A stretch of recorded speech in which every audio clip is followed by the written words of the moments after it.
The beams of the longship creak and moan as it cuts through the cold water, heading north, towards a fog-enshrouded land of pine-forested mountains and icy fjords. A lone figure stands at the prow, looking out at the approaching land. His ghost white hair whips in the northern wind, and as the ship tosses up and down on the waves, he leans unsteadily on the strakes, favoring one leg. Absent-mindedly, he reaches down and rubs the bad leg, as though trying to nullify the old wound that still plagues him after all this time. A gnarled northern sailor, the ship's captain, picks his way across the deck towards him. There it is at last. The ragged coast. If all goes well, we should reach it by nightfall. The white-haired man nods absently, his mind far away. You have been silent since we found you, stranger, clinging for life to that broken spar. I don't know which fates plucked you up and tossed you into the northern sea, nor do I know which ones allowed us to find you in uncharted waters far from any lands I know. But only a man of extreme will could have survived such an ordeal. I'd wager the iron in my spear that such a man has a purpose. The white-haired man returns his eyes to the shadow of the coastline, drawing ever nearer. The only purpose worth having. A vow. Long have I been away from the Ironlands, and long have I left that vow unfulfilled. But no more. My name is Arn Kalapunki, and I am coming home.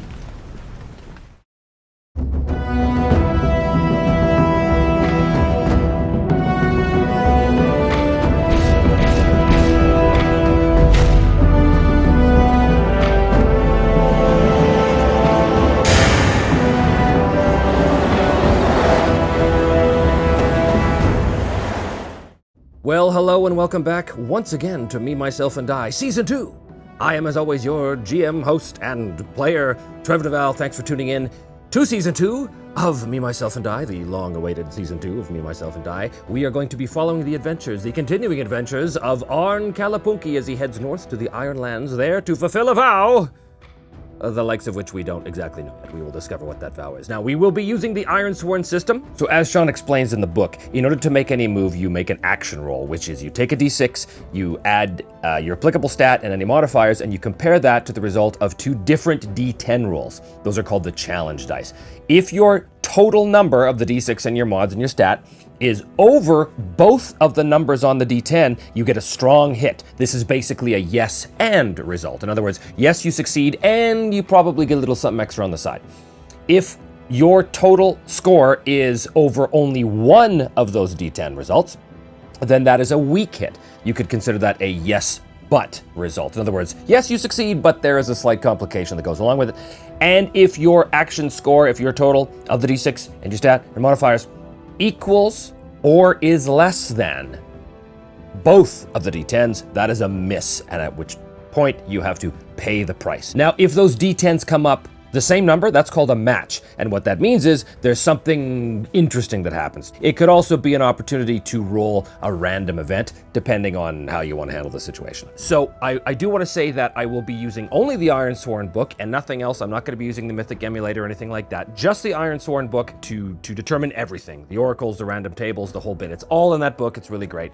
With one exception, for the Viking-ish names, for the sort of more Scandinavian names, the more classic Norse names, I'll be using this supplement right here, which is an old supplement for Legend or RuneQuest called Vikings, which is a great supplement. And I believe also the link is also down there if you want to check that one out. It's great for all things Viking. Now, normally when you start an IRONSWORN game, you go over the My World section where you answer a bunch of questions to determine what the flavor of your particular version of the Ironlands is. I've already done that. I'm just going to basically tell you that my version of the Ironlands, as I mentioned in the last episode, is kind of like a fantasy Northern Australia.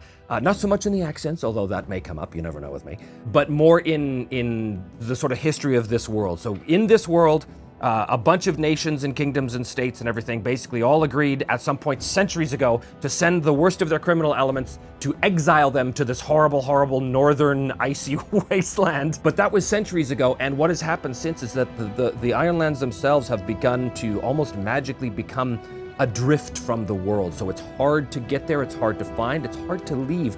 Some people find a way to leave and come back. Arn is obviously one of them, and he has returned. In the Ironlands, there aren't really the gods of the South as we saw. There isn't, the gods of, you won't find, the street of temples like we saw in Hundatora.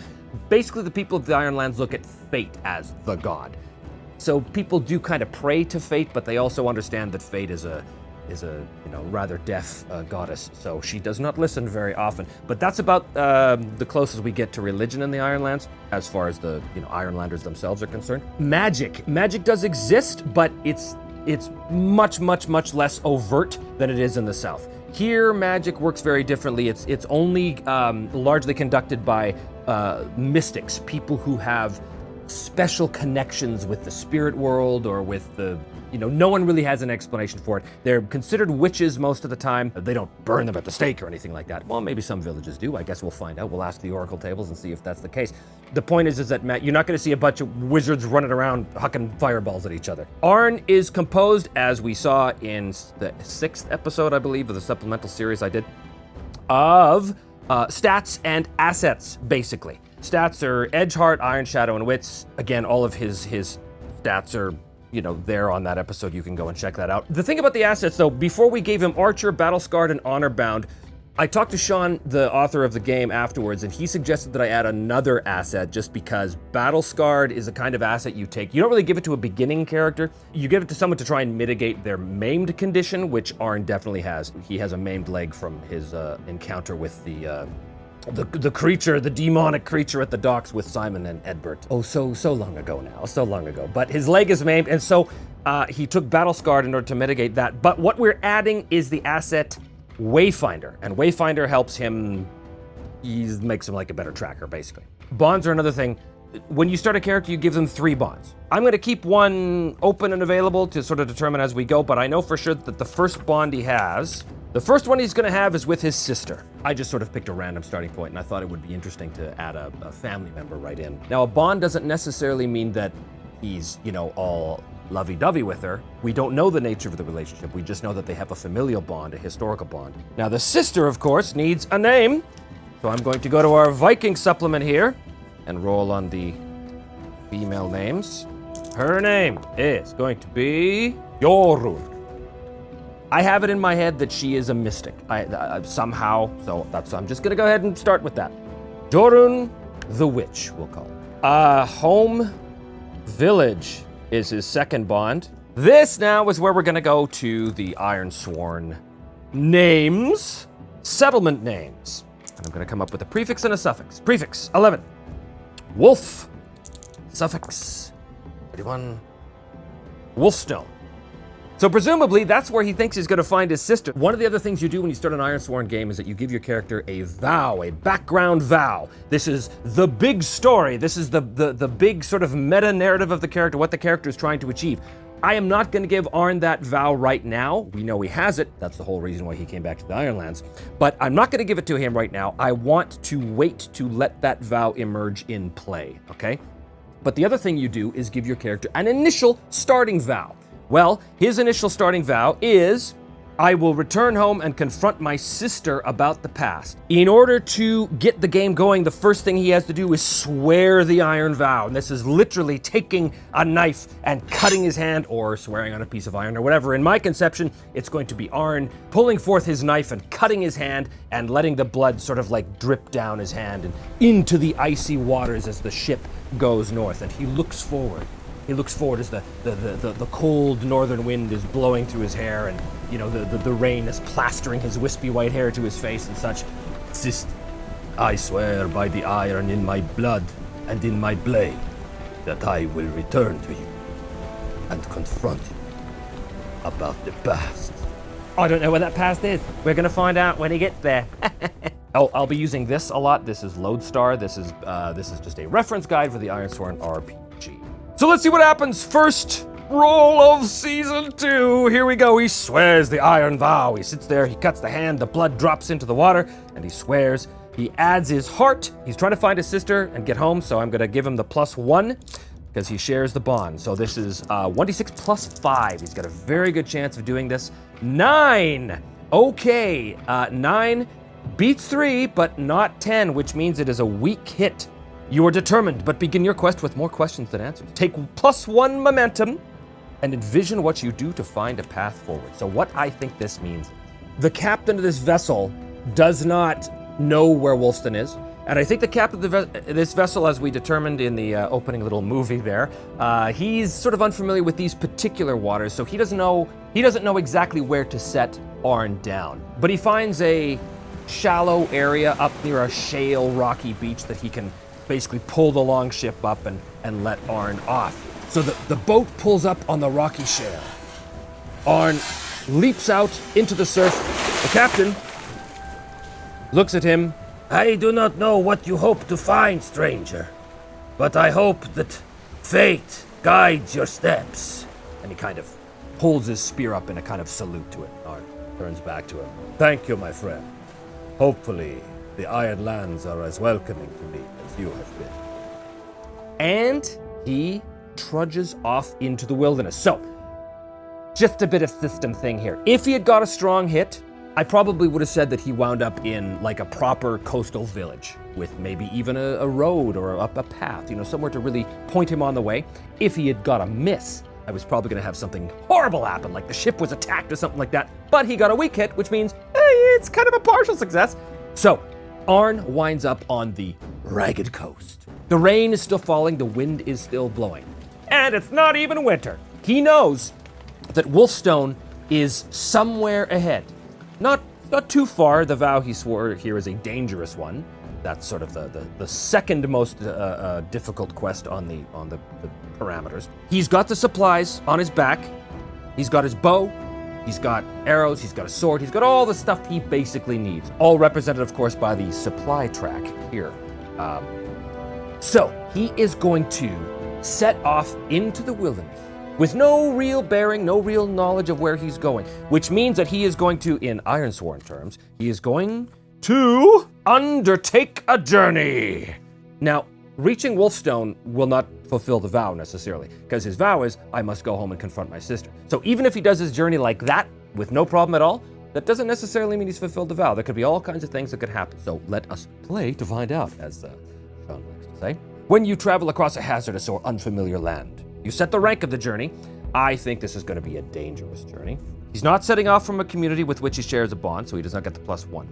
So he's rolling plus wits. However, he has Wayfinder. When you undertake a journey, take +1 momentum on a strong hit. Just +2 to this roll.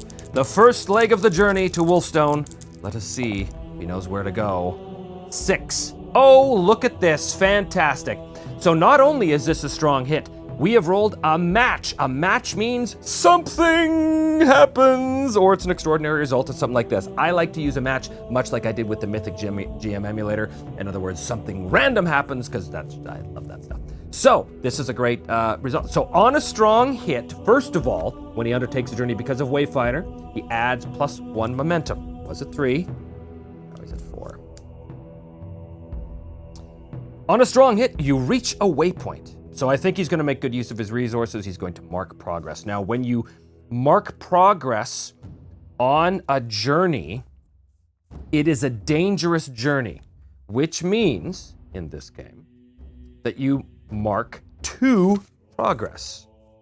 So the question is, what is the waypoint? He's had a few hours of trudging through the woods until finally he reaches, just when it's time to camp, he reaches a waypoint. Well, let us see what that waypoint might look like. The descriptor is 78. It is a flooded 64. River ford. Oh, well, actually, that makes a lot of sense. The rain, which had been falling, more or less on and off while he was on the boat, as he makes his way, we'll say north, through the woods, through the rocky woods, away from the coast, the rain has picked up intensity and it has been falling heavier and heavier and heavier until finally he reaches a river ford that is completely bursting its banks. Now this river ford, he knows this is the place to cross. This is a waypoint. This is an appropriate place in his journey. He knows he's on the right track because a river ford is a place where people would cross. There's not a whole lot of people in the Ironlands, by the way, right? Like, so there's not going to be big cities around. There's not, it's pretty remote. So, get that in your head. But he reaches this flooded, overflowing river ford. Well, he knows he's reached the waypoint, which is good. But now, I think this is a new obstacle for him. He has to cross this ford. He's going to grab like a big branch, a big stick off of a tree, and basically use it to probe ahead of him as he sort of moves from one kind of slippery rock surface to another, trying to get across this ford. Because remember, this is a river ford, so there are big stones and everything like that where people, and animals and all that kind of stuff would cross naturally. So it shouldn't be too difficult to do. This is face danger. This is a face danger move, and he is going to be doing it with agility and precision, which is edge. Yes, his leg is maimed, but that's not going to affect him so much right now because the maimed condition has already been built into the IRONSWORN rules for him. He has marked a bane, which is maimed, and he's, it's already taken care of. Nonetheless, he does very carefully limp his way across from stone to stone. Let's see if he does it. He's rolling plus edge, so he's rolling a d6 plus 3 in this case. 7 over 2. And not 9, which means it is a weak hit. You succeed, but face a troublesome cost. Yeah, I think what happens is, and this is where his main leg comes into it, so he is moving his way across this flooded ford. The overflowing river is rushing past him in a torrent. He's, trying not to slip and fall, but it is in fact his maimed leg that eventually kind of slips out from underneath him. He drops into the water. He's able to grab onto the stones and bits of, bracken and logs and everything that have been piled up over the course of, many uses of this ford. But as he does so, I think a part of his pack kind of rips open and some of his very, very precious supplies get taken away down the river, which means that his supply track is going to go from 5 to 4. So he's managed to get across the ford, but we rolled a match. And so what the match is going to mean is a random event. So because it's a strong hit, that means that there's something sort of generally positive. If you got a match on a miss, then it would be sort of the other way around. The action roll is 29. Hold. 59. Rumor. Hold rumor. Okay, I think what this means is he's managed to ford the river with no problem, but hold rumor. I think he runs into somebody. I think he runs into a fellow traveler. Hold rumor. Someone who can sort of tell him about what's going on around the area, or perhaps give him a general idea as to where he is. Cool. Let's find out who this Ironlander is. So this guy's name is going to be 1 on 88. Dari. And what is Dari? We're going to go to our character descriptor. Let's find out a little bit about Dari. Who is Dari? 41. Stingy. 56. A stingy guard. What is his goal? Dari's goal is 49. To rebel against power. He's a stingy guard who's rebelling against power. I think that he is from a nearby settlement who was relieved from duty. I think what happened was there was some sort of coup in the power structures of the overseer, which is like the chieftain, the headmaster, the leader of the settlement. Yeah, so he used to be part of the overseer's guard of a nearby settlement. But something happened to cause him to leave and basically plan his revenge against the settlement or something like that. What is his current disposition? Now remember, this is going to be a general positive thing for Arn here. So current disposition is 5, which is helpful, so that makes sense. So what is the name of the settlement that Dari is from? A nearby settlement is always handy. It is named 58 and 07 is Swordbreak. Cool. So as Arn is sort of drying off his stuff from having fallen in the water and everything, he looks up and he sees this man emerge from the trees. The man, he's got his scraps of armor on, bits of chain, mostly heavy leathers, that kind of stuff. He's got an axe in his belt. He looks like he's, been out in the woods for a little while. Arn immediately has pulled his bow, but his bowstring's a little wet from having been in the water, so it's got his hand on his sword instead, I think. Who are you, stranger? Dari puts up his hands in a non-threatening gesture. You do not need your blade, stranger. My name is Dari. I mean you no harm. I merely come down to the river to refill my water skin. Are you alone? Is he alone? I don't actually know. He might be, part of a group of guards that rebelled against the local leader or something.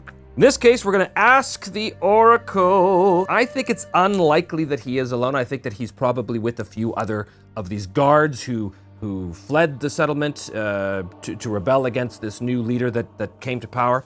So I think it's unlikely that he is alone. So 1 to 75 is no, he's not alone.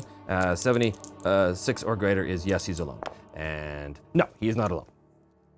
I am alone for the moment, but there are others in a small camp near here. I came down to fill all of our water skins. Sure enough, he holds up a couple of extra ones. You are welcome to come and break your fast with us, if you will, stranger. He is helpful. Yes. I seem to have lost some supplies in the crossing of that ford. Any extra food you have would be appreciated. Of course. Come, this way. He's stingy, so he might not have offered the food, but he's also helpful, so, you gotta pick one. Him and Arn trundle off through the woods, and they come to a large bonfire with a number of other soldiers. I think there's a number of other soldiers here. And I think that as Arn sits down and begins to break his fast with them, I think that they tell him a tale of what has happened to them in their settlement of Swordbreak. I think, just based on what we've already rolled so far, I think what has happened is that these guards used to be basically bodyguards of the Overseer. So they kept the peace in the settlement. But then something happened where they were cast out of the village.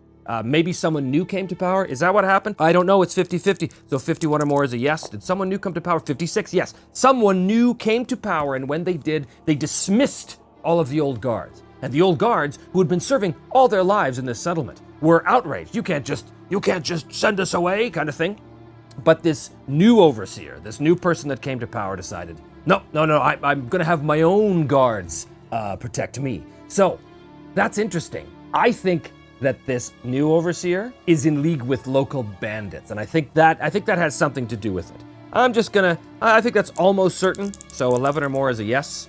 99, yes. Now that is also a match, okay? That's a match, so that's an extreme result. So the Overseer is definitely in league with the bandits. Against his will? 50-50.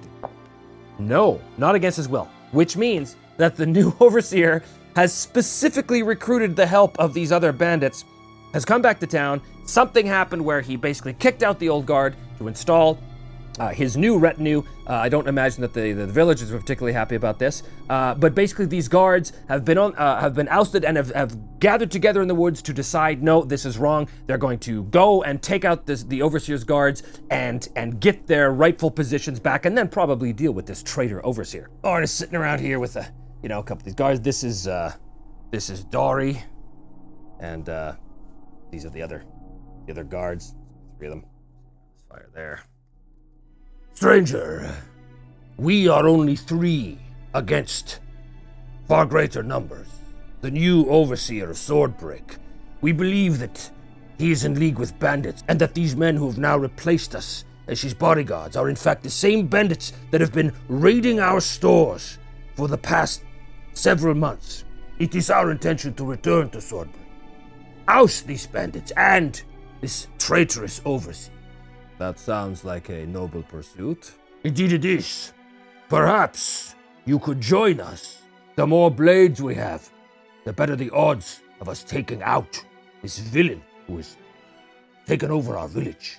I do not know if I have the time to be able to help you, my friend. I am going off to a place called Wolfstone. Do you know it? Does he know it? I have no idea. Again, I'm going to say 50-50. So 51 or greater is a yes. Does he know it? 0-1. 0-1. He does not know. Because 51 or greater is a yes. He does not know where Wolfstone is. In fact, none of them do. I'm sorry, friend Arn. We do not know this place of which you speak. Of course, in the Ironlands, there's not a lot of great, transportation routes and stuff like this. And communication probably is pretty, slim too. So it's not that big of a surprise that he doesn't actually know. Arn kind of, sighs heavily, thinking, I was hoping that this would, somehow help me on my journey. But now the question is, does Arn want to stick around and help these guys? Is he in a big hurry to get home. Well, he's been away for a few years already. I don't imagine another a week or two, or however long it's going to take, is going to make much of a difference. But he does say this, Friend Dari, or any of you for that matter. You do not know where the settlement of Wolfstone is, but have you ever heard of Jorun? Jorun the Witch. I think because they haven't heard of Wolfstone, it's also unlikely they've heard of Jorun. 86! Okay, so 76 or greater is a yes. So in fact, one of them, this fella here, turns to him. Jorun the Witch. Yes, I have heard that name before. Really? Do you have any news of Jorun? No, the last I heard of Jorun the Witch, she was... 9. Defeat. 92. Loss. Defeat. Loss. Ooh. I don't think that's very good. Jorun the Witch. Yes. I have heard that in a nearby settlement there was a powerful witch who was striving to defend her village from some monstrous evil. But it is said that the witch and all who went with her were defeated. In fact, Loss. it is said that no one had heard from her since the battle. This is obviously bad news to Arn. It could represent a pretty significant setback. And also what I think it means is that he might be now in a more of a hurry to get home and find out what happened. You should know that Jorun the Witch is my sister. And my mission is to find her. But if you say that she has been lost after a battle, then I'm afraid I cannot stop to help you. I need to return home and find her. Is there a chance, because that would be interesting, is there a chance that the defeat and loss of Jorun is somehow connected with the bandits that took over Swordbreak? Actually, I think that's kind of cool.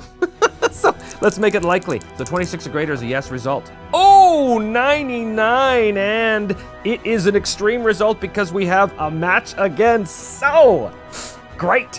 What is the connection there? His sister went out to fight a monstrous evil. It's a match, so that monstrous evil, I think, was the bandit leader. Yeah, okay. So I think what it is, we need to give this new overseer of Swordbreak a name. I'm gonna use the Ironlander name generator here.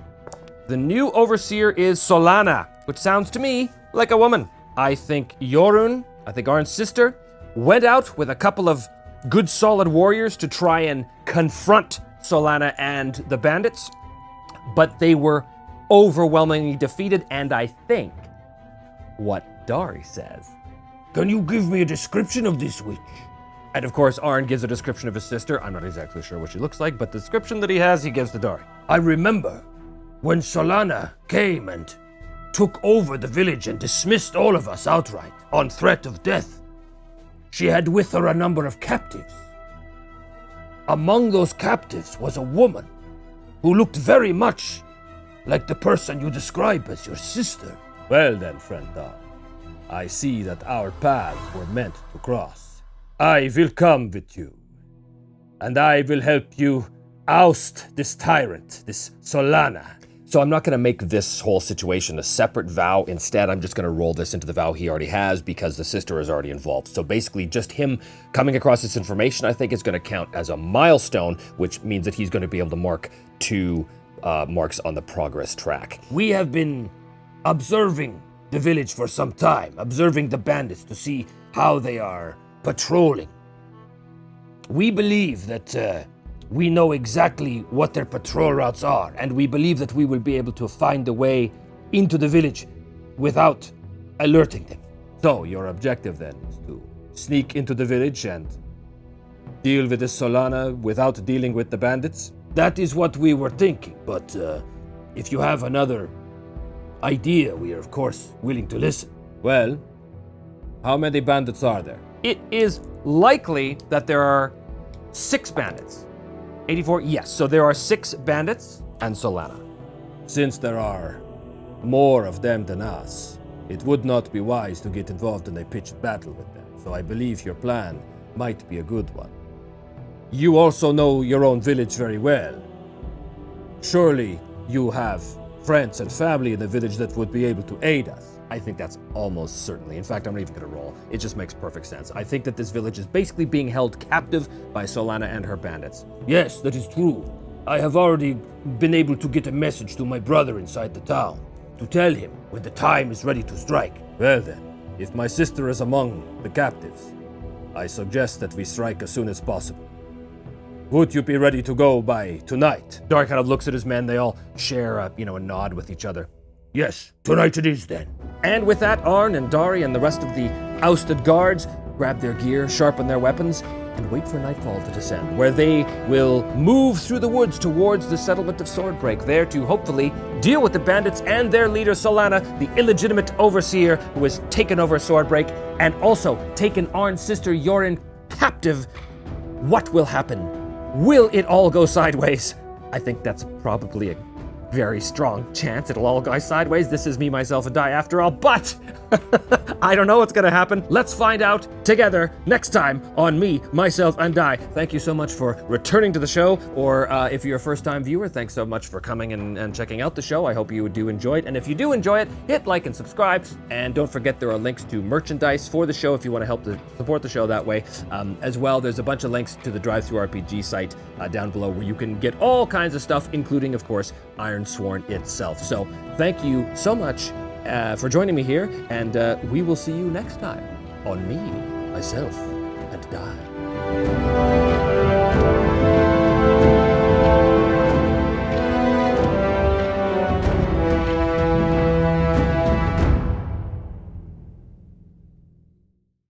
Well, hello and welcome back once again to Me, Myself, and Die, IRONSWORN. I am, as always, your intrepid host, GM, and player, Trevor DeVal. Thanks for tuning in, and as always, don't forget to hit like and subscribe. When last we left Arn Kalapunki, he had returned home to the Ironlands, there to fulfill a vow, the likes of which we still have not yet determined. But to start off this vow, he needed to get to his sister, with whom he needed to confront the past. So his sister's name was Yorun, and she was a witch, a mystic of sorts, if you will, that he had been obviously out of contact with for many, many years as he's been away. His home settlement and the settlement that he assumed Yoren would be in was called Wolfstone, a settlement somewhere sort of in the mountains up from the coast, on the Ragged Coast. But in order to get there, he had to make a journey, and on that journey, he crossed a ford and lost some supplies, but he ran into a guard by the name of Dari, who was basically exiled with him and some of his fellow guards from a settlement called Swordbreak, where a monstrous person named Solana had taken over the village and basically exiled them. So upon meeting Arn in the wilderness, Dari explained his situation and asked for Arn's help. But it was discovered that Arn's sister, Yorun the Witch, had, by some strange coincidence and a roll of a dice, had gone out previously to go after a monstrous evil, the very same Solana, but was defeated in battle and captured by that Solana and brought to Swordbreak with several other captives. So Arn knows that his sister Yorun is currently, as far as he knows, being kept captive in the settlement of Swordbreak, and so agreed to help Dari overthrow the tyrant Solana and presumably rescue his sister and the other captives from Swordbreak. So where we start off is on the very edges of the village of Swordbreak. Arn and Dari and the other two soldiers have waited for nightfall and have crept up to the very edges of the settlement's walls. We know that there are 6 bandits who are in the employ of Solana, and we know that there's Solana herself. So Dari has explained that this right here is the sort of overseer's longhouse. So this is where Solana presumably is going to be found. There's a couple of other houses here. There is a barn towards the rear of the village that has, as far as Dari knows, that's where the captives are being kept. So on their way to Swordbreak, Arn asks a few extra questions. I've had a week to think about this now, and I think that there's an explanation for why Dari was exiled, and I'm going to go with the simplest explanation as opposed to rolling randomly, just because sometimes it helps just to follow logically from what you've already established. You don't have to roll randomly all the time for everything. Dari, you said that you were cast out of Swordbreak by this tyrant Solana. Why didn't she just kill you? When Solana first arrived with her bandits to the village, our overseer was on his deathbed and breathing his last breath. Solana claimed to be a distant relative of the overseer, and therefore she claimed legitimacy, which allowed her to lay claim to the overseership of the settlement. I was skeptical of this, but some of the older, wiser members of the community did confirm that Solana was, in fact, a relative of the Overseer, and they supported her claim. So what happened then? I had my suspicions of her from the very beginning, that all was not as it seemed with her. Though she spoke flowery language to the local community, I could see that the captives that she kept were maltreated and beaten. There was something terrible about her, and when I confronted her about it, she gave me a choice, that I could serve her in silence, or I could take my men and leave and never come back. Me and my men were outnumbered and in no position to fight her off, so we decided to leave. But that was a terrible mistake, for shortly after that I began to hear that Solana was using Swordbreak as a base of operations for her bandit activities, and I knew at that point that we had to return and do the right thing and oust her. So she is the legitimate overseer of the village. I believe that her actions as a bandit have sacrificed that legitimacy. You said you had a brother in town. Why haven't the other townsfolk risen up against her? Word has come to us that Solana has taken the firstborn child of all the families and is holding them hostage with the other captives in the barn. She was a monstrous evil after all. But I believe that if we can get to Solana and show the people that she is not invincible, then her bandits will also flee, for they are cowards at heart. Then let us keep that as the plan. We will avoid the guards as best we can, and see if we can get to Solana before the hue and cry is raised. So in terms of fulfilling Arn's vow of returning home and confronting my sister about the past, I've rolled this whole situation into that vow because now we suspect that Jorun is in fact, or Jorun I should say, is in fact in that barn. So I think that I'm just going to give myself a couple little milestone markers. If they successfully deal with the bandits, that doesn't necessarily mean killing them all, but dealing with them, that'll count as a milestone towards the vow. If they deal with Solana, that's going to count as a milestone. And confirming that Jorun is in fact in the village, in the barn, that's also going to count as a milestone. And at that point, if he succeeds in that, he can make a roll to see if he can fulfill the vow. But that will come later. For the moment, Arn and company have crept up, as I said, over the low wall, and they have emerged on the corner of the village here. So they can see that there is the Overseer's longhouse. There's another house here. There are a number of guards that are patrolling. So their goal is to basically get past these guards and get to this longhouse. That's going to be tricky. Arn is going to wait for this guy basically to continue his patrol and wind up about there. And he is going to sneak over here to get a vantage point. Now, these guys as well, I think that, you know, they have some missile weapons. They probably have short bows or things like this. They're gonna have to take that guard out quickly and quietly. The question is, does this guy notice them first? In order to determine that, I think these guys have to get into position, and that is going to be securing an advantage. So basically, they're gonna secure an advantage by getting into an optimal firing position where they can take a bead on this guy and hopefully all fire and take him down. Securing an advantage with deception, stealth, or trickery is plus shadow. So basically, he's gonna roll d6 plus 3 against the challenge dice. Oh, beautiful. Well, God, those tens, my dice just love to roll the 10s. 9 is definitely over 2, but not over 10. So that is a weak hit, which means your advantage is short-lived. Take plus 1 momentum, so they succeed, and the momentum increases to 5. Arn's momentum goes to 5. That's good. You're probably going to see how momentum works here fairly soon. Okay, so they do succeed, which means the guard does not see them. They get into position. They draw back the bows. Now, Arn is an archer. When you secure an advantage by taking a moment to aim, choose your approach and add plus 1. He can either trust his instincts or he can line up a shot. So they've already secured an advantage. They've got a good firing position without being discovered. Okay, but now he lines up and he slowly regulates his breath. He pulls the arrow back to his ear, as well as the other guys too. So he's rolling plus edge, which is 3, but it gives him a plus. This talent gives him a plus 1. So he's rolling d6 plus 4. Oh, again with the 10! Unbelievable! So 9 is a weak hit. So he has secured an advantage. On a hit, he gets plus 1 momentum. So because he's got a weak hit, he gets plus 1 momentum. And because of this talent, he gets another one. So his momentum is now up at 7. He waits for the optimum moment, and he breathes just a word. Now. And they all let fly a barrage of arrows, 4 of them actually, come sailing into this guard. Now, normally this guard would be a dangerous foe, but because there's so many arrows coming in, I'm going to make him a troublesome foe. I could roll an enter the fray situation here, but we've already established that they're striking from total concealment and a great position. We've taken this guy by surprise. We have the initiative. So I'm just gonna roll a strike, which is when you have initiative and you attack, in this case at range, you roll plus edge. D6 plus 3 and 4 arrows from his group here come sailing into this guy, plus 3. Okay, so 3 plus 2 is 5. That is a weak hit on a strike. Cannot get a strong hit to save my life. You inflict your harm, but you lose initiative. So 4 arrows go sailing past. 2 of them find their marks, and because he is now technically a troublesome foe because of this, 2 harm is going to equate to 6 boxes on the thing, because when you do your harm against a troublesome foe, each harm is 3 boxes. So we can't roll to end the fight here, because in order to do that, you need a strong hit, and that was a weak hit. So basically, some of the arrows miss and go sailing past him, perhaps shattering on the stone wall here. A couple of them, however, find their marks, but we lose initiative, which means this guy is aware that he's being attacked.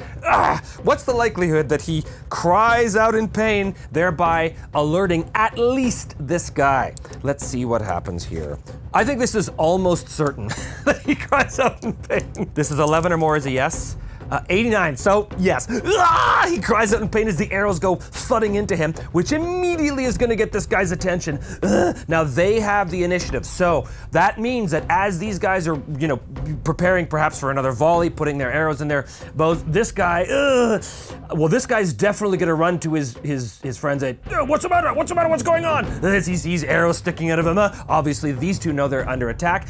They have the initiative now. Here's the thing. They're going to look and they're going to see. I mean, there's not a lot of cover here, so they definitely see these 4 guys with twing, their bowstrings still vibrating in the bows from the volley. There's 2 of them and 1 of them is wounded. I think it is very likely that the wounded guy, at least the wounded guy, is going to run back and shout the alarm to the rest of his comrades over here. Let's find out. If I roll 25 or less, they don't do that, but they charge to the attack, which would work up much better for Arnold and company. And 60, no, okay, it is a yes, which means he turns and he cries out, alarm, alarm, we're under attack. What does this guy do? Yeah, he's probably going to run back to the door to try and inform Solana. Now, as this is happening, I think Arn has an opportunity to act. Oh boy, well, he has to fire again. I think that he knows that they have to stop this guy before he gets to the door. So these guys here are also gonna fire on him, the unwounded fella, but they are all concentrating a fire on him as well. So I think that he is also gonna be considered a troublesome foe for this. Does he have a moment to aim? I don't think he does. This guy's like running full tilt. He does not have a moment to aim at all. He cannot use his archer talent on this. They just have to fire. So he's gonna roll with edge, which means he rolls d6 plus 3. Oh, that looks pretty good right there, 9. Oh gosh, just cannot get a strong hit. Because remember, if you match the challenge die, that doesn't count. You have to beat the challenge die. It is once again a weak hit with a strike. So we lose initiative again and inflict your harm. So this guy, once again, several arrows go thudding into him. So he's gonna take 6 boxes worth. And because they lose the initiative, that gives these guys a chance to act, which means this guy's gonna run back and definitely alert all of these guys here. What? Oh, this is not good. And this guy wounded is going to run over here and basically pound on the door. Solana, we're under attack. Okay, well, this is going great. This is going great. There's no time to deal with these bandits. We have to go to the longhouse now. Our only hope lies in taking out Solana quickly. Yes, sir. You're right. Let's go. And they have lost the initiative, which means these guys have come over here. He's banging at the door. These soldiers are mustering and running around like this, but that gives Arn and company a chance to leap over these fences or run around them, whatever they want to do. Now, I think at this point, basically, Dari and company have abandoned their bows, and they draw their axes and spears and such, and they go charging into this dude. and they engage him in a fight. But how I'm going to handle this in terms of Ironsworn is Arn is basically trying to blast past this group, and he is going to try and kick the door open because he is going after Solana, who he knows is in this longhouse. But in order to do that, he's got to face danger by trying to blast past this little melee here and get to the door and basically try and kick it open before this guy can react and before anything else bad happens. He's going to roll 7. Okay, well, I guess he gets a weak hit then. So you succeed but face a troublesome cost. Choose one. Well, I think he's, the easiest thing to do here is he's delayed, he loses 1 momentum, so his momentum goes down to 6. But he does get through and is able to kind of kick the door open. Here's the thing, is the door open or is it barred? I think it's almost a sure thing that this door is barred from the inside, so almost certain, 11 or more and it is barred. Oh, 7, it is not barred. For some reason that door is open. So because he got the weak hit, he's delayed a bit as he's got to skirt through this little battle right here, is able to get to the door and kick it open, which will reveal, dun dun dun, Solana and the guard are in here. There's another bandit. As Arn bursts open the door is actually right here, although it doesn't really show it on the map. Now, some of you suggested in the comments that Solana might have long hair, which would trigger Arn's phobia. Let's ask the Oracle. I don't know, 50-50. So 51 or more, it's gonna be a yes. No, okay, so she does not have long hair, or if she does, it's covered by a helmet, so he is not triggered by that. That's kind of too bad, it would have been cool. Anyway, enter the fray. This is all about initiative now. This is all about who goes first. He kicks the door open while the battle rages on behind him. Now, this is still an introductory adventure, and for me, it's an introduction as well, because I've never actually played a lot of Ironsworn before, so I'm still getting used to things. So, I'm not gonna make her formidable, I'm just gonna make her dangerous, because otherwise Arn's dead. Bandit in-house is also dangerous, unfortunately. So he's really got to hope that one of these guys comes to join him, I think. That's going to make it easier for him. Who has the initiative in this moment as we enter the fray? Roll to determine who's in control. We are facing off against our foe, which is Heart, which is great, because Arn's good at that. So he kicks in the door with his bow drawn, with his arrow knocked in the bow. He kicks in the door and shouts, "Solana, your days as a tyrant are over!" And he draws back to fire, or does he? Let's find out what happens here. Plus Heart, here we go. Plus 4. Okay. Oh, it's still good. Oh, it's strong hit. So, let's do his 6. Oh, these dice are killing me. I can bolster my position or prepare to act. I'm going to prepare to act. I take the initiative. Solana and the guard, I think, turn to the door. You know, they know something's going on outside, but they didn't expect this, and they're taken momentarily by surprise, which gives Arn a moment to pull back and fire that arrow directly at Solana as she's standing there with her, I don't know, big axe or something. She's got some big weapon. She's like a big Cara Dune kind of type, you know, big muscular type. I think, I don't know, it doesn't matter right now. What matters is she's gonna stop her. So he has the initiative, which means he's going to strike instead of clash. Clash is the roll you make when you don't have the initiative, when you're on sort of the back foot. But he has the initiative, so he takes it and he fires. Plus 3. There we go. Oh my God, and it is a match.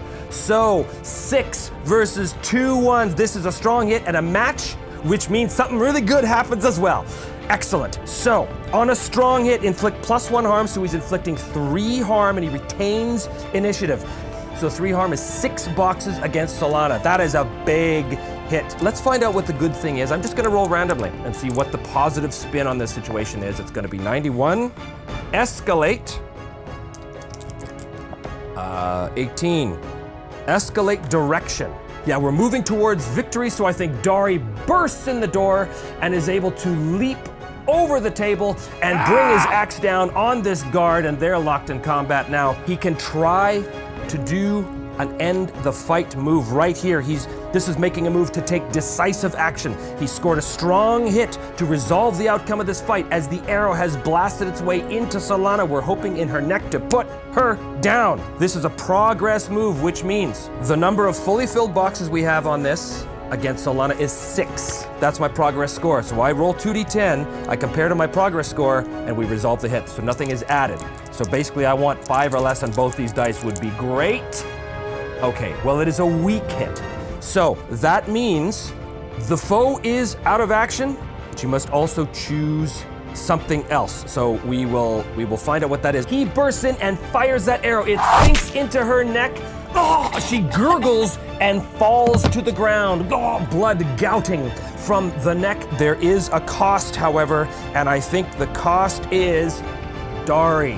Dari leaps over the table, brings his axe down, but he just misses. This bandit spins around and manages, at the exact same time that this arrow is felling Solana, I think he managed to drive his blade into Dari's back. Ah! Dari cries out and falls to the ground, possibly dead.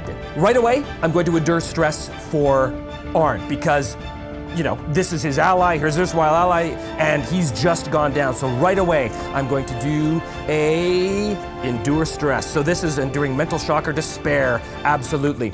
Suffer spirit equal to your foe's rank or is appropriate to the situation. I think it's going to be 2. I think he loses 2 spirit, which pushes his spirit down to 3.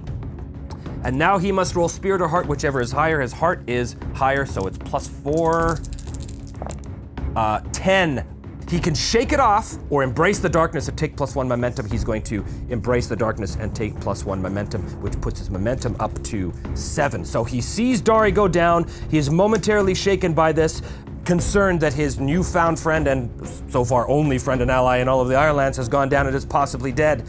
At this moment, however, he still retains the initiative because he did get a strong hit. So I think he shouts at this guard, "You don't have to die this day. Your leader has fallen, but you can still walk out of here alive if you throw down your weapons." That is going to be a pacify. In other words, that's going to be plus heart. So he is rolling +4 to this. 5 and 5. That doesn't work. However, 5. Okay, this is a perfect example to burn his momentum. Right now, he's rolled 1 + 4 is 5. Versus 2 is that cancels that, but it doesn't cancel that. However, he can burn his momentum, which is 7, which will cancel that dice, effectively turning this into a strong hit. He's definitely going to do that. On a strong hit, they'll do what you want and share what they know, take +1 momentum, so he's up to 3 now. What this means on the strong hit, the bandit sees his precarious situation, throws down his weapon, coward that he is, as we know, Dari had said that, and says, "No, don't kill me, don't kill me, please, surrender." Actually, yeah, Arn, with that compel move, he grabs her axe. He grabs Solana's axe, covered in blood, the half all covered in blood, her blood. He grabs the axe and he rushes out here as part of this strong hit and a compel move, and he holds it up and he shouts, "Solana is slain. If you are wise, you will flee this place now, lest the same fate befall you." First of all, yeah, I'm gonna secure an advantage by gaining leverage over them because he's holding up Solana's axe. And this guy, I think, also, depending on the outcome of this roll, is probably gonna come out here and start running, which is gonna send a message that, things are bad in there. Roll plus heart. +4. Oh, there we go, 10. That is a strong hit on secure advantage. Make another move now and take +1. I'm going to definitely do that. I'm going to make the compel move at +1, so this is going to be a +5. Roll 9, another strong hit. Pow! Take +1 momentum, which brings us up to +4. And basically, this guy bursts out of the thing, running for his life. These bandits have taken a number of wounds by the ferocious attacks of the Swordbreak Guard, and they see what's happened. They see that Arn is holding up the axe, and they turn and flee. Those who are still standing. Boom! Breathing heavily, Arn realizes that somehow, because of a number of very, very lucky rolls and the expenditure of momentum at exactly the right time, they have secured the village of Swordbreak. Let us find these milestones now, because on our vows, I said that if they deal with the bandits, that's a milestone. This is a dangerous vow, which means that each milestone is worth 2 boxes, so that's another 2 boxes. If you deal with Solana, which they very did, that's another 2 boxes right there. So now, the last thing to do after these bandits flee into the night is Arn says to Dari, he runs back in to check on Dari, of course. Is Dari alive? Well, Dari going down was the product of a negative outcome for a weak hit. So I think there's a good chance he's alive, but he's gonna be wounded badly for sure by that. I think it's likely he's alive. So 26 or greater, and he's alive. Okay, so he is alive, but he's wounded badly. Arn shouts out to the other guards, Dari is down! He needs medical attention! And I think one of them runs in, and they'll be able to deal with Dari. He will live, but he's going to be just, brutally wounded, and it'll take a while to recover. Meanwhile, Arn runs out, and he shouts to the other guy, which way is the barn? And the guy goes with him to the barn over here. And now they lift up the latch on the outside of the barn, and they push the doors open. And inside, they see a group of people huddled together, dirty, beaten, a lot of them in, not chains, but ropes, tied to the horse stalls and things like this. The children that were held captive by Solana are returned to their parents as the townsfolk come out. The sound of fighting has brought the townsfolk out, and when they see that Solana has been defeated, they immediately, some of them go off and chase the fleeing bandits, throwing rocks at them, but most of them head to the barn to grab their kid. There's several tearful reunions as parents are reunited with their children. This is all going to work towards, I think, Arn forging a bond with Swordbreak, but we'll see how that works out. Here's the question. Here's the real question to fulfill the vow. Is his sister there? So, there's a number of ways to deal with this. His vow is return home and confront my sister about the past. He currently is at 6 boxes. He could make a progress move right now to fulfill the vow. If he succeeds, then Jorunn is there, and he will confront her, and we will finally probably find out what his actual main background vow is. I think I'm gonna do that. I think I'm gonna engage with these mechanics and see what happens. So in order to fulfill his vow, and you don't have to do it this way. There's a number of ways to do it. But right now, I think it's interesting if he's going to roll to fulfill his vow, and that will determine whether or not Jorunn is there and in what state she is. So that's what I'm going to do. So I have 6 on my progress bar, and I'm going to roll 2d10. This is a progress move. Ideally, I want 5 or less. I cannot burn momentum on this. Oh, strong hit. Fulfill your vow. Your quest is complete. Mark experience. Dangerous quest is 2 XP. He pushes open the door, and there, dirty, beaten, but very much alive, is Jorunn, the witch. She's not a ghost. She's just unpainted. I haven't gotten around to painting that miniature yet. He sees his sister there. She kind of rises up from she rises up from the hay and stuff. She's covered in mud and blood. She's clearly seen better days. And she looks at him. She can't believe what she's seeing. And in fact, she says, "Is that Arn?" Sister, I have returned. He gets her to her feet. He cuts her bonds. And, he immediately pulls some water out of his water skin and he offers it to her, and she's very thirsty. They're all kind of emaciated, dehydrated in here, and he gives her water, and she's looking at him like she's seeing a ghost. She can't believe that he's back, because he left so many years ago with a vow long unfulfilled. And I think we're going to discover what that vow is. But before we do, I want to know a little bit more about Jorunn right now. Well, we know that she's a witch. We know that she went out with a group of soldiers and fighting men, some of which are here in the barn with her, and some of which would recognize Arn too, I think. So there's a lot of reactions like, "Oh no, Arn, Galabugi's Arn's returned." She's a very proactive person. She's a leader of a sort. What kind of person is Jorunn? I'm going to roll on our character descriptor. She is stern. Character goal, just to give us a sense of who this person is, what she wants. 24. Harm a rival. Cool. Okay. Stern, mystic, her goal is to harm a rival. That's all great, but the question on everyone's mind is, what is the nature of Arn's vow? What is the vow that he left behind, that he abandoned to go south? What could it possibly have been? This is going to be an extreme vow, I think. It had to do with 18. Deflect. 7. Survival. Okay. Why have you come back now? Sister, it was time for me to come home and fulfill the vow that I swore to you and to our father. What difference does that make now? You had your opportunity to honor his memory, to take up his mantle. You were supposed to lead our village, but you left. Jorun, you do not understand. I had to go. Father wanted me to be a leader of Wolfstone, but I was not worthy of that. Worthy? It was his dying wish that you take up the mantle of overseer and defend our people from the scourge that came from the mountains. I'm just making that part up. No, enough, Jorun. I left because I was unworthy and unable to defend our people. But I have spent many years in the south. I have seen things that you can only dream of. I have seen the acts of gods that still live and thrive beyond the barrier. I have learned so much, but I have returned now.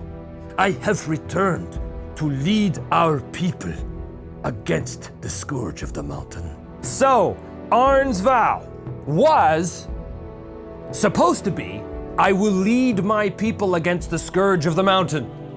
But he forsook that vow, or rather he put it on hold, because he was wrestling with inner demons. He didn't think that he could live up to his father, who was the overseer. He deflected the survival of his community, you see, and he abandoned them when they needed him most. Now, they survived because Jorun stepped up, and Jorun the witch stepped up in his place to lead their people. But he was the rightful overseer, and he walked away from his duties. Ooh, that's pretty bad. I have returned to finish what Father wanted me to do. How do you know that I myself have not already dealt with the scourge of the mountain? Well, have you? Has she? I don't know. She's pretty awesome. She's pretty tough, and she's very proactive. She went after these bandits. You know what? I think that she definitely would have tried, for sure, to go after the scourge, but I don't think she was strong enough. I don't think that she was strong enough to do it, and the only reason why I say that is because I kind of want something for Arn to do. I want him to be able to fulfill this vow. So if she already did it, yeah, it's so good. So I think that she tried. I think that she tried to do it, but she was unable, for whatever reason, to deal with the scourge of the mountain. We'll deal with what the scourge of the mountain is soon. When you abandoned us, I tried to lead our people, to defend them against the scourge. I was unable to. And we have been in a losing battle with the scourge ever since. So I am pleased that you have finally decided to return home, dear brother. But you may be too late. I guess the real question is this: is there still a Wolfstone to defend? Did the scourge of the mountain descend upon Wolfstone and destroy it?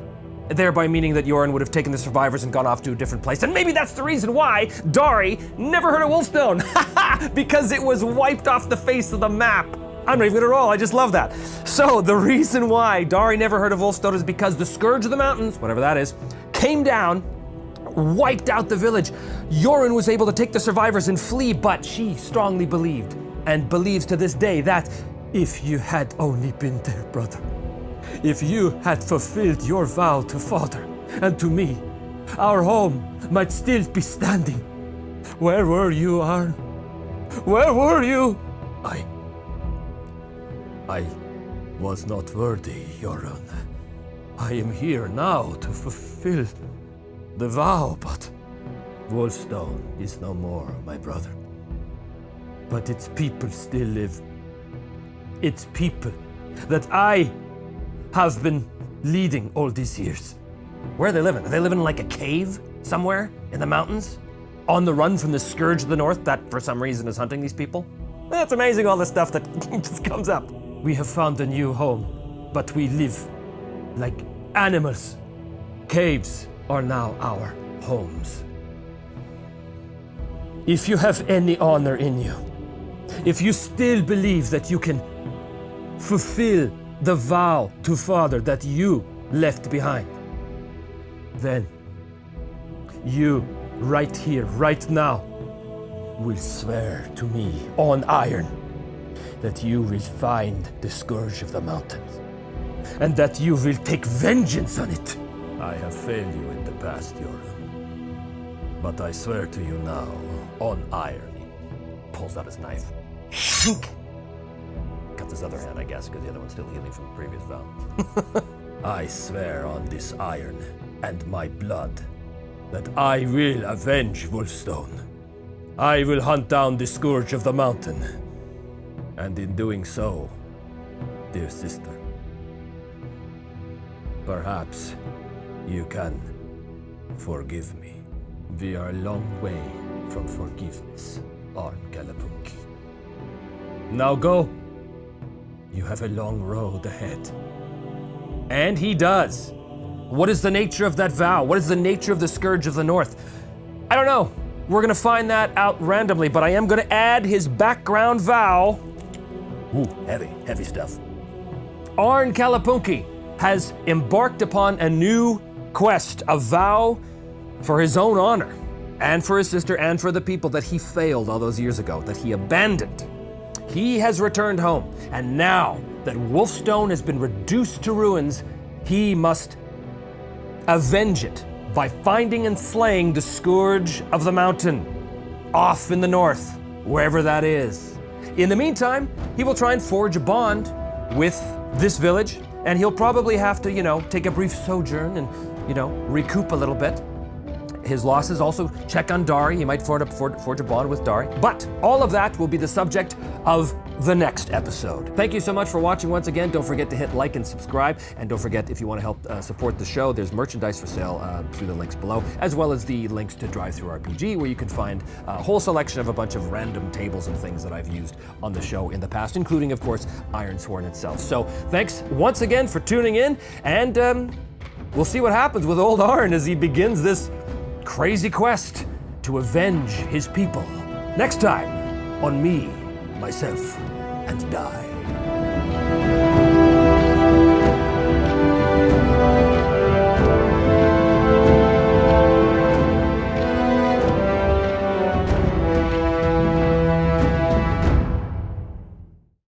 Well, hello and welcome back once again to Me, Myself, and Die Season 2, IRONSWORN. I am, as always, your intrepid Game Master, host, and player, Trevor DeVal. Thanks for tuning in, and as always, if you enjoyed the show today, please hit like and subscribe, and yada, yada, yada.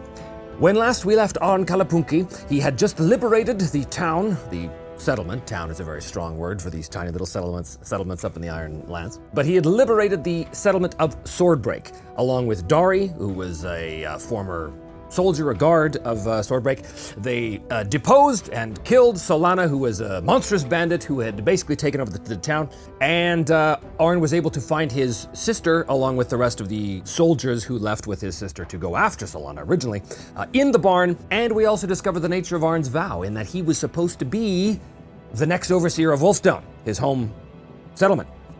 But he was unable to deal with the responsibilities, or whatever the case was, and he fled his duties and responsibilities, leaving his sister Jorunn to pick up the pieces. Unfortunately, the Scourge of the Mountain, whatever that is, and we will probably find out today, descended upon the village and wiped it out. Jorunn took the rest of the villagers and fled, and basically they've been on the run ever since, sort of living from cave to cave and living off of the generosity of fellow Ironlanders.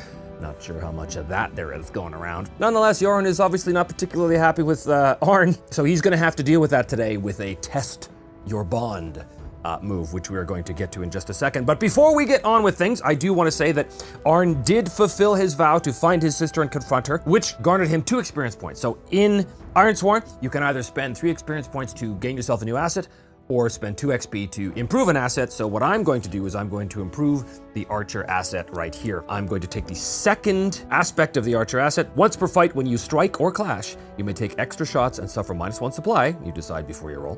When you do, re-roll any dice. On a hit, inflict +2 harm and take +1 momentum. Due to the revelatory nature of what happened at the very end of last episode with Jorunn and Arn having their situation unfold, we know what Arn's vow is. His new vow is to hunt down the Scourge of the Mountain and get revenge for Wolfstone. Now, that vow is actually his background vow.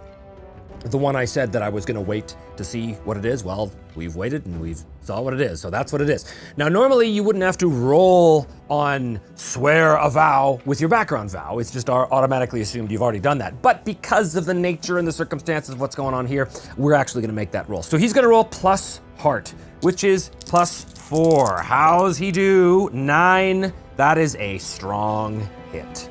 You are emboldened, and it is clear what you must do next. Well, it might be clear to Arn, but it's not clear to me, so we're gonna have to look into that. But in the meantime, he's gonna take +2 momentum, which brings his current momentum to 6. So he is emboldened by his vow to his sister. He believes, he looks in her eyes and sees that perhaps if he does fulfill this vow, he might be able to earn not only the honor that he lost by abandoning his people, but he might also be able to earn his sister's forgiveness, which I think is probably just as important to him, if not more so. Now, the other thing that I think he has to do right away, and again, this is sort of plays off what happened at the end of last episode, he needs to test his bond. When your bond is tested through conflict, betrayal, or circumstance, 100% he's gonna have to do this. This is, again, a heart roll. +4, 9. Oh, okay. That is a weak hit. Your bond is fragile, and you must prove your loyalty. Envision what they ask of you, and do it. Well, this is very interesting, because we know from last time that Jorunn has a goal, and her goal is harm a rival. Sister, I must confess, I have long been away from these Iron Lands, and I do not know where to begin. Wolfstone itself is destroyed, but has there been any news of the Scourge of the Mountain? Which we'll find out what that is, very, very, very soon. I will share what I have with you, dear brother. But first, you must do a thing for me. There is a mystic, a rival of hers, who has been plaguing my steps these past few years. I want you to hunt down this mystic and put an end to them. Let's find out who this mystic is, because this is the result of the weak hit on Test Your Bond. In order for Arn to keep the bond intact, he's gonna have to do this. This is probably gonna be another little vow, right? A separate quest he has to do. Who is the rival? First of all, male or female? 1 to 3 is a male. 1. A male witch? Okay, I'd like a good Viking name. What do we got here? We've got 4 and 47. Oddgeir. What is Oddgeir's goal? I mean, he's a rival to her, but is there something specific that Oddgeir wants? Because this might help us figure out how to best deal with Oddgeir. 38. Restore a relationship.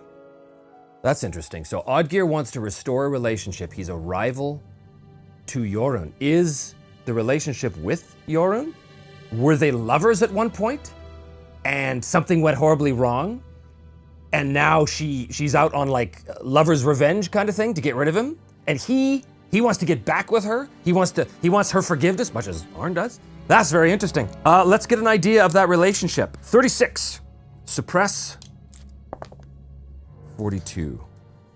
Suppress vengeance. I gotta say, that seems to play into this jilted lover thing.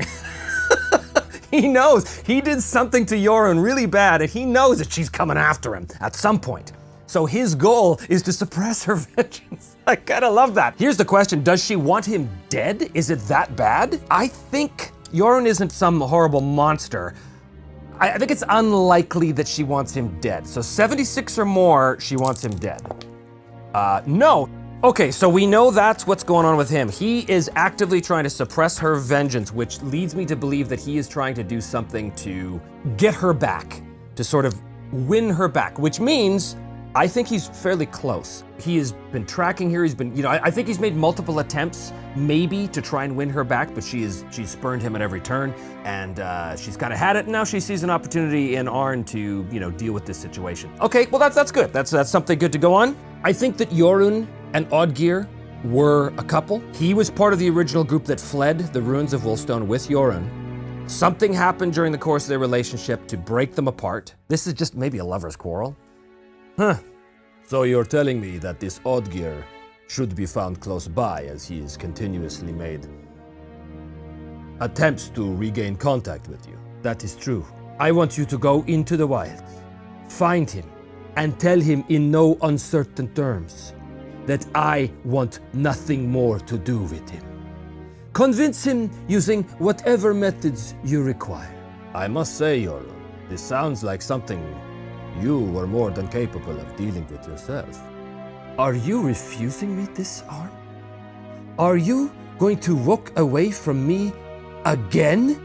Of course not, Jorunn. I will do this for you. He holds up the knife that he just used to swear the previous vow, and he wraps his hand around the iron blade. I swear to you, Yoren, I will find this Oddgear, and one way or another convince him to stop seeking you. That's a new vow. I'm gonna write that down. I don't think this is gonna be a particularly difficult vow, because, you know, he's close by. Challenge rank. 14. Troublesome. So the guy's very close by. A challenging quest with a small number of obstacles. Great. If you make this vow to a person or community with whom you share a bond, which he does, add +1, so he's actually rolling +5. He swears the vow. Oh yeah, look at that. You can't do better than that. 10, and it is a match, which means it's a strong hit with a match, which is great. Strong hit. You are emboldened. It is clear what you must do. Take +2 momentum, so his momentum goes up to 8, which is great. The last time we saw Oddgear, he was making his camp near a small waterfall in the hills, not far from where we battled Solana. That is only about 2 days from here. I can give you the directions. And she does, and so he knows exactly where that is. So again, strong hit on the swear the vow. I don't think he has to make the journey roll. I will return to you soon, Yoren, and one way or another, this Oddgear will plague you no more. So before we get into him going off into the wilderness to track down this dude, Oddgear, some of the parents of the children who were being kept hostage come up to Arn, and they clasp arms with him, and they say, "Thank you so much, my friend. You've saved our children. You've saved our town." Let's forge the bond with Swordbreak and see if he can add that bond. You roll +heart, which is great. Now, if it says if you make this move after you successfully fulfill your vow to their benefit, you may reroll any dice. He did not. The vow that he fulfilled while liberating Swordbreak had nothing to do with Swordbreak. The vow that he fulfilled was finding Yorun and confronting her. So he's not going to get that benefit of being able to reroll these dice. Here we go. +4, 7. Oh, look at this. Another strong hit. The winds of luck are changing. Make note of the bond. Mark a tick on your bond progress chart. That's great. Now, I also have an extra bond from my background that I have not yet taken. We have to keep that in mind. I'm going to take the +1 spirit, so his spirit goes up to 4, which makes sense because forging the bond with Swordbreak also includes Dari, and I think that he goes with some of the town elders and he goes to see the wounded Dari in the Longhouse. Thanks to you, we have managed to get back our home. I am in your debt, Arn Kalapunki. If there is anything I can do for you in the future, you have only to ask. And he winces with the pain. For now, Dari, all I need of you is to rest and to recover. He grabs his gear and he sets off in the direction of the small waterfall in the hills nearby. No need for a travel roll because he knows exactly where to go.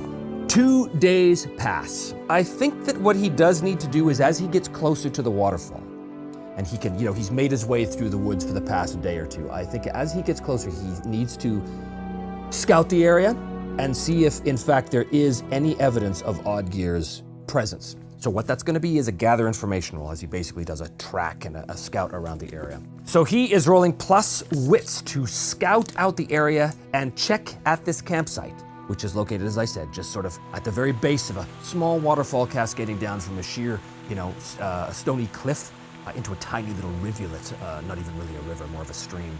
But he can see the remains of what looks to be an old campsite. Is the campsite fresh? Is it abandoned? Who can say? The dice will say. He investigates the area. Okay. So this is not so good. He rolled a 3. His momentum is at 8. But I don't want to burn it, because if I burn momentum, it resets back down to 2. And I don't think this is important enough to burn the momentum. So I'm going to take the first miss of the game. Woohoo! He rolls a miss on gather information, which means your investigation unearths a dire threat or reveals an unwelcome truth that undermines your quest. Pay the price. Okay. I'm Joe Random, so I'm going to roll on the following table. You know what? It just occurred to me that I didn't implement the match from before. And now I've forgotten what that was for. So, oh well, didn't happen. Yeah, even I make mistakes. So he pays the price, rolling randomly on the table. What does he roll? Pay the price, 38. The current situation worsens. He's skulking around the camp. He hunkers down, he's tracking, he's looking for tracks, and I think that he does find tracks, but the tracks that he finds are not entirely human. I think that he finds definite evidence of Oddgear having been here, but not for a day or two. Because he also sees, as the current situation has worsened, he also sees tracks of what appears to be a large, four-legged ursine creature, a bear, which makes sense. It's part of the world. Why not bears, right? And it looks like there might have been signs of a struggle as well. So, where is Oddgear? Is there blood around the area? Ask the Oracle. I'm going to say likely. So 26 or greater is a yes. 69, absolutely there is blood. There was definitely a fight here. I think that blood is going to be enough to allow Arn to track it back to its source. So he follows the blood back to a shallow cave, or what appears to be a shallow cave from the outside. You can't really tell unless you go inside. But he carefully sneaks his way in. He's going to very carefully try and creep in and investigate the area. This is not a gather information roll, this is a face danger roll. And this is going to be using shadow with stealth. So his shadow is 3. Here we go. Face danger. Oh, 9. Strong hit. Beautiful. Take +1 momentum and you are successful. So because he is successful on this face danger, what I think that means is he sneaks into the cave. And no problem. He is not discovered by anything there. If I had rolled a miss there, I think maybe the bear would have been there and maybe attacked him. But I don't think the bear is necessarily here right now. In fact, on a strong hit, I'm just going to say no, the bear is not here. But is Oddgear here? 51 or more is a yes. 69. Yes, he is here. But I think because it's not a match, if it was a match, he'd be here and able to be of great help to Arn in some way, but he's not. So he is here. So because Oddgear is here, I'm going to mark that as a milestone right now. Find Oddgear. On a troublesome quest, that is 3 boxes. He is here, so he sees Oddgear, and he's got the description from Yoran, and he runs up, and he checks him. So is he dead? You know what? I'm gonna say it's unlikely that he's dead. So 76 or greater, and he is dead. And the quest ends here. Oh, so close. So he is alive, but he's in bad shape. He's been hit, he's been mauled, he's been dragged back to the cave. You know, he's lost a lot of blood. Obviously, that's the blood trail that Arn's been following. Arn kind of looks at him, you know, he kind of shakes him awake. Oddgear's sort of like in and out of consciousness. Oddgear, are you all right? Can you walk? Who are you? Yeah, so I think that right away Arn's gonna have to do a heal move. He's gonna try and treat an injury at Arnold. So he pulls out some bandages and tries to stabilize Oddgear and wrap his wounds. +2 to stabilize Oddgear and help him out. 4 is a miss, which means your aid is ineffective. Pay the price. Well, the aid is ineffective not because Arn doesn't know what he's doing. Arn is an experienced character who knows how to bind a simple wound. That is not why the aid is ineffective. The aid is ineffective because before Arn can get the bandages secured, he hears a snuffling sound and the sound of large paws moving on the rock behind him, and then the air is pierced with a deafening roar as Arn spins around, and there is a large, angry bear. Well, according to the book here, a bear is a formidable opponent. Well, it could be the end for old Arn Kalapuki. Wouldn't that be an interesting thing? I think he has to try and drive this thing off.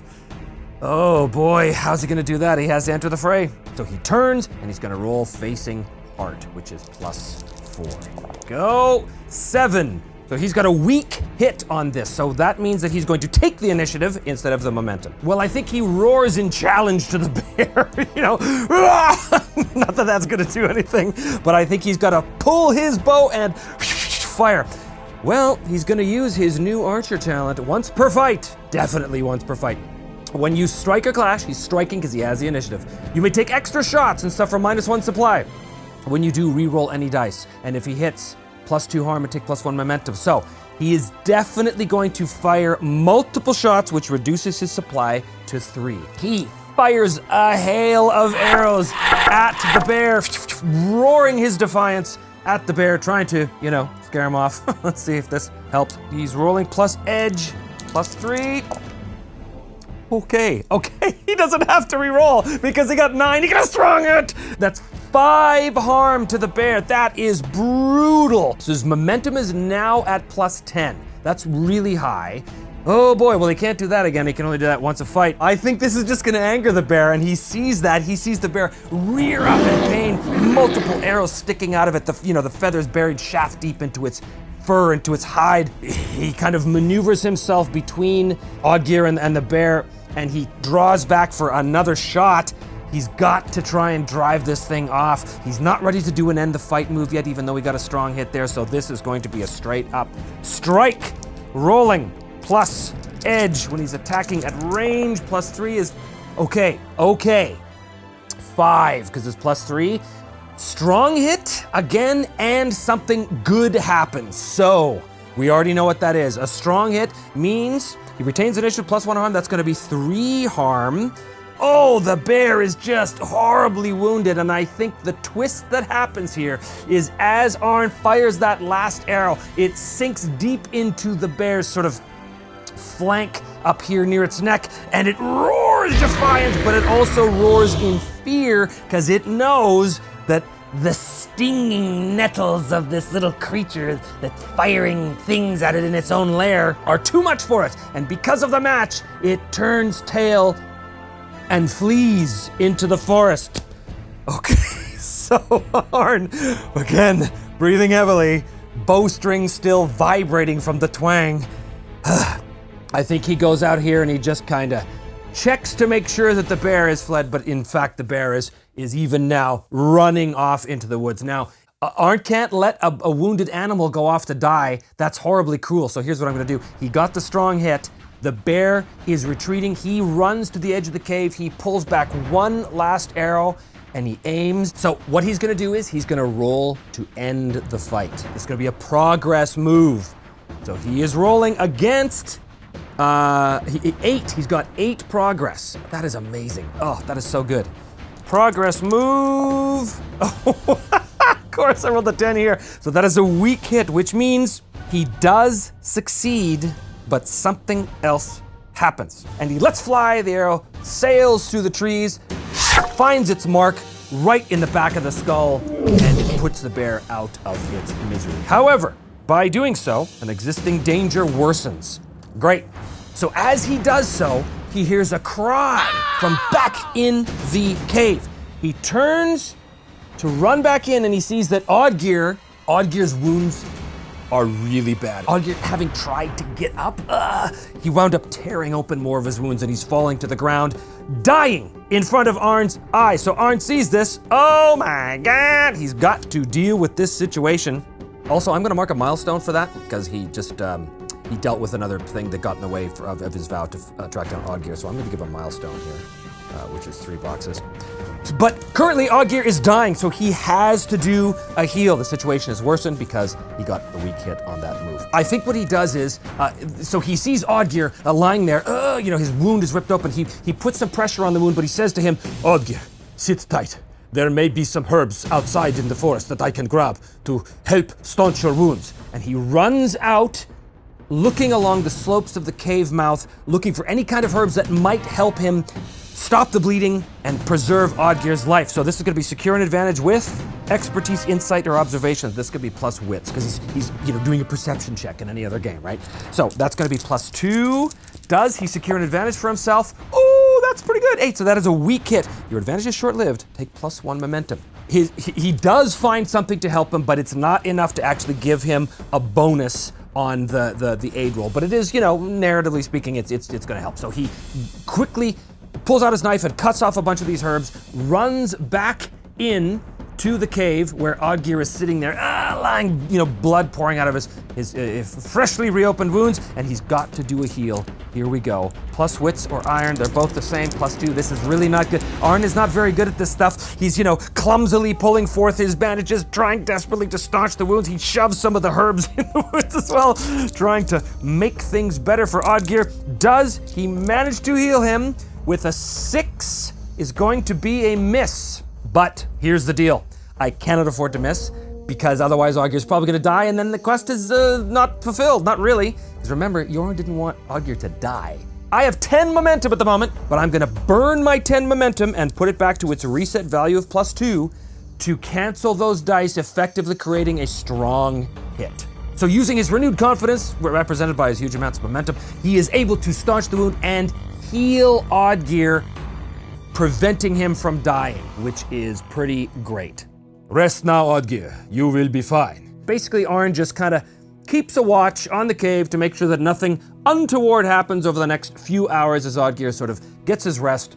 After many hours, I think Oddgear sort of gets to his he sort of gets to his feet, but he sits against the wall, and Arn comes over and gives him some water, and pulls some food out of his pack, and sort of slowly helps him get back to full consciousness kind of thing. Oddgear, I am here for Jorunn.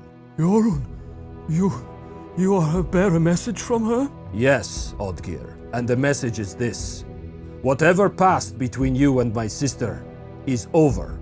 She never wants to see you again. But I only ever wished to love her, to be with her. Whatever love you had for my sister, you must accept that she does not return it, nor will she ever return it. Listen to me, Oddgeir. If you know what is good for you, if you care what is good for her, you will stay away and give up this mad pursuit. Well, that is a charm, pacify kind of thing, compel, so he's gonna roll plus heart. Let's see what happens here.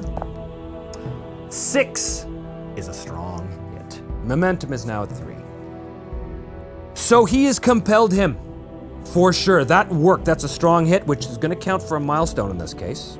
He believes he's achieved this vow, because he sees the light of understanding in Oddgeir's eyes. There's a profound sadness that crosses his face. He's about to argue with Arn, but he can see the steel in Arn's eyes, and he realizes that there'll be no arguing on this, so he kind of, slumps defeated, unfortunate. So now Arn has to do the fulfill your vow. Roll challenge dice and compare to your progress. Your progress on this is 9. Here we go. Strong hit, fulfill the vow. It's a troublesome quest, so he marks 1 experience. I will go into the wilds and leave Jorunn behind. That is for the best, Oddgeir. And with that, Arn is free to return to Swordbreak, having fulfilled the vow. He doesn't have to do a journey move to get back to Swordbreak. It's fairly close, but after a day or two, he does return to the settlement. And there he finds Jorunn now set up in a longhouse. Arn, you returned. Oddgeir, have you dealt with him? Oddgeir will not trouble you any longer, my sister. Finally, I am free of him. The bond with Jorunn is secure. He's done something for her, reestablished his bond with her. Now that I have done this for you, sister, will you tell me what I need to know to begin my quest to find the Scourge of the Mountain? Yes, brother.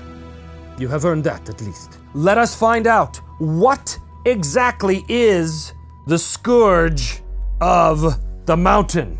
There's been a lot of talk in the comments about what it might be, but I'm gonna let the dice determine. That's the way I roll. Literally, that's the way I roll. What does it have to do with? 15. Raid? Well, that makes sense so far. Raid. 97. Wealth. Raid wealth. It comes down from the mountains. It wiped out a settlement. It raids wealth. Do you see where I'm going with this? The Scourge of the Mountains that came down, raided the wealth of Wolfstone, whatever was there, and leveled it, is a dragon. The Scourge of the Mountains is a dragon, and Arn must now find a way to find it, hunt it down, and end it. Well, that's gonna be pretty tough, because it's a dragon. Surely there must be a weapon that I could use to end this creature. Perhaps I should begin looking for that. I think there's definitely a weapon a fabled weapon that he could find. Indeed. In my researches in the mystical arts, I have come across many references to just such a weapon. It was a weapon that I myself tried to find after you left us. I was unsuccessful, but I was able to find a clue as to its whereabouts. 16. Evade. 50. Possession. It was stolen. Evade possession. It was stolen. It used to belong to Arn and Jorun's ancestors. Maybe like their grandfather, their great-grandfather. Yeah, that's the reason why the Scourge of the Mountains has such a thing against the people of Wolfstone, because years ago, their great-grandfather managed to wound the dragon. This has sounded a lot like The Hobbit. Managed to wound the dragon using this weapon. This dragon not only raised Wolfstone, but has been hunting the people of Wolfstone. That's why they're on the run, because the dragon is not out to destroy the town of Wolfstone. The dragon is out to destroy the bloodline of Arn's great-grandfather. Interesting. Now, I think that Jorun is smart enough and powerful enough to have evaded the dragon for many years, so I don't think the dragon is nowhere nearby. I think she has successfully got her people to safety, because the quest for this is extreme. If the quest was, say, dangerous, then the dragon might be close by, but it's not. There is a weapon that belonged to their great-grandfather that was stolen by somebody and taken somewhere else. So what was Arn's great-grandfather's name? We need a good name for him. Veslidi Kalepunki.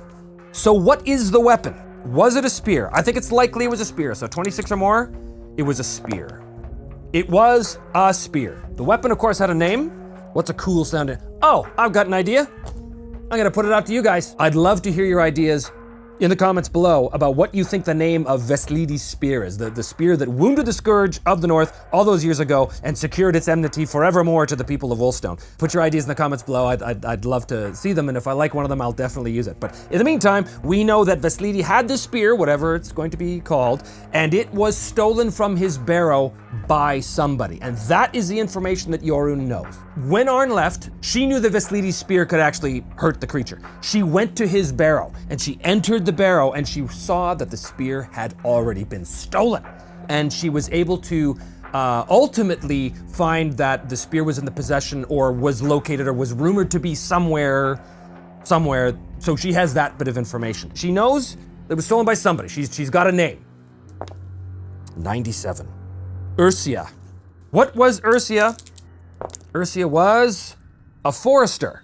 Okay, Ursia the forester. Why did Ursia steal the spear from the barrow of Veslidi? 27. Kieran ill. So she stole the spear of Veslidi because she believed it had mystical powers to cure an ill, to heal someone close to her, probably. Ursia the forester, as far as Jorun knows, is located she was last seen at a battlefield. She's known to reside on the edge of an ancient battlefield. Where is the battlefield? We're rolling on the region here, and it's going to be the Barrier Islands. Okay, so she's not that far off. And what do we know about this battlefield? It is 62. A ruined battlefield.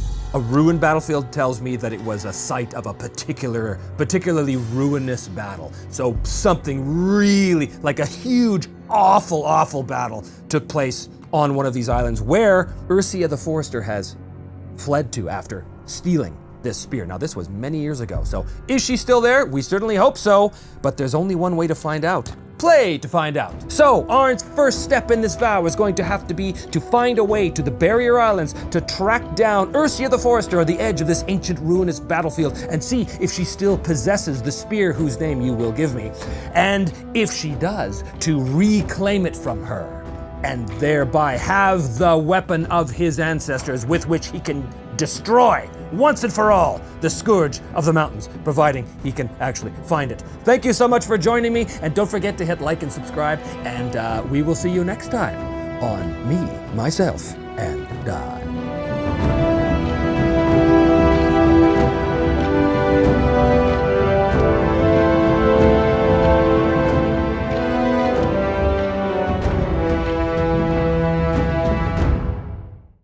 Well, hello and welcome back once again to Me, Myself, and I. I am, as always, your intrepid GM, host, and player, Trevor DeVal. First of all, be careful what you wish for, because you may get it, and boy, did I get it. I asked you last time for names about Veslidi's spear, and I was inundated with fantastic ideas, all of them so cool. But in any contest, there has to be one winner, and that winner is Joshua Sims, who gave us the suggestion of Ulvatan, which means wolf's tooth. So some of you had suggested some very interesting things about the name of the spear, but also the settlement, Wolfstone. And the thing I'm going to go with, which is sort of cobbling together a number of your ideas, which is great stuff, really, really great stuff. Thanks so much, guys. Wolfstone derived its name because at some point in its past, a meteorite, a star, fell from the sky nearby, perhaps heralded by the howling of wolves or something like that, and that, of course, gave the village its name of Wolfstone. The spear was forged out of the metal in that fallen star, in that meteorite, and it was said that the spear could pierce that which iron could not. And so, therefore, the spear was called Wolf's Tooth because it came from Wolf Stone. So, anyway, a little bit of cool world building there. So, thanks so much. The name of the spear is, in fact, Ulvatan, which means Wolf's Tooth. Some of you had also asked me about the name of the dragon. Very good question. I've included a link below in the comment section to an old dragon magazine that I used to determine the name of the dragon here. And the name of this dragon, that is the foe, the sworn enemy of Arn's people, is Thalgalos, and Thalgalos, roughly in its own language, I guess, means born of the air or born of the wing, that kind of thing. The reason is because in Ironsworn, there are no actual dragons. There's wyverns and there's worms. Worms are the closest thing, except that they have no wings. This one does. In my version of the Ironlands, dragons are not a species. They're not, ubiquitous. They're not divvied up into colors or breath weapons or anything like that. In fact, I'd say that Thalgalos could be unique. So when last we left Arn Kalapunki, he had successfully maintained his vow with his sister by dealing with Oddgear and had returned to the village of Swordbreak, having established a bond with them as well. I think that he spends a few days among the people of Swordbreak. He sups with them. He dines with them in their feast halls, in their longhouses. He gets to know the children, perhaps, that were being held hostage in the barn. He accepts the gratitude of a thankful village, basically, as well as, tending to Dari and always returning to his bedside to make sure that all is well there. Basically, what he's doing here is a sojourn. So he's basically taking some time to recoup, to replenish his supplies and his dwindling spirit stock, all this kind of stuff. So that's the first move that's going to happen here. He's rolling plus heart, but +1 because of his bond, so he's rolling +5. 10, that is a strong hit. On a strong hit, basically because of his bond, he chooses 3 of the following things. So the first one is Consort, which is +2 spirit. His spirit was at 4, so now it's back up to its max of 5. That is represented by him spending time at Dari's bedside and with the villages of Swordbreak as well. It boosts his spirits and gets him sort of back in the game, so to speak. He's also going to provision himself, which means his supply goes from +3 to +5, so he's back at max. So the villagers kit him out with enough food and supplies, basic traveling gear that he needs. And of course, plan is +2 momentum. So I think that spending time with the village elders, I need to get to this island. What's the best way to do that? And I think that they point him in the right direction. They basically say, because he did get a strong hit on that swearing of the vow. So I think that the village elders basically point him to a particular village on the coast that are known for being sailors and fishermen and stuff. Basically something that can get him across the water. That's going to increase his momentum, the planning, to +5. Now, part of that planning is also dealing with his sister, perhaps for the last time in some time, as she is preparing to take her people or take her soldiers and go back to her people who are currently hiding in the caves as they make their way across the Ironlands, always and eternally evading Thalgalos. Dear sister, the time has come for me to go. The spear calls. I will find it, and I will find Thalgalos as well. You'd better do that soon, Arn. I do not know how much longer I can keep my people one step ahead of that foul beast. All I can promise, dear Jorun, is to do my best. Then, brother, that will have to suffice. And with that, he gathers his things, he bids his sister and the rest of the Wolfstone militia a fond farewell and good luck. As I said, the elders in Dari are able to point Arn to a village on the coast where he can go to perhaps secure transportation across the sea to the Barrier Islands. What is the name of that village? Highmark.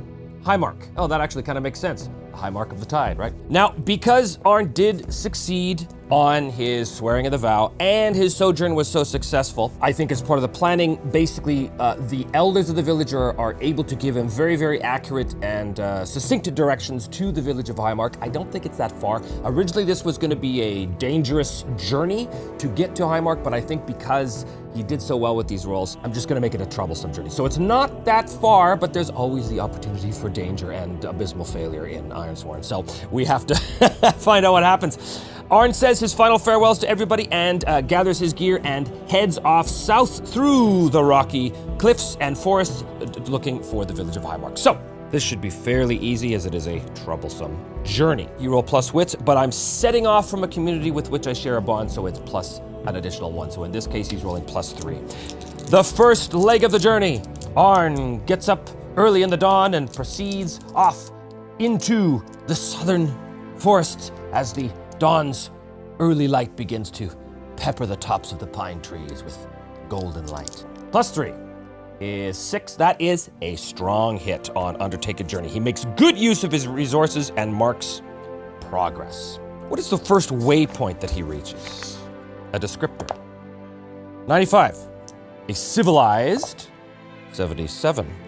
A civilized forest. He encounters a civilized forest. I think what this means is that he, towards the end of the first day, he comes across a forester camp. It's more of like a series of cabins and such that the foresters use to stay in while they're out, harvesting a bunch of resources. These are probably foresters that are associated with Swordbreak as well. And I think that he mentions Dari's name to them, and they know Dari because Dari and his men would have at some point taken advantage of the shelter that these particular cabins provide. That was a strong hit, so I don't think there's anything of perilous note that happens here. He basically spends a restful night among the foresters of the cabins of these woods, and then the next day gets up and moves off again. He continues his journey the next day through the thick, tangled alpine forests of the coasts of the Iron Land, known as the Ragged Coast. This is now just a straight-up plus 2 roll for Undertaken Journey. 5. Ooh, well that is a miss on the second day. See, I told you, Ironsworn is potentially dangerous, even as something as simple as undertaking a troublesome journey. Be waylaid by a perilous event. Pay the price. He's leaving this community of foresters behind. I doubt that there's anything dangerous in terms of like animals or creatures or bandits even around here. I doubt that's the case. So it's probably something else. I don't really know. Let's roll on the chart and just get a sense of what perilous event waylays him. 3, a person or community you trusted loses faith in you or acts against you. Well, could be Swordbreak, but he just did get a strong hit on his sojourn with them. So I don't think it's the people of Swordbreak that are going to be responsible for this. But I do think that it is some of one or more of those warriors that were with Jorunn. I think if we kind of flash back briefly to the barn where the warriors are looking on as Arn and Jorunn have their initial conversation, I think that, if this was a show, like a TV show, the camera would zoom in on, one particular soldier's eyes as this one guy, absolutely blames Arn for abandoning them. This guy, more than anybody else, believed that Arn completely stabbed them in the back by abandoning his responsibilities. And I think that as Jorunn takes her soldiers away, this guy also sees Arn splitting off by himself and decides this is his opportunity to enact vengeance on this guy. So this guy has broken off from the rest of Jorunn's group and has pursued Arn alone through the woods to try and ambush him to really get Arn to pay the price for his abandoning them. Okay, so Arn is moving through the woods. I think several hours have gone by now. He moves up to the top of a ridge, and there he can see below him the wide, open, rugged fjord that spreads out like a canvas in front of him. And there at the headlands of the fjord, way off to his right, like this is miles and miles and miles away, but he can see what appears to be small fires, probably cooking fires. That's probably Highmark. But as he's standing at the top of this cliff looking down, again, he's silhouetted by this massive pine trees behind him, the wind kind of blowing through his hair, and he's getting a good gout of fresh air, and he looks down way, he can see the village of Highmark there. From behind him, this fella, his name is going to be 66 on 4. Ormir. So as Arn is standing there taking in the wide sweeping vista of the open rugged ford below him, from behind him, Ormir begins to stalk up, and I think Ormir has murderous intent and he's moving up. Now here's the question. Is Arn aware of this? So Arn is being ambushed here. We're gonna enter the fray and Arn has to roll plus wits to see if he can react in time to determine who has the initiative. This is +2. Oh boy. Okay, so he's got a miss, which is really bad being ambushed. I think that I'm going to have Arn burn his momentum. I can't have him ambushed. Too deadly. So he's gonna burn his momentum, which means that he gets a weak hit. He can either bolster his position or prepare to act. He prepares to act, which he takes the initiative, which means that he hears the snap of a twig behind him and he spins around, and there he can see this young warrior with, a spear in his hand, basically trying to creep up behind him, and he turns, and I think for a second he's completely taken aback by this. He recognizes the guy, but he's like, Ormir? What are you doing here? I don't care what your sister says. You abandoned your people, and for that, you must pay. And I think he lunges with the spear at Arn. Arn has the initiative, so he can act first. I think he's gonna face danger. This is with speed, agility, or precision. He sees this coming, but he tries to dive out of the way. So he is going to face danger using edge, which is 3. 6 is a strong hit. You are successful and take +1 momentum, so he's back up to 3 momentum. Ormir thrusts at him, but Arn is able to spin out of the way, which causes Ormir to sort of lose his balance. He's just about to spin around and raise the spear again. He's crying out in a murderous rage.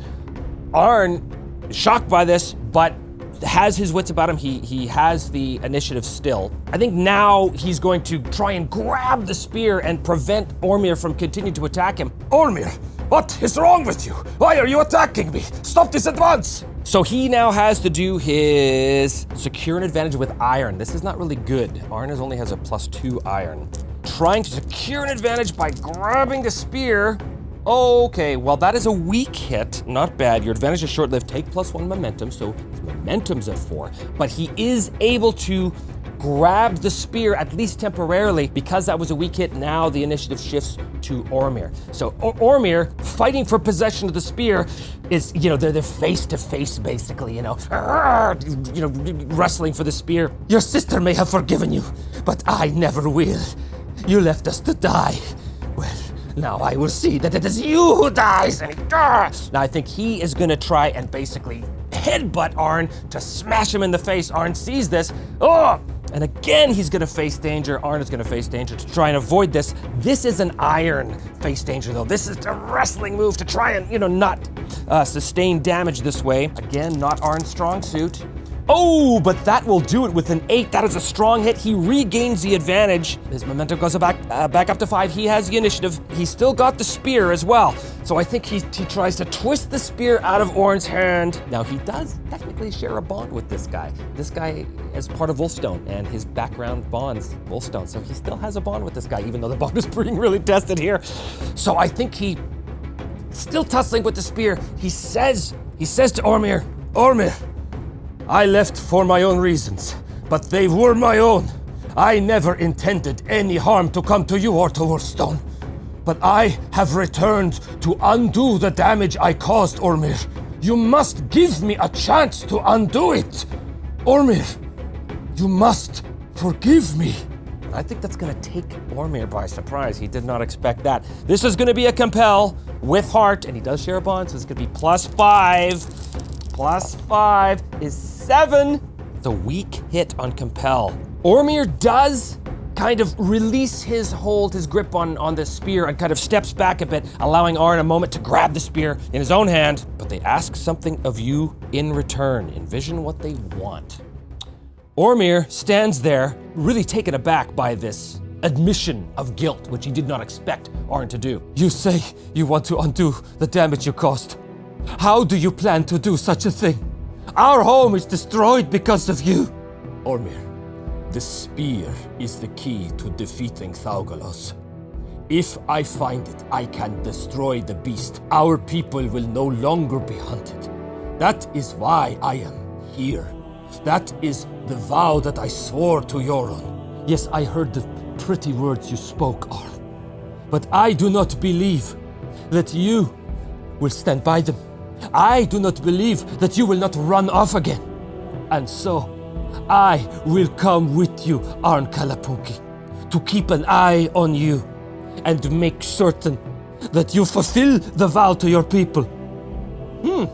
That's asking something of Arn. Ormir, the vow I swore is of the utmost danger. I do not know what dangers I will encounter on the way to reappropriating the spear, but I can assure you, if you come with me, your life will be put in unnecessary peril. You should go back to Yoron. Go back to our people. No, Arn Kalapunki. You have scored a weak hit, and therefore I am asking something of you, and what I ask of you is to take me with you. In fact, I demand it. This is the price. So Ormir will now be journeying with Arn, but he's not going to be a companion or anything like that. And if anything, this is going to be a liability, because now Arn is going to want to make sure that nothing happens to Ormir. Let's find out some information about Ormir. We know what his goal is to keep an eye on Arn and to make sure that Arn fulfills his vow. Crazy, this guy's dead. We know he's a soldier, so obviously he knows how to use weapons and can defend himself in a fight. But let's find out a little bit more about Ormir, the soldier. 29. He's proud. Well, that certainly makes sense. This guy, for now. This guy will be Ormir. So, Ormir and Arn continue the journey towards Highmark. Plus wits, plus 2 is 5. That is a strong hit. So, when you undertake a journey, take +1 momentum on a strong hit. So his momentum goes up to 6. Advantages of Wayfinder. And a strong hit means he reaches a milestone, which is another 3 boxes. Arn and Ormir begin to pick their way down the cliffside, slowly making their way down, grasping trees and rocks and everything like this. It's not like it's a sheer cliff down, but it's quite steep, and it takes them probably the rest of the day. They get to the shale beach by the end of the day and are able to make a simple camp there. I think that that evening, as they're camped on the beach, Arn tries to engage Ormir in more conversation, to find out, even just small talk, to try and reduce the tension level, but Ormir has none of it. He's a proud soldier. And every time Arn tries to engage with any kind of conversation with him, Ormir basically just says, I am not here as your friend, Arn Kalapunki. I am here as your judge. The next day, they continue their journey. Undertake a journey plus wits is 4, so that's going to be a weak hit. So a weak hit with undertake a journey, you reach a waypoint and mark progress, but suffer supply. So he does mark progress, so that puts him up to 9, but it costs him supply. And I think that the supply is because, when they stop for lunch, basically, Arn realizes that Ormir is not eating a whole lot. Ormir, where are your provisions? I did not expect to need them. My goal was to kill you, Arn, and return back to Yoron. So you have no provisions. And he kind of reaches into his pack and helps Kit out Ormir with some provisions, which is why his supply goes down. Ormir, what did you expect to happen if you did kill me, and then return to my sister? What were you going to tell her? I hadn't actually got that far. Far too proud to think things through, you see. They're very close to the village of Highmark now. They can see it ahead of themselves. Let's have a look. 9 is their number of boxes. This is a progress roll, and okay. Ooh, this is a miss. So reach your destination on a miss. You have gone hopelessly astray. Your objective is lost to you, or you are misled about your destination. Wow, okay, that's a problem. When they get closer to the village, they realize, Arn sees that the fires, the smoke that he originally thought was campfires, cooking fires, the smoke coming from chimneys and longhouses. Not so much. The smoke rises from the ruins of Highmark. It has been razed to the ground. It is nothing but a smoldering ruin. As they get closer, obviously this becomes apparent to them, and I think the first thing he's gonna do is look for any survivors. Gather information, searches an area. This is plus wits. Plus 2. With a 5, oh, that is a miss. Your investigation unearths a dire threat or reveals an unwelcome truth that undermines your quest. Pay the price. Well, first of all, there is nobody alive. There's nobody here at all. That's the obvious outcome to this failure. They're all either dead or taken. So here's a question. I'm going to ask the Oracle on this. Is there enough bodies in the buildings on the beach to suggest that everybody was wiped out? Or are there fewer, which could suggest that some of them were taken captive? 51 or greater, they're all dead. But 1 to 51, and clearly there's not enough corpses, so therefore there must have been survivors. And it is, in fact, this village could have easily housed several score people. And yet I only count maybe 30 among the dead. What does that mean? It means that the rest of the people of Highmark were taken captive by someone or something. Raiders? That would seem likely, but I do not know for certain. Here's the thing. Being surrounded by this horrible, horrible scene of carnage, I think is going to require... I think this is going to be an endure stress situation. This is really bad. Normal, I'd say it's 2 stress. Arn has seen some bad stuff in his day. For those of you who have watched season 1, you know that to be the case. So Arn has seen some things, so I think that he's just going to take one spirit damage. He must also roll, in this case, plus, it's the same thing, +4. See what happens as he endures the stress of this event. Oh no, this is a miss. So he also loses momentum from this, which means his momentum goes down to 5. He's not at 0, so he doesn't have anything else to worry about. But this is having a big effect on Arn. He's looking around at the dead, and I think as he realizes these people have been taken captive, ooh, is this enough for him to swear a vow to get these people back? I don't know. He's got to find the spear. He's got to get to the islands, but his best shot were the people here, the people of this village, and they're gone. If he finds them and rescues them, they still might be his best bet at getting to the barrier islands. They're sailors, they're fishermen, so he needs to find out what happened to them. He knows they were taken captive. It's almost a sure thing that these were raiders. So 11 or more, and it was definitely raiders, and he sees signs of it. So 11 or more, and it was raiders? Yes, it was, in fact, raiders. So the question is, how is he going to deal with this? The raiders came by boat, and they obviously left by boat as well. He's kind of desperate here. Is he going to go after these people, or is there a small fishing boat? This is a fishing village. Chances are very good there's a fishing boat, but those fishing boats are not designed for extended voyages, certainly not to get to the barrier islands. I mean, that is crazy. Is there a fishing boat? Well, I think it's probably likely, 26 or more, that there's a fishing boat available. Absolutely there is. In fact, there's several fishing boats that were left unscathed in the battle. Does Arn make a vow to rescue these people, or does he just get in that boat? I think Arn is honor bound, and I think, yeah, he's the kind of guy. I think in the center of this village, there's like a large iron post. And this is the place where people would come and they would place their hand on the post and they would swear vows to each other to do all kinds of things. So I think that post obviously still exists. It's scorched and blackened, but it still exists. And I think that as Arn picks his way amongst the dead, he goes up and maybe he can see one of the fallen warriors of Highmark, lying there with his charred, blackened hand still on the iron post, as though he was in his last moments swearing a vow to get revenge on those who butchered his people.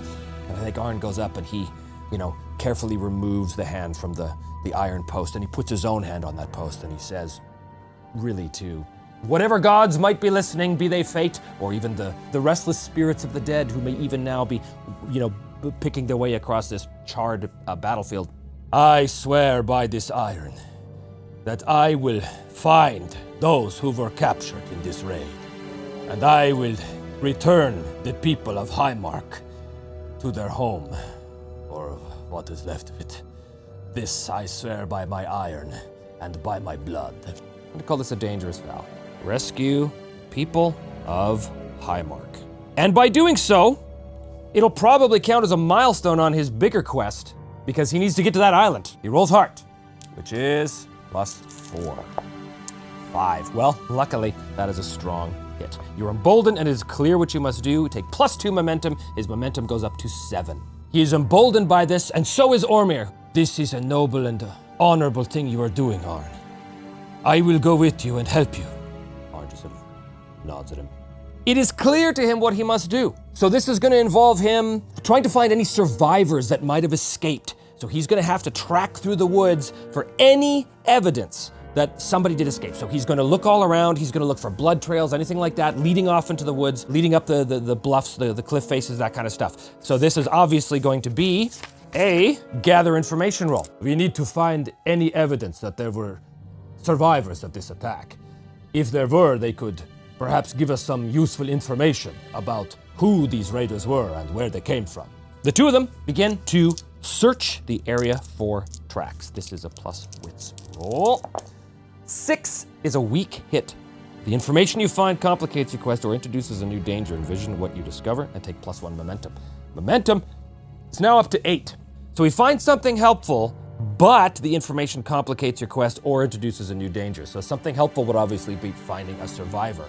But something that complicates the situation would be, I don't know, like the survivor about to die before he can talk. Yeah, I think let's go with that. So they do find a trail of blood, and you know the smoke is still rising from the ruins of Highmark. So this was a very recent attack. Arn and Ormir find a blood trail, and they follow it into the woods over rocks and, you know, past trees and things. You can see like a bloody handprint on one particular tree where obviously this wounded person had stumbled and arrested their fall by putting their hand up on the tree. So he follows that, you know, he finds bits of fabric and everything like this, typical tracker through the wood stuff. But eventually he comes across maybe an older man who is lying there, covered in wounds, bleeding out like he's about to die. In fact, I think the complication is as Arn gets to him, the man sort of is on death's door, and he kind of looks up at Arn and he says, and he recoils in fear, assuming that Arn is one of the attackers. Do not be afraid, my friend. I am here to help. Please, allow me to tend your wounds. Ormir, there was a herb that I used before to heal Oddgear. It looks like this, and he gives him a description of it. See if you can find some. And I think the two of them immediately break off, looking at the boles of trees in the underbrush, scouring the area for any kind of herb that will secure him an advantage. So let's see if he succeeds at that. Because Arn knows what he's looking for, I'm going to call this an edge roll, because it's with speed and precision. So this is going to be plus edge to secure an advantage. Oh, okay, well 9 is a weak hit. Your advantage is short-lived. Take +1 momentum. They return to the old man, and he immediately gets Ormir to help him apply some bandages and staunch the bleeding and try and save this guy's life using these new herbs. His wits roll is +2. So, okay, again, it's a weak hit.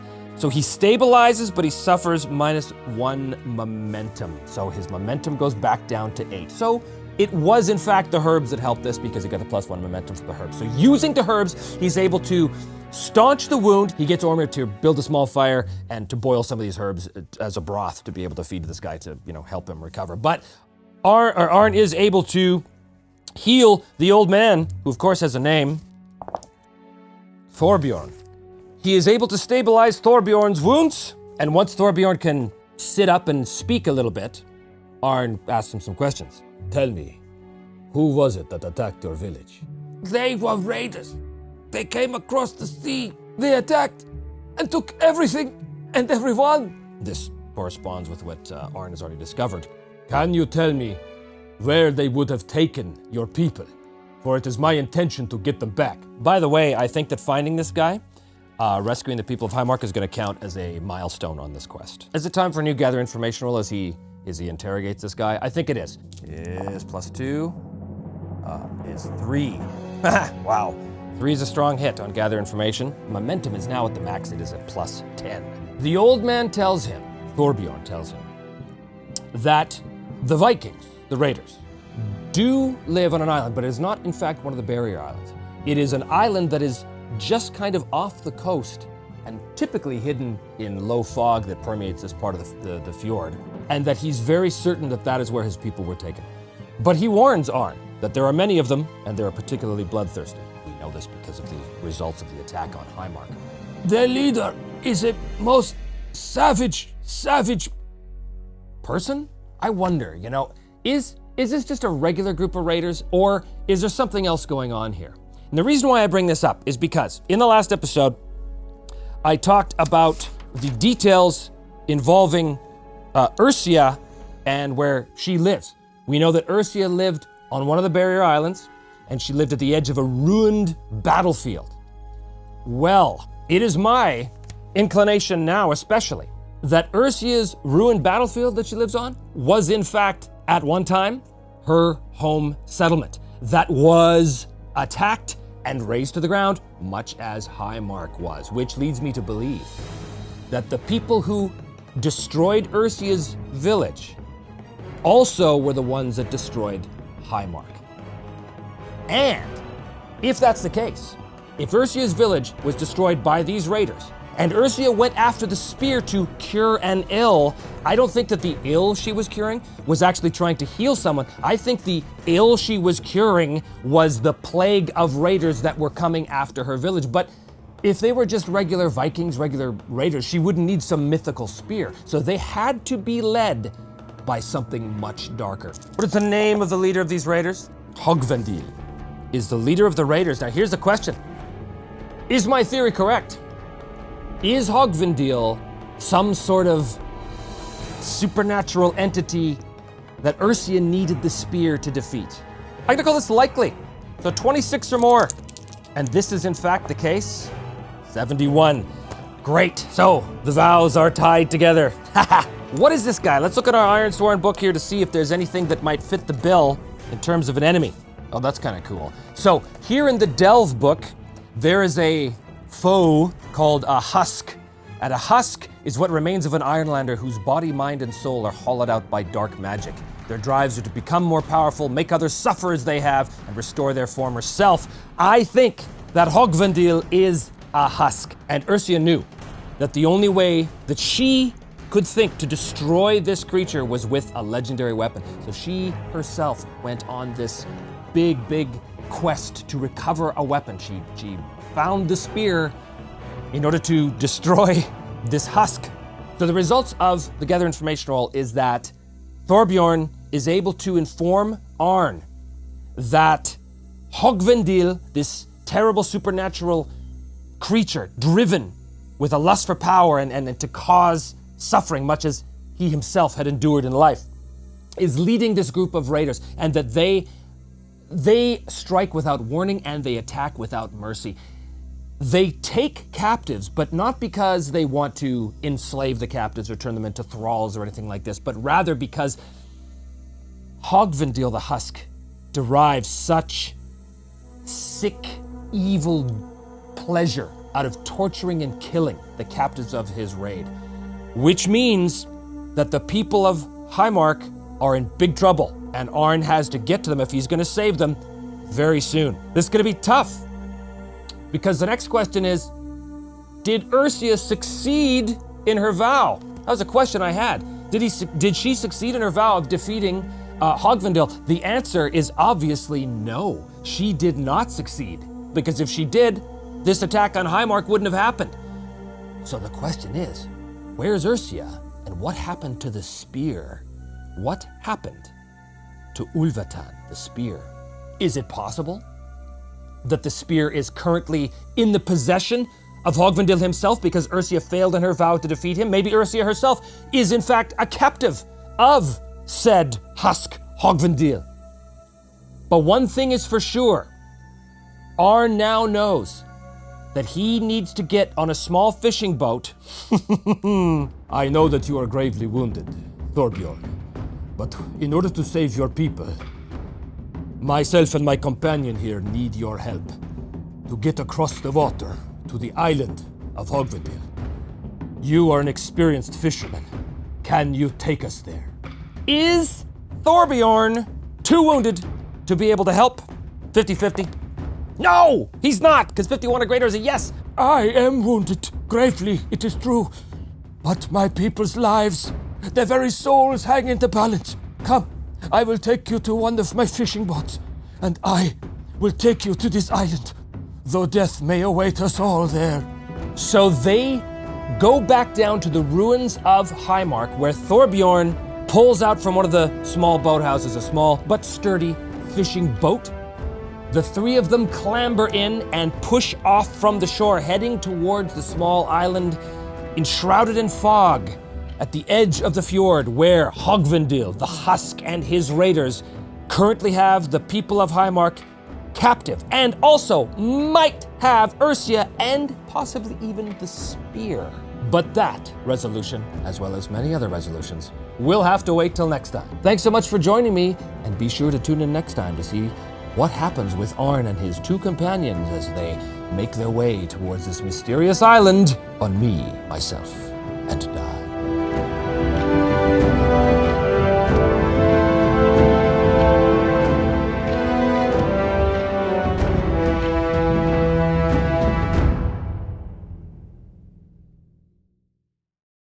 Well, hello and welcome back once again to Me, Myself, and Die. I am, as always, your GM, player, and host, Trevor DeVal. Thanks so much for tuning in. And as always, don't forget to hit like and subscribe. Let us get on with things. First of all, I was having a bit of a brainwave as I was considering the vow, the main vow of Arn, which is find and slay the scourge of the mountain and get revenge for the people of Wolfstone. I think it's better to name vows in such a way as you have an endpoint, but you don't specifically detail the methods by which you accomplish that endpoint. The reason why I say this is because I like to keep the possibilities open in terms of how I go about accomplishing the objective. So right now the objective is find and slay the scourge. Well, that's pretty specific. The only way I can accomplish that vow is by hunting down Thalgalos the dragon and killing him. Okay, that's cool. But there might be another way to fulfill the vow if the purpose of the vow is to free the people of Wolfstone from the Scourge of the Dragon. Because as we've established, the people of Wolfstone have no home and they're moving from cave to cave and from place to place, and they're always being pursued by this dragon that's trying to wipe them out. So for me, I think what is really the heart of the vow here is freeing them from the Scourge of the mountain, freeing them from Thalgalos. Now that doesn't necessarily mean Thalgalos has to die, although that's certainly what Arn has in mind, and that's the whole reason why he's going after the spear. So that is still, very much a tactic that he intends to employ. But what I'm saying is, I think it keeps the sort of narrative situation a little more fluid if there might be other possibilities for freeing the people of Wolfstone that have something to do other than hunting down the dragon and killing the dragon.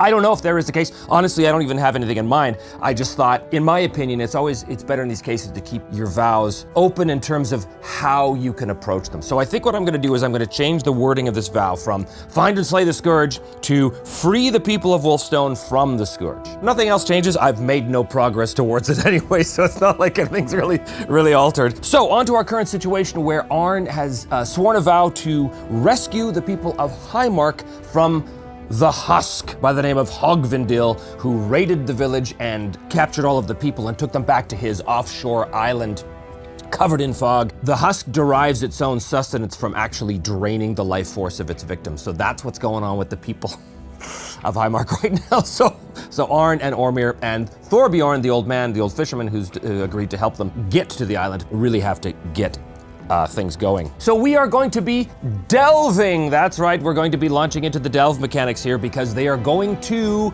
the island of Hogvindil. So I have filled out a delve sheet here. The objective is to find and rescue the folk of Highmark. That is important. The theme in this case is fortified because it is a raider encampment. So there's going to be, pirates and Viking types everywhere. There's going to be two domains. One is sea caves and one is stronghold. I'm imagining that the island, once they get there, has tiny little almost like smugglers' coves situated all over the outside of the island, and that the island itself is riddled with an internal network of tunnels, sea caves, this kind of thing. But no one knows how to navigate that maze of sea tunnels. So I think that what's going to happen on the delve sheet is it is a formidable site. Every progress they make is one box. The first 4 boxes of the site exploration are going to be sea caves. Then the next boxes are going to be stronghold. And the idea there is, I want them to have to navigate these sea tunnels and explore what's there until they find like a set of natural stone steps that leads up into the underbelly of the stronghold itself, at which point we switch the domains. Now, that might change based on the rolls I make, but that's kind of my setup right now. So again, it's not, bog standard delve rules, but it's sort of making the rules my own. Arn and Ormir have been taken on a couple of boats by Thorbjorn. I say a couple of boats because Thorbjorn knows that there's a number of his people, like a large number of his people, that were captured. They have to get to that island, find these people, rescue them, and get them back, which means they're gonna have to take them in a boat. But one boat is not gonna be enough. Probably 2 boats is not going to be enough, but it's what they have. So let's find out. Arn and Ormir, guided across the waters by Thorbjorn, make their way, as I said, through the fog of the sea until finally they can see a large, shady, gray-black object rising out of the mist in front of them. This, of course, is the island of Hogvendil. The sea crashes against the edges of the cliff face as the large black cave yawns in front of them. They pull up towards it, towing this second boat behind them. Thorbjorn turns to Arn. It will be very dangerous inside. I know very little about the interior of this place, but I do know that if we keep our eyes open, we may be able to find a stairway that goes up into the bowels of the fortress itself. Very well. And we will have to keep our eyes open for whatever comes. And they slowly row their way inside the yawning cave mouth that leads into the Byzantine maze of tunnels underneath the fortress. Slowly and as quietly as they can, Thorbjorn dipping the oars of the rowboat into the water again as the water sort of sloshes up against the inside of these flooded tunnels. Arn has lit a torch because the inside of the tunnel is completely black. Black as blackest night. Shadows play off of the dark, rocky tunnel walls and flicker off of the waters ahead of them. What is the first area they come from as they slowly begin to navigate their way through these maze of tunnels? Features 21 is going to be on the Sea of Cave, watery tunnels. So this first area here, perhaps it was designed to be like this, we're not exactly sure, but there are a number of branching tunnels. Each one could lead anywhere. They're not entirely sure. They're going to have to explore them to find out. They're slowly making their way. They're trying to stop and listen, and maybe they hear something from another tunnel. Maybe they hear voices, something like that. They have to make sure that there's no large rock protrusions from the water that might scrape against the side of the boat, causing damage to it. So this is going to be with wits. His wits, unfortunately, is 2. Here we go. Oh, well, that's great. That's a miss with a match. Okay, off to a great start. Reveal a danger. Here we go. What is the danger that gets revealed in these tunnels? 21, that is on the fortified. Unexpected alliance revealed. I think what that means is that there is some sort of sea beast that lives in these waters that some of the raiders, or maybe Hogvendil himself, has enslaved to its will. We have a miss on this with a match, which means that there's a major plot twist. Someone or something goes missing.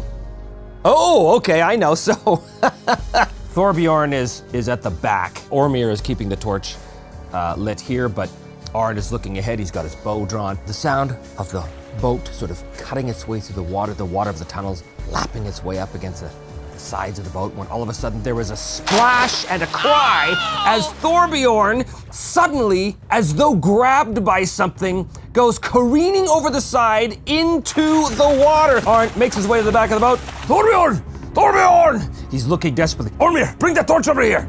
Ormir comes over. They're at the back of the boat now. The boat is kind of like bobbing up and down on the water as it's been disturbed by something. As they look inside, there's no sign of Thorbjorn, but bursting out of the water beside them is this hideous eel-like creature with tiny little clawed arms. This thing is just going to represent its sort of head. Now, they failed on their delve with a miss. They rolled the match. Thorbjorn's already been taken. I think that this counts as them being completely ambushed. So there's also the frantic splashing and cries of Thorbjorn as he's sort of being held underneath the water by some other appendage of the creature. Enter the fray. He is being ambushed. This is a roll of wits. +2. Does Arn succeed on this? 4? No, he does not, which means combat begins with you at a disadvantage, pay the price, and the foe has initiative. Well, I'm just gonna roll randomly to see what pay the price is. 17. Your action has an unintended effect. Your action of going over the side and looking for Thorbjorn has an unintended effect, and that unintended effect is, as this thing bursts through the water, and Arn has already frantically called Ormir over with the torch, the entire boat lurches up as their weight causes it to kind of careen too much to the aft of the boat, causing them to crash into each other and to try and not fall over the side of the boat. So this is a face danger with edge +3. Here we go. 7. Oh my God. It's another miss and a match. They've gone over to the side of the boat. The boat is moved up like this. The creature is flopped onto it, basically causing the boat to come up even more out of the water. And both of them go splashing out into the water. Now, because it was a match, something even worse happens. And I think what that something worse has to do with Ormir. Ormir's head cracks against the side of the other boat and knocks him out into the water. He is unconscious in the water. That's not good. And Arn is in the water as well. And this thing has initiative, which means it immediately moves towards Arn. I think his bow is out of his hand, probably still back on the thing. He pulls out a knife, like a hunting knife that he has, desperately trying to fend off the attacks of this thing as he tries to scramble for purchase to get back on the boat, because as long as he's in the water, he's in big, big trouble. This is going to be a clash roll. This is an iron roll. Okay, he's rolling +2. As it comes to snap its razor teeth on him, he rolls, oh my God, he rolls a 4. He's outmatched and must pay the price. The foe still has initiative. Well, it clamps down, I think maybe on his midsection or maybe his leg, inflicts 3 harm, which brings Arn down to 1 because his max health is only 4. He's got to endure harm. Iron +2. Weak hit, so he presses on. It still has the initiative. I think it's going to try and drag him under. He is going to face danger by grabbing the boat and trying to haul himself up. This is also going to be iron, which is no good for him, but he's got to try. Okay, a weak hit. So he does succeed in being prevented from being pulled under the water. This is definitely, he's going to suffer -1 momentum for this. He's faced danger, but the thing still has the initiative, so it is snapping at him, trying to pull him down, and it's going to try and bite at him again. This is another clash, unless Arn decides at this moment to turn the tide. Turn the tide. He is honor bound, which means that when he does turn the tide, he can make the move with +2 and take a +1 momentum. I think he's got to. I think he, once per fight, he risks it all. And how does he risk it all? He knows his vow to these people is foremost on his mind.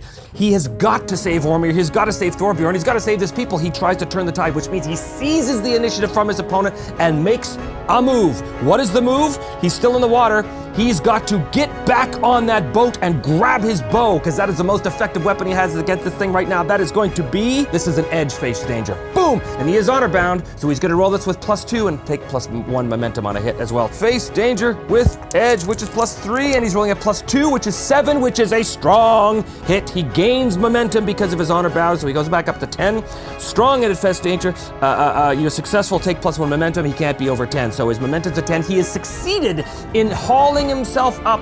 He's stolen the initiative. He grabs the bow, turns, because he has the initiative, and fires a barrage of arrows. He takes extra shots, so he's going to suffer 1 supply. So as he fires arrow after arrow into this thing, his supply now goes down to 3. Here we go, +3, which is a 7. He gets a strong hit, which means he does 3 harm. Because of his archer talent, it's +2 harm. He just did 5 harm to this thing, so arrows go sailing into this thing. Greenish blood bursts forth into the water as the arrows penetrate its scaly flesh. He retains the initiative at a strong hit. He's got to get in there, and he's got to save his buddies who are currently drowning by this thing. He's got to fire again, which means he is going to do a regular strike, which is edge. Come on, buddy. Okay, but it's plus edge, which is 3, which is 5, which is a strong hit. 3 more harm. 1, 2, 3, which means the thing is now at 8 out of 10 boxes. He is going to do the move to end the fight. This is a progress move. He's rolling against 8. If he makes this, the thing is dead. Oh, well, it's a weak hit, so he does kill it. However, there is there's a problem to this. An existing danger worsens, or something of value is lost. Someone important must pay the cost. Guys, there is only one explanation to this. Someone important must pay the cost. The thing that has been thrashing under the water and holding down poor Thorbjorn in its death throes, maybe it's got like its tail sort of wrapped around his neck and arm, kind of thing like this. Poor Thorbjorn, the old man, is trying desperately to escape, but there's nothing he can do. He's old and frail and wounded from last time, but the thing in its death throes squeezes and thrashes, snapping the old man's neck as it does. Thorbjorn is dead. Blood fills the water as the thing slinks away down to the depths of the watery tunnel, dead. Arn immediately jumps in the water to grab Ormir and get him up. This is also going to be a face danger, but on what? We haven't even made progress on the delve yet. This is just a miss. This is all just a big, bad miss. I think this is iron. This is about endurance. He can see Ormir sort of slipping underneath the water. I think this is about leaping in, grabbing him, trying to swim up to the surface and pull him up. So this is gonna be plus iron. Again, not something that Arn is great at. I think he's just gonna roll this at +2. Okay, well, it's a weak hit, which means, yeah, you know what? He's going to be delayed, so it takes him a little longer than he thought, and there's danger as, you know, Ormir is now slowly starting to suck in water and beginning to drown, but he is able to grab Ormir and haul him back up on the boat. He suffers a momentum, so his momentum goes down now to 9. He's basically, you know, pumping the water out of Ormir's lungs. Ormir, wake up! Finally, Ormir coughs and, you know, seawater belches forth and he's dazed but alive. He's gonna have a big old shiner on the back of his head, but he is, for the moment, okay. They spend a few minutes looking around, like, you know, Arn's, you know, shouting into the darkness, Thorbjorn! But gradually, as underneath the water, the creature relaxes its muscles in death, allowing the body of Thorbjorn to bob to the surface, his head twisted around backwards at a sickening angle, and they realize that Thorbjorn has been killed by this. Well, that was an eventful and very productive first roll. Arn is wounded. He's really hurt bad, and I think he's bleeding openly from this wound. I think he has to do a heal. He's rolling on his wits, which is +2. This is to heal himself, but he does have Ormir's help on this. 7 is a failure. No, I'm burning momentum. I'm going from 9 back down to 2 because I can't afford to fail anymore. That's what momentum is for. So that turns that into a strong hit. So he goes back up to health +3. So he's able to bind that wound, but only by spending his momentum, as I said, which resets now at 2. Now it's time to go on. They don't have time to do anything about Thorbjorn's body. They have to try and pull their way using these 2 little boats through the tunnels as best they can, which means doing yet another delve the depths roll. They're now concerned that there was some alliance with the Vikings and these creatures, which leads Arn to believe that there might be more. So therefore he's gonna go a little more carefully, a little more quietly. That could cost them some time, but he has to be careful. They can't afford an attack like that again. So he is going to roll with stealth as they slowly, carefully, quietly move through these tunnels, keeping an eye out for the best way to go. Which means they roll plus shadow, which is +3. Delve the depths, +3. 7 on a match and a strong hit. On a strong hit, you mark progress and find an opportunity, and we have a match. So something beneficial happens as well. Let's see what this opportunity is going to be. The opportunity is 33. An aspect of the history or nature of this place is revealed. You know what? I'm just going to take the momentum at this point. They mark progress, so they come to a new area for one thing. I guess we need to find out what that area is first. Yeah, let's find out what that area first. It is 19. Oh, a command center or leadership. A command center. Oh, I know what they find. A command center in the sea. Okay, great. They move through the tunnels for a few minutes, but very quickly come out into a much larger cavern, which they can see the open ocean from this cavern. And they can see there's a large wooden dock that's been built into the side of this cavern. And inside this cavern, by this large dock, is the Viking raider ship.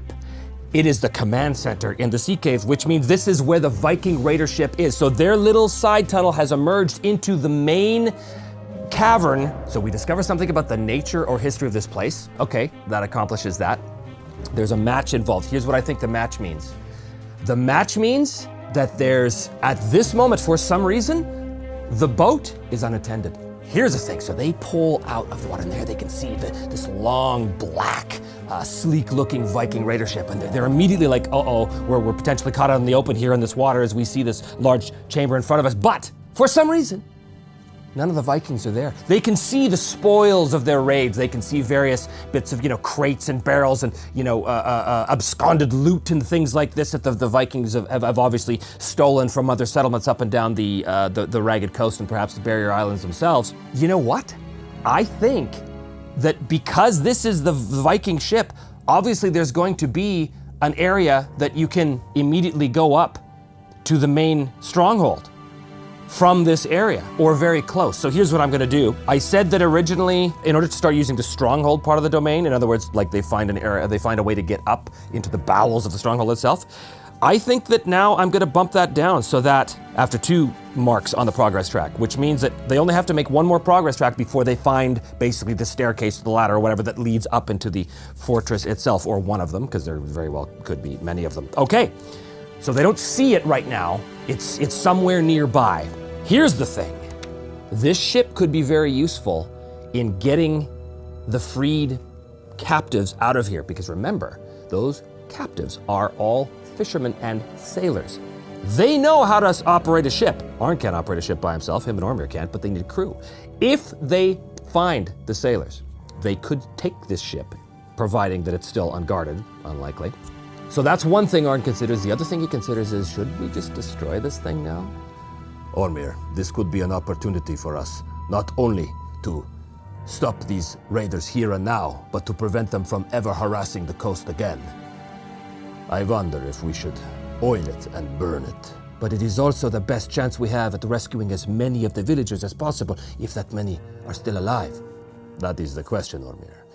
I confess I am unsure of how to proceed at the moment. I think, though, that Arn is going to play it safe and not destroy the ship, because I think he's going to keep that in the back of his mind, that the ship is here, and if they have to grab the ship and get out, that it is an exit point. Okay, all right, great. I think they put the boats aside because I think that now what they see is a number of small tunnels going off into the darkness.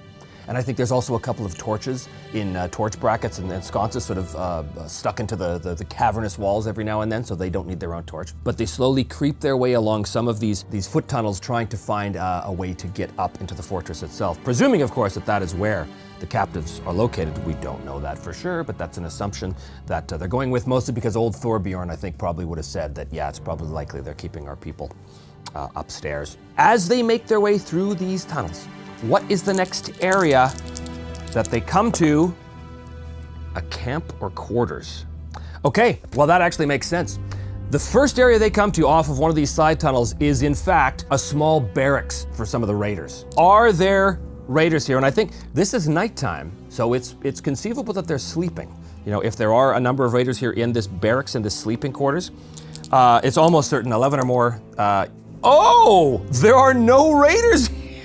Okay, well, our luck changes a bit. It is a barracks, but there are no raiders here, which again leads me to believe that the reason why there are no raiders here at night, when perhaps they should be, is because everybody is upstairs partaking in this husk ceremony of draining the captives of their life essence, probably because they're not here. Why weren't they here? So they are going to roll delve with haste to get through here and see what happens. This is rolling at +3, which is 8, another strong hit.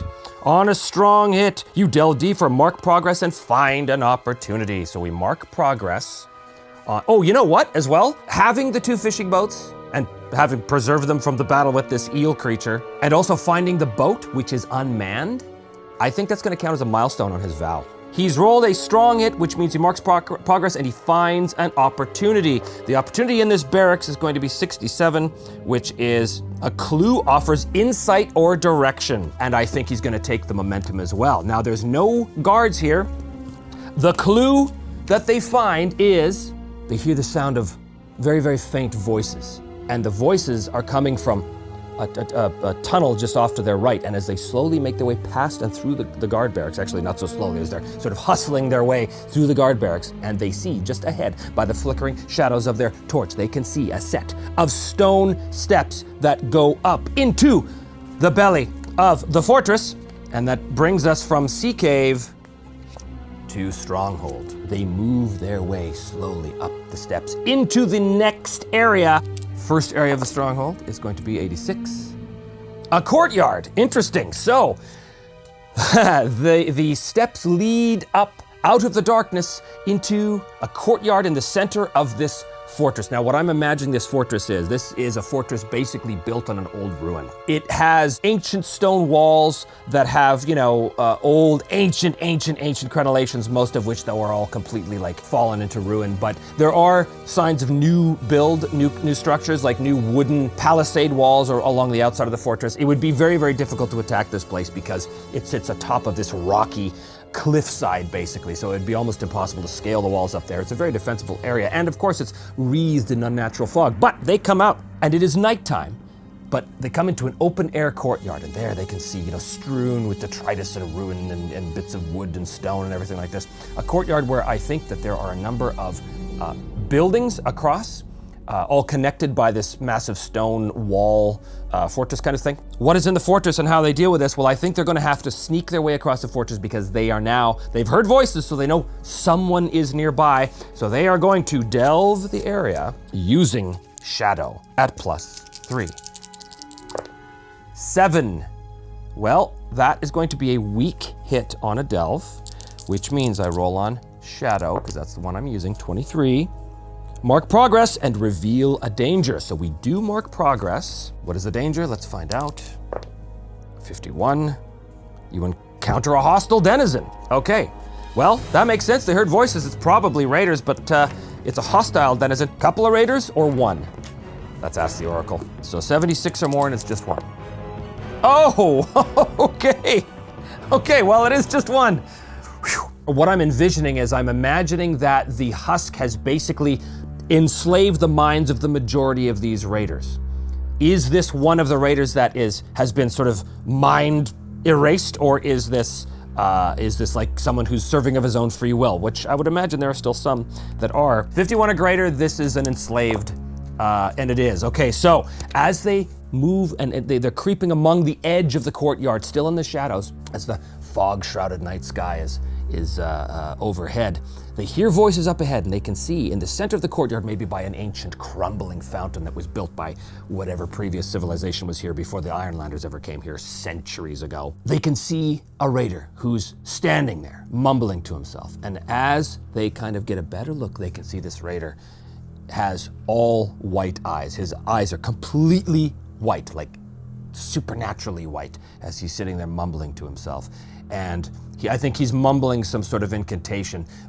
Maybe it's something when the husk steals your will to live, you continuously mumble off the names of the other people that the husk is enslaved, let's say. Now the question is, how are they going to deal with this danger? They're going to have to try and sneak by him. This is going to be face danger using shadow. +3 is 6 strong hit. +1 momentum, face danger. They are successful in sneaking past this guard, which allows them to go off into another area through a shadowy doorway and enter a new area in the stronghold. A 66. Workshop or library? Well, I don't think there's a library here. I mean, there might be an ancient one, but a workshop. A workshop in this raiders' stronghold. What would they be building? Well, the obvious thing is they'd have like a blacksmith, because they'd need to forge their weapons, they'd need to forge supplies to repair the ship and all that kind of stuff. But is there a chance that this workshop is in fact more dedicated to the husk? Maybe this is the place where the husk Hogvendil himself uses to extract the life force from the people. I doubt that's the case. So 01 to 90, it's going to be a regular workshop. 91 or greater, it's not. No, it is a regular workshop. Oh, on a match, an extreme result of twist has occurred. So it's a regular workshop, but there's a twist. The twist is initiate 97. Initiate wealth. Initiate wealth. Oh, here's an idea. Okay. I'm going to say it's unlikely that this idea of mine, which I'll tell you about in a second, it is unlikely that this is the case. So 76 or more is a yes. Oh! Okay, 97. Here's my idea. Initiate wealth. It's a workshop on an island where Hogvendil holds sway. Hogvendil, who was the focus of the vow for Ursia, the woman who stole the spear. Ulvatan, she failed in her vow to attack Hogvendil. We know that because Hogvadil is still out there attacking villages. I think that Ursia hunted down Hogvadil and challenged him. She failed, and she was perhaps killed, perhaps enslaved herself. I like that idea. Hogvadil was wounded by the spear. He was wounded by the spear, much as Thaugalos was. And seizing the spear for himself, he realized that he could forge this weapon, perhaps, into a variety of other weapons. So maybe, that was it. He's trying to melt down the spear. Yeah, that's good. He's trying to melt down Ulvatan to use its, sort of storied and magical metals to create other weapons. I guess the question is, has he succeeded in melting down the spear? I think no. I think absolutely not. He's definitely not succeeded in melting down the spear, but it does mean that some aspect of the spear is here in this workshop. 91 or greater, he's melted down the spear. No, he's not, which means that the spear itself is here. We have to do the delve roll now. As he goes into the workshop, I think again they're using shadow. They're being very, very cautious. +3 is 9. Okay, well that is a weak hit. A weak hit on shadow means we roll percentiles. 81 on shadow. Choose one, mark progress or find an opportunity. I'm gonna find an opportunity, which means the opportunity is 66. A clue offers insight or direction. He's gonna take +1 momentum from the find the opportunity, which moves him up to +6. I think the clue in this case, because we know the spear is here. I think that he is moving around the workshop. They're stealthing their way through the workshop, but something catches his eye, and I think what catches his eye is the forge area, where clearly he can see all sorts of molds and things to set weapons in and all this stuff. They've clearly been hard at work trying to create a variety of spears. And at first that doesn't, of course, they're a bunch of raiders, of course they're making weapons for themselves, sure, why not? But what he sees is that the master mold, the thing that they've built all of these other spears on, is still there. And as he looks, he can see that that mold is filled. There is a weapon in it. And as he goes up to it, they see the spearhead. And he looks at it and he can see that there's runes carved along it. And right away, he knows what that is. That is, in fact, the head of Ulvatan, Wolf's Tooth. His eyes go wide. Here is one of the objects of his quest. It's broken, but it can be easily popped back on a spear shaft, although not right now. That is huge. He has found the spearhead of Ulvatan. He takes it reverently from the wall and puts it in his pack, and they continue on through the area. So far, so good. We're doing another delve roll. In order to do that, we need to know what the next area they come across is. Fortified stronghold, the next area is going to be 90. Something unusual or unexpected. Aspect and focus, these are from the delve tables. What is unusual or unexpected? It is going to be toxic supply. Toxic supply. Okay, so this is interesting. I think maybe what they come across is a storeroom, and as they move their way across this area, there's a smell, and it's a smell of sort of rot. There's sort of an acrid kind of acidic kind of smell. Yeah, I think that it's going to be poisoned foodstuffs, but there's a reason for that. Anyway, let's see what the delve is here. Let's delve the depths and see what's going on with this area. +3 is 9, is a strong hit. Delve deeper, mark progress, and find an opportunity. We mark progress on the formable site, which brings us up to 4 boxes, and we find an opportunity. I think it's like barrels of a type of poison that the raiders sneak into certain encampments and maybe posing as traders or something, and they use this poison to basically poison the water supply so that they can wind up killing a bunch of people as well, or making them so sick that they can't defend themselves. That's kind of cool. They wind up poisoning their victims first before the raid if they can, when circumstances warrant. What is the opportunity? 40. An aspect of the history or nature of this place is revealed. Maybe this triggers something that Arn remembers Thorbjorn saying about how, when the raiders first came, his people tried to fight them off, but they were so weakened from something. It was like the whole community was afflicted by some sort of pestilence mere days before the attack happened. And of course, it's this poison. It's somebody had snuck in and basically poisoned the water supply using this stuff. I don't think he can make a move that leverages the opportunity right now. So instead, he's just going to take the momentum on this. So he's going to go up to +7. So they leave the toxic supply area behind, and they keep delving. What is the next area they get to? 25. Connecting passageways. They move deeper into the stronghold itself. They can see a number of ancient stone hallways, again, lit by these torches stuck in sconces every now and then. They're slowly padding across the ancient stone floors. They're going to delve once again using shadow because they know they can still hear voices from elsewhere through, echoing down certain corridors and things through these connecting passageways in this ancient fortified stronghold. Shadow +3 is going to be 8. Another strong hit. Mark progress and find another opportunity. What is the opportunity? I'm going to roll and see that it is 55. You locate a secure area. Well, I think the secure area that they find is basically in these connecting passageways, they see that there's a stout iron-banded wooden door, and as they kind of open it up, they can see that it's basically a strong room. And it's sort of off from the main passageways as well, but there's really not much in there now, except that they know that if they had to spend time in this room, they look on the inside of the door and there's a big intact iron bar they could put on that door to prevent anybody else from getting in. So it is a secure location because it's tucked away, and if they needed to go and rest or anything like that, they could probably do it in the secure area. They can't leverage this opportunity for anything they need to do right now, so he's going to bump up his momentum to 8 again for finding the opportunity, and they're going to continue on. What is the next feature they go to as they're slowly making way through these maze of connected passageways? Inside is going to be 09. They find a storage or repository. We are rolling once again with shadow, being very careful, and we're rolling with +3. It's going to be an 8. Well, that is a fail. That is a fail as they come across this storage or repository, which means that we do not mark progress and we reveal a danger.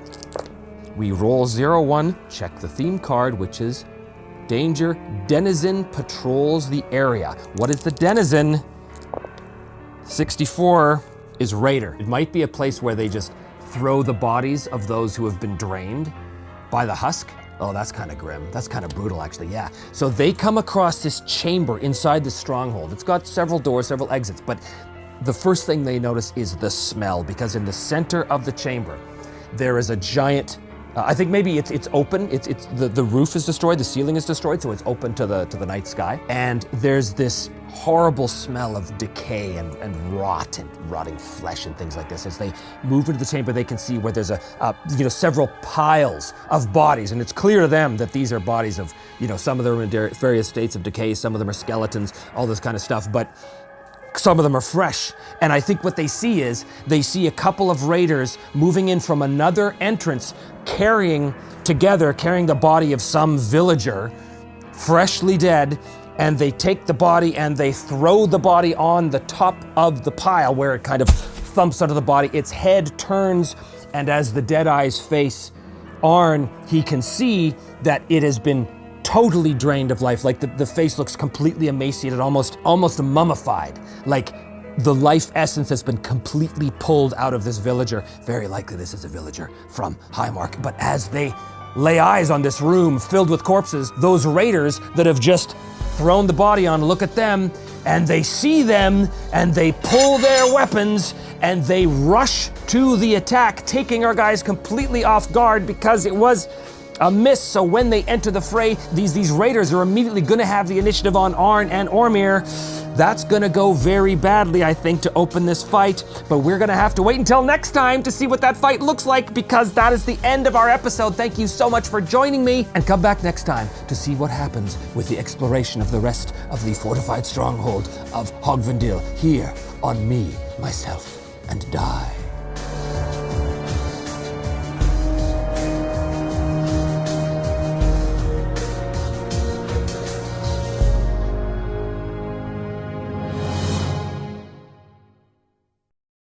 Well, hello and welcome back once again to Me, Myself, and Die. I am, as always, your intrepid GM, host, and player, Trevor DeVal. Thanks for watching, and as always, don't forget to hit like and subscribe. And I've also taken the suggestion that some of you made, and I've started a Patreon. So for those of you who want to help support the show financially, there's a link in the notes below where you can do that. And currently there's only one tier level, which is just basic supporter, but I am taking suggestions for ideas for things that I could provide for you in the future, providing I have time to do that, which of course is the plan.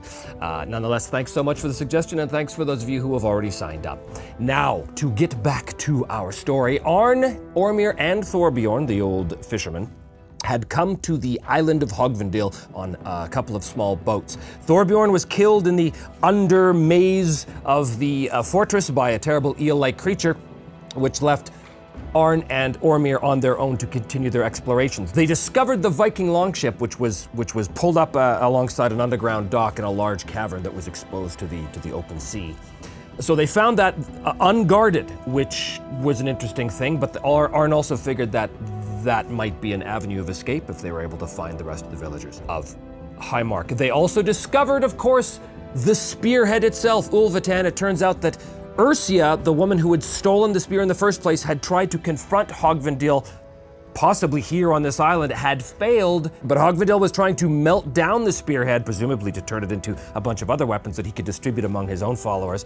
But he had failed to do that, and Arn found the spearhead quite intact, although the spear itself was broken, so it's not much of a weapon at the moment, but he does have Ulvatan, at least the head of it. So that is good. They continued their explorations. They eventually emerged into a room with a roof that had been ruined and exposed it to the night sky above, where there was a series of piles of corpses, and 2 raiders had just come in and thrown the fresh corpse of a drained villager onto the pile, had immediately seen Arn and Ormir and leaped to the attack. Now this whole situation happened because Arn missed his delve roll, which means that there has to be some sort of tangible price they have to pay. So I think because he's so taken aback, what I'm going to do is I'm going to bump his momentum down to 6. That is the price for rolling a miss on the delve roll, in addition to the fact that these guys have initiative and they are racing up even now to attack Arn and Ormir. This is going to be a clash roll. The raiders are on one track. Arn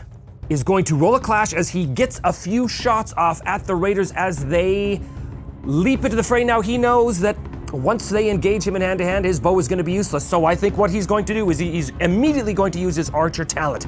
He sees them coming. He manages to pull out a few extra arrows and let loose once per fight. When you strike or clash, and this is a clash, you would take extra shots and suffer -1 supply. So his supply will go down to 2 as he fires off multiple arrows. So this is going to be +3. Okay, well, this is good, and I'll tell you why. His archer talent, because that's 6 on a double 7, so that'd be a terrible answer. But because of this archer talent, you can re-roll any dice. He's going to re-roll all the dice on that, and he's going to, that's a little better. Okay, that talent helped, which is a strong hit. Inflict +2 harm and take +1 momentum. His momentum goes back up to 7. Inflict your harm, and he's going to find an opening. So it's his harm, which is 2, +1 for the strong hit on clash, which is 3, and another +2 for, so he does 5 harm, which is half on a strong hit.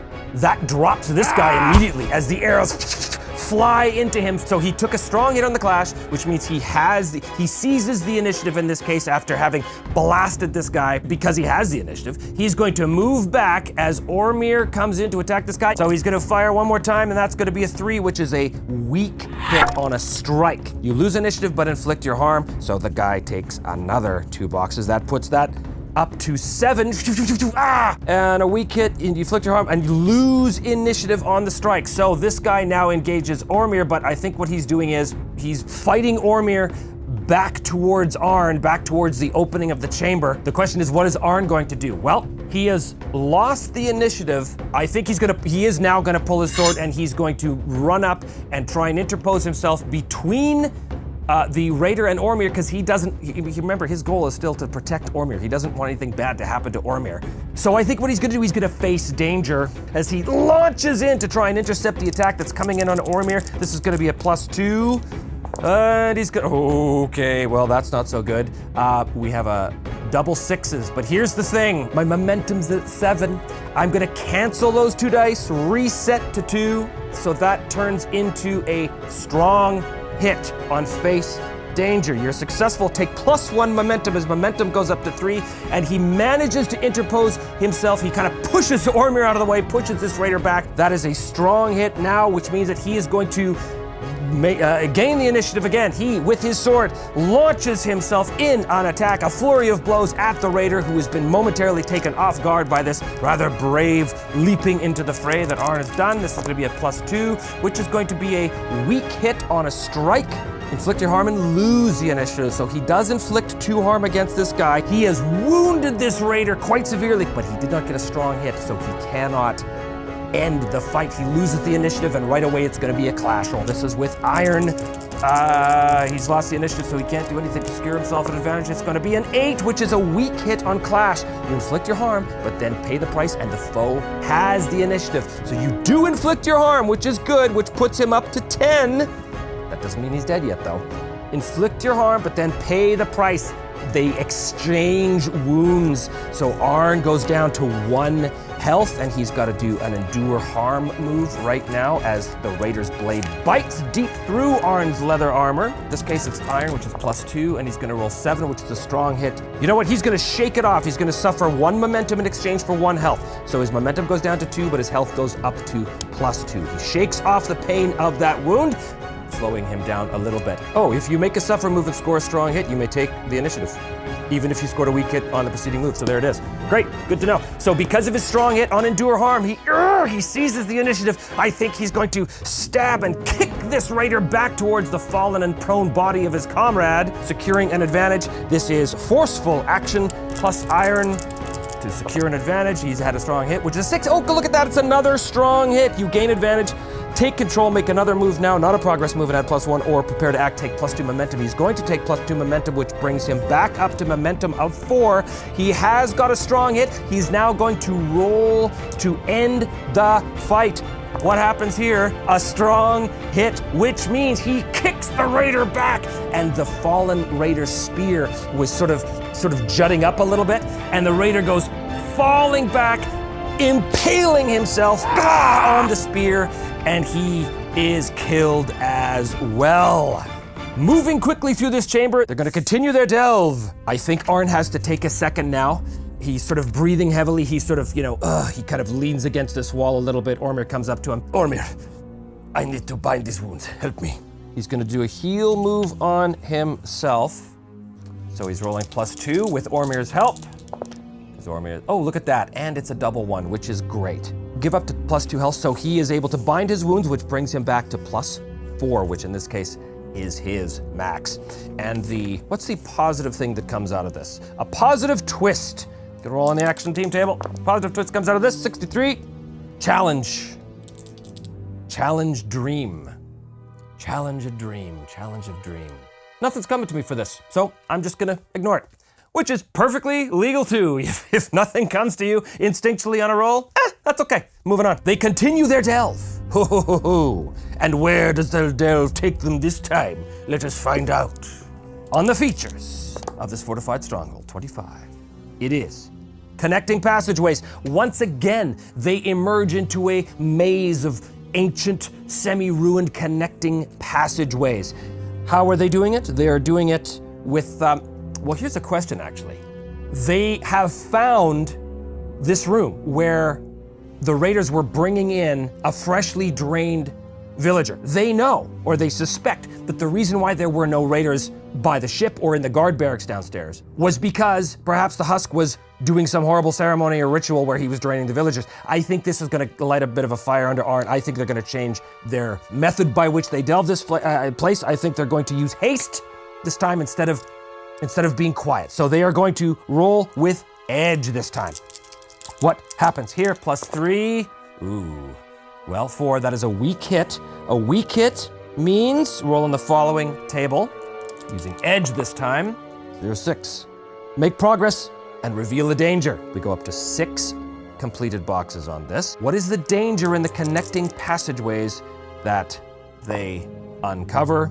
You face the consequences of an earlier choice or approach. Oh, okay. So the consequences, okay. I think what that means is because they were going slowly and carefully and quietly. From somewhere up ahead, they hear the screams of villagers as they are being drained by the husk somewhere up ahead. The time for stealth is over. Those people are being killed. We saw the evidence of that back there. We need to move quickly and rescue them before it is too late. So the consequences of their stealthy, slow approach is that they're going to be able to rescue fewer of the villagers because more of them are currently being drained. They have to get going now. What is the next area they get to? Race through these connecting passageways. 91. Something unusual or unexpected. How do they deal with this something unusual? Well, we know that they're going fast, so this is going to be a delve with an edge roll, +3, and he's rolling with an 8, which is a weak hit, which means once again, we roll in the following table. Weak hit on the delve is going to be 35, which is going to be mark progress and reveal a danger, which brings us up to 7 boxes, but they do reveal a danger. What is the danger they reveal? Is 80. You face the consequences of an earlier choice or approach. I think it's something unusual. We have to find out what is unusual. What is unusual? They come across something unusual. 65. It is a hidden death. Well, we know what that is. That's a trap. Oh, okay. Well, the danger they reveal is based on a previous choice they made. Well, the choice they made is to stop being stealthy and start rushing forward, which means they come into a corridor that, unbeknownst to them, is trapped. Ooh, hidden death. That doesn't sound good. Okay, what is the nature of this trap? Here we go. 67. Cut. 84. Cut magic. I think this has something to do with the powers of enslaving the will that Hogvindil has. Oh, wouldn't this be interesting if they came across Hogvindil's personal quarters? It's something unusual. He doesn't need to sleep or eat or anything like that. So, his quarters would be the quarters that he had in life, I think, for sure.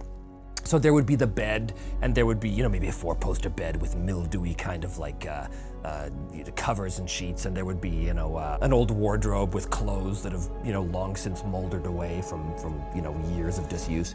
A couple of chests and things like this. But I think it'd be pretty sparse. There wouldn't be a lot of wall hangings or decorations or anything like this. This is a raider stronghold. I think just the presence of the husk in this chamber, or the sort of residual presence of the husk, is enough to kind of corrupt the chamber itself. And I think that anybody who comes too close to this, anybody who comes in this chamber is going to be subjected to the innate evil, the innate power of this husk's presence, even though the husk himself is not technically there.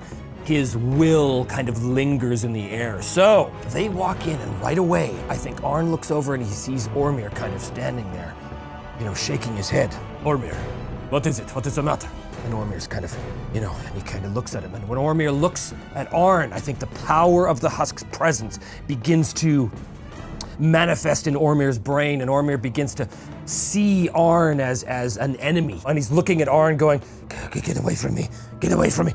Ormir, what are you talking about? But Arn's being affected by this too, so I think he kind of shakes his head too, and he looks at Ormir and he sees Ormir's eyes slowly starting to turn white. He's gonna face danger here using loyalty and courage. Ormir, this is the power of the husk. You must shake it off, Ormir. You must shake it off. +4, which is a 9, which is a strong hit. Awesome. Successful, take +1 momentum, which is great. His momentum goes up to +5. Arn is able to shake off the corrupting influence of this room, the husk himself. Ormir, he takes Ormir and he's trying to snap him out of it using courage, loyalty, all of that stuff. But if he fails, Ormir's gonna see him as an enemy and he's gonna attack. So this is a face danger for Arn. Using heart, face danger, +4, 6. Oh, those 10s are awful. It's a weak hit. You succeed, but face a troublesome cause. Ormir, you must snap out of it. And Ormir his eyes still kind of glazing over white, but they're kind of going in and out a little bit. And he sees Arn, and he kind of, yeah, of course, Arn, of course. And he puts his hand, he slides his sword back into its sheath. But at the last second, Ormir looks at him. For a second, Ormir sees Arn as an enemy, and he quickly pulls his blade and slashes at Arn. Arn is able to duck back at the last second, but not before taking a big gash on his arm, which is going to cause him 1 harm.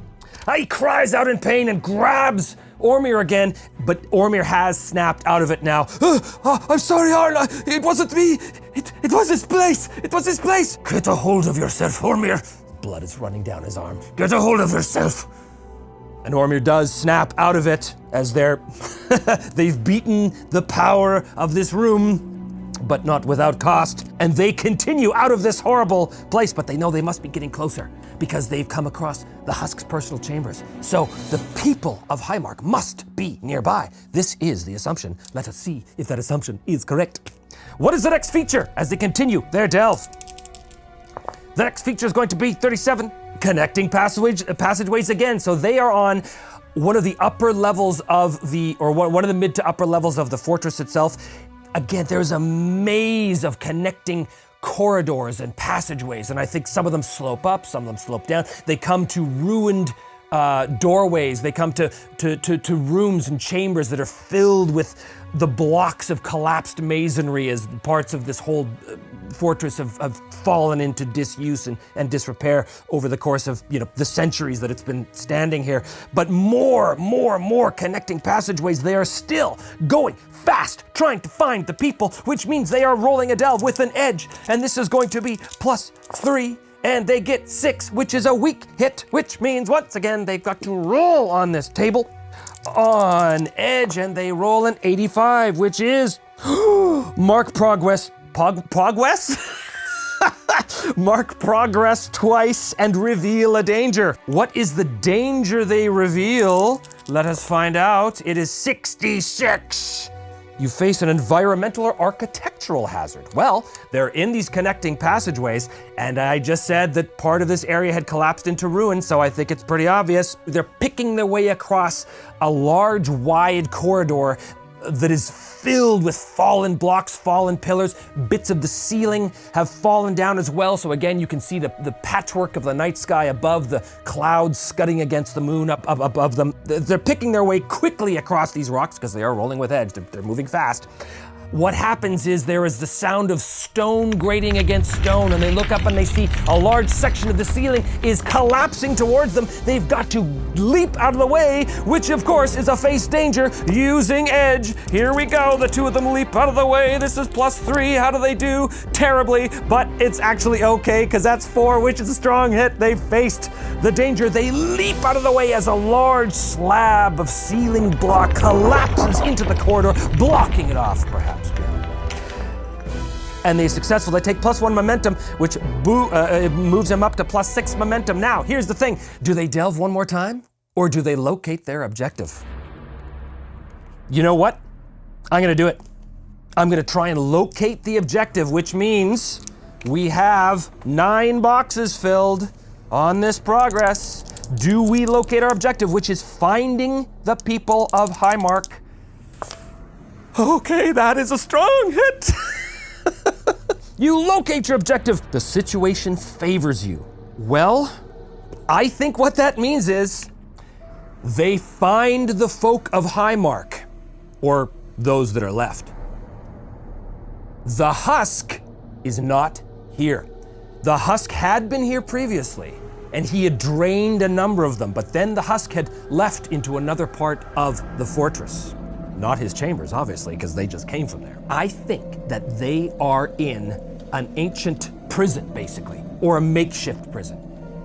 It is a section of the fortress where the ancient owners of the fortress would have housed their captives. So yeah, I'm seeing like rusty iron bars, most of them broken down, but some of them intact. Maybe there's some crude wooden cages as well. Large crates that have been busted apart and sort of built into palisade walls. Right? It's all very crude. Arn and Ormir bursting into the room, not sneaking into the room because they're rolling with edge. They burst into the room. Situation favors them. There's no Husk here, but the people are there. They see the people, but I do not think the people are unguarded. The people are in rough shape. They're probably chained or tied up so they can't just get up and run away. But let's ask the Oracle. Are there guards here? 11 or more. 26, yes, there are guards here. But the situation favors Arn and Ormir, which means that as they come in, it is late at night. The guards, I don't think the guards are sleeping. But I do think that these guards are not the mind-enslaved guards. I think that these are regular raiders, regular Viking raiders. They're not paying attention to the doorway that Arn and Ormir come bursting through, which gives Arn and Ormir a chance to deal with these guys. Is there more than 2? I'd say highly unlikely. 76 or greater, there's more than 2. No. So there are 2. They're dicing with each other. The people of Highmark, some of them notice Arn and Ormir coming in. The guards are totally into this dice game. They're dicing, they're playing cards, whatever they're doing. These 2 guards not paying attention is the key here. Get the strong hit. Arn sees them. He immediately motions to Ormir to move behind some of these old crates to hide. Arn can look and he can see a big ring of keys affixed to the belt of one of the raiders that are hunkered down in front of this small fire that's crackling away as they're dicing and drinking and things like this. Which means they're gonna have to ambush these guys, and quick. Arn pulls his bow and he lines up a shot while Ormir pulls his blade. Does Ormir have a blade or a spear? I think he had a spear. Doesn't matter. He pulls his weapon, whatever he's using, and slowly begins to stalk up behind the guards while Arn, rises up from behind the crate and draws back to aim. So he's gonna secure an advantage. So he's rolling +4 to this roll. This is securing an advantage with +4, which is 5, which is a failure. You fail, your assumptions betray you, pay the price. Oh no! I'm gonna have Arn suffer 2 momentum from paying the price for that failure. Well, he goes to line up his shot, and as he does, one of the villagers sort of wakes up, sees them. Most of these villagers, I think, are women and children. There's some old men, but I think the young fighting warriors of the village were all wiped out or already, turned, enslaved to the husk. I think maybe one of the old men or one of the old women in the village kind of looks up and she gasps, and that gets the attention of the guards. The guards kind of look up, they see that she's looking at something over their shoulders, and they turn, and they see Arn lining up a shot, and they act. So he pays the price, so he loses the initiative. These guards act like lightning as they pull their blades. These guys are obviously very experienced soldiers as they leap towards Arn. Whoa! No chance for an ambush now. I'm gonna resolve this in one roll. This is a battle roll as Arn fires off a flurry of arrows at the enemy as they approach. Ormir leaps over the detritus of the room, the broken barrels and things, brandishing his weapon, stabbing downwards at them, trying to prevent them from getting. This is a quick battle, and this is going to be with edge. He's using the speed and the terrain to his advantage, as is Ormir. As he's ducking behind the cover, using the cover for advantage. Everything's on this roll. Plus edge is +3, which is 6. That is a strong hit. You achieve your objective unconditionally, take +2 momentum. His momentum goes up to 6. Basically, there is a flurry of blows. Arrows from Arn's quiver are quickly emptied. Well, not totally emptied, he's still got supply. But he fires arrow after arrow into the enemy as Ormir expertly launches himself over the detritus in the room, kicking up bits of burst barrel into the enemy's face, distracting him while he drives through with his spear. Arn gets a chance to pull his blade at one time and drive it through the guts of the other Viking, dropping them both, ending the threat with that roll. Arn grabs the keys from the fallen soldier, runs up to the locks and begins to quickly unlock it. The people of Highmarker, of course, they're asking all kinds of questions. Who are you? Well, what are you doing here? Get us out of here. They're pleading, all that kind of stuff. Ormir is going around cutting the rope bonds of the people who were tied up with ropes. The people are begging for explanations. There is no time to explain. We have to get you out of here now. Are there enough of you to be able to sail a ship? They all kind of look at each other and yes, we can sail a ship. Yes, of course, we know what we're doing. Then come with me now. They are going to try and escape this place. Oh, and by the way, that is definitely progress on the rescue the people. So that's another 2 boxes, which puts that new box up to 6. If they get to a place of escape, that's going to be another milestone on the vow. But they're not there yet. They have to escape this place. They are finding the fastest way out. The cries of the guards may have alerted other nearby Vikings, or perhaps the Husk himself. They have no time to stealth their way out. Plus, there's like 30 villagers here, but they take this ragtag group of wounded, exhausted, malnourished women and children and old men mostly, and they race as fast as they can back the way they came, avoiding certain areas obviously, trying to find a quick way, perhaps a faster way, down to the docks where at the very least their little boats are tied up, but hopefully better, they can take that ship. Let's see what happens. Escape the depths. Roll plus edge as they find the fastest way out. +3. Oh! Well, here's what I'm gonna do. Oh, that's an 8. That's an 8, so that's a strong hit. They emerge back down through the twisting corridors, through the various hallways, finding a set of stairs that they did not previously find, going straight down, and miraculously, there are no guards intercepting them. When they get down to the dock that they found before, here are the little boats that they had come in on. The ship, of course, the Viking ship is still there. The docks are here. They move up. They've got a whole bunch of people with them. I'm not providing miniatures for the people. You can just imagine it's a whole bunch of villagers with them. Because they've got to the boat, that puts our vow up to 8 boxes. He has to fulfill the vow. The results of this vow roll will determine if there is anybody guarding this ship. So, the people stream onto the docks, led by Arn and Ormir. Do they resolve this vow? Does he successfully fulfill this vow to rescue the people of Highmark? He's got 8 boxes. Fulfill the vow, and it is a strong hit. They leap onto the boat. The people of Highmark, young, old, male, female, all of them know exactly what they're doing. They are sailor folk, they are fisher folk. They immediately begin to haul in the ropes and unfurl the mast and wear the boom and hard the yard arm and all kinds of nautical terms that I know nothing about, but they get on the boat and it is miraculously undefended still. They get on the boat, they push off from the docks, and they pull out into the water towards that open cave mouth in the open sea where they can make their successful escape. However, there has to be a chance here that because of the failed ambush on those 2 guards that may have raised the hue and cry, even though they successfully got down here with a strong hit, fulfilled the vow in a strong hit, there still has to be a chance that because of that miss, they are being pursued. That possibly the Husk was warned that the prisoners were escaping. Because of all the strong hits, I'm gonna say this is unlikely. 76 or more, and the Husk and the rest of the Viking raiders were made aware of the fleeing prisoners. They were not. The boat pulls out of the cave onto the storm-tossed seas that separate the island of Hogvendil from the mainland. It is full night, but the stars are out and the moon is out, which gives the people of Highmark ample light to be able to sail this ship back to the ruins of their home. Some experiences in order. Fulfill your vow on a strong hit. It's a dangerous quest, which means he marks 2 experience. The boat makes its way across the waters. They are able to bring it back to the ruins of Highmark. This is not exactly a happy occasion.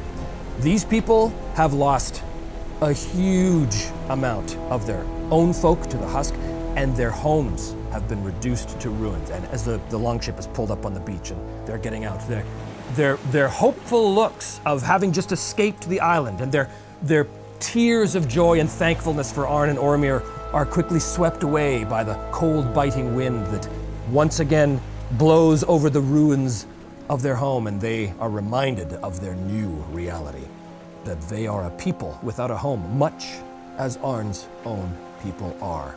These people now suffer the same fate as you and the rest of the people of Wolfstone, Ormir.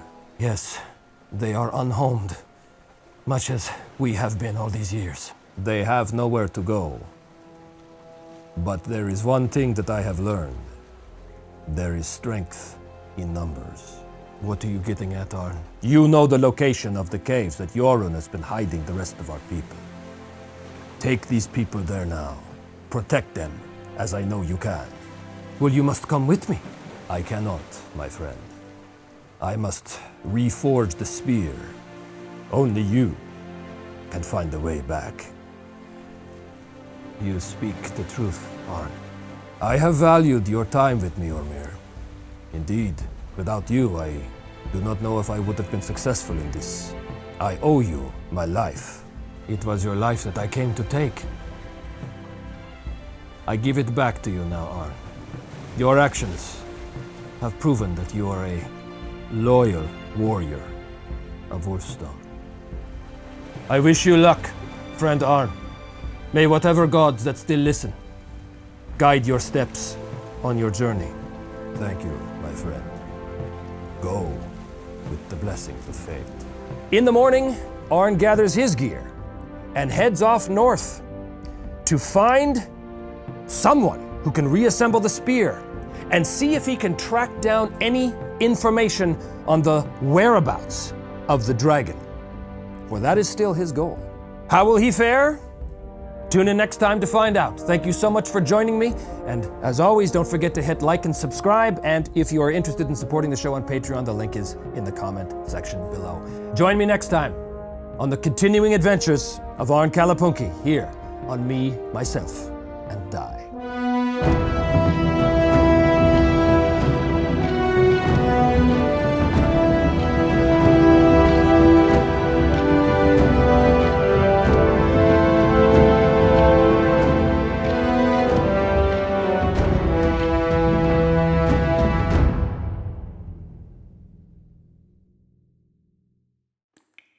The water in the dark tunnel sloshes up against the ancient rock face as the body bobs up and down, gently bumping repeatedly against a spur of rock which has snagged its clothing and prevents it from being washed out to sea. From a side passage, heavy, plodding boots are heard, thumping with inevitable regularity towards the tunnel. The booted figure appears, a dark shadow against the greater shadow of the unlit tunnel. Yellowish eyes flare with a dread menace as it regards the corpse in the water. It comes closer and extends a withered hand towards the body in a gesture of command. The corpse in the water begins to stir, as if with life, but there is no life in it. Only the grim power of a supernatural summons. It twitches and flips over, revealing an old, lined face, framed with bedraggled gray hair. The flesh now hideously bloated from the seawater. The ancient eyelids that once belonged to old Thorbjorn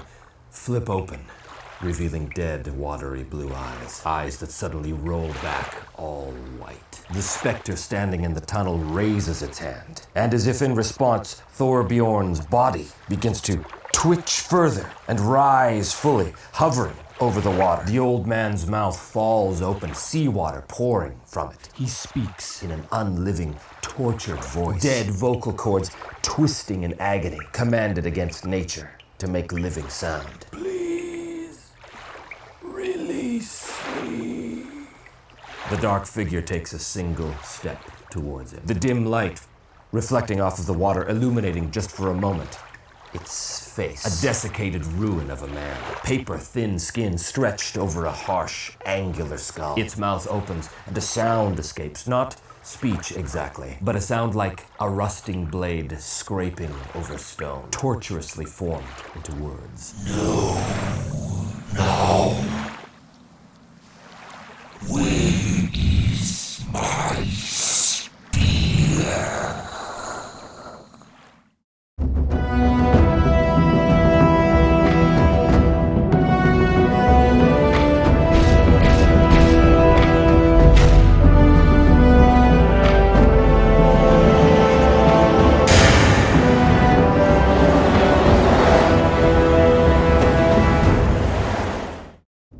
Well, hello and welcome back once again to Me, Myself, and Die. I am, as always, your intrepid GM, host, and player, Trevor DeVal. Thank you so much for tuning in, and as always, if you enjoy the show, please do hit like and subscribe. And if you want to help support the show on Patreon, there is a link for that in the comment section below, and thank you to all of those of you who have already signed up to do just that. So, when last we saw Arn Kalapunki, he had successfully rescued the people of Highmark and stolen the spear from the husk, Hogvindil. He had instructed Ormir to take the people of Highmark back to the other folk of Wolfstone because both peoples were now unhomed, and Ormir knew the way back to where the folk of Wolfstone were staying. So Arn knew that he had to go and find a way to remake the spear, because that, of course, is his whole goal, is to remake the spear, find Thalgalos, the dragon, and put an end to the hunt of the people of Wolfstone once and for all. So Ormir has left with the folk of Highmark. They've packed up their meager possessions. And in the meantime, Arn has proceeded north in hopes of finding someone who can remake the spear. So here's my first question of the session.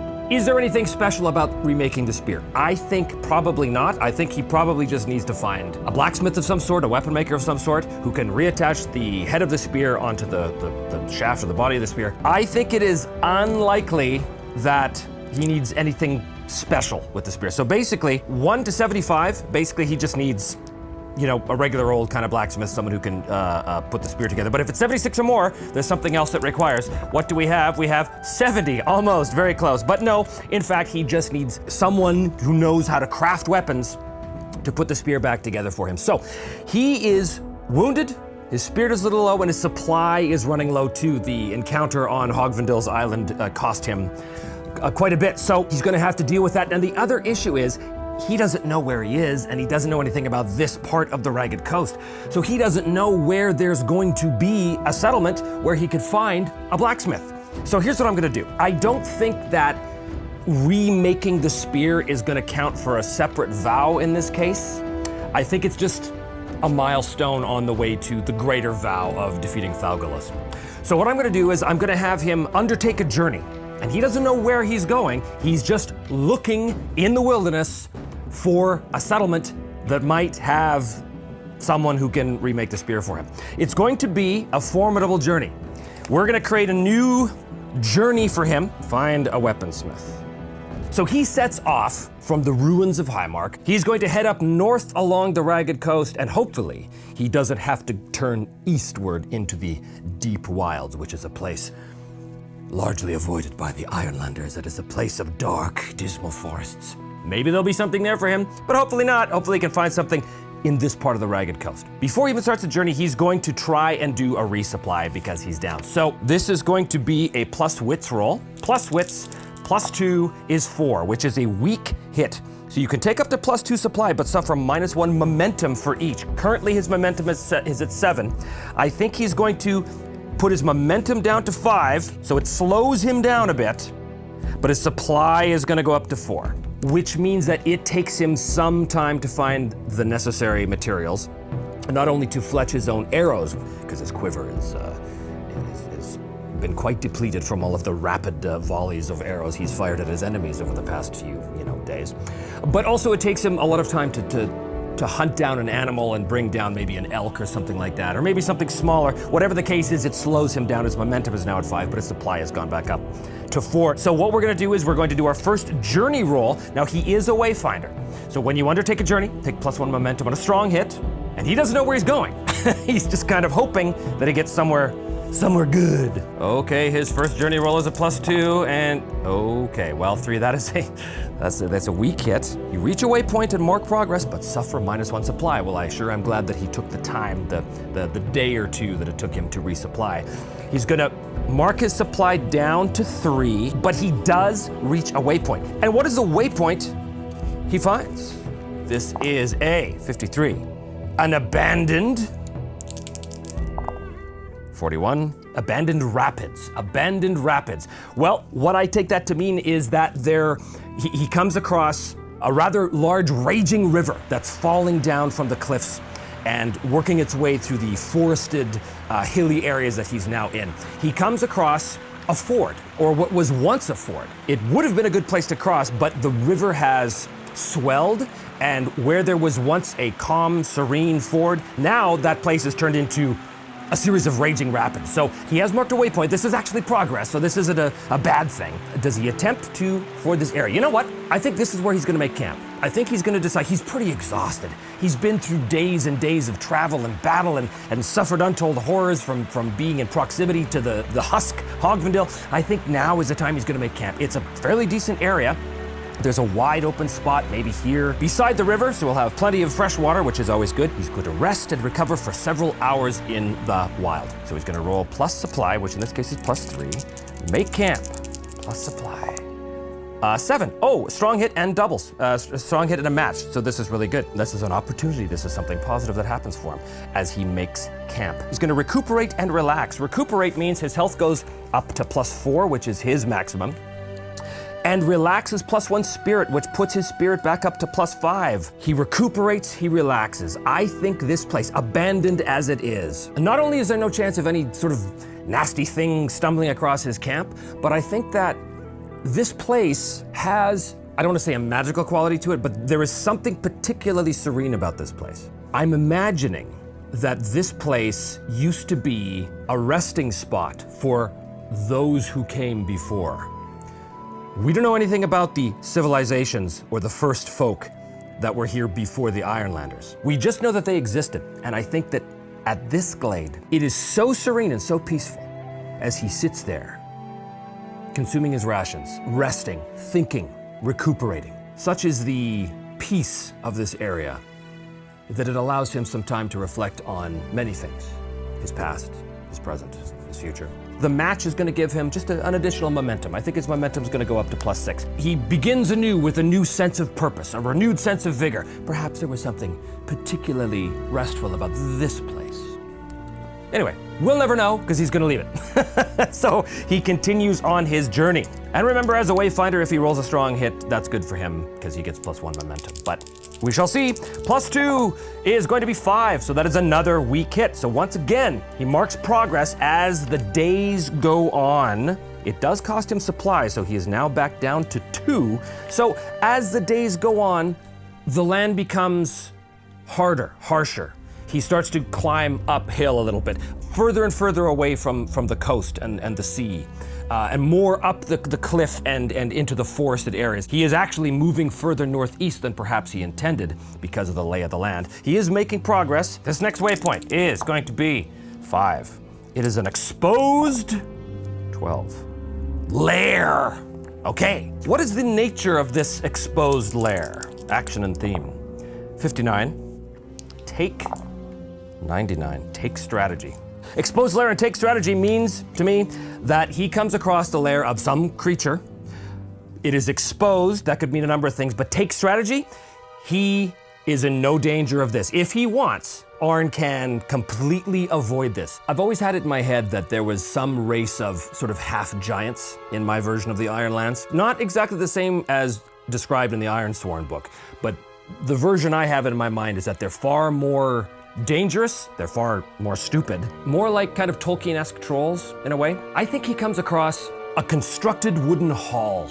It is a large longhouse, and I mean a large longhouse, like much bigger than a human-sized longhouse. It is exposed because there was a storm recently, and that storm had completely ripped off half of the roof and caved in half of parts of the wall of this longhouse. And I think that he sees, as he comes out of the woods, he sees in the distance these large, almost dark brown, almost orange-furred kind of half-giant men repairing their home. And they're bitter and they're angry. He can hear them cursing in the distance at the cruel twist of fate that has caused a storm to come to bring down a part of their home. But take strategy means that he does not have to engage with them. So he just observes them for a while. He has the option of getting closer to investigate further, to do a gather information roll, but he's not going to do that. He is going to avoid this because he can. So he takes his strategy and leaves the exposed lair of the half-giants behind him. Okay, great. No need to face danger. He was in total control there. So the days continue, and he once again undertakes his journey. He's gonna have to resupply here very quickly because he's running low on food. But this time it's going to be another weak hit because of that old 10 roll, my goodness. His supply goes down to 1, but he does mark progress, which means his track goes up to 3. So he's been moving through the wilderness now for a couple of more days, but he can tell that his foodstuffs are running short and that he is going to have to deal with this very soon. Now he has reached a milestone. I think in this case, I'm not gonna roll randomly for the milestone. I think he just reaches a decent clearing in the woods with a nice natural overhang of rock beside a large series of boulders, sort of a perfect little camp for him to safely camp in. And he's going to take the time here now. He's gonna spend the next day once again to resupply. So 4. Okay, well that is a weak hit. Well, he's gonna supply up to 3, and his momentum will go down to 4. Again, it takes him some time, and I think the reason why it takes him some time to refill his foodstuffs, his provisions, is because he's now in a slightly more barren area. He can see that he has left the coastal lands behind him, and as he moves further into the deep forests of the interior of the Ironlands, this area of the world, for some reason where you would think there would be plentiful game, there is not. And it takes him a lot longer to bring down a deer or a few, migratory game birds or whatever it is that he brings down. It takes him a lot longer than he expected. Perhaps there's a reason for that. We may find out as we continue our journey. Remember, he's looking for any kind of settlement. So probably how that's gonna work out is when I roll the reach your destination, it's gonna be a settlement, if he succeeds, right? But let's find out. Undertake a journey, this is +2, which is gonna be, oh, there we go, that's a 6, and that is a strong hit. So because he's a wayfinder, his momentum actually goes up to 5, because he got a strong hit. He's gonna mark progress, so it goes up to 4 boxes, and it doesn't cost him any supply, and I think the reason is yeah, he did bring down a deer, and he was able to harvest the majority of the meat off that deer, and every day he slowly cooks that. He has no way of preserving the meat, but the deer is sufficient that he doesn't have to worry about his supplies for a little while. So this roll encompasses, again, several days. What is the waypoint here? He reaches a 55, a wide 46, a wide trail. Oh, this is a good sign. A wide trail means to me that this is a cleared trail. And a cleared trail must mean that there was someone who did the clearing. And if it is a wide trail, that says to me that it is still in use, which means he, no doubt, is getting closer to some kind of settlement. He knows he's on the right track. And so, with renewed vigor and renewed intent, he continues on. Undertake a journey at +2, 6. Oh, okay, well, we have our first miss. He's waylaid by a perilous event only a day or so after coming across a wide trail. What is the perilous event? Let us pay the price and see. Since I don't know what the most obvious negative outcome here is, we're in the middle of nowhere in the wilds, I'm gonna roll, because I do love my random tables. Pay the price. What is the nature of this negative event? 97, a friend, companion, or ally is put in harm's way. Or you are, if alone. Well, he is alone, so he's put in harm's way on this wide trail that he's clearly following. How is he put in harm's way? 65, protect. 24, protect balance. Oh, I just got an idea. The place he's going to, the settlement he's going to, has been hidden away from the world. It has been hidden away from the world, and there is something protecting the balance, oh, okay, I know what this is. As he's moving through the woods, through the wide trail, he can see now definite markings on the trees that seem to denote almost like literal milestones, like this is 1 mile, this is 2 mile. He's seeing these markers, but here's the thing. The marks that he sees on the trees correspond to no kind of marks he's seen before in the Ironlands. They're very strange. They're carved on the trees with a strange, almost fluid type of design. Very, very graceful. Very graceful. And as he's walking along this trail, the trail, wide though it is, starts to kind of wind back and forth in a series of switchbacks on itself. As he rounds the corner, there in front of him, standing in front of him, are 3 wolves. Big, shaggy gray and black fur. They stand there in a line. He sees them. He immediately freezes because they're very close, but they're not growling. They're merely staring at him. And as he slowly begins to remove his bow, the wolves bare their teeth, but they do not make any aggressive moves. He stops. He has never seen anything like this before. He looks around in the woods, and I think he hears a voice, a fluid, almost melodious voice, but a voice that is still tinged with warning. Take no further steps, Ironlander. Emerging from the trees is a figure, a humanoid figure. But this figure, slightly taller than him, moves with a lithe grace. And its face is behind an ornate and intricately carved and beautiful wooden mask. The humanoid, the figure, is armed with a long spear, and there is a bow strapped to its back as well. It seems to be very confident as it sort of looks towards the wolves. The wolves look towards it, and at that point, Arn realizes that, of course, this figure is definitely somehow controlling these three wolves. The figure looks at Arn and says to him, as though reading his thoughts, "The beasts in front of you are under my control. With a single word, I could have them tear out your throat." I assure you there is no need for that. I am Arn Kalapunki. I am lost in these woods. Of that, there can be no doubt. Who might I be speaking to, friend? You may call me Balathu. Tell me, Balathu, is there a settlement nearby where I might provision myself? I seek a weaponsmith. There is no settlement nearby that would harbor the likes of you, Ironlander. Are you yourself not an Ironlander? The figure kind of scoffs behind the mask. No.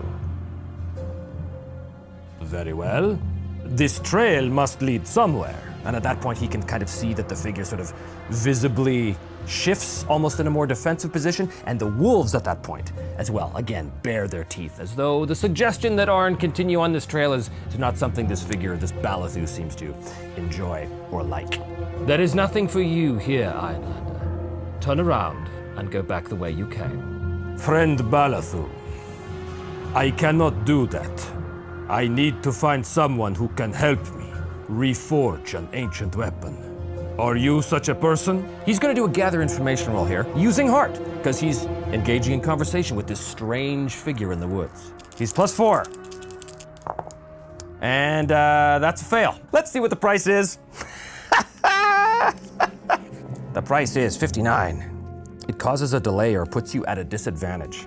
Balathu looks at him through this ornate wooden mask. The spear gets raised in a slightly more aggressive posture this time. I said, Ironlander, there is nothing for you here.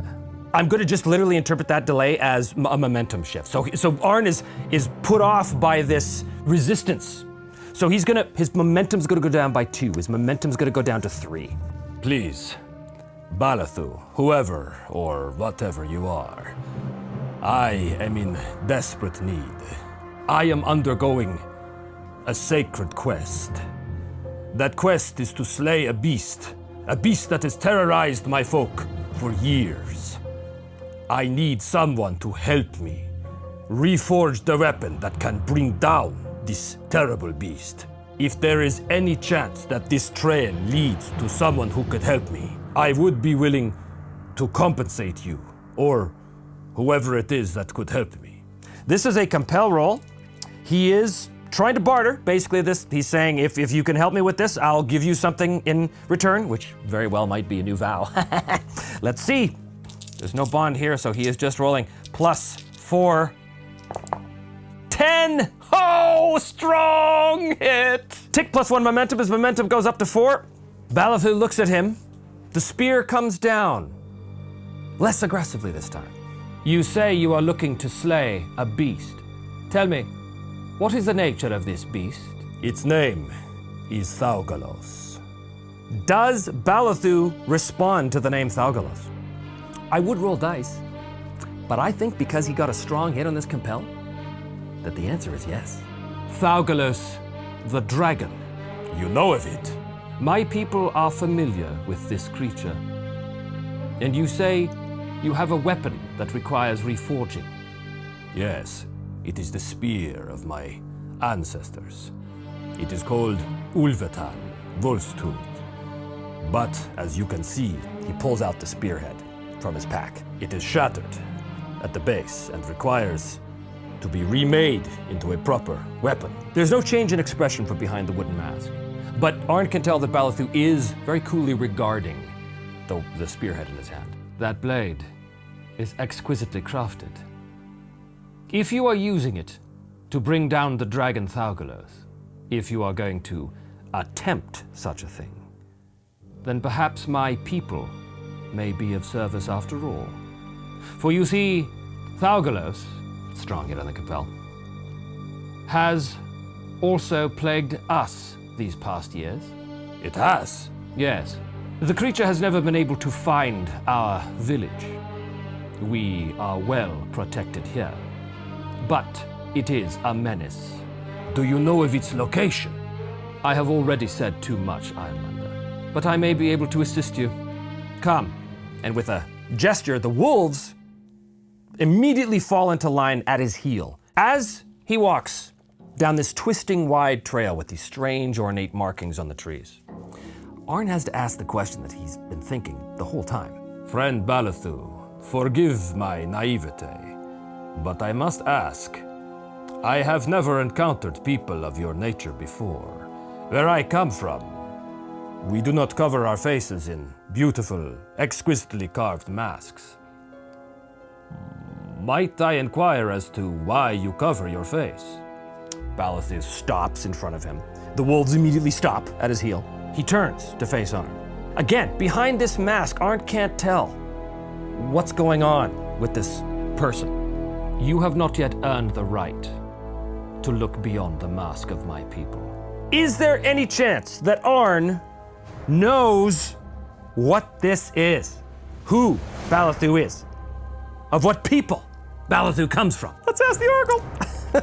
I'm gonna call it unlikely. 76 or greater is yes. 82. The answer is yes. Forgive me if I continue to pry. That is not my intention, friend Balathu. But is it possible that I am in the presence of what my folk call elves? The eyes behind the mask, impossible to read. We find that term crude. Arn is taken aback. In his entire life, he has never encountered the legendary first folk of the Ironlands. They were merely legends. They were merely just stories. No one has seen an elf since time out of mind. So this is a huge deal. This is a big deal for Arn. In fact, so much so, because this elf knows about the dragon, and because he's already compelled the elf to bring him into his village to help him remake the spear. Is this worthy of a milestone? I think it is. I think this is worthy of a milestone on his quest. This is kind of cool. His quest, free the people of Wolfstone from the Scourge, gets another 2 ticks, which fills in his first box. As Balathu leads him around the corner of this wide trail, the trail narrows. They emerge into a beautiful forest glade. The trees here, instead of the harsh pine trees that Arn is used to traveling through over these past few days, the trees are slender. And here, where there was snow beginning to fall on the Ironlands, here, there is no snow. Here, there is only green, lush life vibrancy. It is all very strange. And as Arn and Balathu and the 3 wolves emerge into the center of this glade, Balathu stops and he turns to Arn and he says, "We have arrived." And Arn looks around. He sees no settlement. I do not understand, Balathu. We have arrived where? We have arrived at my home. And he looks up, and as Arn follows his eyes up, he sees it. A sight of unearthly beauty. Structures are built in the trees, but not just in the trees. They're built intertwined with the trees, sometimes of the trees themselves. Not cut, not as though the wood has been cut into planks and crudely forced into a shape. No, the buildings are carved with the line and curvature of the natural wood of the trees. And each of these buildings is connected by delicate and absolutely beautiful wooden bridges. Again, not bridges that have been cut, harsh planks, no. Bridges that seem to be natural extensions of the trees themselves. This is utterly unlike anything Arn has ever seen. And as he looks up, he can see that the quality of the light itself has changed. That as he looks up, he does not see a harsh northern sky choked with snow threatening to disgorge its contents upon the Ironlands. No, what he sees is an otherworldly mystical blue to the sky that seems to continuously bathe down golden sunlight upon this glade that he now stands in. And he looks up, breath completely taken from him at this sight. I have never seen anything like this. No, Ironlander, you wouldn't have. We hide this place from prying eyes like yours for a reason. You were the first one not of our people to enter this village in a very long time. But be warned, the only reason why you are permitted here is because of that spearhead that you carry and the mission that you claim to be on. I assure you, this is no simple claim. I will find Thaugalos and slay him. We shall see. And he gestures to a wooden platform at the base of a tree that, as Arn looks at it, he realizes that it's in fact some type of elevator of a sort. Balathu looks up, he makes a sound with his voice. It must be a call. It sounds like a bird call, perhaps, or perhaps the call of some forest animal. There's something slightly guttural about it as well, something menacing about it. Balathu leads Arn onto the platform. The call is echoed by unseen figures up far above. And very slowly, the platform, the vine ropes creaking in the natural mechanisms that allow this contraption to work. The platform slowly begins to rise, up, into the trees, into the village of the elves of the Ironlands. And that brings us to the end of this episode. Don't forget, as always, to hit like and subscribe. And if you want to help support the show on Patreon, you can do so by clicking on the links below. Please tune in next time to see what happens to Arn as he emerges among the otherworldly elves of the Ironlands here on Me, Myself, and Die.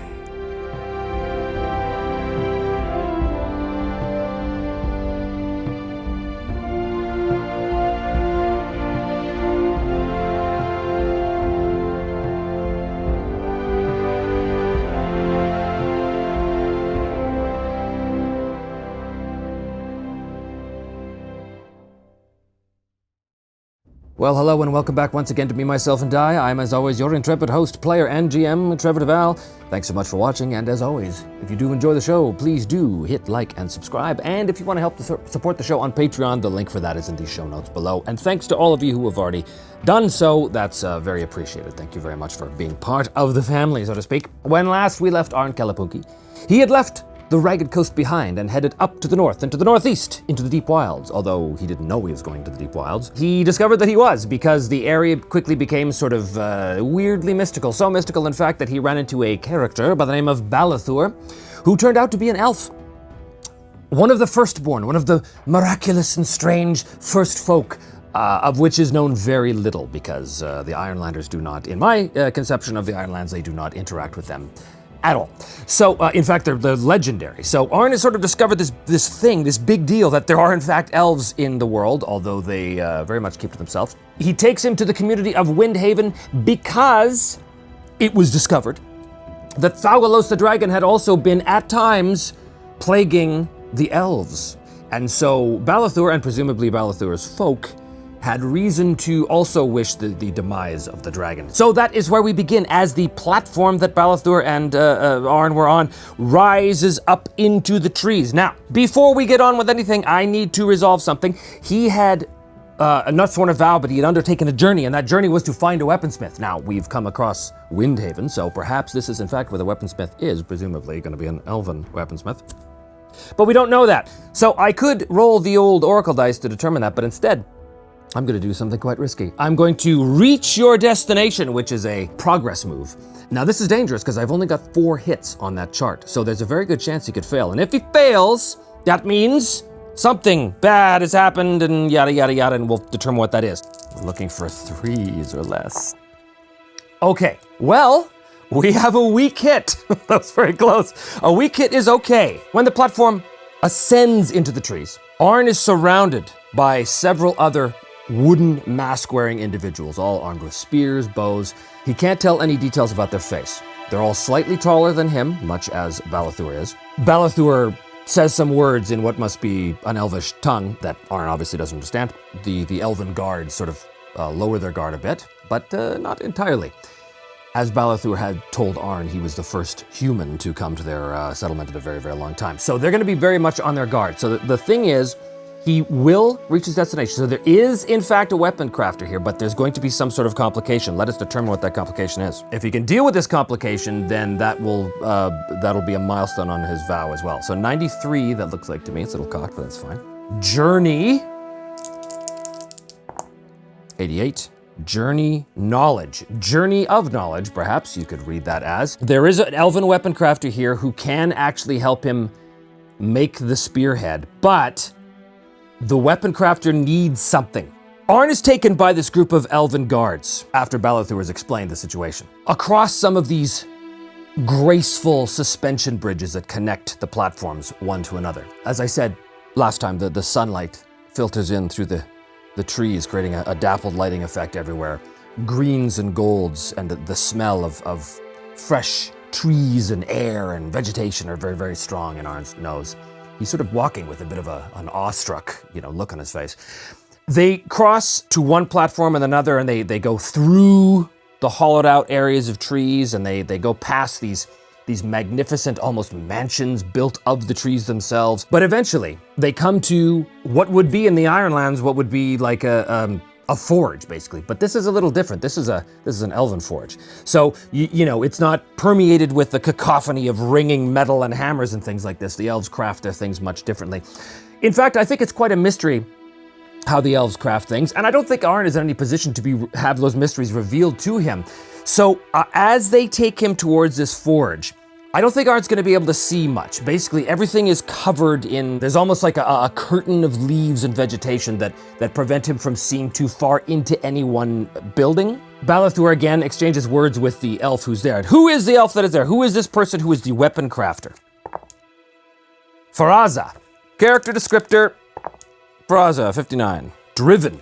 So Faraza, presumably an older elf, but what does that mean? I think the elves are largely ageless, so it's almost impossible, to tell an elf's age by looking at him. Also, he is behind a wooden mask, just like the rest of the elves that Arn has seen. Now, here's the thing. As Arn is going through this village, he sort of half expects to see a whole bunch of people come out, perhaps women, children, all that stuff, but he doesn't. He sees very few. In fact, the only elves that he sees are his escort, which is Balathu and these other armed guards that are escorting them very carefully and very cautiously across these graceful bridges. Where are the rest of your kin?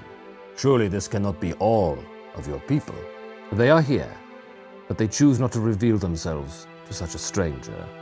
They come to the weapon crafter's building. There is a forge of sorts behind the vegetation and the sort of screen of vegetation and leaves that Arn can see through.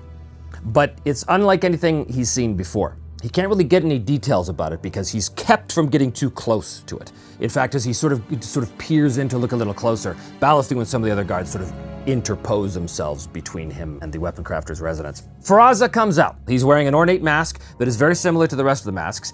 Different designs, different carvings, this kind of stuff. But he has a quick discussion with Balathu. Balathu clearly explains the situation to him. Faraza turns his ancient elven eyes upon Arn. Has Balathu explained to you what it is that I require? Faraza looks at Arn, but does not respond to him. Instead, he turns to Balathu, and he says some words in Elven. Balathu nods and turns back to Arn. Faraza asks that you produce the spearhead. Arn, of course, pulls out the spearhead, and as he does so, he hears something. It sounds first like the rustle of wind, but then he very quickly realizes it's the sound of whispering, and it seems to Arn that it's coming from the spearhead.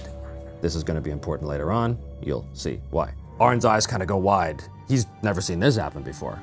Balathu, do you hear that? I don't think Balathu does. I don't think anybody hears it but Arn. Balathu kind of looks at him. Hear what, Ironlander? Nothing. In any event, he holds up the spearhead.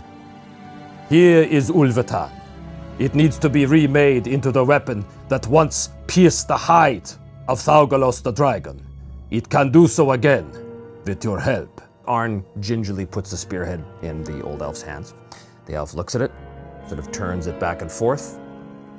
If he has any expression, it's unseeable past the mask. He again exchanges a few words with Balathu. Balathu kind of nods again and turns to Arn. Faraza says he is in fact, able to remake your spear. But there is a piece of knowledge required to fashion this object back into its previous state that Faraza does not possess. Well, what is it? What is it? What is it that Faraza needs? The journey of knowledge that needs to be, some piece of knowledge that needs to be found. 25. Eliminate? 36. World. Eliminate the world. Ah, okay, I have an idea. Faraza sort of steps back a bit. He holds the spear out he gives it back to Arn. Arn gingerly takes it. But Faraza kind of stumbles back again and kind of clutches his head a bit. What is the matter with your friend, Balathur? Our smith has been plagued of late by dreadful dreams that have been visited upon him by some force that we cannot access. Dreams? Of what nature? That is the problem, Ironlander.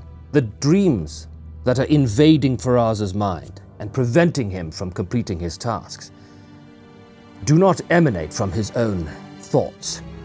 Well, there's something outside of the world of elves that is plaguing Faraza that needs to be eliminated. Oh, maybe that's it. Maybe that's it. Maybe it is. The thing that Faraza is being plagued by comes from the realm of the Ironlanders, where the elves cannot go. And why cannot they go? Because, we will say, that the elves of the Ironlands are, much like the elves and fairies of our own mythologies, repelled by cold iron. There is something that is plaguing this smith, causing him these dreadful dreams. But the source of that thing lies within a ring of iron standing stones. Those of you who know the IRONSWORN book know that one of the possible background options when you're designing the world is that there are these strange pillars of iron everywhere that are unexplained. We're gonna go with that. We're gonna say that those exist and that those areas are basically off limits to the elves. The elves cannot physically enter because they are repelled by that density of iron. So I guess the question is, what is it inside this ring of stones that's causing these emanations, these visions? Let's find out. 47. Reveal. 32. Superstition. Reveal superstition. It's the place itself. There is a place, not terribly far from here. A place as ancient as the hills themselves. It is this place that is the source of Faraza's pain. He has always been driven to improve his craft.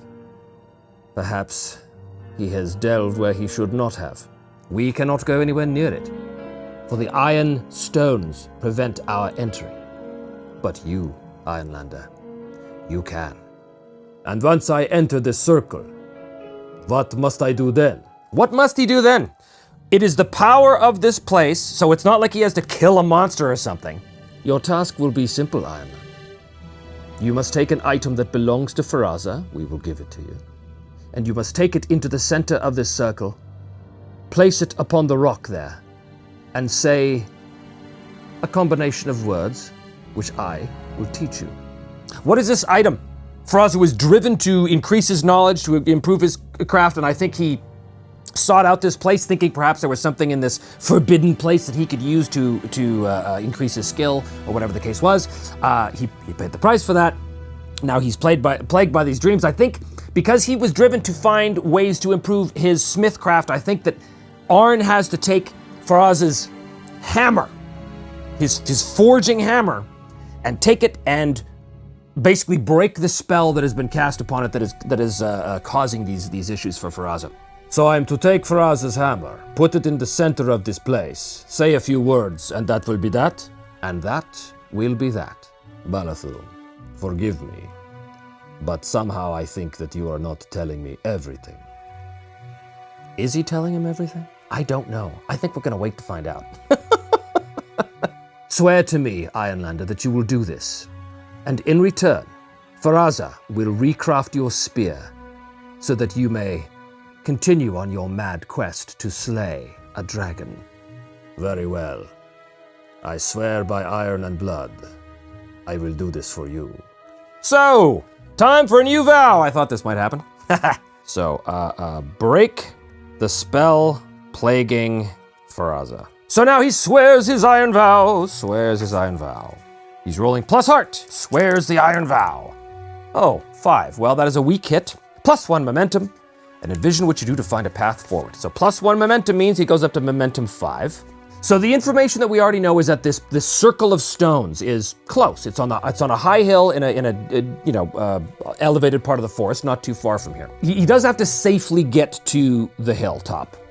So we're gonna give him a sort of a one-off roll to see if anything untoward happens, but it's not gonna be a full journey. There's no need for that in this case. You should be warned before you set off, Ironlander, that although the directions I have given you to the Iron Circle are accurate, and although it is not far from here, the place is beset and fraught with dangers all around. Perhaps you could join me, Balathu, to ensure my success. The iron of the henge repels my kind. You are on your own for this, Ironlander. I am certain that you will be successful. I am not as certain as you are. But I will do this thing. Over the next few hours, Balathu teaches him the words he needs to speak. They're strange elven words, and they're hard for a human mouth to form properly, but Arn does his best. Arn gathers his materials and goes to set off for the Iron Henge. So this is going to be kind of a special undertake a journey thing. All he has to do is roll once. He just got to get 1 success. Plus wits, which is not great. +2. 6. Well, that is going to be a failure. It is not far. It's only going to take him maybe 6-7 hours to get to this place, but he wanders off by himself in these dense, mystical woods with low mist and fog rolling along the forest floor. The sounds of animals are everywhere, but they're muted, as though they're coming through a screen of cotton. Pay the price. What is the nature of the perilous event? 86. It wastes resources. Okay, well that's actually not terrible. He's making his way through a particularly dense thicket that's along sort of a small forest stream. He's trying to find the correct pathway to take him to a spot where he can find a better vantage point to see, maybe the high point so he can see where he's going. But he winds up actually in the middle of this dense thicket of woods. And the woods, there's certain types of trees here they're almost like rose bushes except without the roses.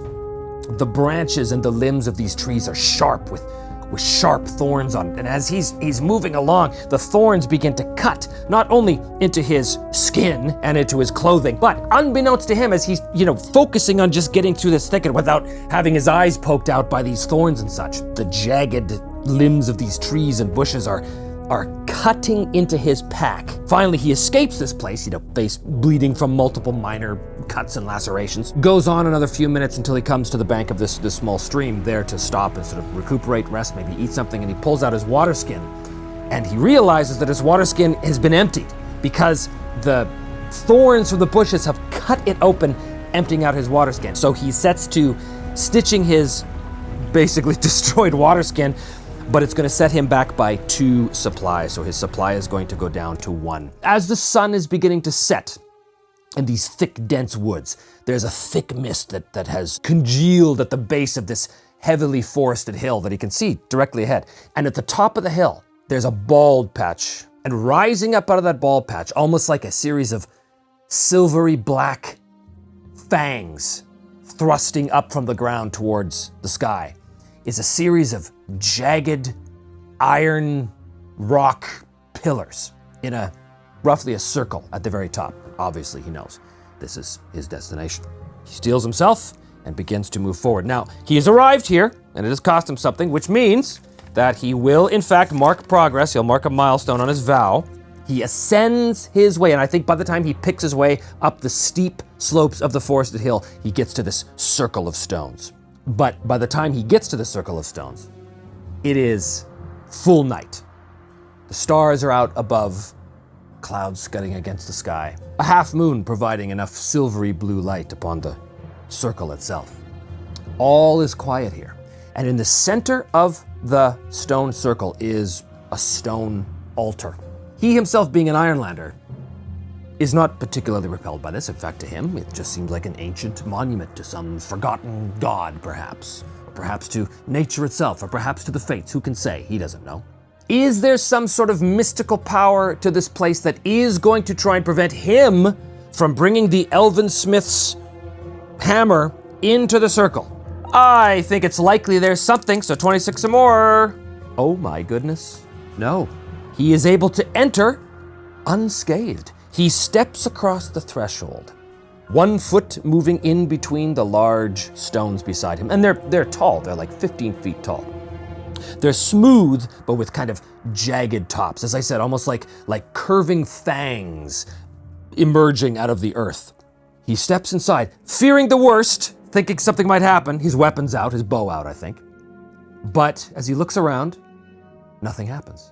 Silence reigns, and begins to think, All right, I can do this.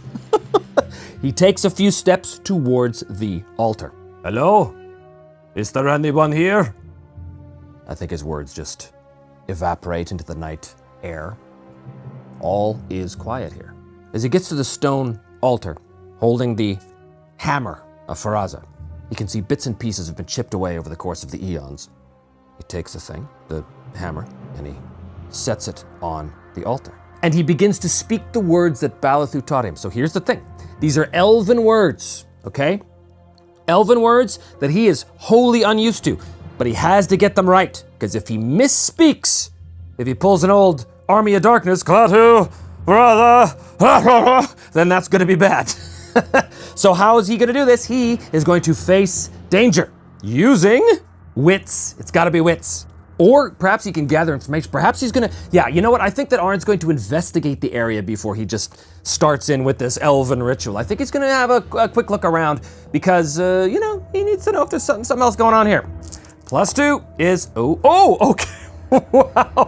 Wow, that doesn't come up very often. Luckily, that is a 3, that is a success, that is a strong hit, and 2 1s means something positive happens as well. His momentum goes up to 7. He learns something positive about this, and also he gets the advantage of the double. So let's find out what he learns, because I don't know.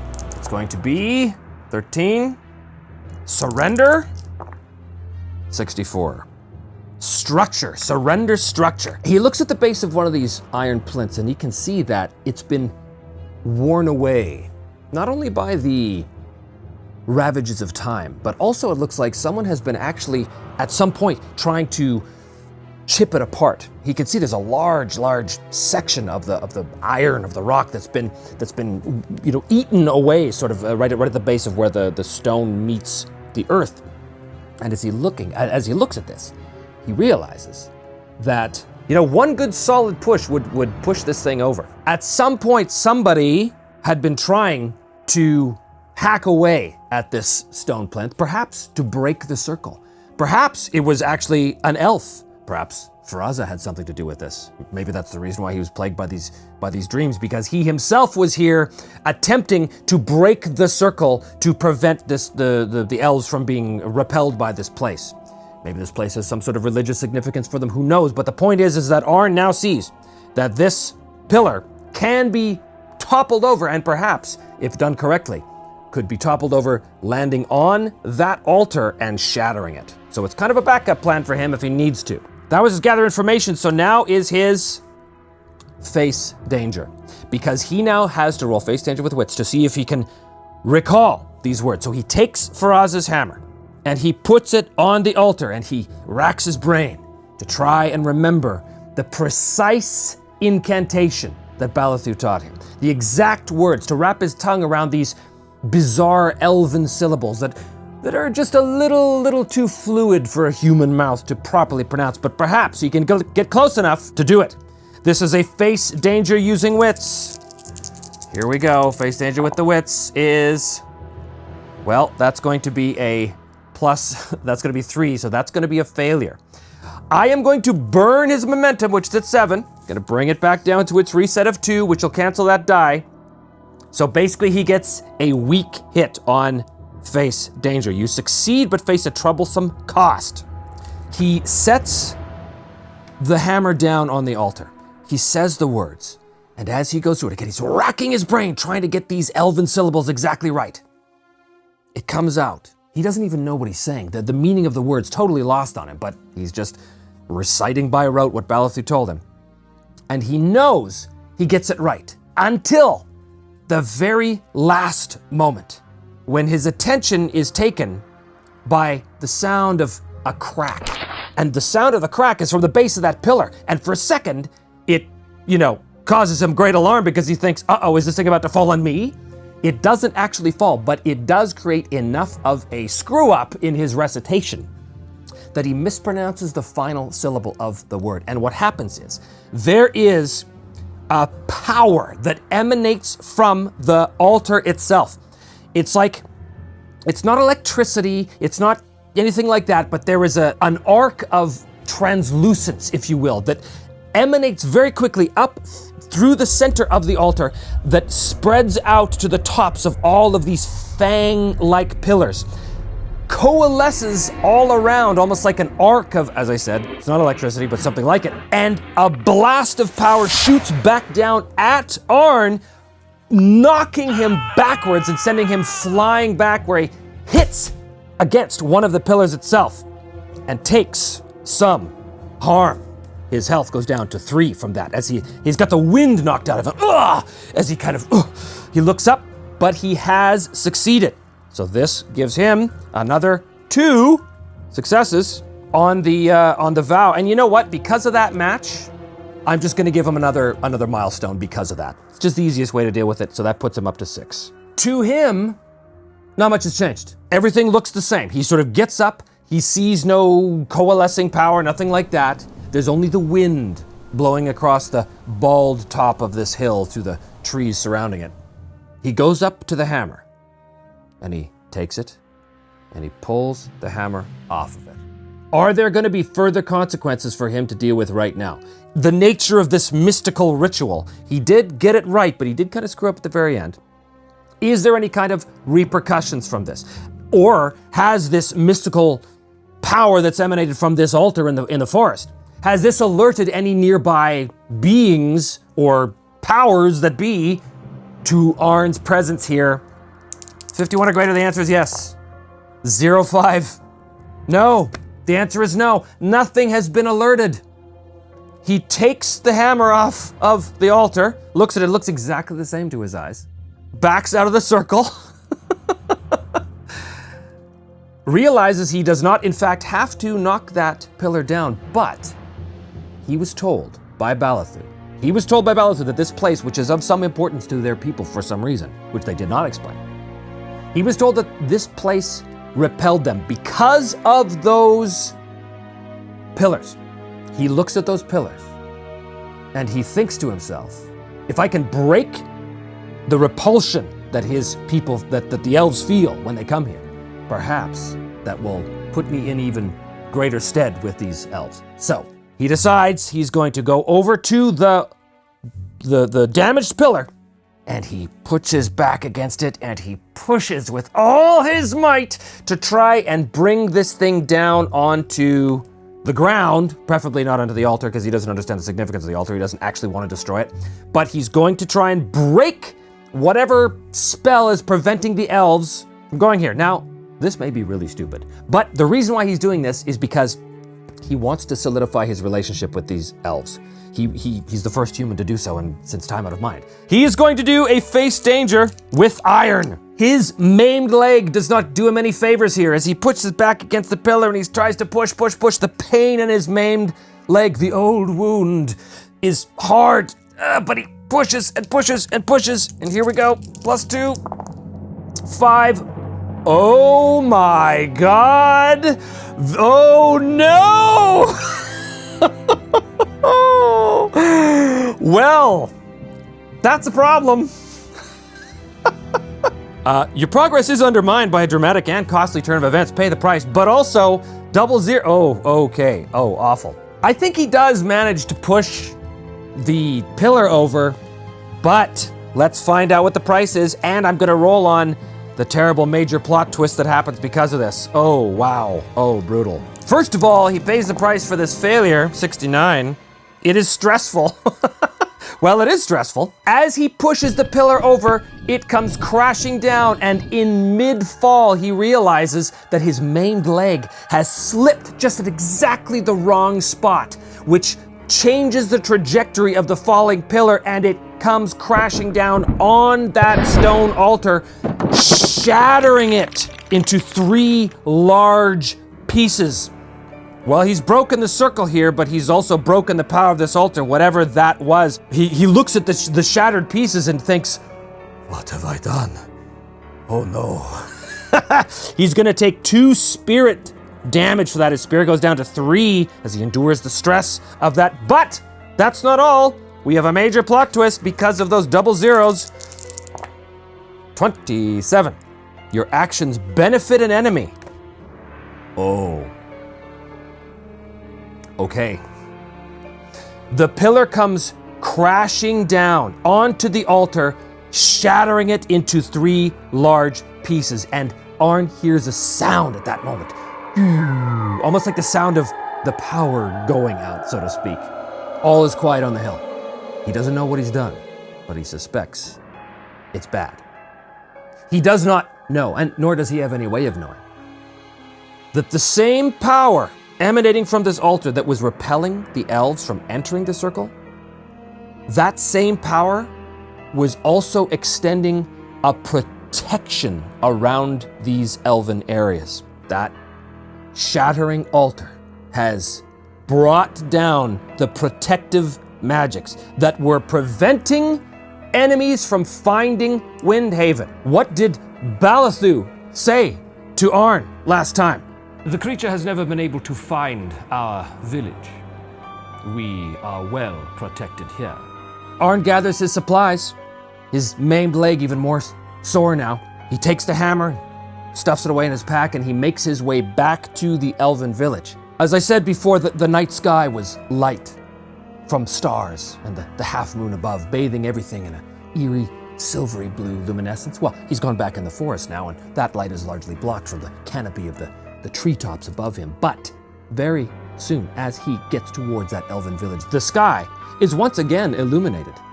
Except this time, it is not illuminated by the stars or the moon.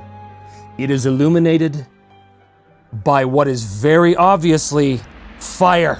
And as he gets closer to where he knows that elven glade is, where Windhaven is, he sees that the entire area is ablaze, is on fire. He hears the screaming of elven women and children and the cries of elven warriors above the treetops, desperately trying to escape the burning of their village. But more importantly, above the sound and the fury of the flames and of the screaming of the elves, he hears another sound. And that sound is a deafening roar. As he looks up in the sky and silhouetted against the moon, flames gouting from its mouth, is Thalgalos itself. Thalgalos, which had been plaguing the elves as we discovered last episode. But because they were well protected by this altar, they were no longer plagued by this. He couldn't find them. But Arn has, by accident, destroyed the one protection that kept them free of Thalgalos's depredations. And as he gets there, his mouth opens wide as the beast comes in for another attack run, gouting flame, a jet of fire that incinerates half of the village, flaming elven bodies falling from the trees, falling dead in front of him, scrambling down the trees as quickly as they can. The elven warriors, some of them pulling bows and firing into the night sky at this speeding shadow that is Thalgalos the dragon. Arn, his eyes welling with tears of guilt, agony over what has happened here. Some part of him knows that his actions at the circle are somehow responsible for this. Balathu appears out of the madness, out of the chaos, out of the shouting and the horror of the carnage around him. Balathu comes up to him and he shouts at him, "Highlander, what did you do? What did you do?" As there is another roar from overhead as Thalgalos makes another pass. And with that, we end this episode. Thank you so much for watching. Please don't forget to hit like and subscribe. And if you want to help support the show on Patreon, the link for that is in the notes below. Join us next time to see what happens with Arn here in the ruins of the Elven Village as Thalgalos himself has arrived. Oh boy, Thanks for watching. We'll see you next time on Me, Myself, and Die.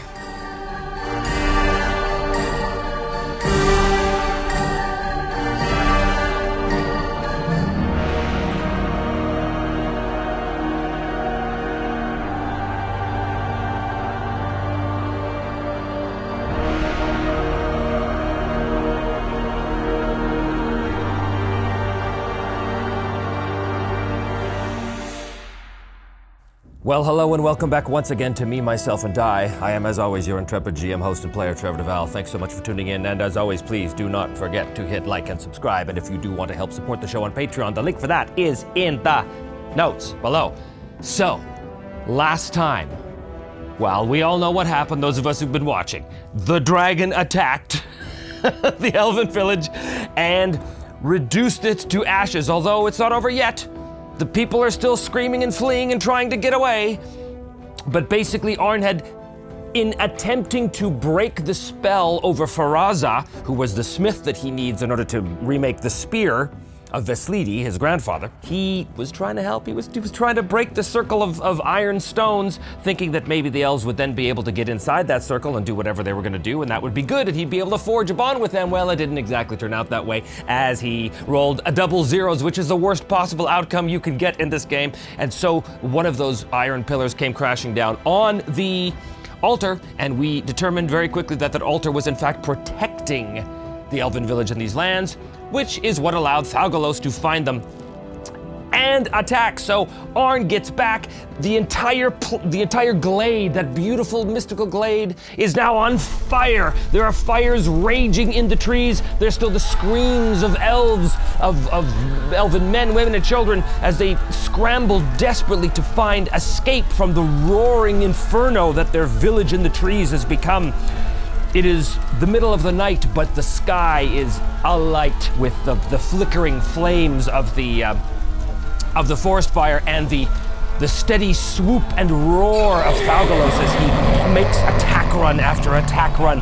The elven warriors who have managed to pull weapons and firing ineffectively as the arrows go sailing through the night sky, but bounce utterly ineffectually off of the dragon's armor.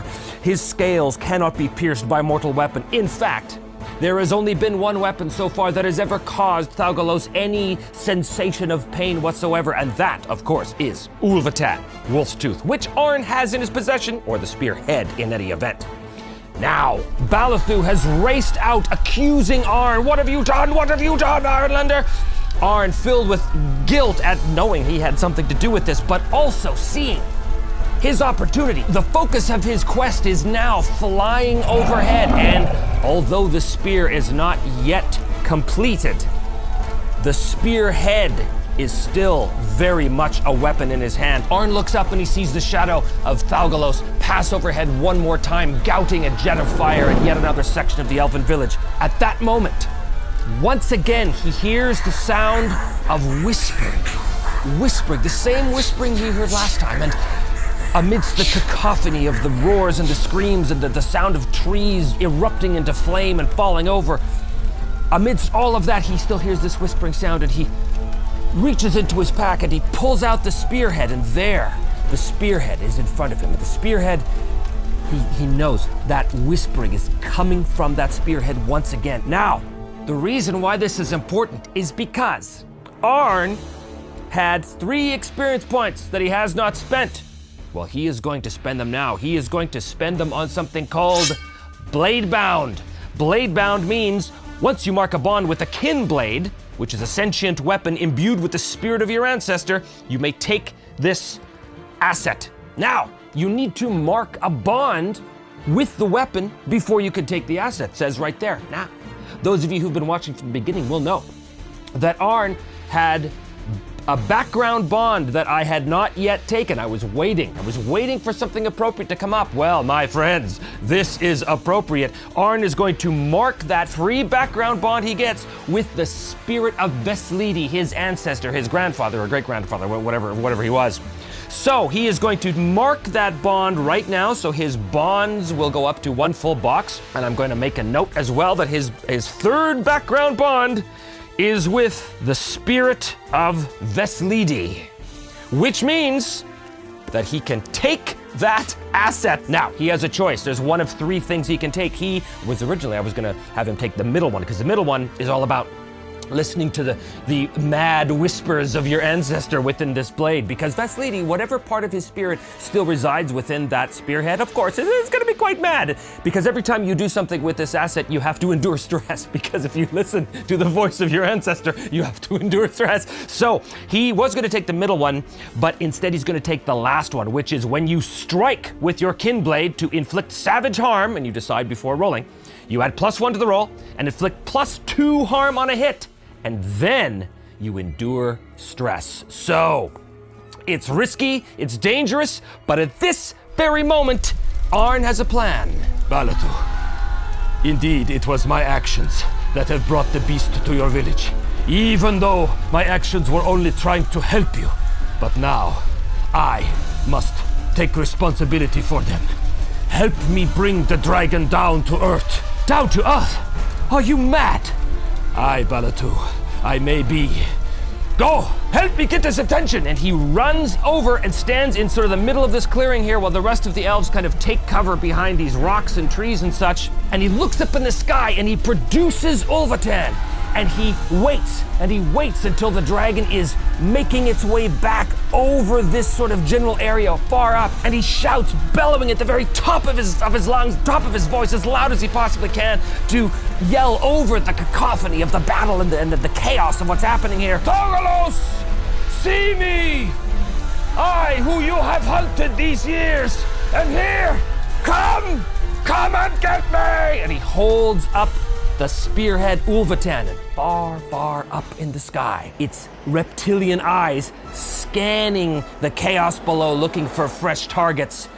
I think its eye falls upon Arn here as the beast flies over and sees Arn way down there brandishing a small bit of iron. But to Thaugalos, this is no normal piece of iron. This is the only weapon crafted by either man or elf that has ever pierced his scales, has ever caused him something that was utterly unfamiliar to him up until that point.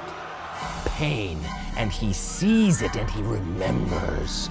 He remembers the battle with Veslidi all those years ago. He remembers being driven off by that spear, the very thing that caused him to hunt down Veslidi and all of his descendants, to wipe them from the face of the earth. And he sees now there is the source of his pain and his rage, and he, I think, will definitely take the bait. But in this game, we can never say definitely. We have to roll the dice. Let's ask the Oracle. I think this is very likely indeed, almost certain, so 11 or more, and it is a yes.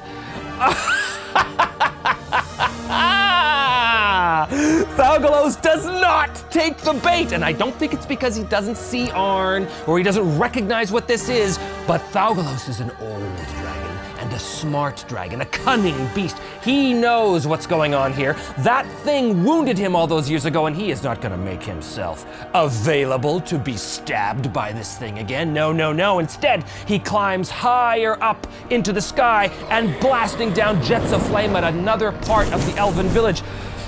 Arn realizes that the dragon has not taken the bait. He runs over to Balathu. Take your warriors. Gather them in the clearing. You want me to use my own people as bait? Your people are already lost unless you give me this one chance. I need you to distract him. Balathu calls his warriors over into the glade, into the clearing. They gather together, and the next time the dragon makes a pass, they all in unison pull back their arrows and fire a volley together. Now that volley of arrows sails up, and they are true. Their aim is true. They find their mark, but of course the arrows just shatter and clatter uselessly off of the dragon's scales as it blasts by them. Meanwhile, Arn goes over to one of the ladders that the elves had used to get down quickly, and he begins to furiously climb up as quickly as he can. What he's trying to do here is he's trying to get himself a vantage point where, when that dragon comes in for the kill, he will be able about to do something crazy. But in order to do this, he's got to secure an advantage. So he's going to roll plus shadow as he goes up into the tallest tree and he waits. +3, here we go. Securing an advantage. 8 is a strong hit. What's he gonna do? What's he gonna do? I think he's gonna take the momentum. Yeah, he's gonna take the momentum. His momentum goes up to +4, but he's got the strong hit. He is well hit, he is well situated.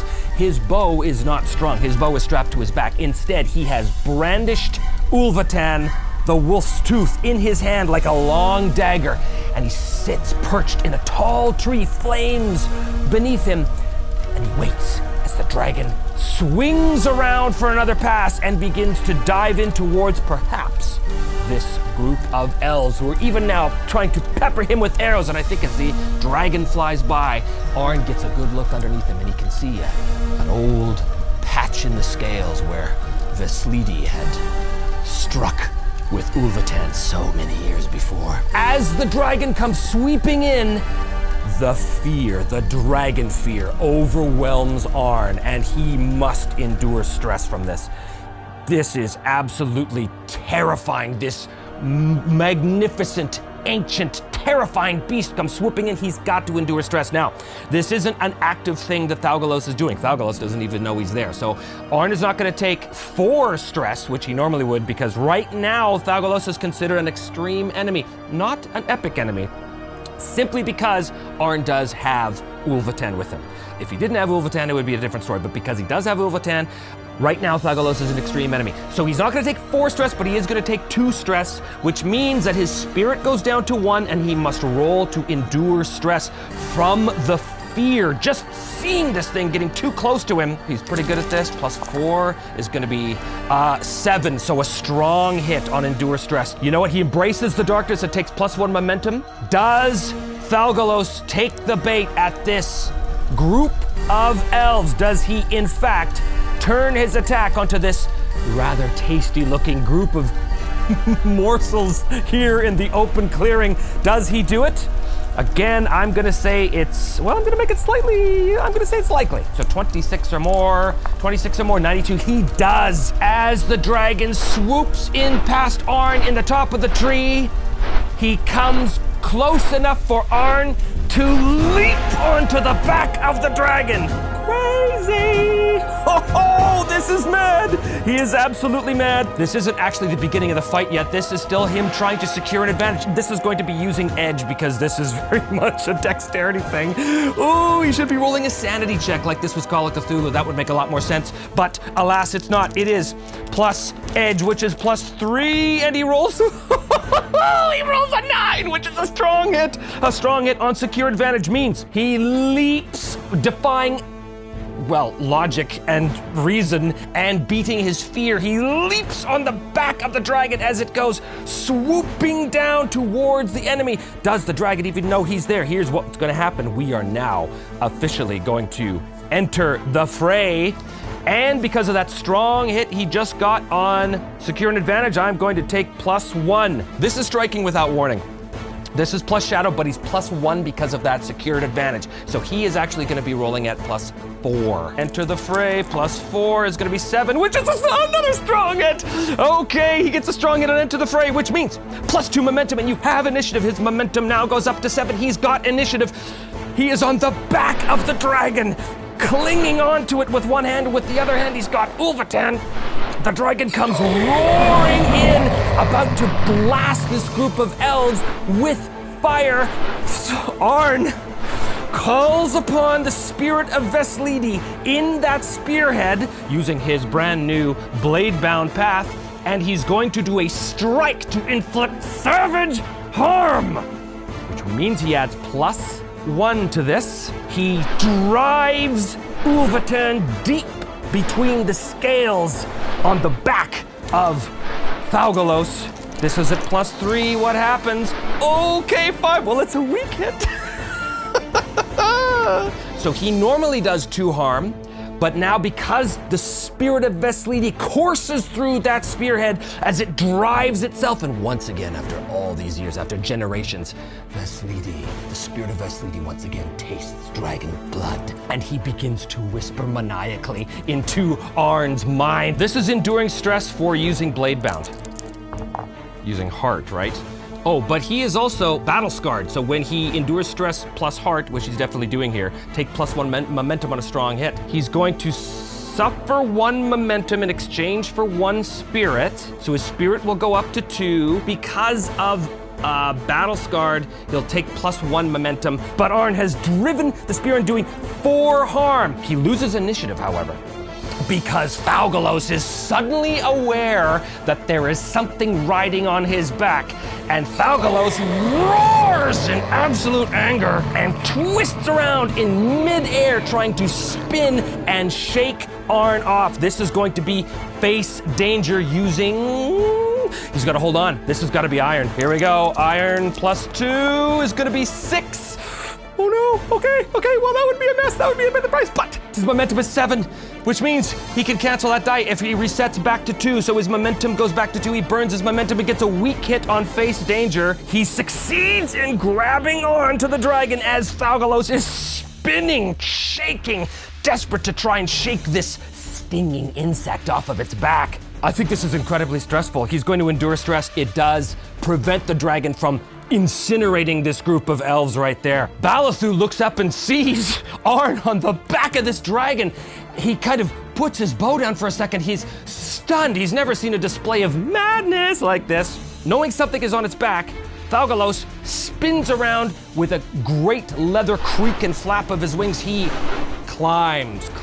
Arn is hanging on, he's about to hang on, but does he realize that Thalgalos is about to start to ascend? I think he can sort of feel that. Is he gonna jump off now? I think he has to jump off. This is gonna be crazy. This is crazy. He's gonna leap off the dragon's back and grab a tree, hopefully one that isn't on fire.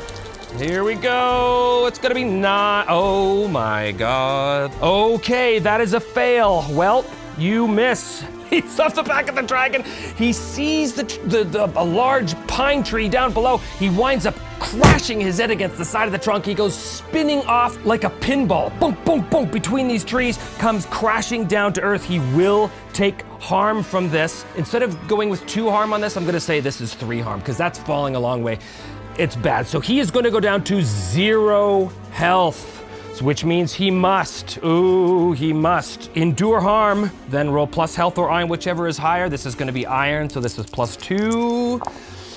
7 is a weak hit, you press on, so nothing further done, but boy, he is battered. Thalgalos rises up in the air, roaring, bellowing with anger. He now remembers again that feeling of pain, and as he careens his long serpentine neck around to look back down, he sees Arn running up, limping on his main leg, with blood pouring out of his ears and his nose from having had his bell rung completely. He runs up to the group of elves and he stands in the middle of them, and again he holds up Ulvatan as the dragon goes soaring by, and this time he shouts again at the top of his voice, broken as it is, his windpipe bruised and battered from having fallen down through those trees onto the ground. He croaks out a hoarse battle cry, Thalgalos! The wolf's tooth stands ready to bite again!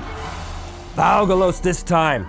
Ooh, he's pissed. There's no need to roll for this. He is going to take the bait. He swings out all the way around, coming down quickly in a dive. Arn looks up. The elves pull their bows back, firing ineffectually as the arrows go soaring up, again glancing pointlessly off of the armor. Elves, do not dive out of the way until I give the word. I'm gonna say 1 to 50, it blasts the group with fire. Otherwise, it's going to specifically go after Arn, and it does. It gouts fire. There's a great inhalation of breath into the dragon's lungs as it comes racing in. At that point, Arn knows what's coming. He shouts, now! The elves scatter out of the way, and everyone leaps out of the way, doing a face danger roll using edge.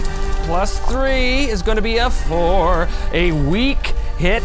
Okay, well, I think what that means is they all dive out of the way, or at least most of them do. 2 of these elves get incinerated immediately by the blast of flame. They didn't dive out quite long enough. They are quite gone. So in terms of what happens with Arn, I think he's going to see the the instant immolation of these elves, he's going to endure stress. Here we go, endure stress. He's going to be rolling plus heart, plus 4, which is 5. It's a strong hit. The dragon comes blasting down, having saturated the area in fire. All of these elves have dived out of the way, slamming onto the ground, its massive bulk causing a mini earthquake. Thaugalos the dragon has arrived. Arn looks up. Now he's already dealt with the fear of this. He's already jumped on this thing's back, so he's steeled himself against the fear of this thing for now. But still, Arn looks up into the hideous reddish yellow eyes burning with hatred. Thaugalos, the beast, looks directly at Arn, saliva dripping from his lower jaws, dripping and sizzling on the snow, melting it instantly. Arn stands there holding up Ulvatan in front of him, like a cross to a vampire kind of thing. Arn looks up at Thaugalos, silhouetted by the burning elven village behind him. He knows that this was on him. Arn knows this was his doing, even though it was with good intentions.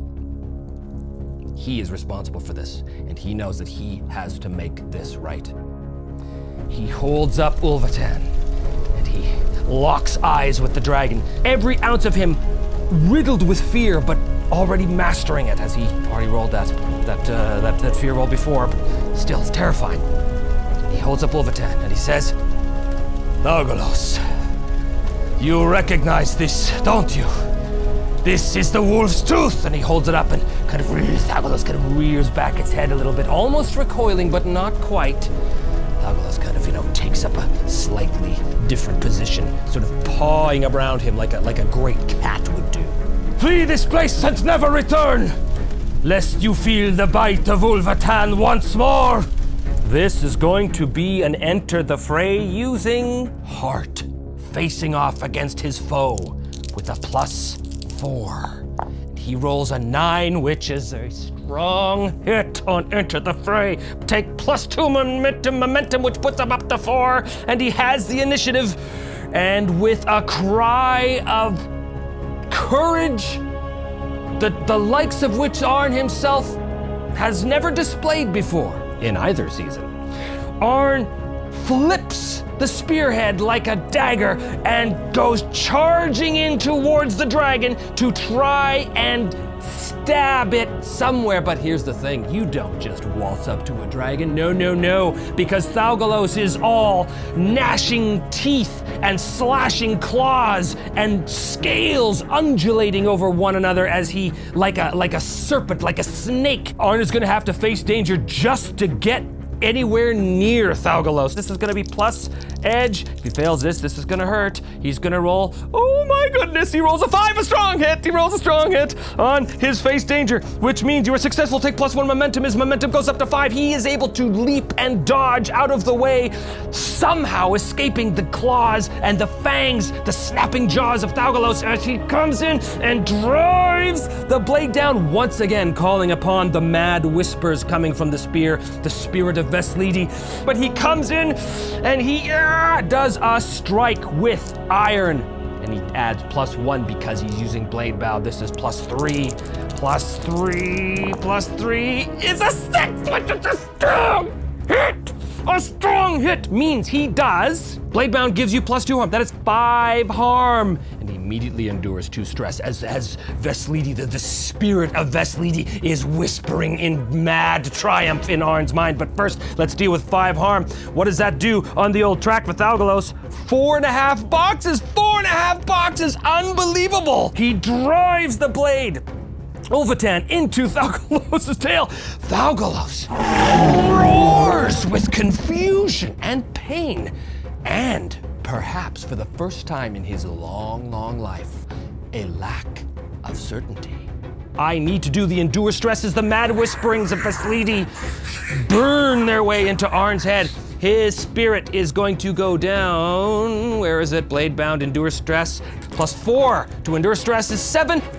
Strong hit from this strong hit using the savage blow of blade bound, and because it was a strong hit, he is going to try something absolutely desperate here. He is going to make a roll to end the fight.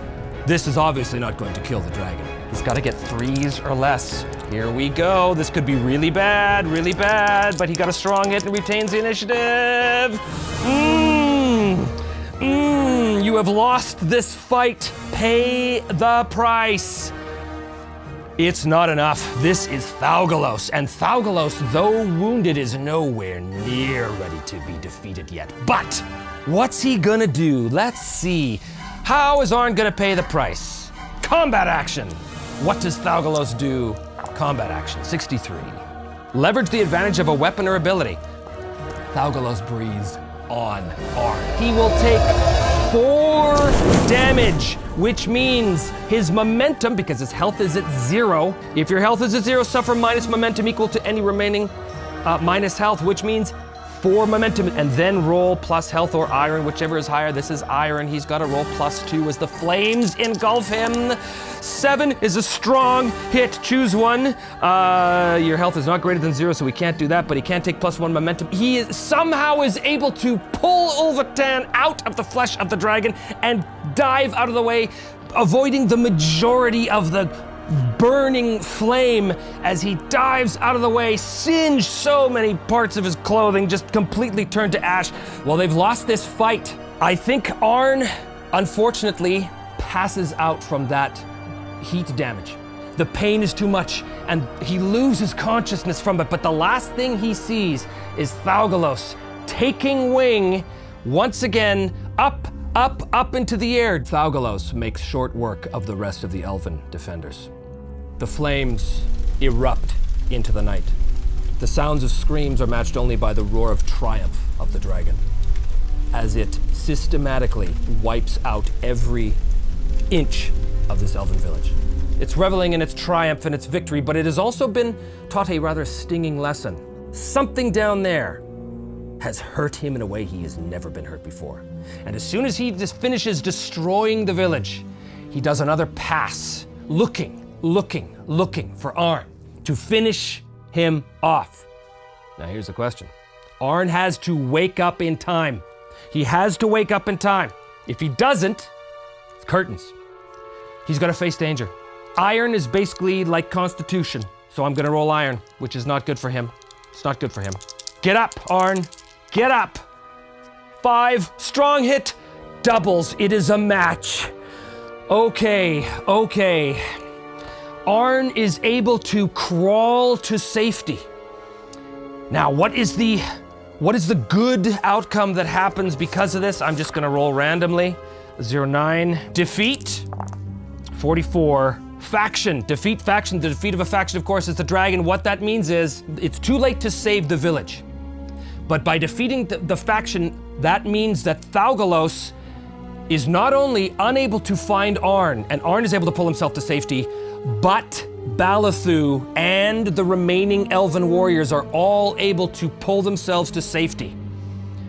The dragon searches the area for long moments, long minutes, but eventually, wounded as it is, it gives up and flies off to the north, presumably somewhere way north where it can get back to its lair, lick its wounds, and start the long, slow recovery process. But in the meantime, Arn, the 2 elven warriors, and Balathu, burnt, bleeding, wounded, the elves weeping from behind their masks at the loss of their home and the savage murder of their families and their loved ones. The fires burning everywhere out of control in this part of the forest.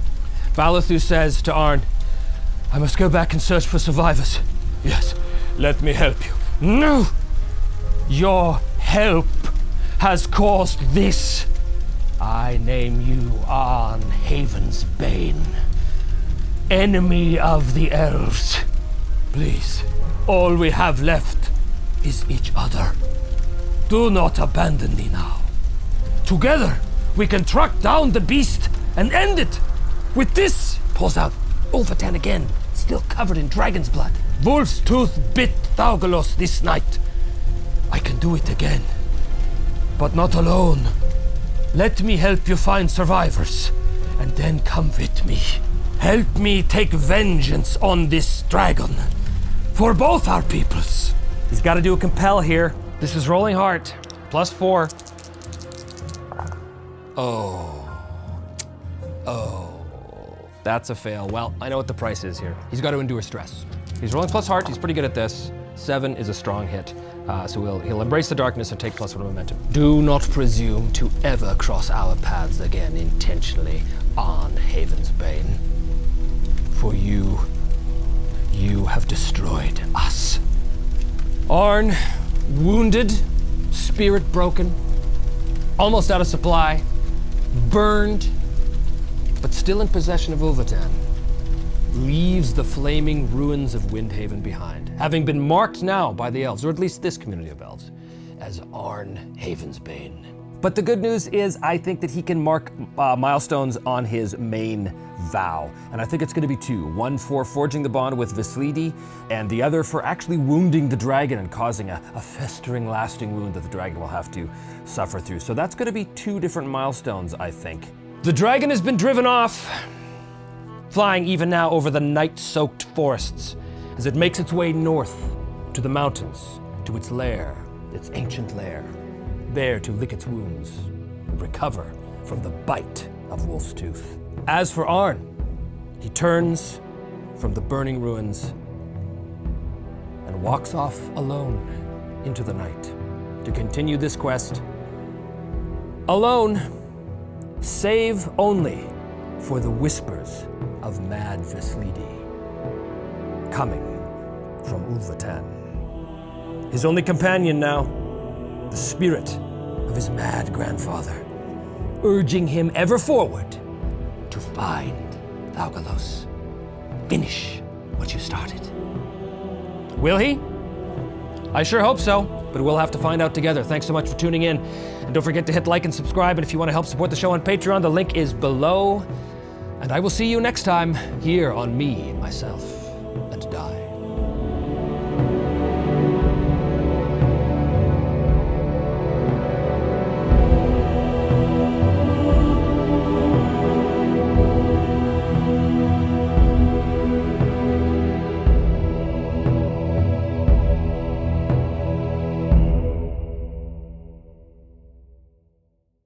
Well, hello and welcome back once again to Me, Myself, and I.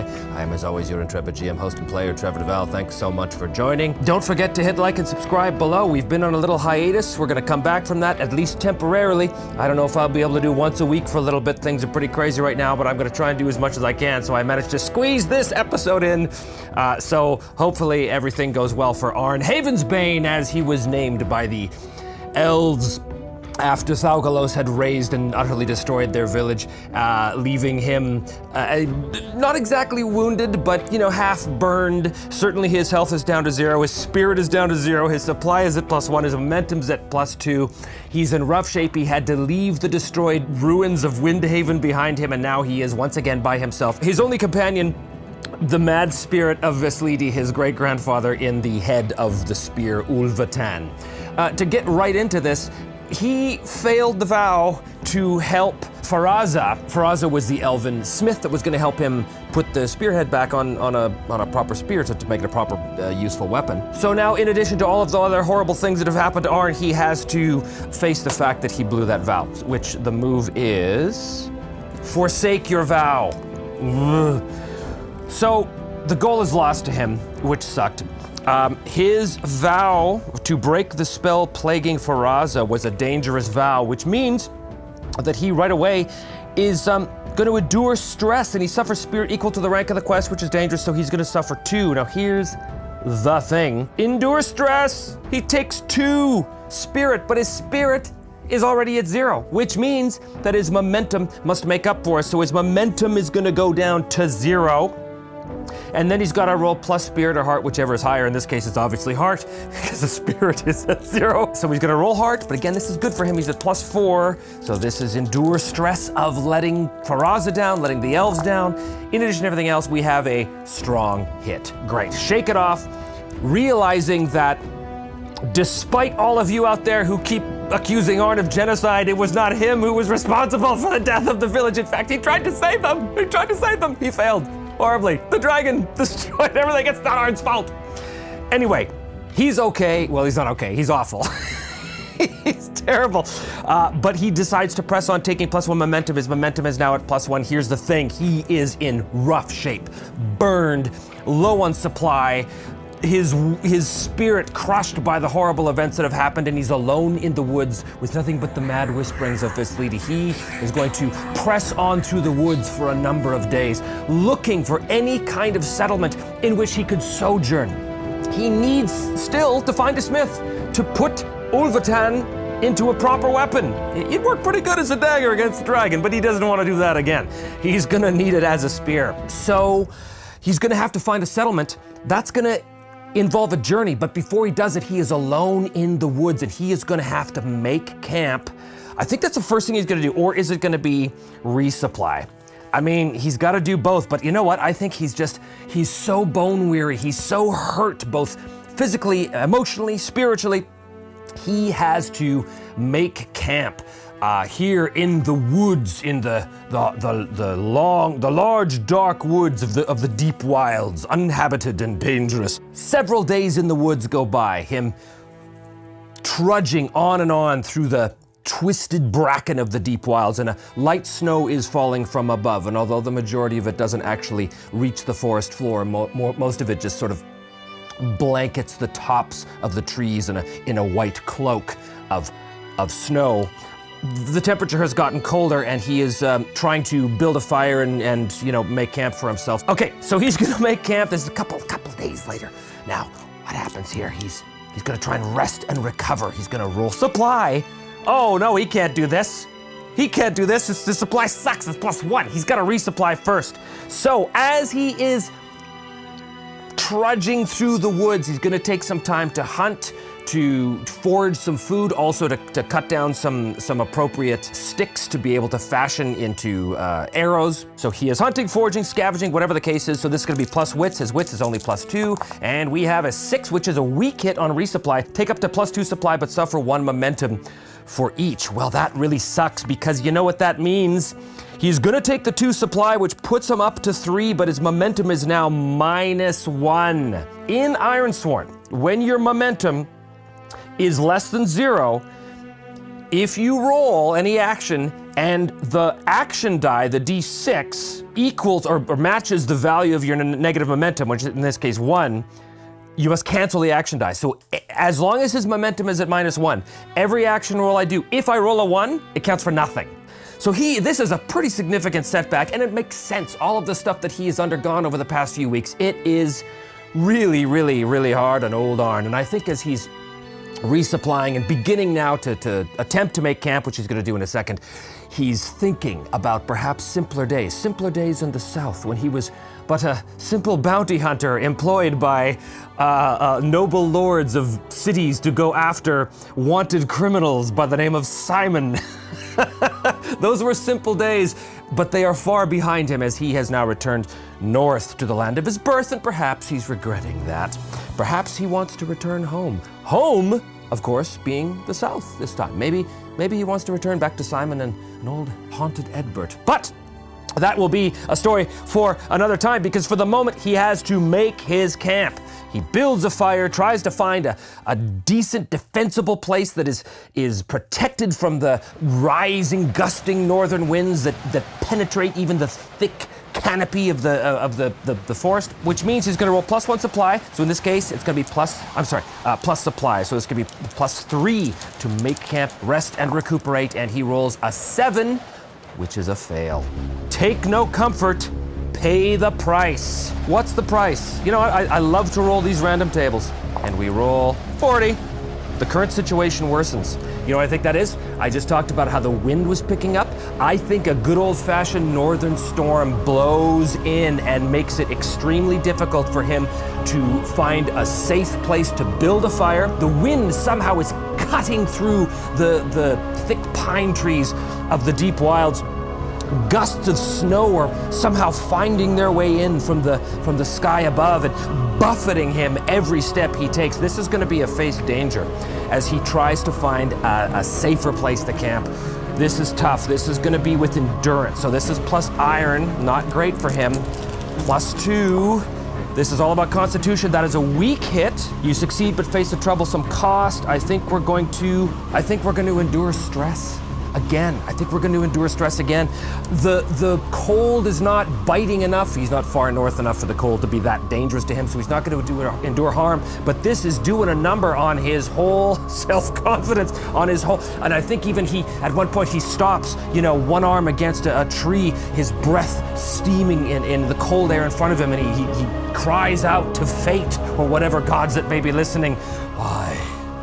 Why have I embarked upon this madness?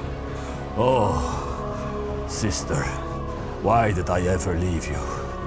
Why did I ever put you and our people in this position? I should have stayed. I should have stayed. He's got to endure stress. This is going to be one stress. He doesn't have any spirit, so his momentum goes down to -2, and he's got to endure the stress. Pretty good, +4, 8. Strong hit. He shakes it off. He braces the darkness. His momentum goes up to -1. He's not able to make camp, however, because he did miss on the make camp. So days go by. His supplies dwindling. He takes a few pot shots at a couple of thin, emaciated rabbits that he sees. He bags 1 or 2 of them, but they're hardly enough to fill his stomach. And there's certainly not enough to buoy his flagging spirits, but he continues on, days going by. He doesn't even know where he is at this point. But he is technically on the move, so I'm gonna do an undertake a journey roll for him. Now this is just to find a random settlement. So we're just gonna say find settlement. This is a troublesome journey he's setting off. This is plus wits, +2.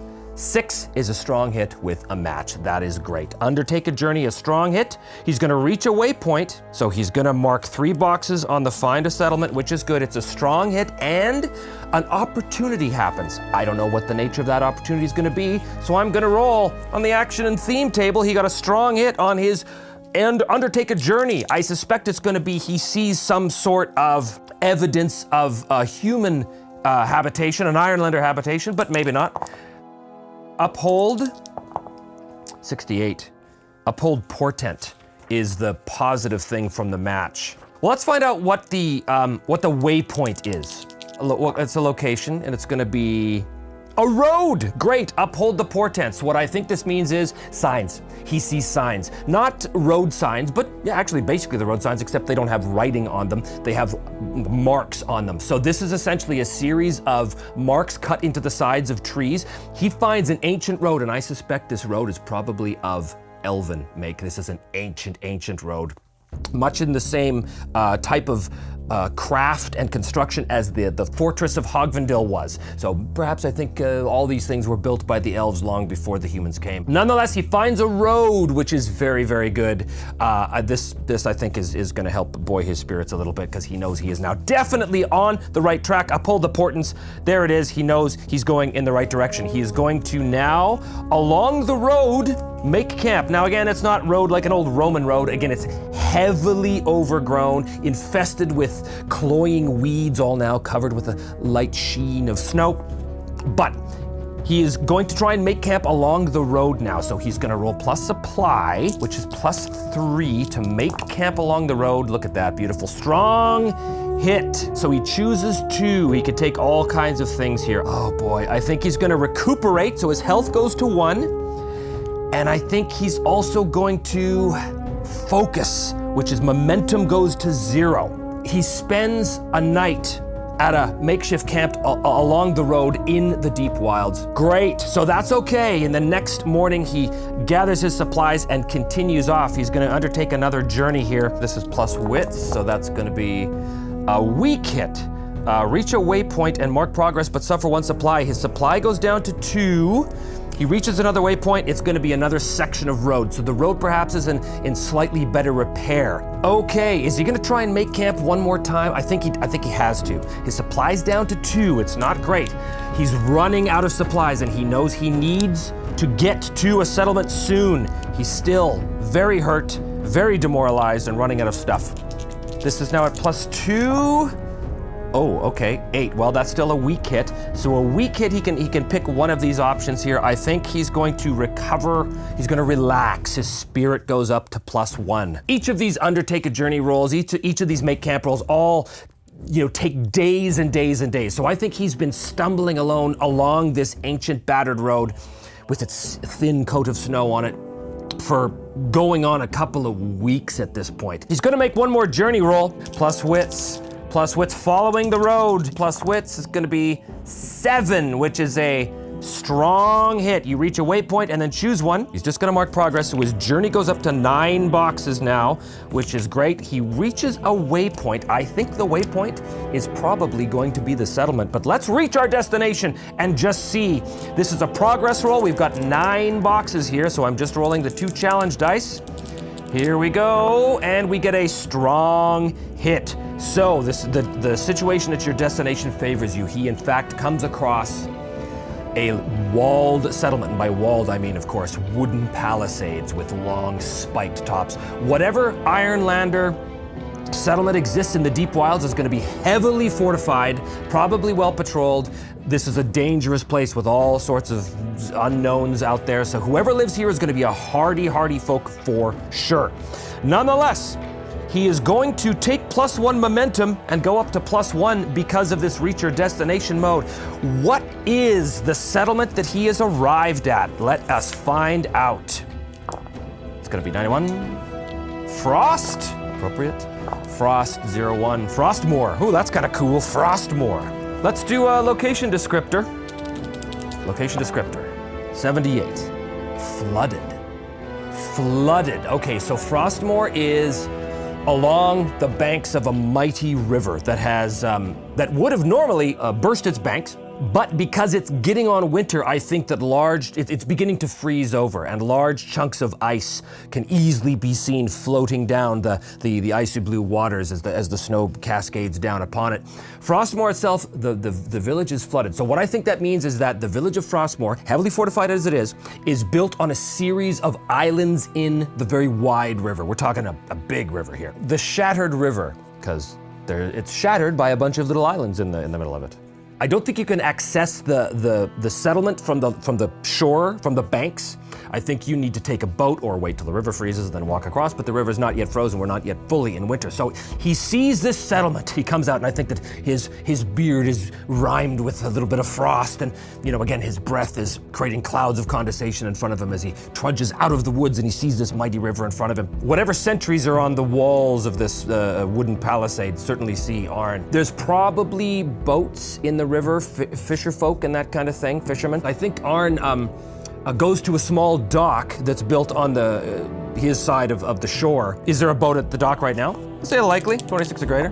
Yes, there is. So there's a dock. There's a fisherman, maybe a couple of fishermen, reeling in their lines, their catch, whatever the case is, as Arn comes up. Now, this is a pretty fortified kind of place, so I think these fishermen are definitely armed, and as they see Arn come up, they turn and they pull spears. Maybe one has like a sling or something like this, and they kind of, very, very cautiously adopt a defensive pose against him.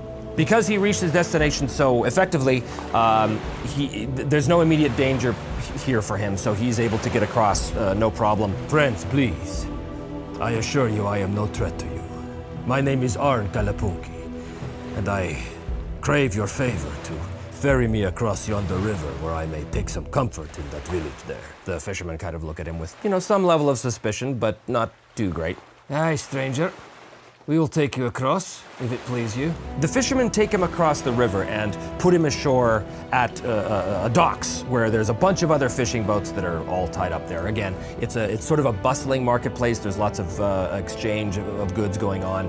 They all kind of give him a suspicious look as they see him. They're not really used to seeing a lot of strangers here, but he doesn't appear to be an obvious threat, so people give him the once over, but then sort of assume that he's not a danger. He did roll a strong hit on that progress move after all. I think he goes up to one of the merchants and he asks them where their overseer is. He's the place like this isn't going to have much of an inn, so he's going to want to present himself to the overseer. I think that would be kind of the custom of the Ironlands when you're a stranger coming into a place like this. So they point him towards a long house, long house, sort of in the center of the town, and I think some of the local guards kind of escort him there. They exchange a few little pleasantries with him. They get his name, this kind of stuff.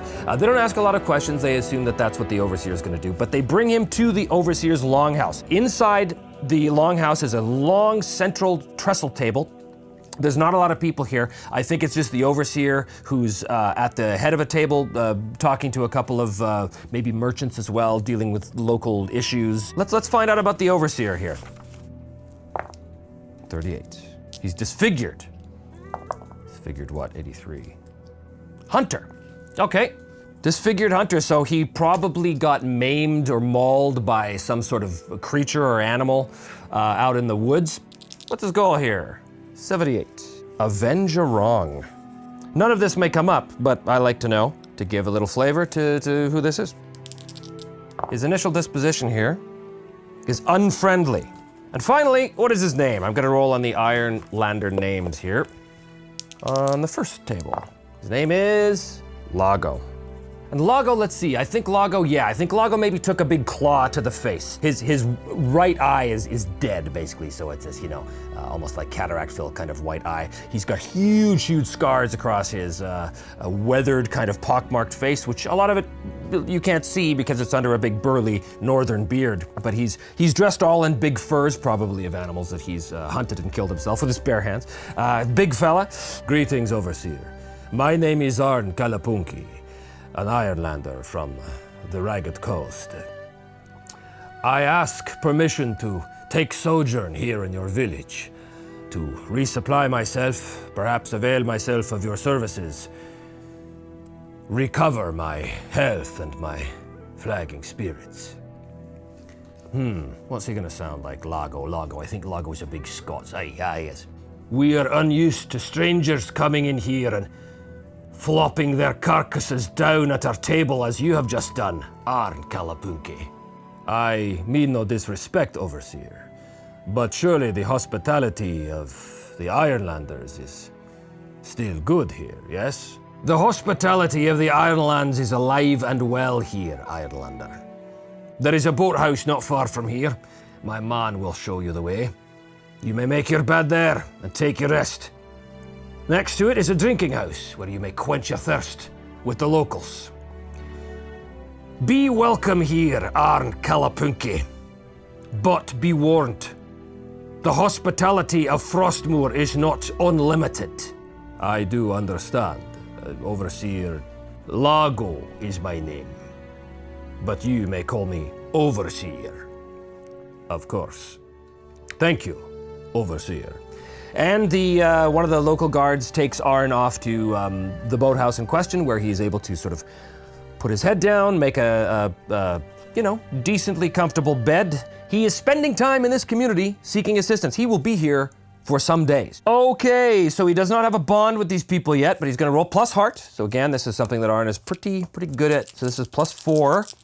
We get, 7, so that is a weak hit. Well, the first thing he's gonna do is recuperate his health, which means that his health goes up by +2, so it goes up from 1 to 3. Now, as he is recuperating, he does spend time in the drinking house next door. He gets to speak with some of the locals. They're standoffish, but not wholly unfriendly, not as unfriendly as Lago, the Overseer, certainly. But he doesn't pry too much. He's more focused on resting and recuperating than he is learning too much or prying too much into these people's business. He does find out, though, that the Overseer, he gets a hint that the Overseer seems to be quite bent on avenging a wrong of some sort. He doesn't pry, but he does hear that. Perhaps he will engage in a vow for the Overseer if he rolls correctly. So the days go by. He recuperates. He feels a little better. And he's gonna spend a little more time there. He's gonna, he's maybe spending what little coin he has in the drinking house and stuff. So days go by, he's gonna try another sojourn here. +4. Oh yeah, that's beautiful. 10, that is a strong hit. Strong hit means he gets to pick 2, but on a hit, you may focus on one of your chosen recover actions and roll +heart again and on a strong hit, you get even more. So he has the option here to test his luck, so to speak. I think he's going to consort with the locals, which he's already been doing, consorting with the locals in the drinking house. So that raises his spirit. So his spirit will go up to +3. He's gonna try and focus on the consorting. So he's gonna roll again with +4. And if he gets a good hit, and he does, that's another strong hit. So on a strong hit, he takes +2 more for that action. So his spirit goes up to 5. So he befriends these people in the tavern. He befriends some of the guards, he befriends some of the fisher folk. Over the next week or so that he's with them, he opens up a little bit and he shares some tales. He doesn't tell them everything. He certainly doesn't tell them anything about fighting a dragon or having an elven village wiped out, but he does share his experiences with them. They swap tales. They drink long into the night, laughing and sharing tales of the Norse, tales of their lives. And his spirit is utterly replenished by this camaraderie that he feels with these local people. It's almost enough to completely heal him from the sort of mental strain and damage of having watched that elven village burn. But that, of course, will be a scar on his memory for the rest of his life, no doubt. But he is also going to provide aid. So envision what this community needs or what trouble it is facing. What trouble is this community facing? We know that the overseer wants to avenge a wrong. What is the settlement trouble that he learns about while talking to his newfound friends in the tavern? The settlement trouble is sickness run amok. While he is getting to know these people, at several points, he tries to go and maybe buy some supplies at the local vendors and such, but they're all closed down, or not so much closed down as every time he goes to enter their premises, he's stopped. He's stopped by some of the local guards. And when he asks about this, they all tell him, no, the shops are closed to you, stranger. You stick basically to your boathouse and the drinking house. So Arn does not get a chance to really get to know more of the village, because every time he goes somewhere or tries to engage in conversation with somebody else who isn't immediately at the tavern, he's rebuffed. And gradually, he's told by one of the people that he has sort of befriended in the tavern that the reason why is because there is a strange sickness that has afflicted a certain part of the village. In fact, because this is a series of islands, I think that several of the outer islands where some of these vendors are basically quarantined. They're off limits. Yeah, that's it. So even some of the local people are not allowed to go over there. So you've got the series of central islands where the longhouse is, the tavern is, where Arn is staying, where the majority of the community does its business. But on some of the outlying islands where some of the fishermen live, where some of the other merchants are, they're basically completely cut off. And the reason is no boats will go there. No boats will go to and from there, because he's told that there is some sort of sickness out there and no one knows anything about it. So is he going to try and deal with this? Is he going to swear a vow to try and help these people? Well, I think he could. I mean, vows are how you get experience in this game. I think it's a very contagious disease, whatever it is. It's got to be very contagious.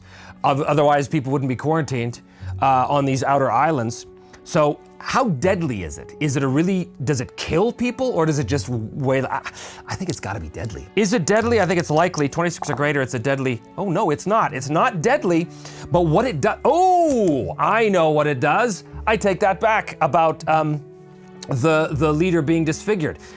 It doesn't kill you, it basically disfigures you. So Lago, the overseer, is not disfigured because he got swiped by a claw. He's disfigured because he survived this illness himself. And because he survived it, and because he went through such horrible pain, and because the results of this illness are literally written on his face, that's the reason why he imposed the quarantine, until he can find some sort of cure. So I think Arn hears about this, again through the fishfolk, and I think he asks for an audience with Lago. Overseer Lago, in the days I have spent among your people, I have heard of this unfortunate sickness that has run amok in the outer islands of this village. I ask you, is there anything I can do to help you with this? Lago is unfriendly. He's trying to avenge a wrong. I don't know if that plays into this directly or not. I don't know if he's going to be so quick to accept the help of an outsider. Possibly. I think we have to do a compel. Gain his trust, because he has not been able to talk to Lago He's only been able to talk to the people in the tavern. This is plus heart. It's pretty good for Arn. Here we go. And it's gonna be, okay, 8. Well, that is a weak hit. They'll do what you want or share what they know. But they ask something of you in return. Plus 1 momentum for this. So his momentum, I believe, goes up to plus 2. The very best healers that I have found in all the land surrounding Frostmoor have come to me, and all have failed to find a cure for this disease that has ravaged not only my visage, but also the lives of my people on the outer islands. This cannot go on, but what makes you so certain that you will be able to find a cure for this affliction, when all of the alchemists and medicine men that I have brought to Frostmoor have failed? What is it that makes you so special? There is nothing special about me, good overseer, other than the fact that I have spent many, many moons in the wilderness, and I have grown familiar with many healing herbs in the past, some even over the past few weeks, as we've seen in various roles that I've made. It is possible that the alchemist that you have spoken with did not look in the right places. Allow me at least to try, good overseer. It will cost you nothing. Very well, Ironlander. I will accept, but what does he ask in return? I think it's just a matter of time. I'll level with you. The disease grows worse every day. More and more of the people on the outer islands, while not dying from this, are being ravaged. Their faces falling as if with some sort of palsy, for that is a part of this disease, you see. Some of them have grown paralyzed and are unable to continue their duties. I cannot have a village of invalids. We will starve if the people on the outer islands are not able to get back on their boats and pull the fish from the waters. So, I accept your vow, but you must hurry, for time grows short. And if you do not do this in time, there is no point in you returning at all. Okay, so he's got to swear a vow now. How hard is this going to be? But honestly, I don't want this to be like an epic vow to find a cure for this disease, because he's already got a big vow. Oh, and that reminds me, at some point during his sojourn in the village, I think it's fair to say that he's able to find a blacksmith to recreate the spear for him. I'm pretty sure, but I just want to say that. I want to roll for that. So before we get to the vow, he's going to talk to one of the local blacksmiths on this island, but he's going to do a compel roll to see if he can basically barter with him and exchange goods, maybe some of the last of his coin, basically to get the blacksmith to fashion a proper weapon out of Ulvatan. This is plus 4. Oh, great. Another strong hit. That's awesome. So his momentum goes up to plus 3, which is great, but he does get what he wants. So over the past week, while he's been sojourning and recuperating his health and his spirit with the people of this village, he gave Ulvatan to the local blacksmith, and the local blacksmith now at the very end has presented him with the spear reformed, which is great. That is going to count for the old tick on the main vow. But in the meantime, he swears his vow to see if he can help these people. We'll call it dangerous. It's a dangerous vow. So find a cure for, we'll call it the palsy. He's gonna roll plus heart. All these plus heart. All these social moves are good for Arn, because he's good at this. And that's gonna be a strong hit, baby. Emboldened. It is clear what you must do. Next, take plus 2 momentum. His momentum goes up to plus 5. Perhaps one of those herbs that he's come across is gonna be the first step in creating a concoction. Now, Arn is no alchemist. He doesn't have that asset, but he does know a thing or two about a thing or two. We've established already in the game that he's pretty good with finding these herbs, so I think that's a good first step. Lago said that he's already had alchemists look at this, and the alchemists failed, so there's going to be some other aspect to this that the alchemists were unable to procure or perform for Lago. So there's going to be something else, some sort of twist involved in this, but I don't know what that is yet. We're going to have to find out as we go. Arn swears the vow to Lago, tells him he'll be back soon, and that's the other thing.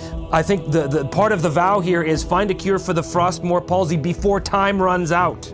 So there is a threat of time running out here, but I'm not actually going to use the threat rules from Delve because this is a dangerous vow, and the threat rules are best used with formidable or extreme vows. But I'm going to keep this in mind that, you know, with certain failures, that might advance the menace of the plague anyway. So there could be outcomes of this regardless, depending on how Arn does in this vow. But he has taken his spear, he has made his vow to Lago, the overseer of Frostmoor, and he has decided to set out to procure the first step on his vow to cure the plague, which is to find some sort of herb that he maybe knows about that might help. How's he gonna do? I don't know. We're gonna have to find out together. So thanks for tuning in. I will try and have another episode for you soon. It probably won't be one a week as I like to do, just because this is the holiday season and there's lots going on and my schedule's crazy and all that stuff. But I will try and get them out when I can. So stay tuned, keep the faith. And if you are interested in helping support the show as well, there's a Patreon account that I have a link to in the notes below. As well, if you're interested in buying Ironsworn or any of the other supplements that I've used in either this or Season 1, all of the links to Drive Through RPG are down below. So thanks so much for joining me, and tune in next time when Arn sets out on his new vow to help cure the plague of Frostmoor, all in an effort to become more experienced so that he can go and face the dragon one more time and fulfill his main vow here on me, myself, and die.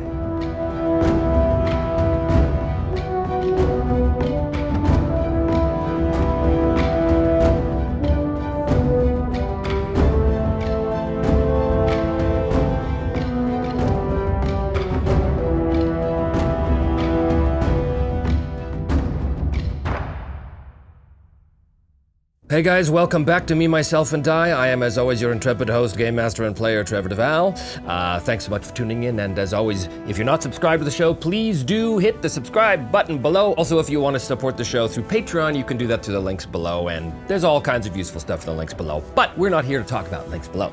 We are here to continue the journey of Arn Kalapunki. Last time he stumbled through the wilderness for several weeks, trying to recuperate, trying to resupply, all that stuff. Eventually he wound up at a fortified village in the middle of a river called the Shattered River, and this village was called Frostmoor, run by an overseer by the name of Lago, who was a disfigured hunter who was obsessed with avenging a wrong. What that wrong is, we haven't actually discovered yet, but we also discovered that the village, the settlement, has been plagued by, well, a plague that causes people to basically have disfiguring wounds appear on them. The muscles in their face kind of fall like a palsy, and more importantly, it can induce paralysis. So this is a problem, and the disease is getting much worse. And when Arn swore his vow to Lago, Lago told him that time was of the essence, and that if he didn't come up with some solution, don't bother coming back at all, because the people would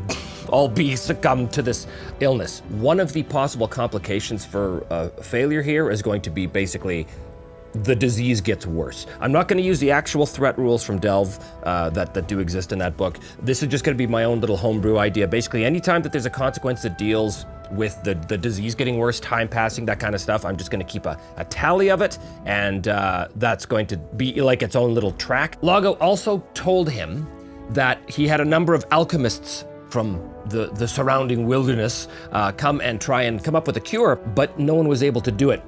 Arn thought that maybe by gathering a particular group of herbs, he could start the process of at least fabricating some sort of relief or something for the disease. So Arn is going to do his gather information roll as he speaks to his newfound friends in the tavern. Gather information with +2 is a weak hit with a result of a 4. The information complicates your quest or introduces a new danger. Envision what you discover and take +1 momentum. Well, his momentum will go up to +6, which is good. What is some clue? What is some valuable piece of information that he gets, but somehow complicates the situation? 23. Manipulate. 91. Manipulate pride. We know that Lago is bent on avenging a wrong. I think that the people he speaks to in the drinking house take him aside and tell him that shortly before this disease began, Lago was in conference with an alchemist, perhaps what people consider to be a witch from the wilds. They weren't privy to the conversation because Lago and this witch, we'll call him, spent long hours alone in the longhouse together. So this fisherman that Arn is speaking to says. I'm not entirely certain who this witch was or why Lago wanted to speak to him, but I know for certain that whatever this witch said, it made Lago very angry. He was shouting obscenities at him, saying things that seemed to indicate that Lago's pride was wounded in the exchange for some reason. But just between you and me, I would not be surprised to discover that the cause of this illness is not natural. I believe that it was that witch who brought down a curse upon this village because of Lago's pride. But that is just the opinion of one man and the roll of the dice. So, okay, well, this does complicate things because now Arn has reason to believe that this witch, whose name... Vigo. Thank you, friend. I suppose I will have to go and speak again with the Overseer. I do not know if that is such a wise idea, Arn. The Overseer was extremely angry, and I believe if you were to even bring up the name of this witch, this Vigo, to the Overseer, it would not go well for you. I'm sure you have already experienced that Lago is an unfriendly sort by nature. This new disease has not made his demeanor any better. Still, I might be able to ask members of his household guard if they saw anything. Perhaps I will do that. That's actually not a bad idea. So he's going to continue his gathering information, but this time he's going to go back to the longhouse, and he's not going to speak to Lago. In fact, he's going to avoid Lago. He goes up to the main entrance of the longhouse, and there are two guards with spears standing in front of the door. Excuse me, friends. I do not mean to take up any of your time, but I had a question about this Vigo, who apparently was in conference with the Overseer some weeks ago, shortly before this plague started. Do either of you have any information you could share with me about this witch? Good question. And it all depends on a gather information roll. Plus wits. Gonna be 5. Ooh, in this case, that's a strong hit, because that was actually a 1. I don't know if you saw that there. Strong hit on a gather information, something helpful and specific. Envision what you learn and take +2 momentum, as momentum now goes up to 8. What is the information, the very helpful information that these guards are able to tell Arn about Vigo the Witch? It's going to be 27, abandon, 24, balance, abandon balance, abandonment of balance. Okay, that means to me that Vigo is in fact some sort of nature priest, like a druid, right? Whose ostensible job is to maintain the balance of nature, the balance of civilization and the wildness of nature. And that kind of makes sense because Frostmoor is in the middle of the deep wilds and there's not a lot of human settlements in the deep wilds for a reason. The deep wilds is extremely wild and dangerous. So I think that Lago, in order to preserve his people, knew that he had to have some protection against the elements, against the wild nature of the deep wilds itself. So at one point, Lago went to seek out this witch, this druid named Vigo, to try and enter into an agreement with Vigo, to basically say to Vigo, listen, my people exist here on this island. We probably shouldn't be here, but we want to survive, and so that we're going to enter into a compact. But what happened was, someone abandoned the balance. Someone went back on their word. Someone broke the compact. It was either Vigo or Lago. The compact between civilization and nature was broken by one of those sides. This guard tells Arn that Vigo came to the village. There was a confrontation that happened. The guards heard a little bit of the details, but not a lot. Lago was irate and furious, and so was Vigo, and they believe that Vigo had something to do with this plague, that Vigo himself brought down a curse upon the village of Frostmoor. So Arn asks the guards, I think it is necessary that I speak to Lago about this. I do not know if that is a good idea, Arn. Anyone who speaks to Lago about this topic is in for a bad surprise. I understand. But if Vigo is responsible for this curse, then I must find him, and Lago might be able to tell me how to do just that. So the guards let Arn in. He goes in to see Lago. Lago, who's sitting there by the fire, staring into the fire in his big, hulking wolf cloak kind of thing, his ruined half face, being reflected by the flames that are coming out of the hearth. He turns to see Arn coming in. He kind of stands up. I had assumed you would have left by now to try and find a cure. I am in the process of doing just that, Overseer.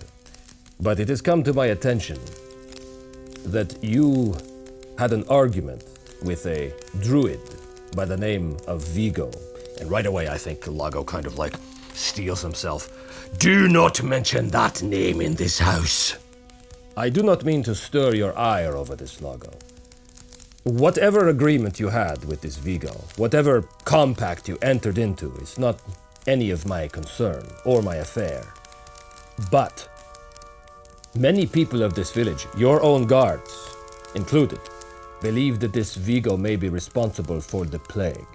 It may be Vigo himself who brought down this plague as a curse. You believe that this druid has such powers to call down a plague upon innocent people? I do not know, but it's worthy of investigation. Tell me, where can I find this Vigo? As far as I know, that druid resides about a day's walk north of here. What can you tell me about the nature of this compact that was broken? That is none of your concern. If Vigo himself is in fact responsible for this plague, then you must find him and find a way to lift it. If that means putting your blade through his throat, then so be it. I hope that it does not come to that. I care not if he lives or dies. What I care about is the people of this village being freed from this curse, if curse in fact it is. If it is a curse and not a standard plague, then my going into the wilds and looking for herbs will be of very limited use. I will need to find Vigo himself and gather more information about it from him. So I think that this counts as a milestone. Now he has to go off. He knows that Vigo exists about a day's walk to the north, somewhere in the deep wild. I don't think he needs to do a full journey. It's a day.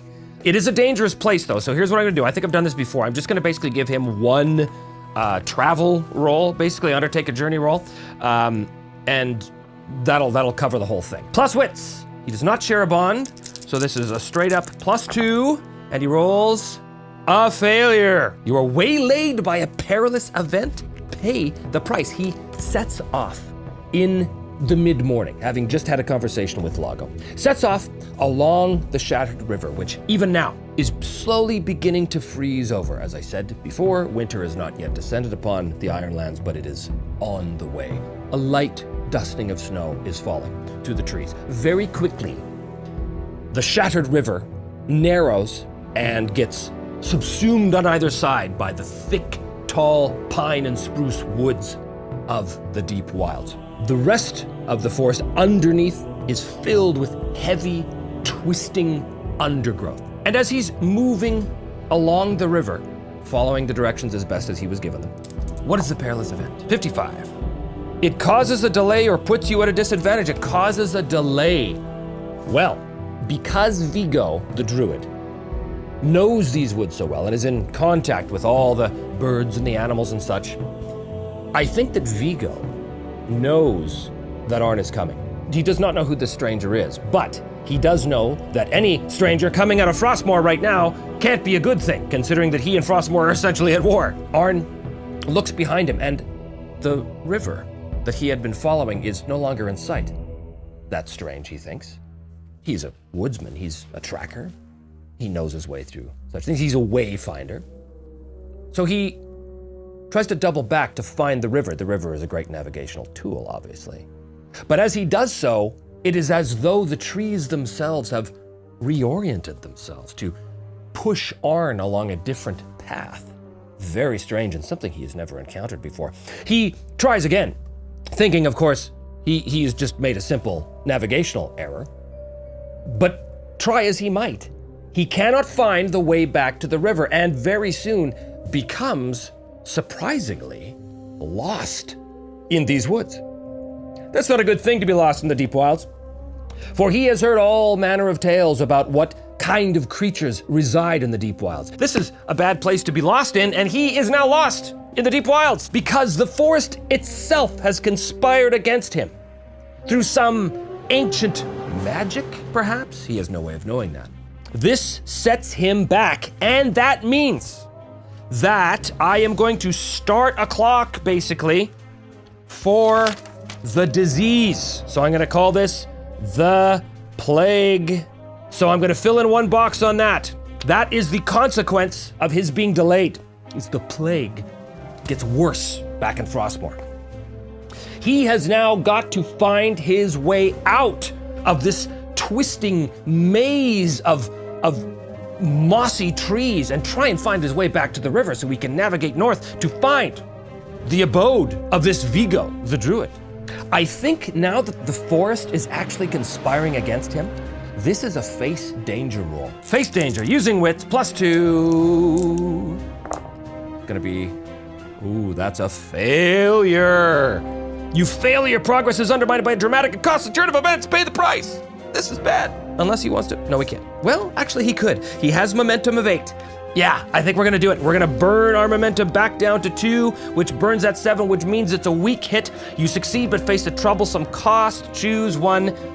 Oh, you know what? He is delayed further. He's gonna suffer 1 momentum, so he's gonna go down to +1. And also, the plague will worsen. So he actually winds up being lost in the woods for a couple of days. Meanwhile, back in Frostmourne, the plague is spreading. Another box filled in. So he does succeed. It does take him another day or two to finally make his way out of this maze of trees that he is now convinced are actively working against him in concert. Are the directions that Lago gave him to the woodland home of Vigo the Druid, are they accurate? Or has Vigo hidden his home? I think it's a very good chance he has. He's already been made aware of Arn, the stranger from the village who he's just cursed, coming north, probably to find him. He's already altered the trees to prevent him from finding his home. I think it is almost certain that the directions are now hopelessly out of date. So 11 or greater is a yes. Yes. So Arn gets to the spot that he's been given directions to. He knows he's at the proper landmark that he's been given, but there is no sign of Vigo's residence. What manner of sorcerer is this Vigo who can call upon the trees themselves to reorient themselves? He's gonna have to try the old-fashioned way. He's gonna have to try and find some evidence of Vigo's presence. He's gonna have to track. Gather information, plus wits, +2 is 7. Strong hit. You discover something helpful and specific. Great. +2 momentum, which brings him up to +3. I think that Vigo's residence has been physically altered, physically moved by the trees themselves. So I'm not sure what the residence looks like. I'm imagining kind of like almost like a forester's hut, but on large stilts kind of thing. Almost like Baba Yaga's hut, except not chicken legs. Just like regular stilts. And I think those stilts actually, I think that Vigo can command the wood and the natural forces in the trees that make up the legs of this hut to kind of make it walk and reposition itself. That's kind of cool. Yeah. And I think what Arn finds is something that confounds him again. It's a series of footprints in the earth, but they're footprints they're not feet. They're basically a series of 4 posts that seem to be moving almost like a large 4-legged animal would. This is very confounding to him, but it is the path that he finds. He's got a strong hit, so he is going to continue following that, and he will come to the hut of Vigo. And as he does, he emerges into not really a clearing. I think the hut is sort of located on a forested hill. So this is a poor representation. I've just put this house on a dock, but it gives the idea anyway that the house is somehow on some kind of like stilts kind of thing. Arn emerges having followed the tracks in the muddy, snowy, wet ground, emerging in front of this hut built on what appear to be large wooden posts like legs. There's a chance that Arn is able to sort of sneak up. Does Vigo know that Arn has found him right now? I think it's likely, so 26 or more.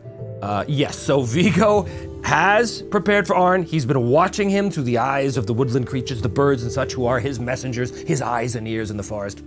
And as Arn emerges, I think that Vigo steps out of the door. I think he looks wild. I think he's got like branches in his big burly beard and such. But let's find out a little bit about him. Let's get a character description for Vigo. We have 22. Successful. Okay, so that tells me that he is very much in control of the local wilderness. That's probably not good for Arn. What is his opening disposition here, 35? Indifferent. So he knows that Arn is coming, but he's indifferent to him in that he doesn't suspect Arn is really a threat. I think that maybe he is more curious than defensive. And Vigo says, you know what? This is the Ironlands. And I did say that the Ironlands were sort of my version of Australia. Yeah, why not? That's quite far enough, stranger. What brings you to the home of Vigo the Druid?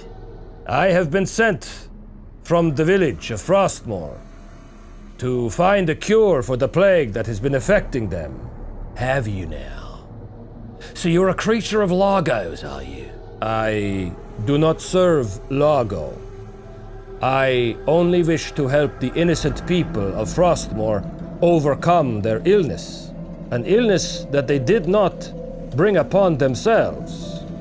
Are you responsible for this plague, Vigo the Druid? I am not responsible for anything that happens to the village. Their overseer, Lago, is. He was the one that broke the compact.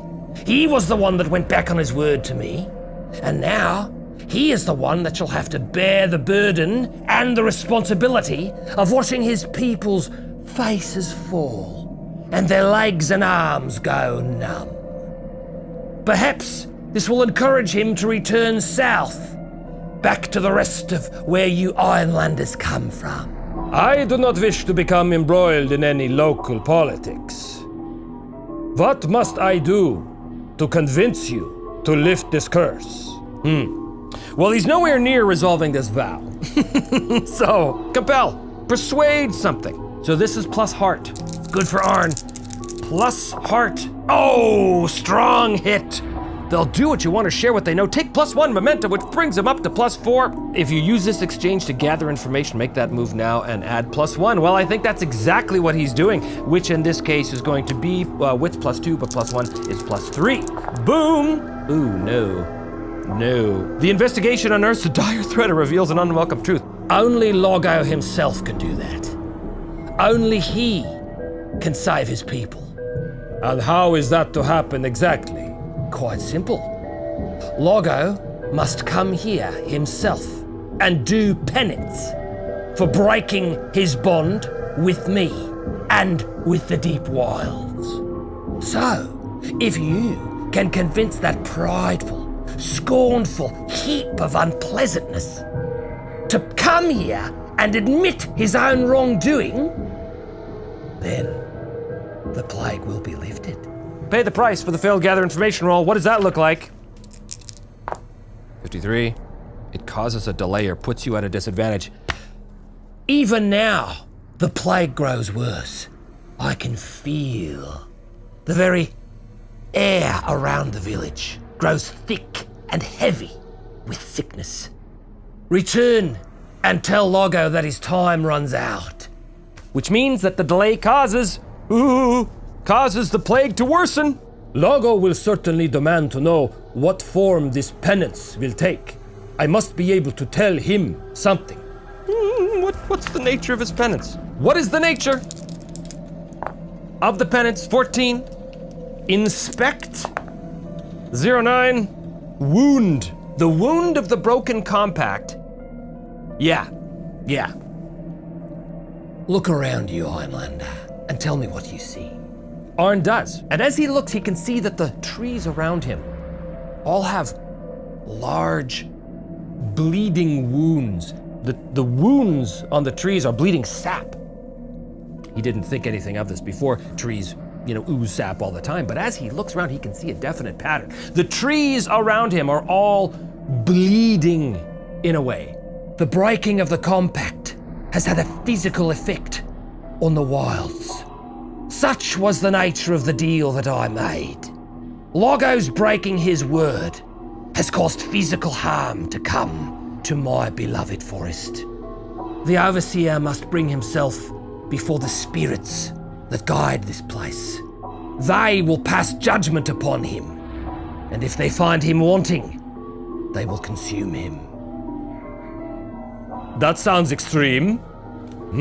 This is what must be done. He has broken the compact. Only he can atone for that. Bring him here, if you can. That does act as a milestone on the chart, but it has introduced a new complication. There is no way that in his unpleasantness, in his pride, that Lago is going to be so easily convinced to come and prostrate himself before, for judgment before the spirits of the wood. This is going to take some fancy talking or something on Arn's part. I will do what I can, but I must have your word that if Lago agrees to this, brings himself here, and submits himself to the judgment of the forest, that you will use what power you have to lift the curse. As I said, it's not up to me. If the overseer repents, then the spirits of the forest may find it in their hearts to ease the burden of the people who reside on the river. Until then, nothing can be done. Go. Arn continues back and he returns back to the fortified village of Frostmoor there on the shattered river. Large chunks of ice floating down the waterway.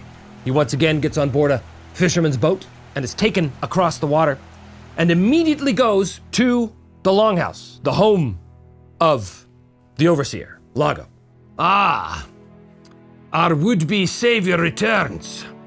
With a cure for the plague, I do hope. I will be unable to lift this plague. Then you are of less use to me than even those alchemists were. You broke your compact with Vigo, whatever that was. And now the spirits of the forest demand that you submit to their judgment.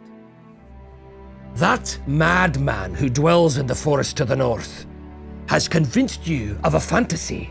There are no spirits of the wood. It is only his wounded pride that was damaged here. He would have you bring me all the way to him, groveling on my knees to apologize to him. I spit upon that idea.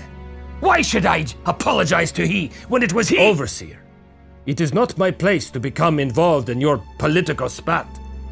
If you care for the well-being of the people under your protection at all, then you will come with me. See this Vigo, apologize to him for breaking your compact, and hear what the spirits of the wood have to say. There are no spirits of the wood, you fool. This is the ravings of a madman. Oh, Overseer, I think you are wrong in this. I myself have experienced the power of these woods, under the control of this Vigo. I strongly suggest that you take him seriously. This is a compel. He's trying to reason with him. +4. Arn's pretty good at this. With a 9. So he's going to succeed, but they ask something of you in return. Very well, outsider. I will waste mine and the village's time by going with you to see this madman. But you will quickly come to understand that he is nothing more than a con. He controls no powers. This is the very nature of this broken compact. He claimed to be able to use his powers to offer my people prosperity. That was the deal. But our people have been starving for the better part of a year now. The fish in the waters do not leap into the baskets of the fishermen as this Vigo pretended would happen. Our people have been tricked by this charlatan. So I will go with you to see this Vigo. But when you understand as well as I do that he has no powers at all, that this is just some elaborate game he has been playing with me and my people, you will help me bring him to justice. Very well. Let us set out to Vigo and test your theory. Arn, Lago the Overseer, and 2 of his housecarls, his guards, set out to see Vigo in the northern woods. Takes another day to get there. Again, Vigo's no interest in making this complicated for them, so they arrive basically on the night of the following day. Vigo is waiting for them. Well, well, you've actually convinced him to come and right the wrong he has done me. Don't get your hopes up, druid, for it is you who has wronged me. Please, both of you. I have brought the overseer as you asked, Vigo.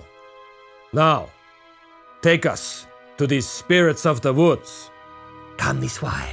Vigo leads them into a glade. Vigo closes his eyes, begins to sort of intone something under his breath, raises his arms. A low mist, a low fog rolls in over the glade as Vigo is raising his arms and quietly intoning some words under his breath. The sky above, the clouds sort of part, revealing the stars and the moon, which casts a cold, silvery luminescence upon the proceedings below. And as this happens, from between the trees, from between the shadows of the trees, emerge 3 different figures. The first is heralded by a low growl and yellow eyes as a gargantuan wolf appears.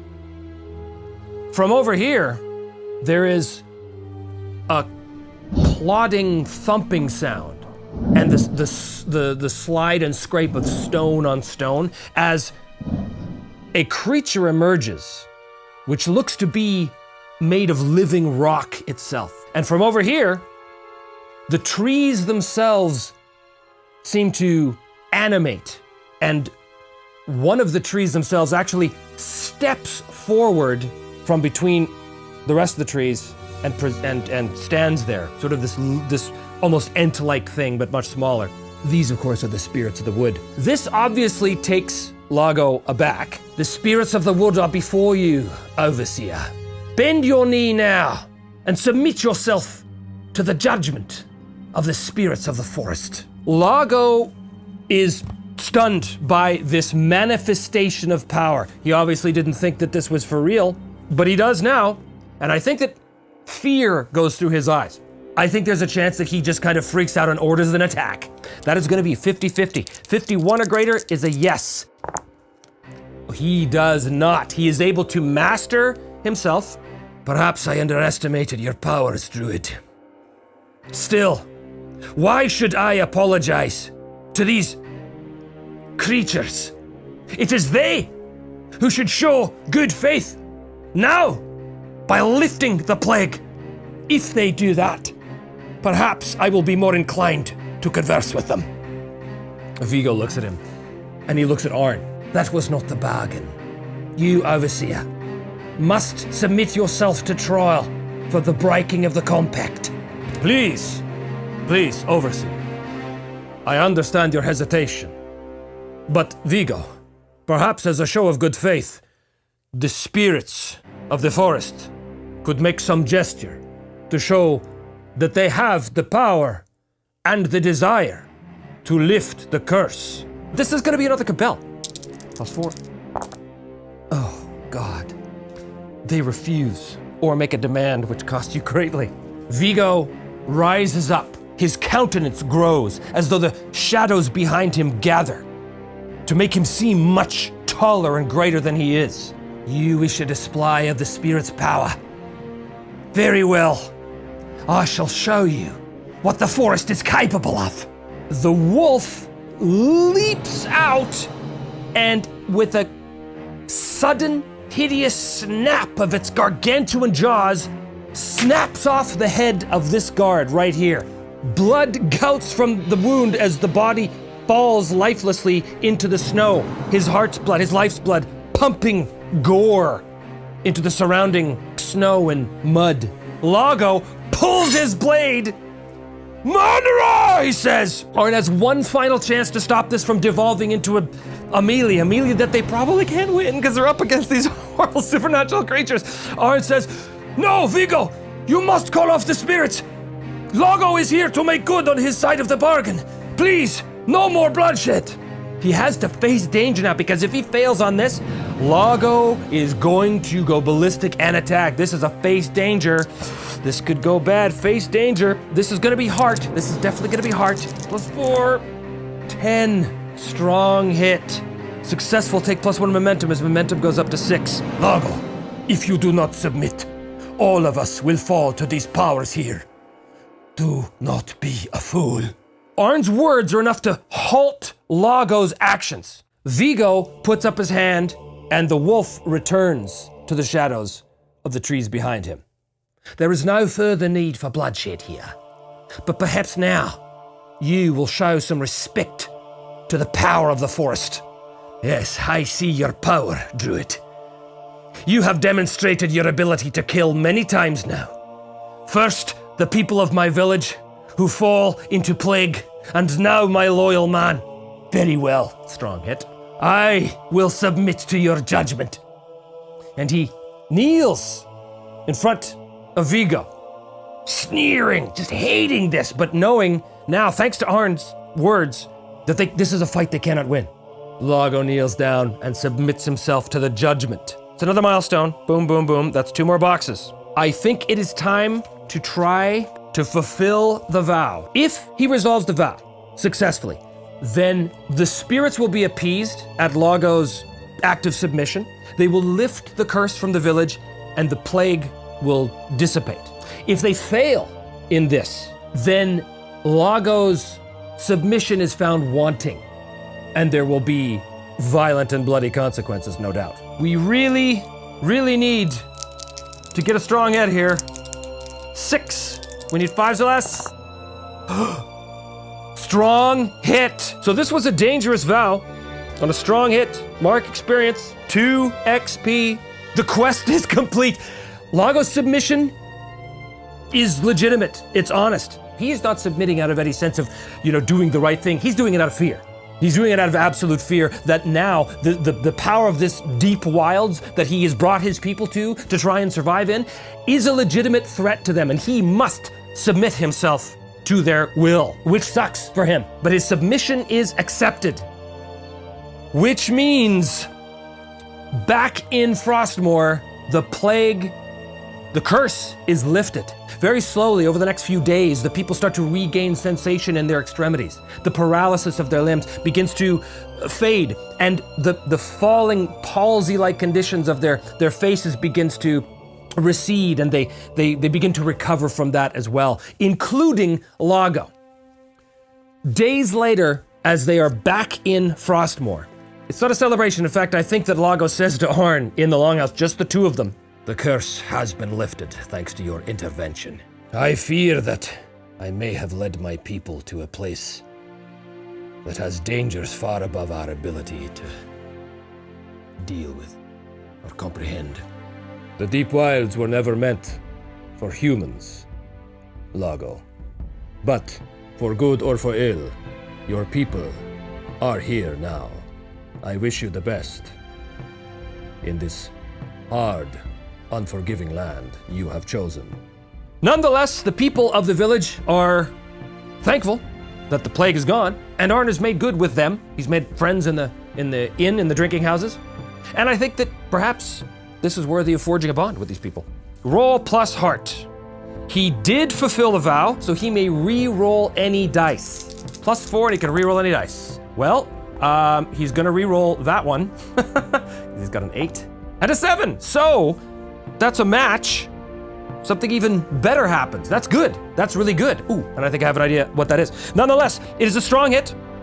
So he's marking a tick on his bond progress. He's going to take +2 momentum, which puts him up to +8, and he has forged a bond with the people of Frostmoor. Because it's a match, right at the end of forging a bond with the people of Frostmoor, I think as Arn is packing up his gear and materials, ready to go on, when a hunter, he's one of the men that Arn has befriended in the drinking house. The hunter comes up to him, begins to engage him in small talk, and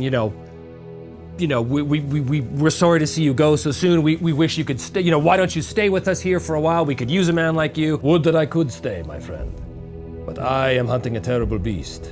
The beast will be hard to track, for it flies through the air. A flying beast, you say? I saw such a beast. or at least the shadow of one, against the moon the other night. I knew that it was a creature of great size. I followed it with my eye as far as I could, far, far past the shadows of the farthest reaches of the deep wilds, over the hinterlands and towards the shadow of the mountains. This information will count as a milestone on his major vow, because now he has a lead on where the dragon has gone. Thank you, my friend. If north the beast has gone, then so too it is north that our Kalapunki will go. And so he will, next time on Me, Myself, and I. Thanks so much for tuning in once again. Don't forget to like and subscribe. If you want to help support the show on Patreon, there's a link below. Thanks so much for joining me, and we'll see you next time on the next episode of Me, Myself, and I.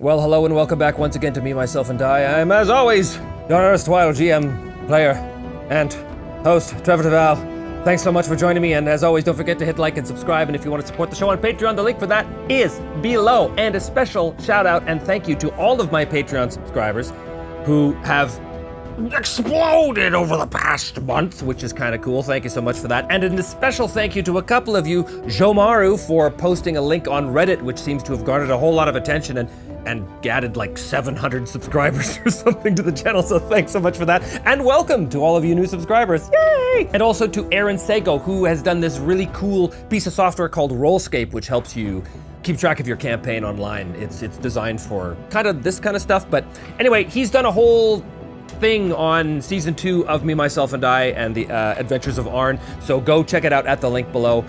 It's pretty cool stuff. So thanks for putting that together.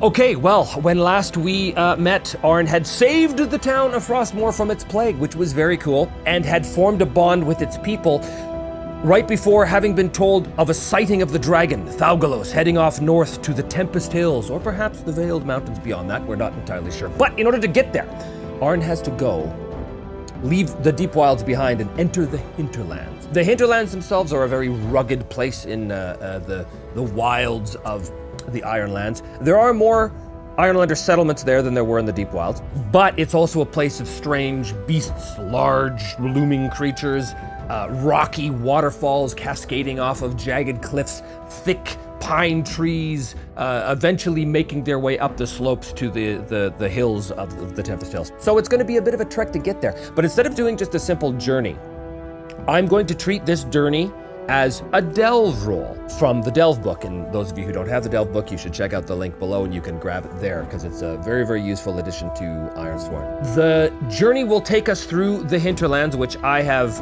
decided to make a wild Tanglewood. It is a formidable delve, which is going to count, it's going to do double duty as a journey. But a couple little caveats. First of all, for him to start on this journey, he's actually going to do an undertake a journey roll instead of a delve.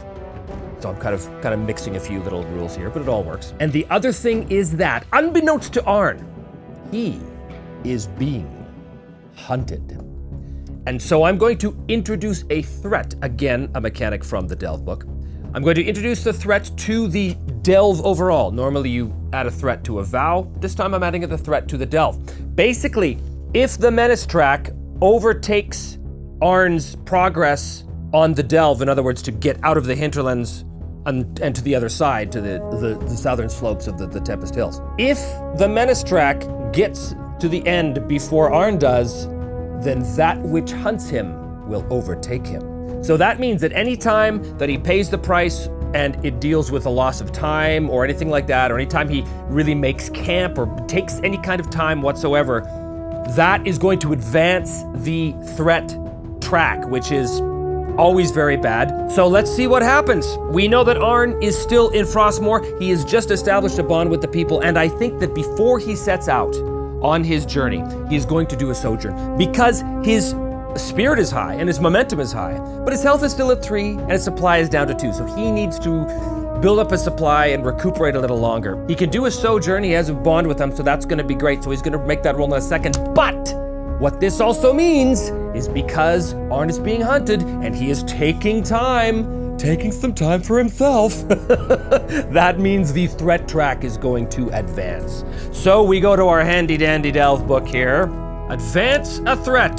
When you give ground to a threat through inaction, failure, or delay. Well, we're starting big, baby, right out of the gate. Boom. 35.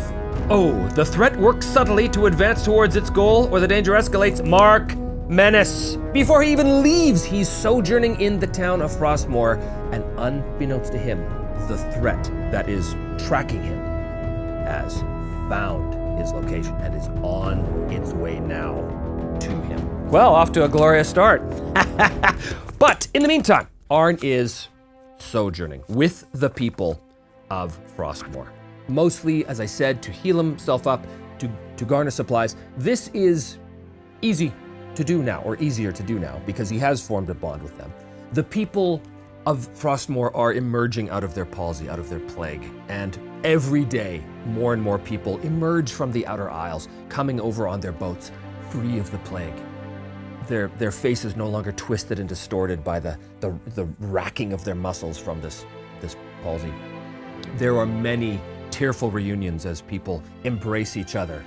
They're able to finally hug each other as they're no longer contagious. Boy, that sounds very familiar too to a certain year in our own world. Huh, weird.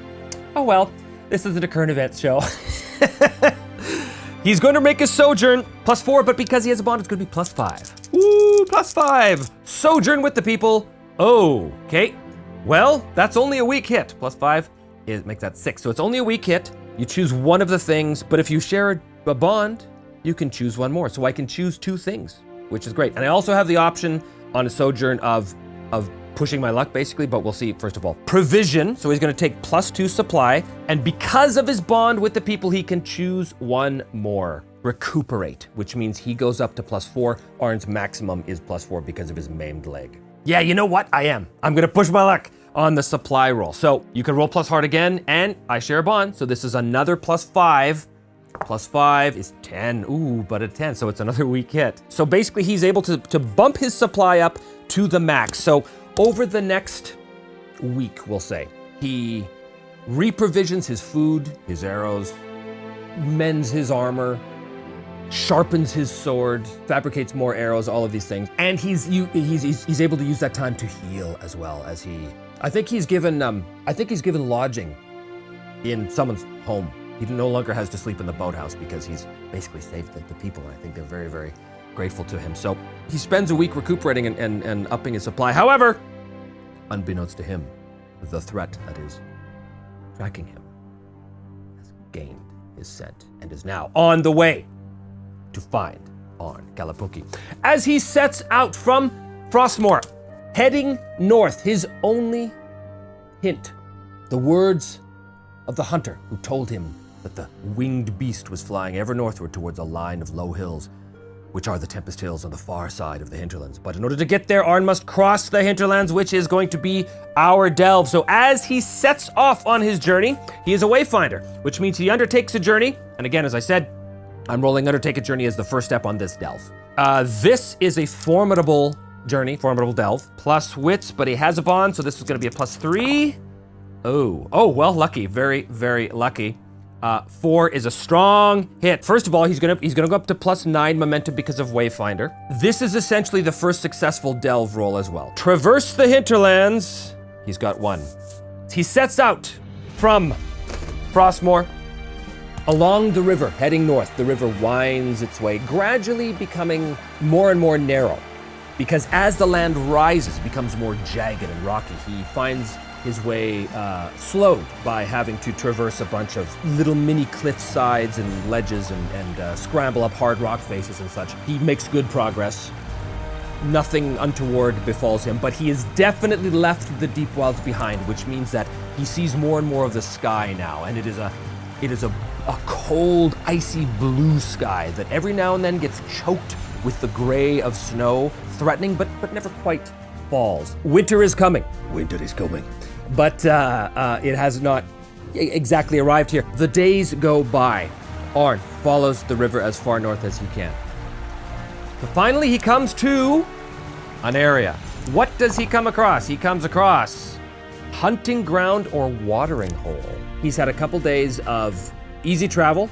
I don't think he has any reason at this point to be particularly suspicious of anything, so he's not going to roll shadow to do it. I think he's trying to get north as fast as possible. So he'll be exploring this area, this watering hole or hunting ground with edge. So he's rolling +3, and he rolls an 8, which is a strong hit. You mark progress and find an opportunity. Great. So he marks progress. What is the opportunity he finds here at this hunting ground or watering hole? I can choose because I rolled a strong hit, but I'm just gonna roll. So I like to be surprised. You were alerted to a potential threat. Well, that makes sense. This is a hunting ground of some kind of creature, I'm gonna guess. And he's alerted to the potential threat because as he's moving through the rocky kind of glade beside the narrowing river, he stumbles across a large number of bones. And as he sort of gives the bones a quick once-over, they're animal bones. Animals of a great size, though. You know, he's looking at deer, stag, elk, that kind of thing, but they seem to be rather large specimens of their species. But as he looks at the bones, he can tell that whatever gnawed the meat off these bones was something with incredibly large incisors. So he knows now, okay, there's something around here that uses this area as a hunting ground. Luckily, it's an opportunity, so it's not here. So he is able to just kind of clock that and continue on. It takes him, I think, a full day to skirt the edge of the hunting grounds and continue his way north. He's done very well so far, so he's not getting lost, anything like that. The river is still on his left. He can still follow it north. He can still see the long, low line of shadow that is the Tempest Hills, far, far, far in the distance, and beyond that, the Veiled Mountains. A day or two later, he comes across 36. A dense thicket. So the woods by the trees become very, very, very thick, and he has to very carefully pluck his way through the woods in order to make good time. Now, he knows that there was a large predator of some sort around this area because he just went through its hunting ground, so he's going to be a little careful this time. He is going to use Shadow to traverse this area. Shadow is 3, and he rolls... Oh no, he rolls a miss. So reveal a danger with Shadow. It could be the big predator. Who knows? Reveal a danger, and it's going to be 41, which means check the domain card. The domain of Tanglewood, 41. The path leads you astray. Okay, well, we know what this means. The river basically vanishes. He comes to the headwaters of this river. He comes to a large cliff where the river is emerging out of what must be an underground waterway of some sort, and basically loses the river because that's it. He's come to the end of it. But the woods around this river and the cave from which this river flows are really, really, really thick, to the point where he winds up kind of getting turned around quite a bit. Without the river to navigate by, he winds up heading way more east than he thought. So what that means is it delays him, and therefore the threat is going to advance. And we roll a 69. The threat works subtly to advance. Mark Menace. The Menace track continues. The Menace is now at 2, equal to his progress. So whatever is hunting Arn is keeping pace with him. So he continues, and as he finally rights himself in his course, what does he come across? He comes across an overgrown path. Okay, I think he's lost time, so he needs to try and regain that time. He's gonna roll, so he's gonna go with haste, which means he's going to roll edge. +3 is going to be 5. Oh no. Well, that is a miss on a match. Okay, that's bad. Reveal a danger. What is the danger? And it's a match, so it's bad. It's not double 10s. That would be the worst possible thing. It is 14. A denizen wields unexpected abilities. Okay. Because of the match, I'm going to advance the threat. And I get... Oh no, the threat makes a dramatic and immediate move. Mark Menace twice. Oh boy. A denizen wields unexpected abilities. I think there's a very good chance that the denizen that wields unexpected abilities is the thing whose hunting ground Arn recently came through. I'm gonna ask the Oracle on that one. A likely odds. So 26 or greater, and it is. It is not, in fact, the thing that was using the hunting grounds. Wields unexpected abilities. What is the nature of these unexpected abilities? 68, restore. 62, family. Wields unexpected abilities. Restore family. Okay. Arn is making his way across this dense thicket. As he's pushing his way through the dense bracken and branches and leaves and everything getting in his way, he's got a hatchet basically with him, and he's hacking his way through this overgrown path. But as he does so, his axe suddenly gets stuck, and he kind of yanks it back, and as he pulls it back, he can see that the axe is covered in this thin, almost white gossamer. And as he kind of looks at it, he sees that these thin strands of gossamer are clinging to the axe and they're kind of wrapped around some of the tree bits, and now they've stuck fast to the axe. When he kind of pulls his axe and he manages to free it from these sticky webs, you might call them, but it causes him to stumble backwards, and he crashes through some branches, and he lands with a thud on the ground on his back. And as he looks around, he can see these strange oblong rocks everywhere. He takes a closer look, and he sees that one of these oblong rocks is moving back and forth with rapidly gaining speed. It's quivering almost. And he kind of scrambles backward, trying to get to his feet. And as he does that, he can see that there's probably 10 or 15 of these oblong rocks sort of stuck into little crevices and cracks in the rocks and between the trees and any sort of space. And as he looks up, he can see that the sky, which he took to be white, choked with snow, the sky that he's looking at is not in fact white at all, because it's not the sky he's seeing, it is the underside of a gargantuan sprawl of webbing. And as he looks behind him at this rock that he's just disturbed, its top bursts open, and crawling forth from it is an 8-legged black and green spider about the size of his hand.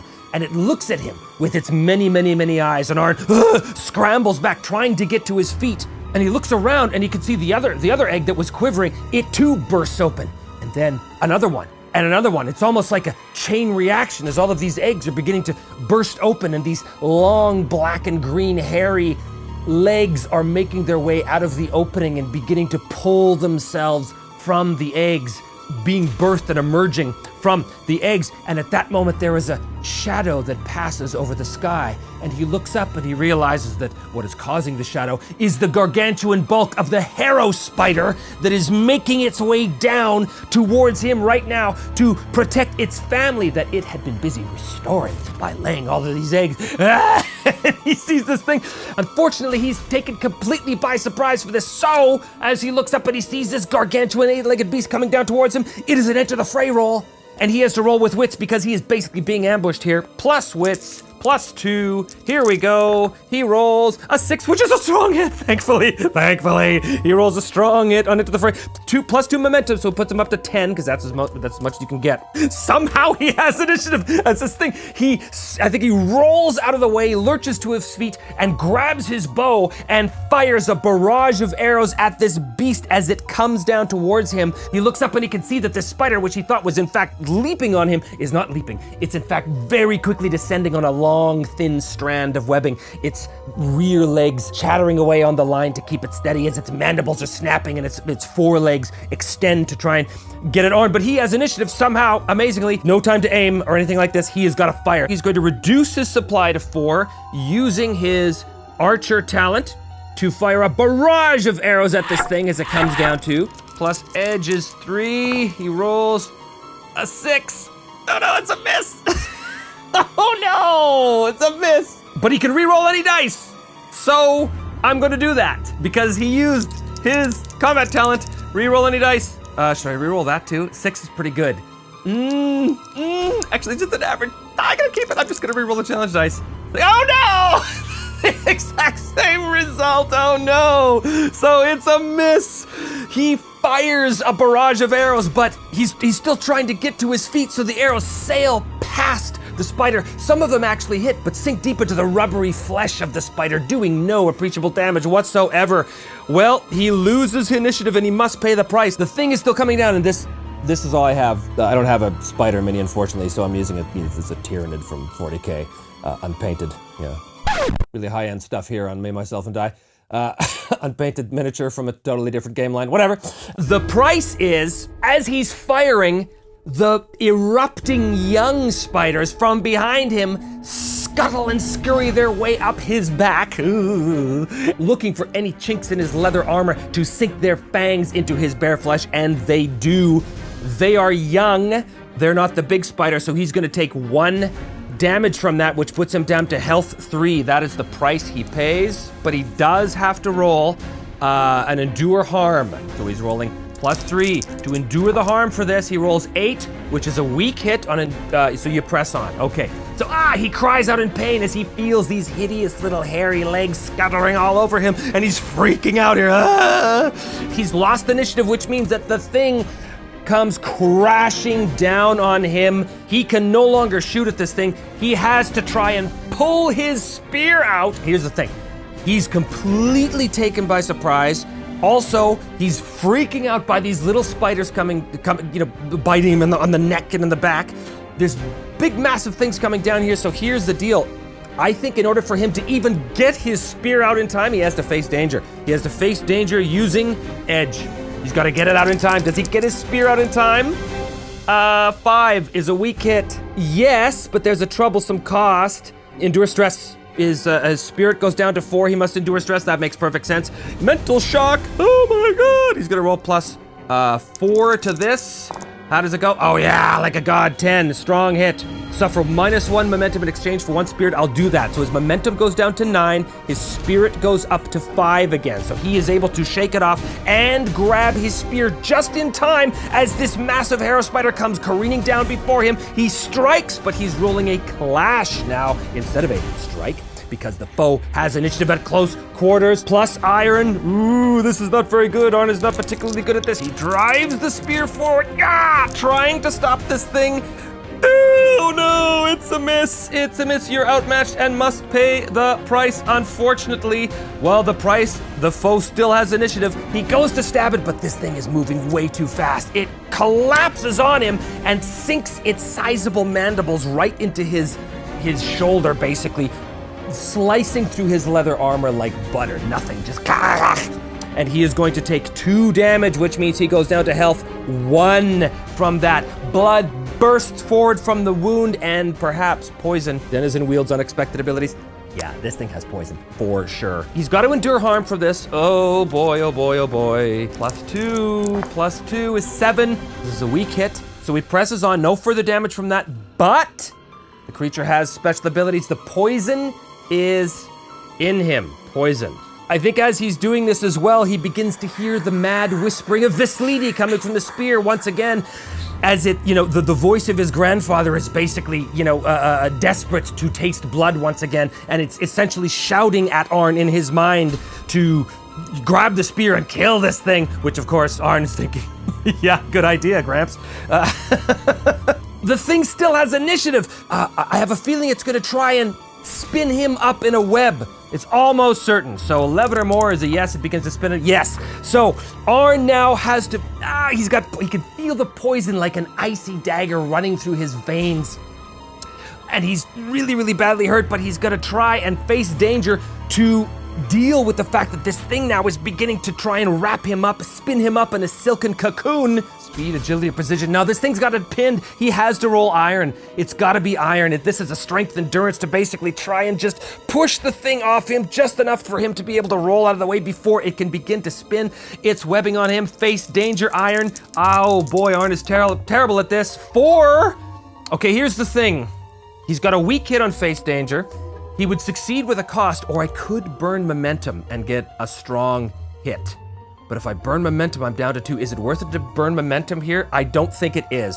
So he succeeds. He's able to roll out of the way and not get cocooned immediately by this thing. But he is going to be delayed, lose advantage, or face new danger. He's going to face advantage, so his momentum does go down to 8. He's trying to get to his feet, but he can't quite get there. He got a weak hit, which means the spider still has initiative. So he's rolled out of the way over here with sort of his back against this wall. The spider flips around on its 8 legs and lurches at him, its mandibles snapping together like 2 axes, clanging. I think he has to try and dodge out of the way and get to a vantage point. This is still face danger, but this time it's going to be with speed and agility, so this is plus edge. Plus edge. There we go, that's a 9. That is a strong hit, face danger. Successful take, +1 momentum. So he manages to get himself to a good vantage point, evading the creature as it goes careening into this rock face, its mandibles slashing at the rocks, splintering a side of the rock face into a flurry of stone bits as they go cascading down into the ground. And now he has the initiative. Well, he's got the spear in his hand. Oh, he goes charging in, listening now to Veslidi. Get it. Yes, I know, Veslidi, I know. He launches himself at the spider with the spear, trying to kill it with his spear, and he is going to use Bladebound. He's going to try and inflict savage harm on this thing. So he's going to add +1 to his strike. Is plus iron, but he's got +3. He's gonna roll a 5, which is a weak hit. Inflict your harm and lose initiative, but Bladebound. He inflicts 4 harm, and then has to endure stress and lose initiative. So he inflicts 4 harm. If he burns momentum on that, he can't. He's got 9 momentum. He's gonna do it. He's gonna burn momentum. He goes down to 2. That kills that die, which basically means that turns into a strong hit on strike. You inflict +1 harm. That's another harm. That's another 2 boxes. The thing, oh, this is perfect. Yeah, that was a perfect use of that, because the thing is now at full boxes, and because it's a strong hit, he can choose to end the fight. This is, he can't get 10. He can't get 10. The thing's at 10 boxes. Yes! And he drives the spear deep into the creature. It shrieks in a high-pitched squeal. Somehow, giant spiders have vocal cords now, apparently. But they do, and it falls on its back, writhing and thrashing, its legs spasming as the muscles are contracting in death. All of the little young spiders scatter. Arn now pulls the spear from the bloated body of this dying spider, but he's got poison in him, and he must endure the stress for using Bladebound, which means his spirit now goes down to 3, and he must endure stress. This is a dangerous weapon to use, so costly. Mad Veslidi. You demand much, Veslidi. You demand much. Oh, and he's battle scarred, so when you endure stress plus heart, take +1 momentum on a strong hit. So if he gets a strong hit on this, which he will because he's got 10, and it's double sixes. So he will gain a momentum, so he'll go up to 3 momentum. He gets a strong hit on endure stress. He's going to shake it off. So he suffer 1 momentum in exchange for 1 spirit, so his momentum goes back down to 2. His spirit will go up to 4. So Veslidi is quieted for the moment, but as Arn is wiping off the sickly greenish ichor that passes for blood from this massive harrow spider, he feels this icy sensation of the poison coursing through his vein. But on endure stress, he got a double 6s. So Arn, because we've established that he knows a thing or two about herbs and stuff, he scans the area and immediately sees a couple of different herbs that he knows if he grabs and mashes them up into a paste, then immediately ingests that as a paste, and maybe applies some of the paste to the wound and puts a bandage on it, that will nullify the poison. Because he's got the matches on that strong hit, I'm gonna say that happens, and he is able to neutralize the poison in his system. So he leaves as quick as he can. Now he's down to 1 health. He's got spider bites everywhere, but these aren't little tiny spider bites. These are gargantuan, giant mandible gouges out of his flesh, and his sort of armor hanging half flapped open now because it's been ripped asunder. He goes off a short distance and does a heal move. God, he's got to try and pull out his bandage kits and try and heal himself up. He's rolling a +2, and he'll yes, 8. Well, that is a weak hit.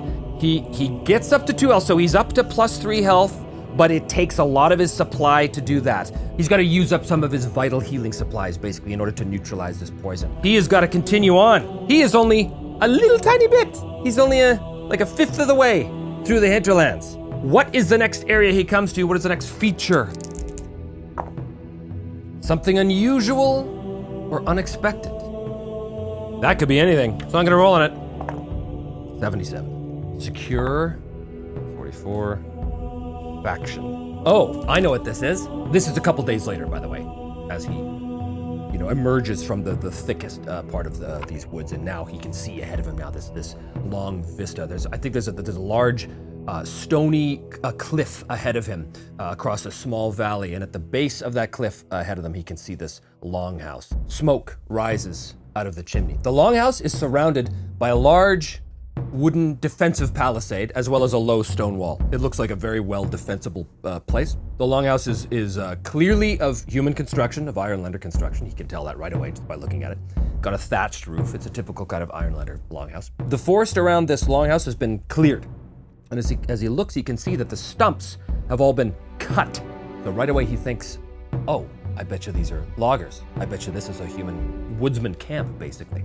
He doesn't know anything about these people. Just because he sees an Ironlander settlement doesn't mean these people aren't bandits who happen to cut down a bunch of trees. He's assuming that these are woodsmen. He could be totally wrong. And in order to make sure he's not wrong, he's going to very carefully and stealthily approach. +3, 9. Well, it's a weak hit. Roll on the following table according to your stats. So he's rolling on the Delve the Depths. Shadow.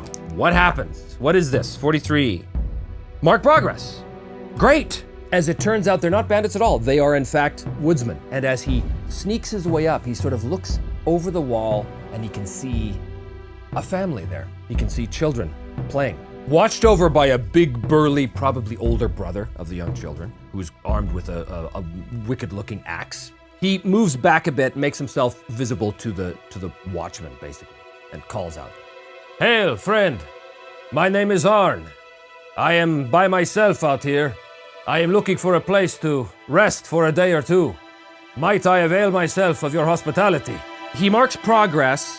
He didn't find an opportunity, nor did he reveal a danger. So I don't think that this encounter with this woodsman family is going to avail him much in terms of, it's not going to give him any new information, but it's also not going to set him back. So over the next day, he stays with this family, eats their broth, rests in their stables, basically. This is basically going to allow him a make camp roll. So he rolls plus supplies at 3. He rolls an 8, which is a weak hit. Well, I think that he's going to recuperate his health. You know what? Yeah, he's taking time. He's taking time to recuperate. We have to roll in the menace track. Because while Arn is resting and trying to heal from the spider wounds, that which hunts him. Oh, there is no rest for that which hunts him. That's threat. Oh no!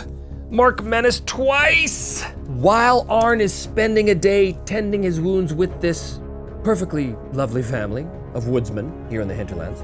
But in that day, unbeknownst to Arn, that which hunts him has picked up on his track. That which hunts him has discovered the site of the battle and has discovered the dead spider. Hot on his heels. Arn is going to continue on, for he only has 3 progress. What is the next area he comes to after he leaves the family behind? What are the features? 57. A waterway. He comes back across a river. Because this longhouse was at the base of a cliff, I think the waterway is a roaring waterfall he can see just like half a mile off to the northeast, cascading over this cliff. And as he makes his way towards that cliff, he knows he has to scale his way up. Now, it looks like there's a number of rough stones, perhaps even a stone stairway of sort, cut into the side of the cliff that goes up on a parallel track beside the waterfall as it cascades down. But he knows that if he gets to the top of that cliff, he'll be able to follow the river north for as long as the river goes north, and this might take him directly into the heart of the hills, for all he knows. So he's going to do that, but how is he going to do that? He has to be very careful, because as he's ascending the cliff, he's got to use his wits to do this, which is +2 wits. Double 7s on a strong hit, mark progress, and find an opportunity. I'm just gonna make this easy and say that those doubles means that he makes tremendous progress when he finally does get to the top of that waterfall. the river goes almost straight as an arrow north, directly towards the hills. So this is going to count for another box on his track. So he is now at 5, but he finds an opportunity. What is the opportunity he finds at the base of this cascading waterfall, or perhaps at the very top? What is the opportunity he finds? 61. A clue offers insider direction. Well, we already have direction, quite literally. That direction is going due north, so that ties in with that match. He ascends carefully, but he makes his way up to the very top of the cliff. Now this means that the threat track is only 1 ahead of him. He has made his way roughly halfway through the hinterlands over the course of the last week or so. He's got to get the rest of the way before that which hunts him, that which tracks him, that which even now follows him and is gaining on him, finds him. And when it does, there will be a price to pay. There is always a price to pay here on Me, Myself, and Die, using the IRONSWORN rules. In fact, using any rules. And we will have to find what that potential price is together next time. Thank you so much for joining me here once again. A big shout out to all of the new subscribers that have joined us, and as well to my patrons. I thank you so much. You guys really make this easier for me to do with your show of support. Mwah, mwah, mwah. I love you all. Thank you so much. Don't forget to hit like and subscribe, and we will see you next time on Me, Myself, and Die.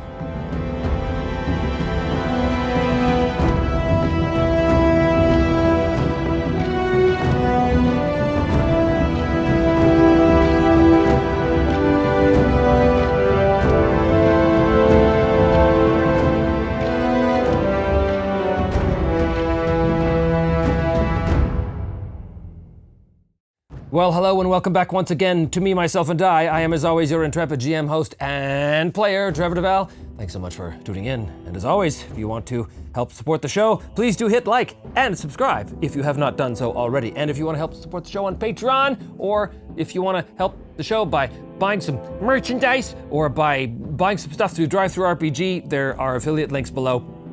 All that stuff is below. Thanks so much once again, and welcome back. So, Arnold Kalapuki has made his way halfway across the hinterlands, being chased by something, being pursued by something. That something is gaining on him, but has not yet caught him. When last we left off, he had just scaled this large cliff beside a roaring waterfall and saw ahead of him a river going due north like an arrow straight north, which was a very good thing. But he still has a long road ahead of him, many, many miles to go. And so, let us get back to the journey and see if he can get through the hinterlands and to the lair of Thaugalos. If, in fact, Thaugalos' lair is there, which it probably is, but who could say? The dice will always tell the story. The first area that he comes across as he continues his trek north through the hinterlands through the wild tanglewood of the hinterlands, is a 0-1. Oh, a denizen's lair. He's traversing this area with haste, so what happens here? His edge is +3, traversing the denizen's lair. 8 is a weak hit. Weak hit means he rolls on this table here. Edge, weak hit result, 58. Mark progress. Okay, that's great. So his progress is going to go up to 6. He comes across a denizen's lair, but he's able to mark progress, which means he's able to avoid it. What does the lair look like? The lair is 80. Pillaged? 76. Container. He does continue his way across the river when he comes across a series of small holes in the bank. And you can see that the holes are of varying size, anywhere from like the size of a fist to the size of a grapefruit kind of thing. It's almost like these holes are honeycombing the bank of the river here. And he's wise enough to, take a wide berth around this because he has a suspicion that this could be perhaps a lair of some creature. But it's neither an opportunity nor a danger, so he is able to circumvent that and mark progress, which means the days go on. He continues north. What is the next area that he comes across as he makes his way north? The land here, by the way, is always ascending, always rising up to the shadow of the hills and the veiled mountains ahead of him to the north. The land is getting craggier, rockier, more broken. There's still heavily forested areas that this river traverses through, but the wind picks up and a small amount of snow begins to fall from the icy skies above. But the land is a series of escalating cliff faces and escarpments moving up ever northwards towards the hills. So what is the next area he comes across? 79. An overgrown structure. An overgrown structure. A ruin, perhaps? Perhaps? I don't know anything about it yet, but let's see what happens with him. He is still operating with great haste. So he's gonna be rolling edge once again. This is +3. 6. Fail. Fail, fail, fail. Reveal a danger on a fail. Let's reveal our danger as he comes across an overgrown structure. What is the danger? 83. Your way is blocked or trapped by an overgrown structure. Okay, so what I think it is he's climbing up these escarpments, these bluffs, these cliff sides. The river is on his right, and he continues up, climbing these escarpments, climbing these small little cliffs. But up ahead, he sees that there is an ancient overgrown structure. And what that structure is, again, I think it's of elder creation, much like all of the structures that Arn has encountered, all of the ruined structures he's encountered. And the structure is basically like a giant stone dam that has a gatehouse in the center through which the river goes. But it is blocking the way entirely. So as he climbs up the cliff face, he emerges and he can see ahead of him that this monstrous stone monolithic structure is blocking the way from cliffside to cliffside. The river itself goes careening through an ancient gateway, and he sees that there's no way to traverse this thing unless he scales the structure itself. Well, his way is blocked. I think blocked, not trapped in this case. So here's the thing. Either he finds a way to scale the structure, which is going to be face danger, or he has to find another way around. And if he finds another way around, that's going to take time. So what's it going to be? You know what?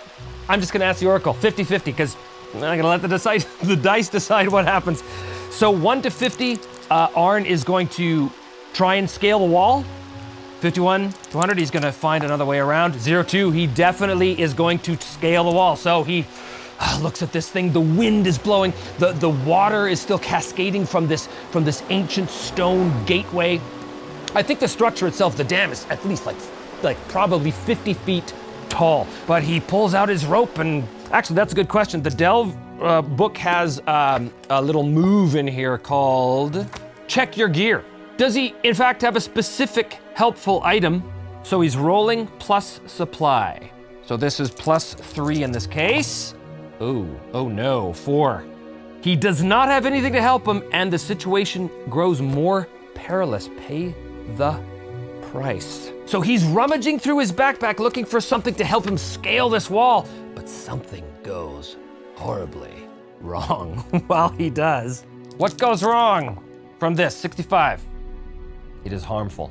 Okay, so I think what happens is he's looking for something to help him. He doesn't have anything, so instead he just tries to begin to climb on his own, basically, but the stone is very sheer. It's very, very difficult for his hands to find purchase.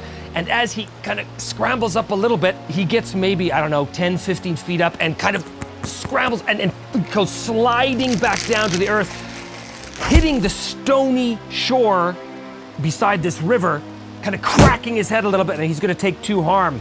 He kind of checks his temple. Blood is coming out of this open wound. He quickly sort of staunches the wound. He looks up. I cannot let this wall defeat me. I must get around it somehow. Now, I think the reason why he doesn't go through the gateway is because the river at this stage is churning. It's quite wild. Many rapids. So for him to try and navigate through the river is just as dangerous as him to try and climb the wall. But at this point, I think the wall has kind of defeated him. Well, it really has. So he is going to try and splash through that river to get to the gateway. Now, here's the thing. Is there a large iron portcullis that separates this side of the river from the other side in this wall? I think there's a good chance. Let's ask the Oracle. I think it's likely. So 26 or greater is a yes.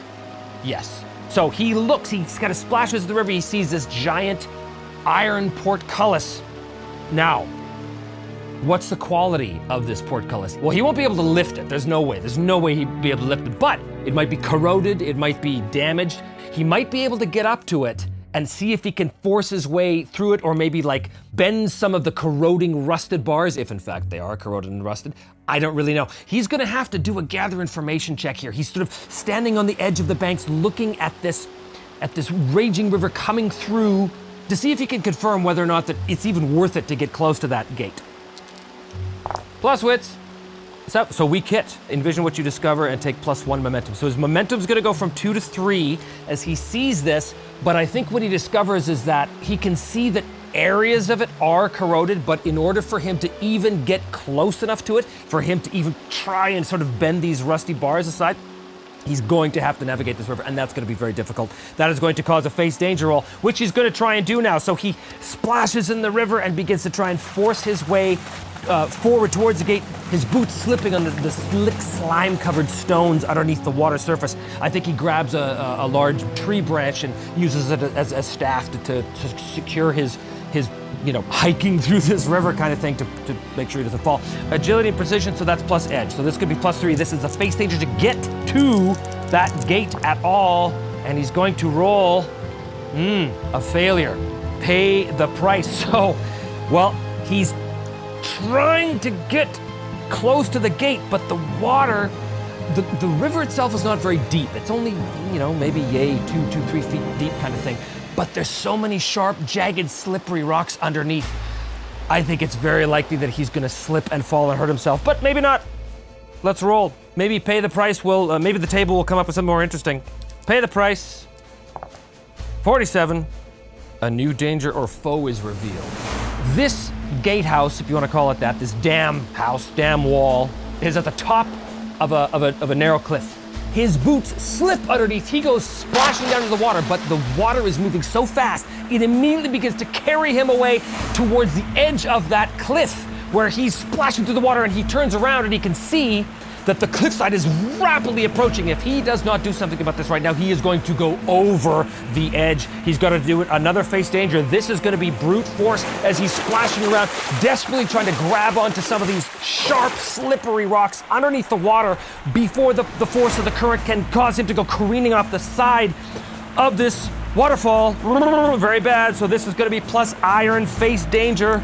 Iron is not your friend. Iron is not your friend. And it's going to be 5. Oh, but this time it's going to be a strong hit with a match. So he is successful. He takes +1 momentum. His momentum goes up to +4. And there is a match. So something good happens. He grabs onto the rocks. The water is blasting past him, but he's secured himself. He does not go careening over the edge. He is going to be able to sort of pull himself back to the bank of the river to safety. Freezing, completely wet. What is the nature of the opportunity that reveals itself? What is the nature of the good thing? 33. Aid? 18. Aid direction. I got an idea. As he's pulling himself to shore, he's grabbed onto this, slippery rock, bracing himself against the cascading current of this river before it can take him over the cliff's edge. His hand plunges down to the bed of the river, dislodging silt and all this stuff. But just underneath the silt, where his hand reaches down, he feels something. It's some sort of metal object, and he kind of, what the hell? And he pulls it up before he gets a chance to even really examine it. He hauls himself over to the banks, and as he gets to the banks of the river, he, gasping and panting for breath, he looks at this object that he's pulled from the river, and what it is an old, corroded grappling hook with just a bit of old, decayed rope to the end of it. Obviously, somebody at some point in the past tried to scale this wall and did not succeed and lost their grappling hook somewhere down this river, but luckily it got lodged in the silt of the riverbank, and Arndt, because of this match, just happened to grab it. It aids in his direction because his direction is north over that wall. So he takes that grappling hook, he attaches it to his rope, he trudges his way up towards the wall, and he swings, and he swings the grappling hook up. He's trying to get it hooked on so he can pull himself up. Now this is also going to be a face danger, but before he does that, he is going to try and secure an advantage. And how is he going to secure an advantage? By, well, using this newfound grappling hook, basically. So basically, the outcome of this roll could determine the quality of the grappling hook. Maybe the grappling hook is garbage, maybe it falls apart. So he's going to secure an advantage to climb this wall using this grappling hook that he just found. Securing advantage plus 2 wits is 5, so that's a weak hit on secure an advantage.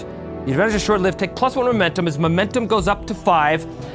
And yeah, he's able to, the grappling hook is in good shape. So he takes it, he throws it up, and clanks on the side, the top of the wall, and he begins to pull himself up hand over hand, reverse rappelling his way up this wall as the river crashes along beside him and now underneath him. So he makes his way up to the top of this wall. This is going to be using, you know what, I think this is strength. I think this is iron as he pulls himself up, trying not to slip off.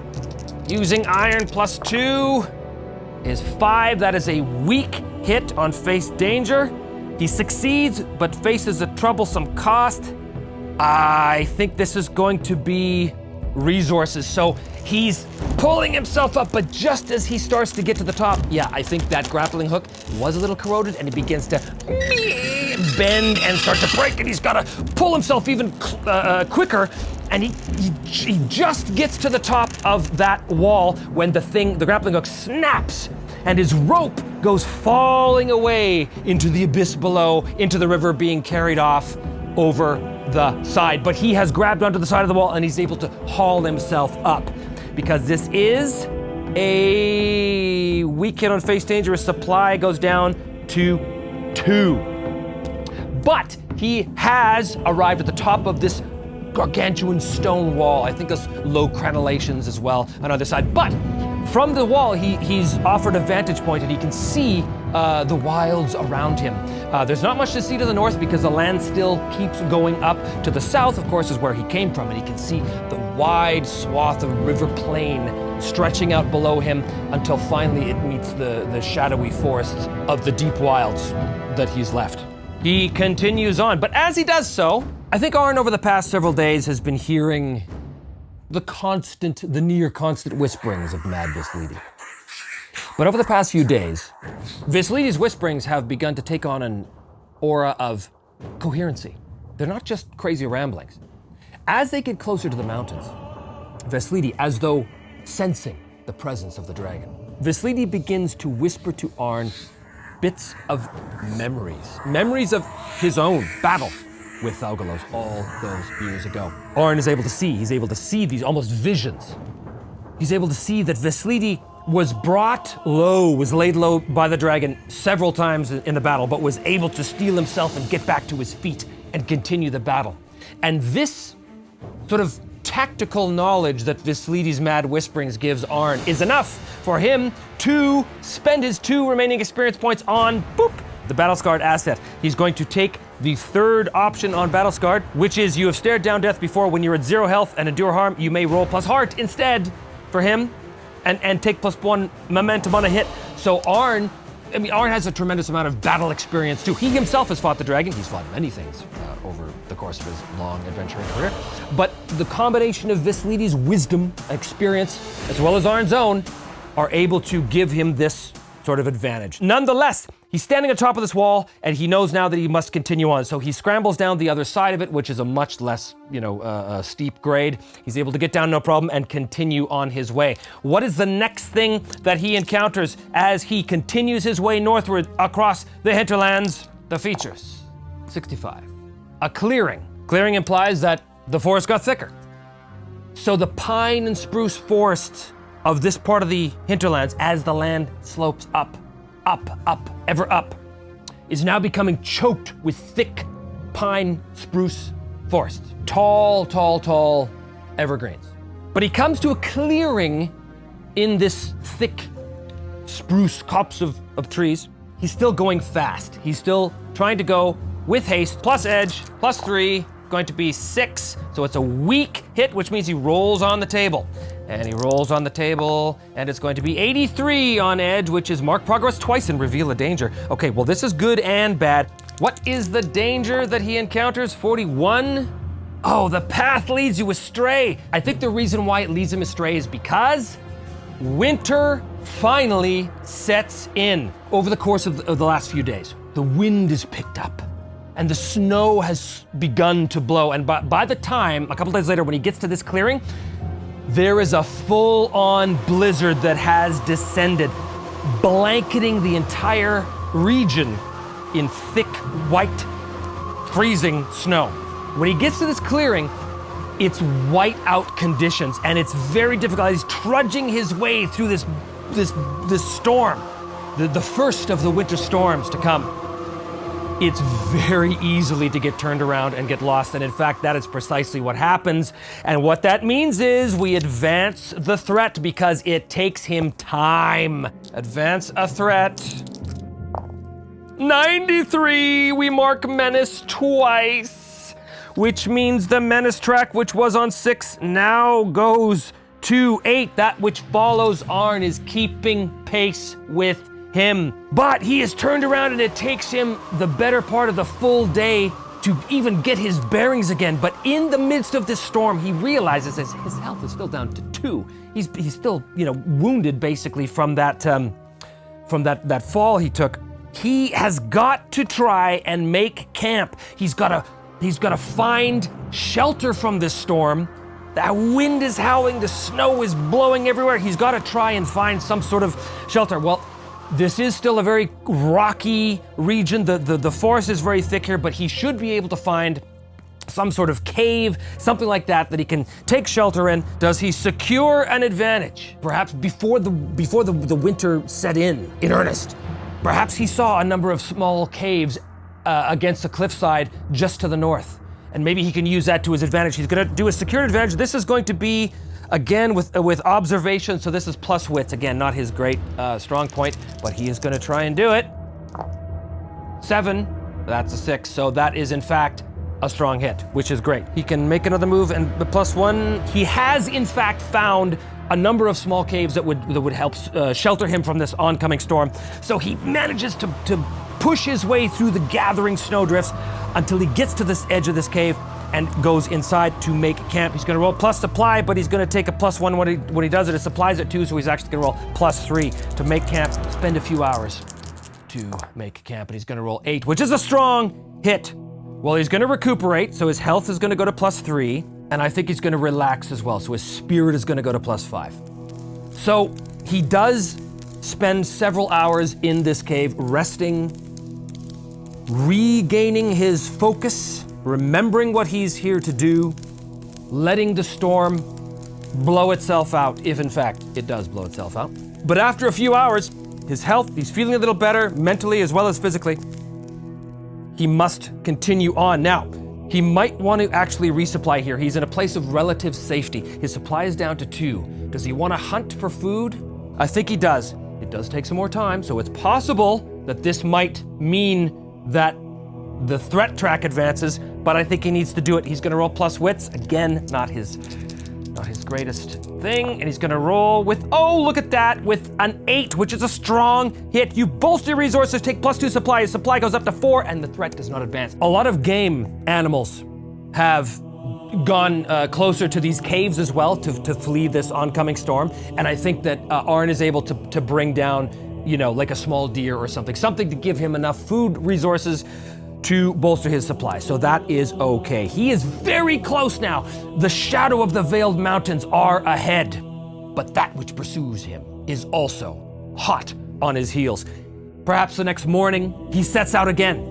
And what does he come across here on what could possibly be the last of his encounters in this wild Tanglewood is the hinterlands. What are the features he finds? 12 impressive flora or fauna. Impressive flora or fauna. This could be bad, because impressive could be giant. There are many elder beasts that live in this part of the world, and that could be bad. I think the snow is still blowing, so he is going to be... No, it's still edge, He's going as fast as he can. Plus edge, what happens here? Impressive flora or fauna, we will see what happens. Oh, look at this, well, it's a 10, so okay. So 9 is a weak hit, which means we roll on the table. Roll on the table with edge, and we roll 67, and 67 is choose one, mark progress, or find an opportunity. Well, opportunities are good, but progress is better in this case. I'm gonna mark progress. Impressive flora or fauna, I think it's flora. Impressive flora Oh, elder trees, gigantic, almost like the California redwood trees. So he comes across a grove of gargantuan. We're talking trees that go up 100 feet in the air, just these massive, ancient, old growth trees that are tucked away in a crevice in the rock, basically. And he sees that as he's climbing up this, crumbling cliff face. He sees off to his left this wall of magnificent, gargantuan, we'll call them ironwood trees. And they are just things of beauty. These are trees that have survived for thousands of years, and he knows this. He's looking at this grove of trees, and these trees are almost a reminder of the permanence of nature here in the Ironlands. And as well, the reminder that his own folk, the Ironlanders themselves, those who were exiled to these lands centuries and centuries ago, that his own folk are rather impermanent. And I think the reason why he thinks this is as he's climbing up beside this stand of huge trees, he can see the remains of several human skeletons at the base of the trees. What killed them? Who knows? It was obviously years ago, but he does not stop to investigate because he's marking progress. So he continues on. He could, if he wants. He is at 8, and so is the threat track. Locate your objective. His objective is to put the hinterlands behind him before the threat finds him. He's at 8. No, I think he's gonna try one more time. He is not yet out of the woods, quite literally. He's also not out of the hinterlands either. What is the next thing that he encounters? Features, 90. Something unusual or unexpected.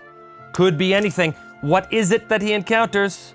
Unusual, unexpected. We're gonna go with the aspect and focus tables here in Delve. Aspect, 76. Broken passage.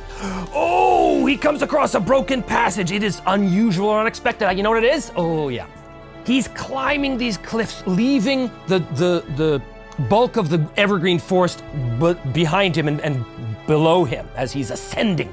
But ahead of him, up in the rocks ahead, he can see what is very obviously the mouth of a broken down tunnel. And this tunnel, he is reasonably confident, should take him directly through the last section of like this wall of rock miles wide in front of him. That tunnel could lead him to the other side and deposit him into the hills at the base of the Veiled Mountains. Ooh, well, a tunnel, he knows, is dangerous. The wind is still howling, the snow is still blowing. He's gonna make for the tunnel, but he's going to carefully try and get to this tunnel using stealth because he's got a suspicion that things might be bad, so he's rolling with plus shadow here. Here we go. 3 is 7. No!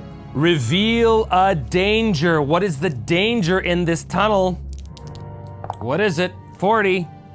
Check the domain card. I don't think that the domain of this tunnel is the Tanglewood anymore. I'm going to roll on a different domain, and it's going to be, I think, a pass, because this is kind of what it is. These sites offer a tempting route over otherwise impassable terrain. Ooh, this sounds exactly right. Oh, avalanche or rock slide in the tunnel. Okay. He's making his way through the tunnel. So he's left the storm behind him. He can still hear the echoes of the wind through the tunnel, though. He makes his way to the tunnel. It's a broken tunnel, so there's big hunks of rock everywhere. And the reason why it's broken is because this is a path that is prone to avalanches. And he's picking his way through this black tunnel. He's busted out a torch as well. And he's, looking ahead of him. And up ahead, after some twists and turns and up and down and, precarious footing positions and all of this stuff, he sees at the very end what appears like could be an opening at the end. But before he gets to it, he hears the sound of something is rumbling, and he realizes that this tunnel is about to collapse. He's got to gun it as fast as he can towards the entrance. Ooh, that's the danger. He's got to face danger with speed. This is plus edge. This is for all the marbles. He's got to get out of here or else something very bad happens. Okay, we got a 9, which is a strong hit. He does it, and he takes plus 1 momentum. His momentum goes up to 6 as he leaps out of the tunnel on the other side just as the entire thing collapses behind him, sealing it off. This is a perfect time now to see if he has located his objective. Is this, in fact, the exit of the hinterlands? Has he found his way through? He's at 9 boxes. The threat is at 8. Roll a challenge dice to compare to your progress. Here we go. Not only does it, he does it with a match. Strong hit. He locates the exit and choose another one. He's going to take +1 momentum. His momentum will go up to 7. He blasts his way through this tunnel just as it collapses behind him. A great cloud of rock dust comes billowing out behind him, basically blowing him even further as he goes cascading into the snowdrift outside. The wind is still howling, but not quite as fiercely here because he emerges into a valley, a shallow, narrow defile in the rocks. And he looks and he realizes now that behind him, this wall of rock, and ahead of him, he now sees, stretching out in front of him, a landscape that is similar to what he just came from, but even more craggy. And up ahead, and up,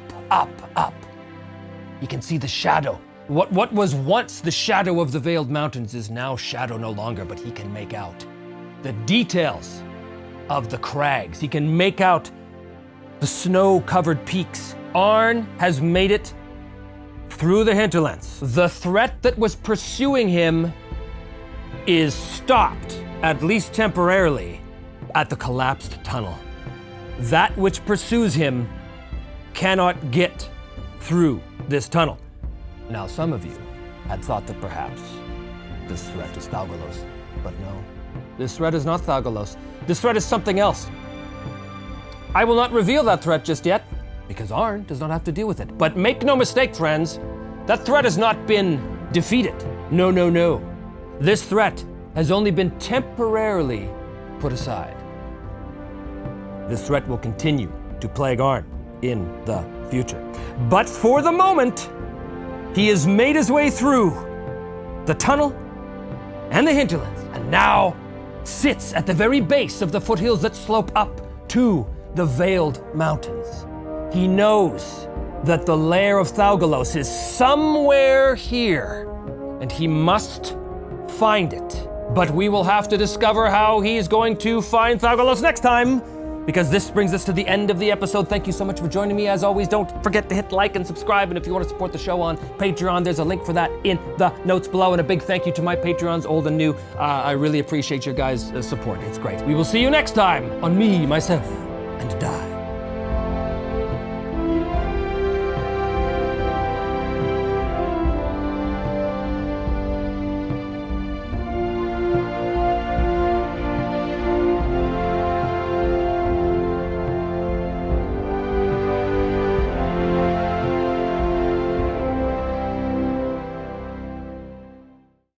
Well, hello and welcome back once again to Me, Myself, and Die. I am, as always, your intrepid GM host and player, Trevor DeVal. Thanks so much for joining me. And if you haven't subscribed and all that stuff, please do now. Subscriptions are gaining every day, which is great, but the more the merrier. And I always encourage people to come and join our little club here. Also, if you want to support the show on Patreon, there's a link for that in the notes below. So, last time, Arn made his way through the hinterlands, suffering a bunch of obstacles, but eventually broke through a large sort of wall of rock, sort of a cliff of rock, and came into the Tempest Hills region of the Ironlands, which is, depending whose map you believe, is to the south of the Veiled Mountains. The way I'm sort of perceiving this right now is that he is in ostensibly the foothills of the Veiled Mountains themselves. So the land is rough and rugged. There are stunted trees everywhere, but large barren slopes of scree and rock on the sides of the ever-ascending lands as they move up towards the mist and snow covered peaks of the Veiled Mountains. His road is ever upwards, ever northwards and ever upwards as he ascends the plateaus and ascends the slopes of the mountains, trying to find the lair of Thaugalos, which he knows is somewhere in the area. So, in order to do that, and to also represent the fact that winter is finally come from the north, we're going to swear a vow. And his vow is going to be to find the lair of Thaugalos. The reason why I'm doing that kind of mechanically is because vows are, of course, how you gain experience in this game, and he needs to continue to gain experience in order to better himself and prepare himself for the confrontation with Thaugalos. So I'm going to swear a vow, and that vow is going to be find the lair. And if he fulfills this vow, this will also count towards the main vow as well. So I'm going to make this a formidable vow. He's emerged from the collapsed tunnel behind him. The wind is swirling, the snow is still falling, and up ahead he sees a gray and snow-covered road ahead. Well, not really a road. Or maybe there is a road, I don't know. I really have no idea what he's going to find here. Perhaps his death. He swears upon iron, and I think the iron that he swears upon this time is Ulvatan, the wolf's tooth. He pulls the spear out, always hearing Veslidi's mad whisperings. Veslidi is always with him, always chittering away in the back of his mind, but he's able to put that aside for a second and swear upon the iron of Wolf's Tooth itself, the Sky Iron. Thaugalos, you are here somewhere. I will find you. Here we go. Plus heart, which is +4 in his case. Oh, look at that. Beautiful. It's a strong hit with a double, so automatically an opportunity presents itself, but on a strong hit, you're emboldened. It is clear what you must do next. It's not clear to me at all, but we do take +2 momentum, so his momentum goes to +9, which is great. What is the obvious road forward for him? 6. Swear. 45. Swear danger. I think he sees his target. He looks to the edge of the mountains, far, far in the distance, way up. Still mile upon snow, ice-covered mile, but way in the distance he can see a lone peak standing aside and apart from the others. The peak itself is separated by a chasm. And on the sides of that peak, or perhaps on top of it, he can make out what seem to be the broken and ruined, crenellated battlements of what must be some ancient tower. As he looks far in the distance through the blowing snow, whiteout conditions basically, but he can see way, just blending in with the rest of the snow-covered mountains. He can see the ruins of this crenellated tower with strange ancient curves to its architecture, probably once again of the firstborn make, but he's far too far away to really see any details. But he does see it, and he is convinced that just by looking at the rest of the landscape all around him, he is convinced that is the most likely place for a flying creature to make its lair, at the top of a tower, separated from everything else by a series of chasms, very difficult to get to, very, very difficult to access. So he has seen his destination. He can see it from here. To get there, however, is another issue. Let's find out what the opportunity was, because he rolled doubles. What is the opportunity? Surrender? Surrender strength. An opportunity, surrender strength. Okay, so the wind has picked up. The winter has descended upon the Ironlands in earnest. An icy wind is blowing, cutting its way through his cloak, sapping his strength, sapping his ability to go on. But as he's trudging through this narrow defile in the rock that he's emerged from, or emerged into rather, there's a number of shallow cave mouths in the crevices all around him, and he knows that he's going to have to get out of this wind before his strength is completely sapped by these biting winds. He's got to find shelter, but luckily he's able to see another cave on the far side of the little valley he's in. It's not difficult to get to, other than having to trudge through the snow-covered rocks and such. He slips a few times, but he manages to get to this little cave, and when he gets to the cave, it is the perfect little place to rest. Just the way that the tunnel sort of goes into the rock, it completely cuts off the blowing wind and snow, affording him a clean, safe, and dry place to make his camp. And I think that's probably exactly what he's going to do. So he's going to roll plus supply. Is it +4? 8. So that's a weak hit. On a weak hit, choose one, and he'll recuperate. He'll take +1 health. So his health will go back up to +4. So he's found this perfectly safe and dry and warm place to wait out the worst of the storm. It lasts several hours. He can still hear it howling outside the cave, but as I said, he's gone in sort of a series of smaller twisting tunnels and emerged into a very flat, dry cave where he's able to make a fire, consume some food, get some rest, and he's able to wake up a little refreshed and ready to go on. And when he emerges out of that cave, he can hear that the wind has died down significantly, and as he comes out, he can see the storm is past. There's still a slight wind blowing, but it is night, and the world is illuminated in an eerie blue silvery light, because as the light of the full moon shines down upon the now snow-covered landscape, the snow glistens and reflects back the silvery moonlight, creating an almost otherworldly glow to the rocky valley. As night has descended, but he's well rested, and he's got lots of light from the full moon and the glistening stars in the heavens above, he begins to trudge his way out of this narrow defile upwards towards the narrow part of that valley where he can continue to ascend towards the mountain slope. So he's going to start a journey. Let's do that. Let's combine the vow of finding the lair and the journey of finding the lair. Let's make that basically the same thing. So if he gets to the end of one, he's got to the end of the other. Just, I think it's an easy way to handle it for right now. Plus wits. His wits is 2. Boom! 7, which is a weak hit. You reach a waypoint and mark progress, but suffer 1 supply. So that's 1 box filled. His supply goes down to 3, and I think that's because, he's had to dig into his winter gear and, use up some of that in order to keep himself warm. What is the waypoint that he reaches? On location descriptor and location, it is 74. It is an abundant 08 wall. An abundant wall. Well, he is in this narrow defile of this valley. An abundant wall, I think, is probably more secure places to camp. So he's made his way across through this little channel in the rock face, this narrow valley. He can see now that the abundance is many safe, warm, dry places to camp. So he does take advantage of that over the next day or two as he makes his way. So he does not have to contend with a lot of the cold and a lot of the wind and things like this that he would normally have to deal with from the onset of winter, because he's found all of these little caves along the way, which is great. He's going to continue on then, making another journey roll, trying to get ever closer to the place. Plus wits. Oh, well, that's no good. He fails. He fails on that roll, which means he pays the price. So I knew things were going a little too well for old Arn.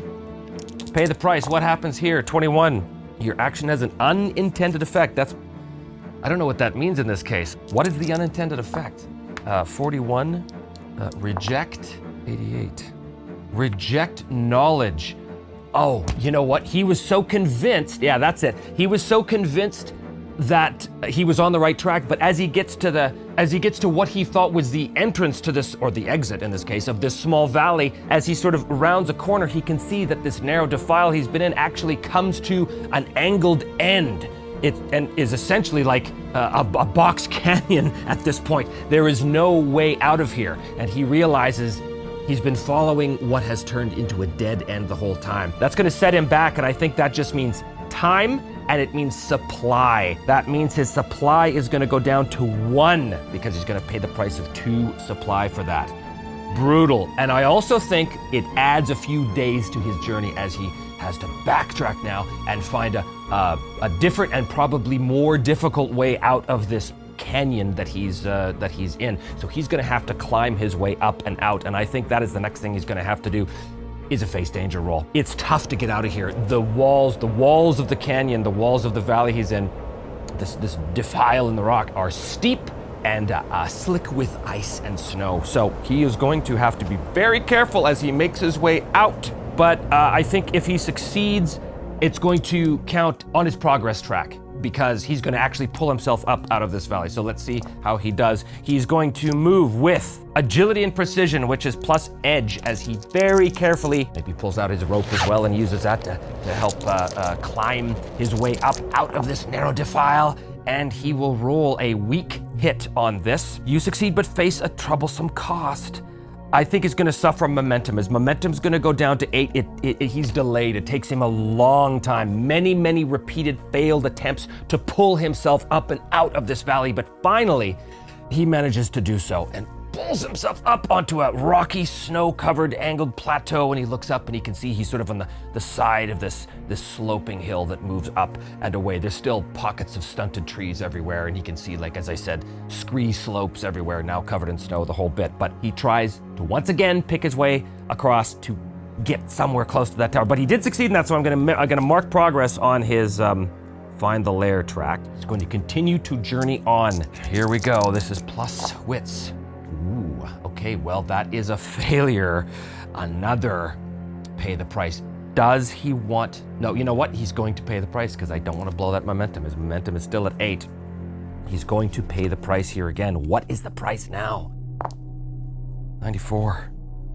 It forces you to act against your best intentions. His best intentions is to carefully make his way along the slide of this sloping hill, moving upwards, but I think he's blocked again. As he looks ahead of him, he can see that there must have been another avalanche, no doubt triggered by the same avalanche that, you know, caused the tunnel to collapse behind him all those days ago. But ahead of him, he can see that this other avalanche has completely blocked off the way he was going. He now knows he has to once again backtrack and make his way around that, going around the far side of this, the base of this large series of hills.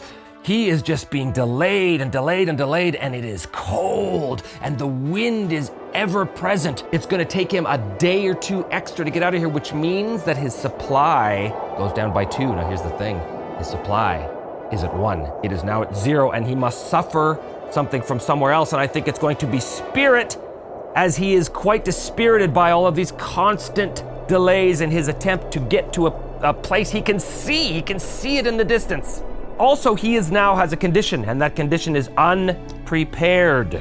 You are out of supply and unprepared. If you suffer additional supply while unprepared, you must exchange each additional supply for a combination of health, spirit, and momentum, blah, blah, blah, blah, blah. He's got a problem. He is running out of food. He's on the slopes of these harsh, barren, rocky faces. He's got to try and resupply. He's got to forage, hunt, scavenge for anything he can. Plus wits, boy, he's really not good at this at all.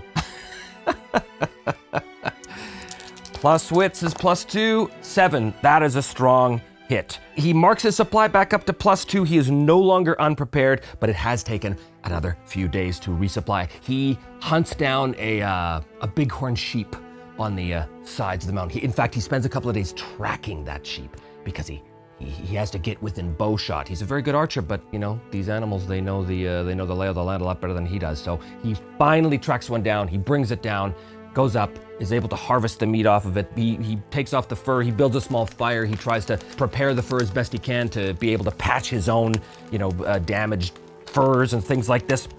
Survivalist drama in action. Okay, well, this is just taking him way longer than he thought. He's got to continue on, once again, undertake a journey. Plus wit, he's got to get somewhere. Okay, these 10s, so many 10s. What's with the 10s? Always with the 10s. But that is a weak hit. A weak hit, reach a waypoint, and mark progress, but it cost you a supply. So he does mark progress. He has finally figured out a way to circumvent all of these collapsed rocks and avalanche rock falls and all this stuff, but he had to take basically the long way around. What is the waypoint that he reaches? 72. Find 100. Find supply. Ooh. Oh, is it like an ancient treasure cache? Yeah, is it like some ancient equipment stash? Left by miners, perhaps, because in the Tempest Hills, there's mining communities somewhere out there. So is it possible that he finds as a waypoint? Yeah, that's what it is. He finds an equipment supply stash left by miners in the area, which means that there is evidence of Ironlander presence here. This could be very good because he might actually be able to find settlements here. I'm going to cancel that supply penalty he took just because of the nature of this. It makes sense to me. So his supply goes back up to +2 as he helps himself to some of these survival supplies and gear that he finds in this stash in the rocks, perhaps in a very shallow cave. Clearly marked, I think, with Ironlander runes around it. That's what he notices, first of all, is he's on the side of this cliff face. He can see these runes carved into the rock, these non-magical runes, like an alphabet, basically, the Ironlander alphabet, whatever they use, which I imagine is a lot like Norse runes.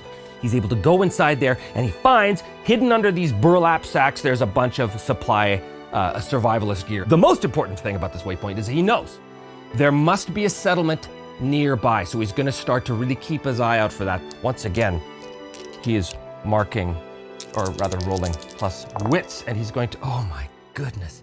Okay, here's the deal. He's just rolled a 3, that's a failure, but I am going to spend his momentum to cancel both of those dice, because his momentum's at 8, and turn this into a strong hit. So his momentum goes down to 2, but that is a strong hit on Undertake a Journey, reach a waypoint. He's gonna make good use of his resources, so he's gonna mark progress.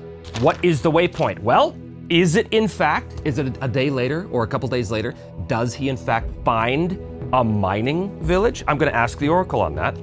51 or greater, the answer is yes. 58, he finds a settlement, a mining settlement. Just looking at the name here, we like Bleak. Bleak something. Ha! Bleak 72, Bleak Hall. Bleak Hall, sure. It might not be a proper settlement, it might be just a mining camp where the Ironlanders themselves, the miners there, may have already left for the season. It's possible it is in fact deserted. I don't know, 50-50. 50 or more, is the answer is yes. 26, it is not in fact deserted. What is the settlement trouble? There's always a trouble, there's always a problem. This Arn might not care about this, but let's find out what the trouble is. 57, a lost caravan. Let's just get the name of the headmaster of this camp. Let's see if it's a male or a female. Oh, it's a woman. Okay, female Viking names.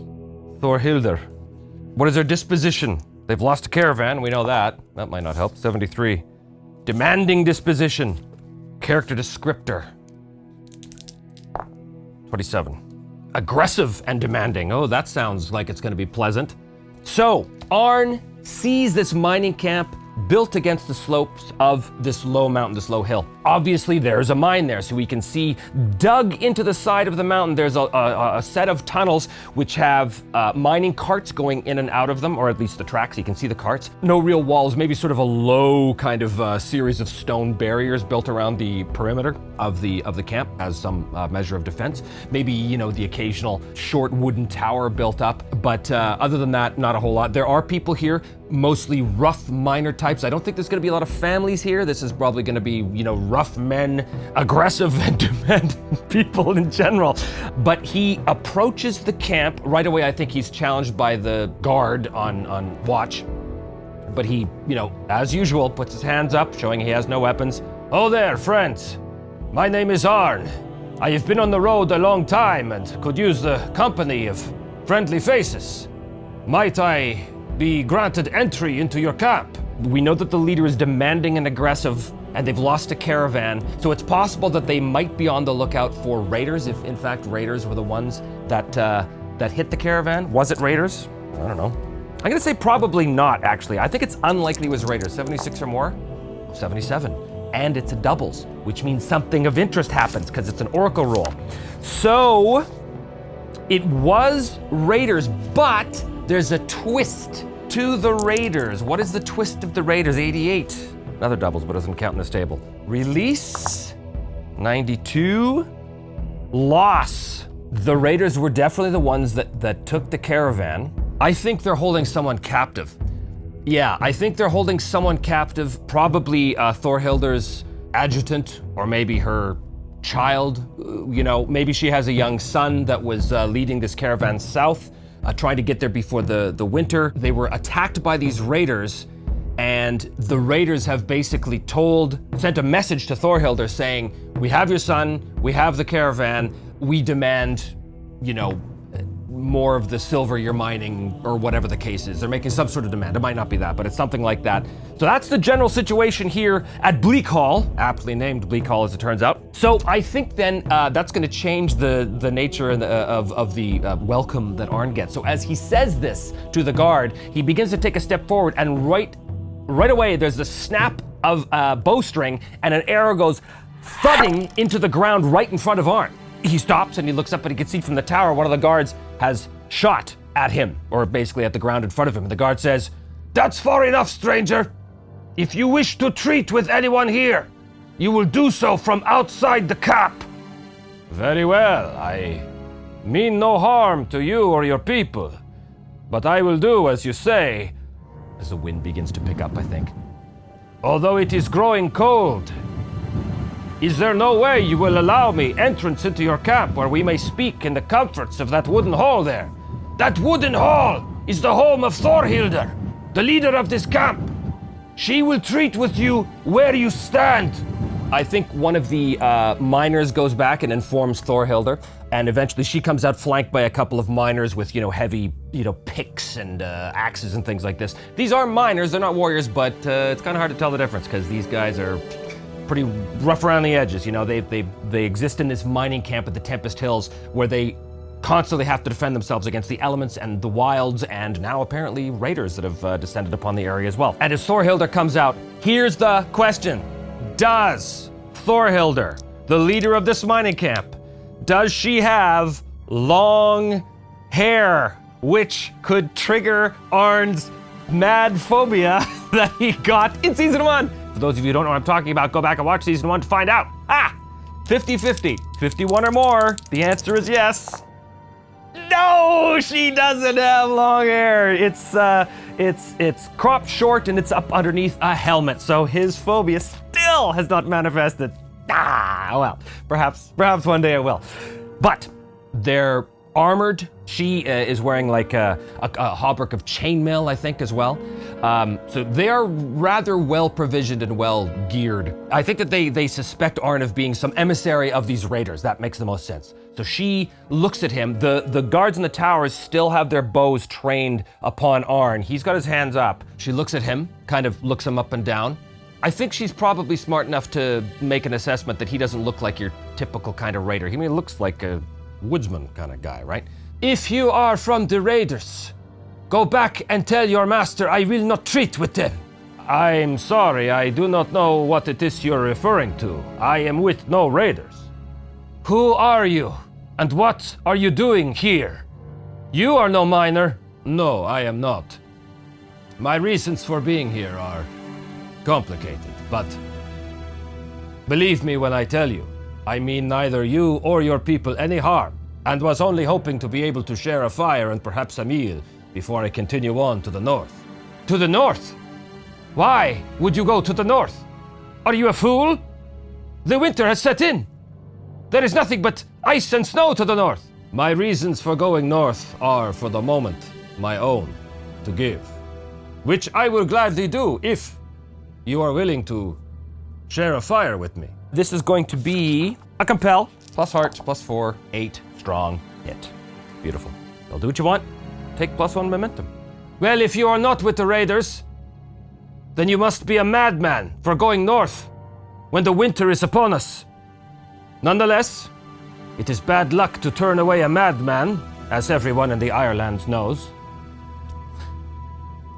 You may come inside, but your weapons will be confiscated. No one sits armed at my table. I understand. He hands over his blade, his spear. Oh, his spear. He's a little hesitant to let go of the spear. In fact, as one of the guards comes up to take his spear, he kind of holds it back. He says to Thorhildr, I would ask that you allow me to keep the spear. It is a family heirloom and is very dear to me. I would not trust it in the hands of strangers. No offense, of course. Ugh, that's a tough call. She's not gonna let anybody armed at her table. Does she? I'm not gonna roll another compel here, but I'm just gonna ask the Oracle. Does she allow him to keep the spear, or does she insist on him giving up that spear? It's unlikely that she allows him to keep the spear. 76 or more is a yeah. She does! And it's a match! Which means, which means, as he pulls the spear back to himself, she comes over to him, and she looks at the spear, and she says, that spear, where did you get it? It belonged to my grandfather, Veslidi. Veslidi? Why do you ask? The spear's markings are familiar to me. What? How is that possible? My father told me when I was a little girl of a man who came north through this very area. He was bearing a spear just like that. It was said that this man was on his way to hunt a creature out of legend, a dragon. That man was my grandfather Veslidi. This is the self-same weapon, and I also am on that quest to stop the beast. Then you come to find the lair of the dragon and finish what your grandfather started. Yes, you know a great deal. We should talk more about this inside. You will let me keep the spear? Yes, for the moment. Oh, by the way, I do want to add a waypoint for reaching this village and for having this information bestowed upon him. They go inside the main hall, which is probably one of just a handful of actual buildings as opposed to like lean-tos and tents and things like this. But they do go inside. There's a roaring fire and the hearth. There's a bunch of miners in here as well, all looking at Arn very suspiciously. She comes over. She basically has a bowl of, you know, lumpy broth brought to him. He consumes that eagerly enough, but he, as he's eating, he says to her, "So your father knew of my grandfather when he came through these parts looking for the lair of the dragon?" Yes, it was a story that he told me many times. Tell me, in the story, did your father ever mention the location of the lair? That is the question.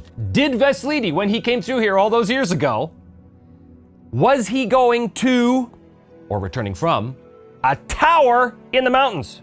Is Arn on the right track? I think it's 50-50, 51 or greater. 90, yes. It was in fact the correct one. So I am going to add another waypoint on the find the lair journey. And I'm also going to add one to free the people of Ulster from the scourge. Thorhilder confirms for him that the lair of the dragon is in fact in that ruined tower on the side of the mountains. Still many days from here. It's far away. And she says to him, "In the story my father told me, he said that this Veslidi tracked the dragon down to its lair in the tower, but failed to kill it. When that beast awoke after years of nursing its wounds, it flew down from the mountain and has hunted me and my entire family for many years."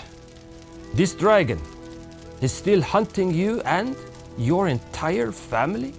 I do not know the mind of a beast such as Thaugalos, but I can only assume that vengeance burns in its hearts for longer than the lives of men. Perhaps. But for the beast to try and hunt you and your entire family lying down, that is an extraordinary act of vengeance, when the man who caused it the wound is long since dead already. Where are you going with this, Thorhilder? I am only asking. Maybe there is another reason why the dragon is hell-bent on exterminating your family line. Well, Thorhilder, if that is the case, I will get to the heart of it, one way or the other. But for now, I would ask for a place by the fire to be able to roll out my bedroll and get some sleep. Yes, of course. You may stay here for as long as you wish. The winter has descended upon the mountains now, and if you were a smart man, you would be going south. South. Like the caravan that I sent south several weeks ago. A caravan.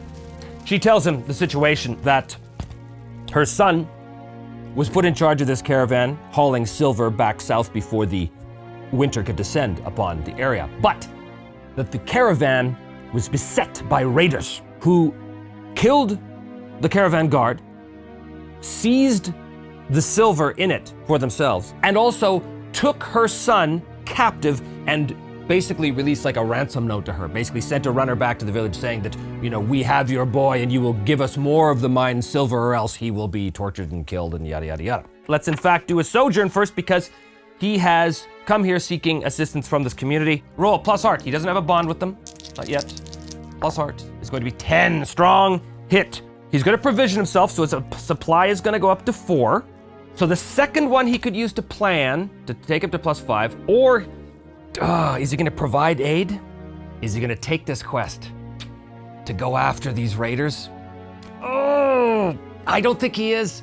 I think he's too close to his goal right now. So I think that perhaps Thorhildur entreats him.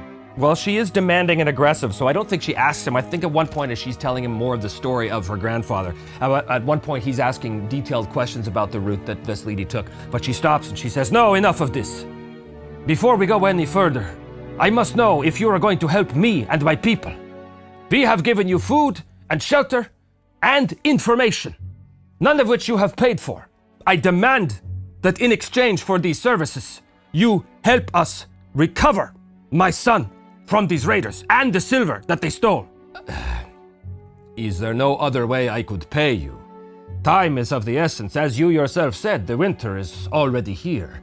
Very soon the passes will be choked with snow, and it will be near impossible for me to find my way to the tower to finish what my grandfather started. Is she going to demand in exchange? And if that's the case, if she does demand, then he can't take the momentum and he must take the quest to help them in exchange for the information and the assistance she's rendered. Does she do it? Well, I'm going to ask the Oracle, and I'm going to say that it is likely. 26 or greater, 49, she does. And so I will do this thing for you, as he sort of looks out the doorway and he can see the mountain in the distance, even now starting to be obscured by the onset of yet another winter storm, a storm that may eventually make his passage through those mountains even more difficult and make it almost impossible for him to get to the object of his quest, the lair of Thaugalos. But in the meantime, he must swear this new vow and go to help Thorhildur and the people of Bleak Hall with their situation. But we will do that next time on the next episode of Me, Myself, and I. Thanks so much for tuning in. As always, don't forget to hit like and subscribe. And if you want to help support the show on Patreon, the link for that is below. Thanks, as always, to my current and future patrons. It's a great help, and I appreciate your support. Thanks for watching, and we will see you next time on Me, Myself, and I.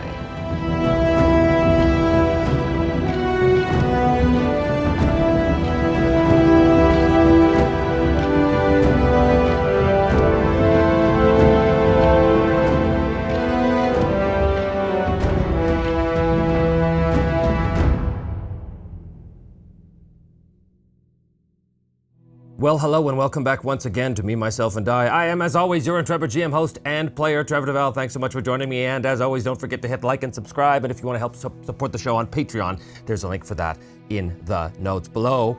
When last we left on Kalapunki, he had stumbled across the mining village, or settlement, wasn't even much of a village, of Bleak Hall, run by a overseer by the name of Thorhildur, who was demanding and aggressive, and was so demanding and aggressive that she demanded that Arn help her by going after the caravan of silver that was sent south before the winter storm set upon the land, which was raided by bandits. And the bandits stole the silver and also kidnapped and are holding for ransom her son, whose name we don't have yet, but we'll determine that. So he, being a man of honor, decided, well, I have to pay these people back in some way for the aid they've rendered unto me through the sojourn role. So he agreed to swear that vow, which we're going to do as well. But before we do, one of you had pointed out that last time there was a bit of an error that I made, and you're absolutely right.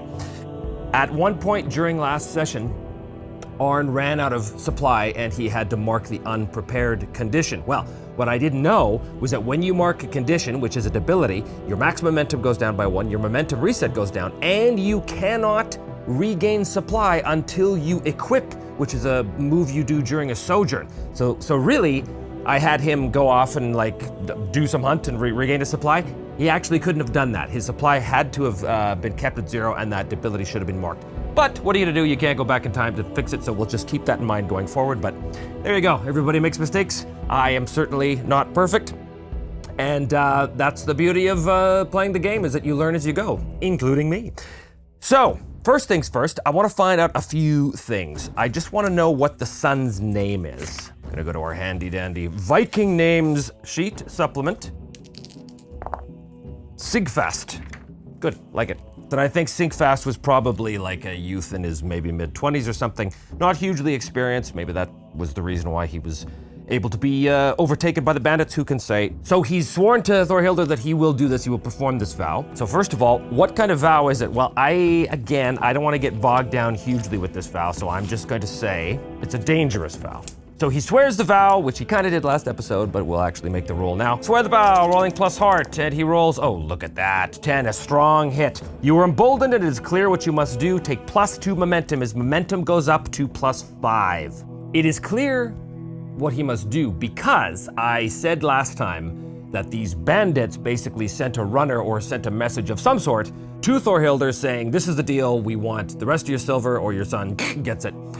So Thorhildur, I think, has already sent out, because this was a week or two ago. So Thorhildur, being the person she is, has already sent out scouts to try and track down this bandit camp. And I suspect because of the strong hit, it's clear to him what he must do. She says to him, luckily for you, I happen to know the location of their camp. So it's not gonna be particularly difficult to find it. He doesn't have to track for it, anything like that. I'm sort of imagining this bandit camp as kind of like a series of icy caves up on one of the mountain slopes. But I could be wrong about that. So I'm gonna ask the Oracle. I'll say likely. 29. So yes, 26 or greater is yes. So it is in fact a series of caves. It was hard for the scouts to get close because the camp was somewhat inaccessible. I think the camp is actually in a series of caves at the top of a cliff or an icy bluff, something like this, which gives them a commanding lookout on anybody who might be approaching. So it's difficult to get to the camp without being spotted, I think is the issue here. But they do know exactly where it is, which is good. Arnold's gonna have to get some more information out of this as well. Is there anything else you can tell me about these bandits or the nature of the attack? Anything at all? Gather information. Plus wits is a 7, so that's a weak hit. Take +1 momentum. His momentum goes to 6, but there's something that's complicating this situation. Is it the bandits themselves? What is the nature of the complication? 77. Secure, 17. Secure renown. I think they're led by a well-known bandit king of sorts, like a bandit leader, who has a great deal of infamous renown. He is secure in his renown. He's got an iron grip over his own raiders, over his own men. These men are loyal, absolutely like loyal to the death to this guy. So that complicates things because that narrows the choice of options that Arn has to be able to try and deal with these people. He can't go and try and convince them to give up or whatever the case is, because they're loyal to their leader. What is the leader's name? Let's give him an Ironlander name. Tahir. Overseer Thorhildur, since you know where the bandit lair is, have you yourself tried to rescue your son? Have they sent a team already that was cut down? I don't know. I doubt it. Well, actually, she's pretty demanding and aggressive. I think she would have done something. I think they would have, once they found out the location of the bandit camp, they would have made some sort of attempt to rescue their own people. So let's say that it's likely that they did make an effort. So yes, they did. I led an attack myself upon the camp, but unfortunately, we were unable to get anywhere near it. As we approached the base of the icy cliff upon which the bandits make their lair, we were met with a hail of arrows. The land there is open, and there is very few places to take cover from such a barrage of missile fire. We were turned back. As well, some of my own Huskars were wounded, and we had no choice but to leave. And this was recently? Yeah, this was only a day or two before you yourself arrived. Do you have any warriors you could spare to come with me to try and regain the caravan? Perhaps someone who is more agile, more stealthy than brawny. You wish to sneak your way in? Well, since you have already attempted an attack in force, it seems that perhaps another tactic is called for. Does she have anybody that she's willing to part with, or is Arn going to be on his own here? You know what? I think this is actually going to be a secure an advantage. This is again with heart. 8, so that's a weak hit. So his momentum goes up to 7. There is one among my number that might be suitable for this.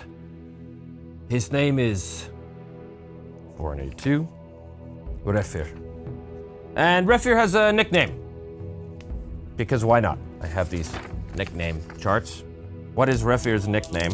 Hopefully it's something that talks about how stealthy he is or something like that. Q and 72. Refir the Crooked. Interesting. The gather information, or the secure an advantage was short-lived, which means that I think Refir the Crooked is older, that's why he's called the Crooked, but he is very, very silent, very stealthy. He is the most stealthy among my number, but Refir has seen many winters. He is not much of a combatant, but he will be able to sneak past any guards, of this I'm sure. Refir the Crooked, you say? Not too crooked to scale an icy cliff in silence, I hope. I hope that as well. Do you wish to take him or not? I will accept whatever help you have to give. So I think that she calls for Refir, and Refir comes in. Let's find out a little bit Refir, because Refir is going to be traveling with Arn. What is Refir? What is she like? Refir, 93. Hot-tempered! So she calls Refir in, or has Refir brought to the Longhouse. He comes in, and he lives up to his name. He's Refir the Crooked. He walks with a stoop. I think he's got like white gray whiskers on his almost pointed chin. Refir has obviously seen many, many, many winters. He doesn't walk with a cane or anything like that. He's quite nimble on his feet, but he is quite old, and he walks with a pronounced stoop and a hunch. Refir, this stranger, his name is Arn. He has agreed to help us with our plight. You will go with him, show him the way to the bandit lair, and do what you can to aid him as he tries to recover my son and the silver that we lost. Refir kind of looks Arn up and down with a roomy eye kind of thing, and says to Thorhildr, Very good, Overseer. I will lead this Arn to the bandit lair. It is an honor to meet you, Refir. We will see what honor there is in you, stranger. You have yet to prove your honor to me. Very good. Bunch of really pleasant folk here in Bleak Hall. He has sworn the vow, he's gathered some information, and he has secured himself an advantage, so he knows exactly how to get there. So the travel to get to the lair is not going to be an issue. I keep calling it a lair, the bandit camp, the bandit caves, whatever the case is.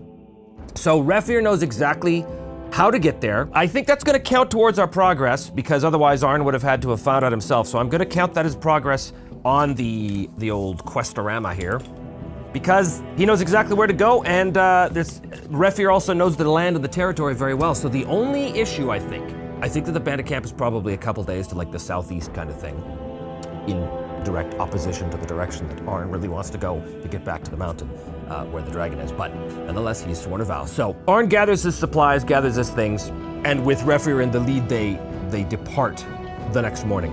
So the issue here isn't going to be, do they find the lair?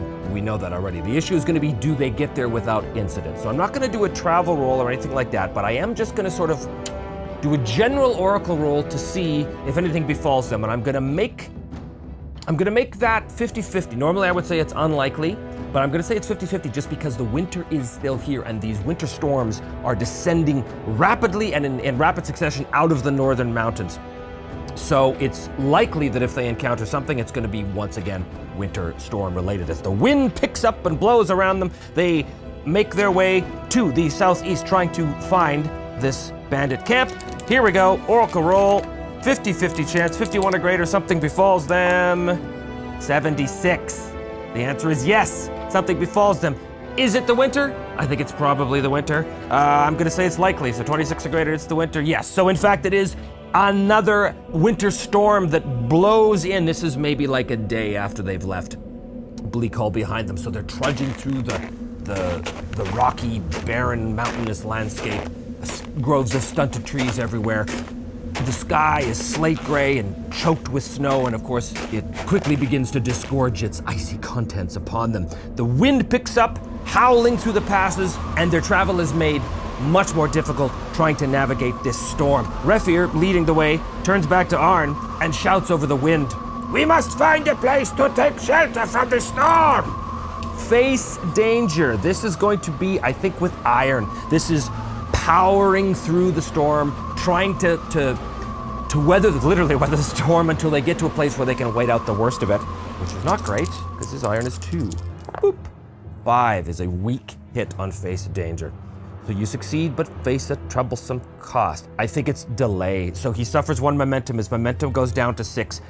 They are able to trudge through the blowing wind and snow and finally take refuge in the lee of a large series of boulders attached to like an outcropping of a cliff, basically, which is able to block the majority of the icy wind as it howls and cuts its way through the valleys. It's not comfortable, and they're not totally protected, but protected enough that they don't have to face further danger from this. Nonetheless, they are delayed, and it takes several hours for the storm to abate enough that they are able to continue on. So, if there were any tracks that they were following, those tracks would be utterly obliterated, but they're not following tracks because Refir is leading the way, which is a good thing.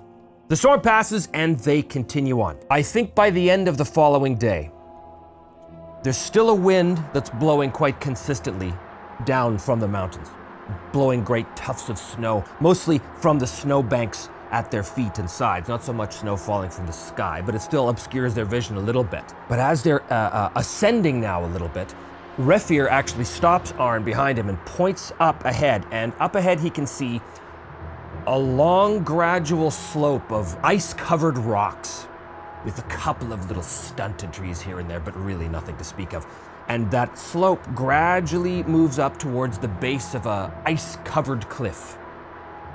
That long, gentle slope is basically, as far as Arn can tell, the only way to get to the cliff. And at the very top of that cliff, he can see there is a couple of small, narrow cave openings. And Refir points out to him and says, Do you see? Up ahead. That is where the bandits make their camp. how are we supposed to get across without being seen? And sure enough, as Arnold looks up, he can see that even now he can see two scouts sort of patrolling the lip of that cliff edge that they're standing on. It's maybe, 40 feet up, something like that. And they've got bows, and they're kind of like, they're huddled in furs against that biting wind that blows up at the top of that cliff, but they are clearly sentries. They're clearly on patrol, and they're kind of looking out. Arn and Refir are still too far away to worry about being seen right now, but Arn says, there is no way we would be able to cover that distance without being seen. Well, presumably this is why the Overseer brought you along, thinking that you might have some ideas. Well, do you have any ideas, stranger? Well, this is tough. There's not a lot of cover. Well, the first thing to do is to wait for nightfall. The darkness will be able to obscure our passage, and hopefully that will be enough. Now, the real question is, as night falls and they take up refuge in a small stunted copse of trees just down the way a little bit, here's my question. What is the state of the sky? There was just a big storm, and the storms are coming in fast and furious now, which leads me to believe that the sky is probably thick with snow. Is there enough darkness and shadows to help them get across undetected? I think that is likely, because we just suffered a storm. 26 or greater, the answer is yes. 65, the answer is yes. Luckily, the moon and the stars are obscured by thick clouds. Another storm hasn't rolled in yet. I didn't roll doubles. That might have been the result of a doubles, but they are able to take advantage of the darkness, such as it is. So they are going to have to make their way up underneath the gaze of these two sentries. This is going to be a face danger roll. This is plus shadow, obviously.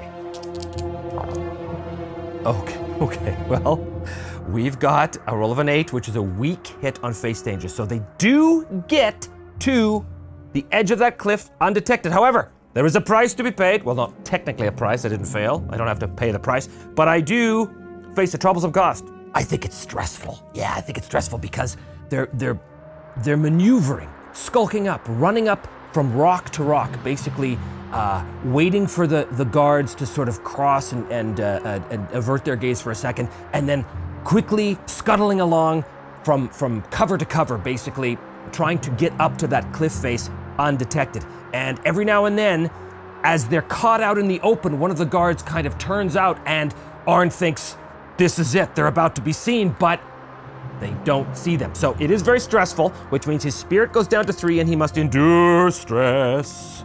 Because he has battle scarred, when he endures stress with heart, which he's doing, it takes +1 momentum on a strong hit. So plus heart, 7 is a strong hit, beautiful.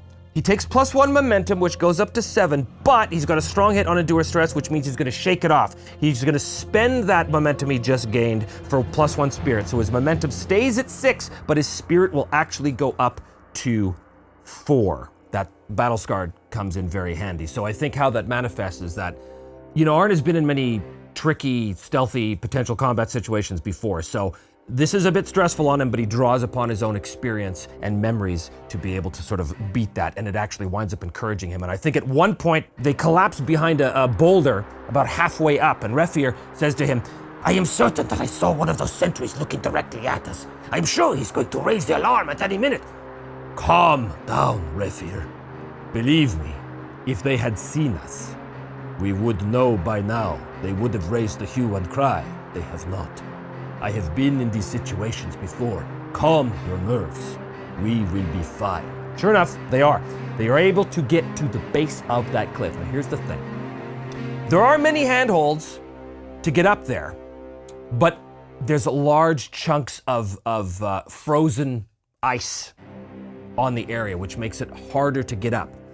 They can't just have a grappling hook and throw it up there because that would be noticed immediately by these sentries. So there's an impasse, there's a question. How is Arn going to get up there? Well, I think that there's basically two possible approaches here. One, I think Refir has a bow. Arn and Refir could try and take out those sentries from below, but that's very risky, because if they fail to do that in one volley, then they will definitely raise the hue and cry. Or they could sneak their way up the side, but that's going to take a long time, and if they make any noise at all, that could draw the attention of the sentries. And once they get up there, they're sort of on this wide open plateau, or there's this cliff face, this cliff edge basically. I'm imagining there's like a roughly a 5 to 10 foot distance between the side of the rock face where the caves are and the edge of the cliff, so there's not a lot of room to maneuver basically. You wait here. I will sneak up and try to climb without being discovered. When I get up, I will neutralize the sentries myself, one at a time. Are you able to take out 2 men by yourself? If they do not see me, it should not be a problem. Of course, that will all entirely depend on what happens with my traitor dice. Arn begins to slowly and carefully ascend the side of that cliff. It is slippery, it is cold, and it is steep, and he can't make any noise. This is most definitely a face danger, but here's the thing. Is there any preparations he can make? Is there anything he can do to secure himself an advantage? I think he's going to spend some time observing the watch patterns of the sentries to see if there's a particular pattern to their patrol. So what that's going to be is secure an advantage using wits. Oh, well, that's no good because that is a failure with a match. So here's what I have to do. I have 6 momentum. I have to burn it. I have to burn it down to 2 to make that a strong hit, because that would just be the worst possible thing right now. He can either prepare to act and take +2 momentum, or he can add another +1. Yeah, he's gonna do that. He's gonna take control. He's gonna add +1 to his next roll, and his next roll is a face danger using shadow as he slowly climbs up. But he waits. He waits for the pattern in the sentries to favor him, and as they get to a certain point, with a kind of burst of stealthy speed, he ascends, and then he waits again. And he waits until they move back and forth, and then he goes again, slowly sort of leapfrogging his way up, slowly, bit by bit, trying to get to the top. Undetected does he do it, plus shadow, which is 3, but +1 because of that. Secure an advantage, +4 is what he's rolling here, which is a... Unfortunately, that is a pay the price on face danger. He is climbing up. He gets maybe halfway when the sentries kind of get to that position that he's been waiting for, and they stop, and then one of them, quite unexpectedly, suddenly turns and moves back the way he came. Arn is in the middle of moving, but he's in a very bad spot. He's in a very precarious spot, and his hand is trying to grip on the rock, but his hand grasps on some slippery ice, and he scrabbles a bit and goes sliding back down a couple of feet, which causes rubble to dislodge from the cliff face at his feet and go tumbling down the side of the cliff, which gains the attention of one of those sentries and immediately looks. Now, it is still dark, and the vantage point of the sentry is not particularly good, but the sentries are on alert, and he can hear. Hey, I think I heard something. what? And the other one comes over, and they both pull out their bows and knock arrows, and they're looking. Arn, now he has no choice. He has to hug the side of that cliff and hope that they do not look down and see the spot where he is waiting like this. What's Refir doing? I don't know. I'm hoping that Refir is seeing this happen and starting to ready his bow, but we'll see what happens. Arn is doing once again a plus shadow. This is +3 to hide from these guys, which is a 5, which is a weak hit. On a weak hit, the guards do not see him, but I think he has to wait. He has to wait for long minutes while the guards are looking down, and he's waiting, and the wind is still blowing, gripping him with its icy fingers, trying to pry him off of the side of the cliff, but he steels himself against it and braces against the icy wind, and he just waits, hoping they don't see him, and it takes time, but he does succeed. His momentum goes down to 1.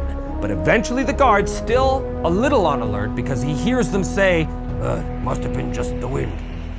And then they go back to their patrol. So, all is not yet lost. Woo! I think he can no longer rely on stealth. I think that he has to power his way up and overtake one of those sentries immediately. So, he's a little more than halfway up at this point, I think. I think this is gonna be speed. Now he's gonna try and power his way up as fast as he can to try and grab one of those sentries or neutralize him in some way and hopefully take the other guy out too, but I don't know if it's gonna happen. We shall see. First of all, with edge, he begins to pull himself hand over hand up the side of the cliff. One way or another, this is gonna get their attention. The game is up when it comes to stealth. That time is over. Plus edge, which means he gets a 6, which is a strong hit in this case.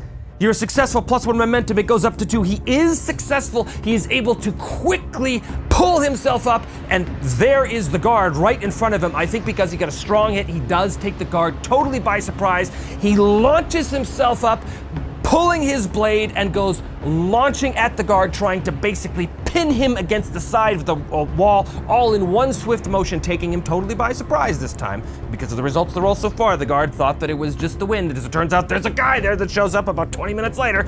Boom! So here's the thing, this is gonna be one quick roll. If he succeeds in this roll, he's gonna neutralize that guard immediately. Pow! This is with iron, which is which is an 8. It's not doubles though. That was 5. So he got a strong hit on this. Face danger using iron. He gets what he wants. He's gonna take +1 momentum, go up to +3. What he wants is to neutralize that guard silently, which he does. Leaps up, drives the blade right into the guard's throat.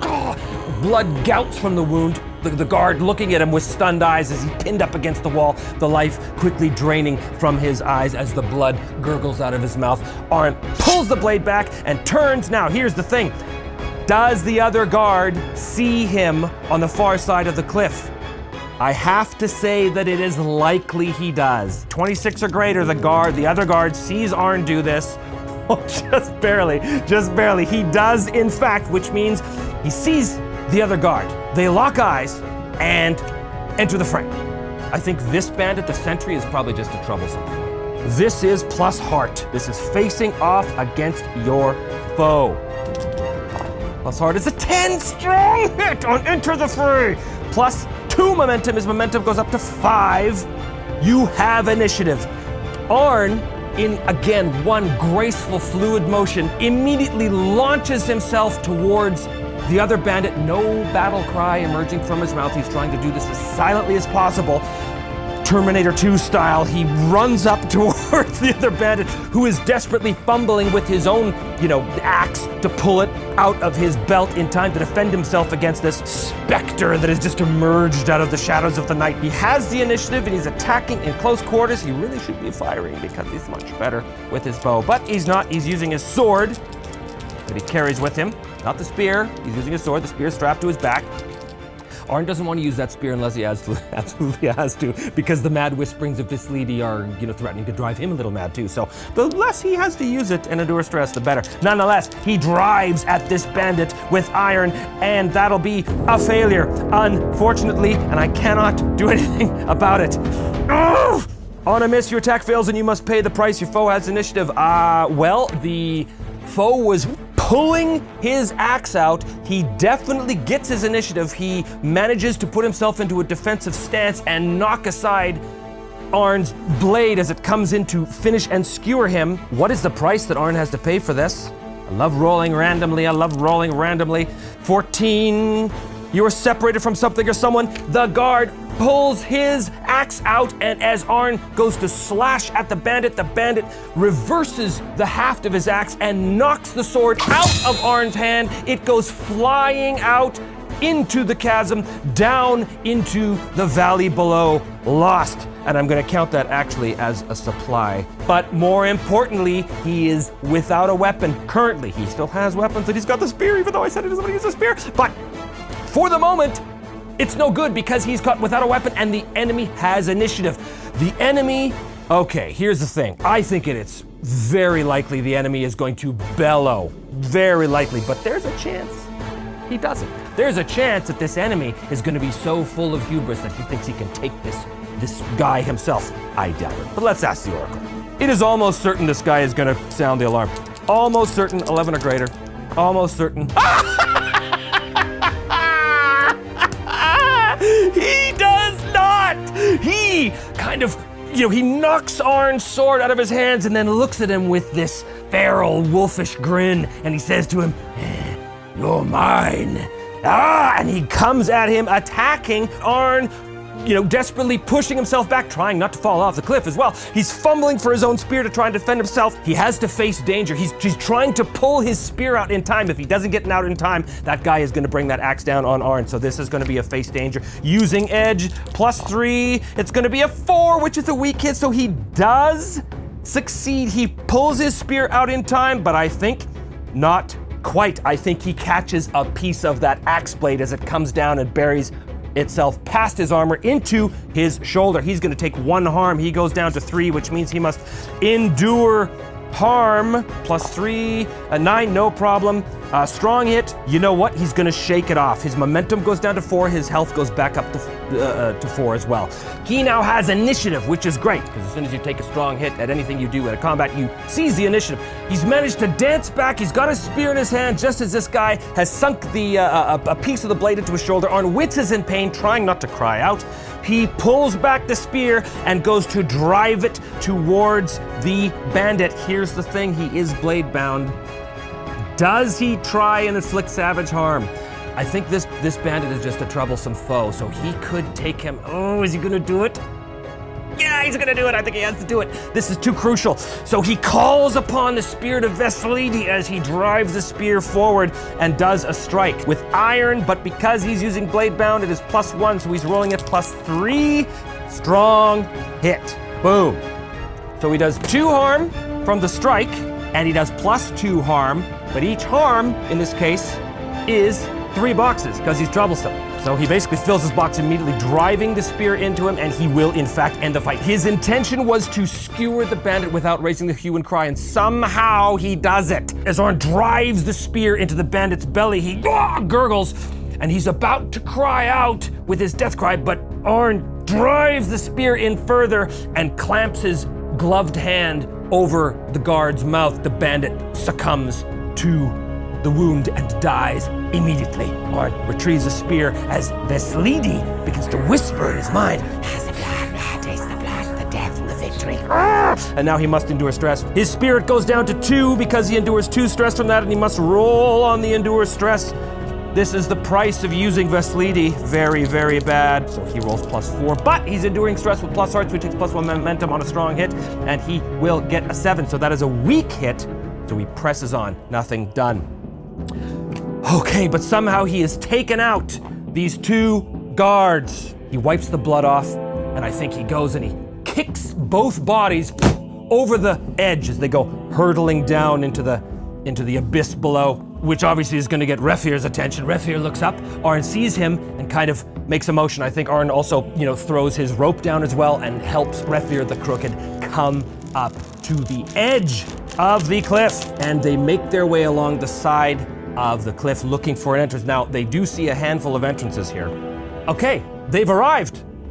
And I see, now I can hear that the gardeners are here, which means that the blowers are on and they're cutting the grass and it's gonna be very noisy. So I have to end here. I'm so sorry, but it's gonna be crazy if I don't end here. Right at the precipice, right at the entrance of the cave complex where they can go in and try and deal with Was it Tafir? Was that the name of the bandit leader? Tahir. That's an interesting name. I wonder what he's gonna sound like. I don't know. Tune in next time to find out. Thanks for watching. And don't forget to hit like and subscribe. And if you want to help the show on Patreon, there's a link for that below, and also a link for merchandise. And thank you so much to all of my patrons. You guys, your support is extremely appreciated. I really do value it. And thanks to all of you who keep watching my silly little story here on Me, Myself, and Die. See you next time.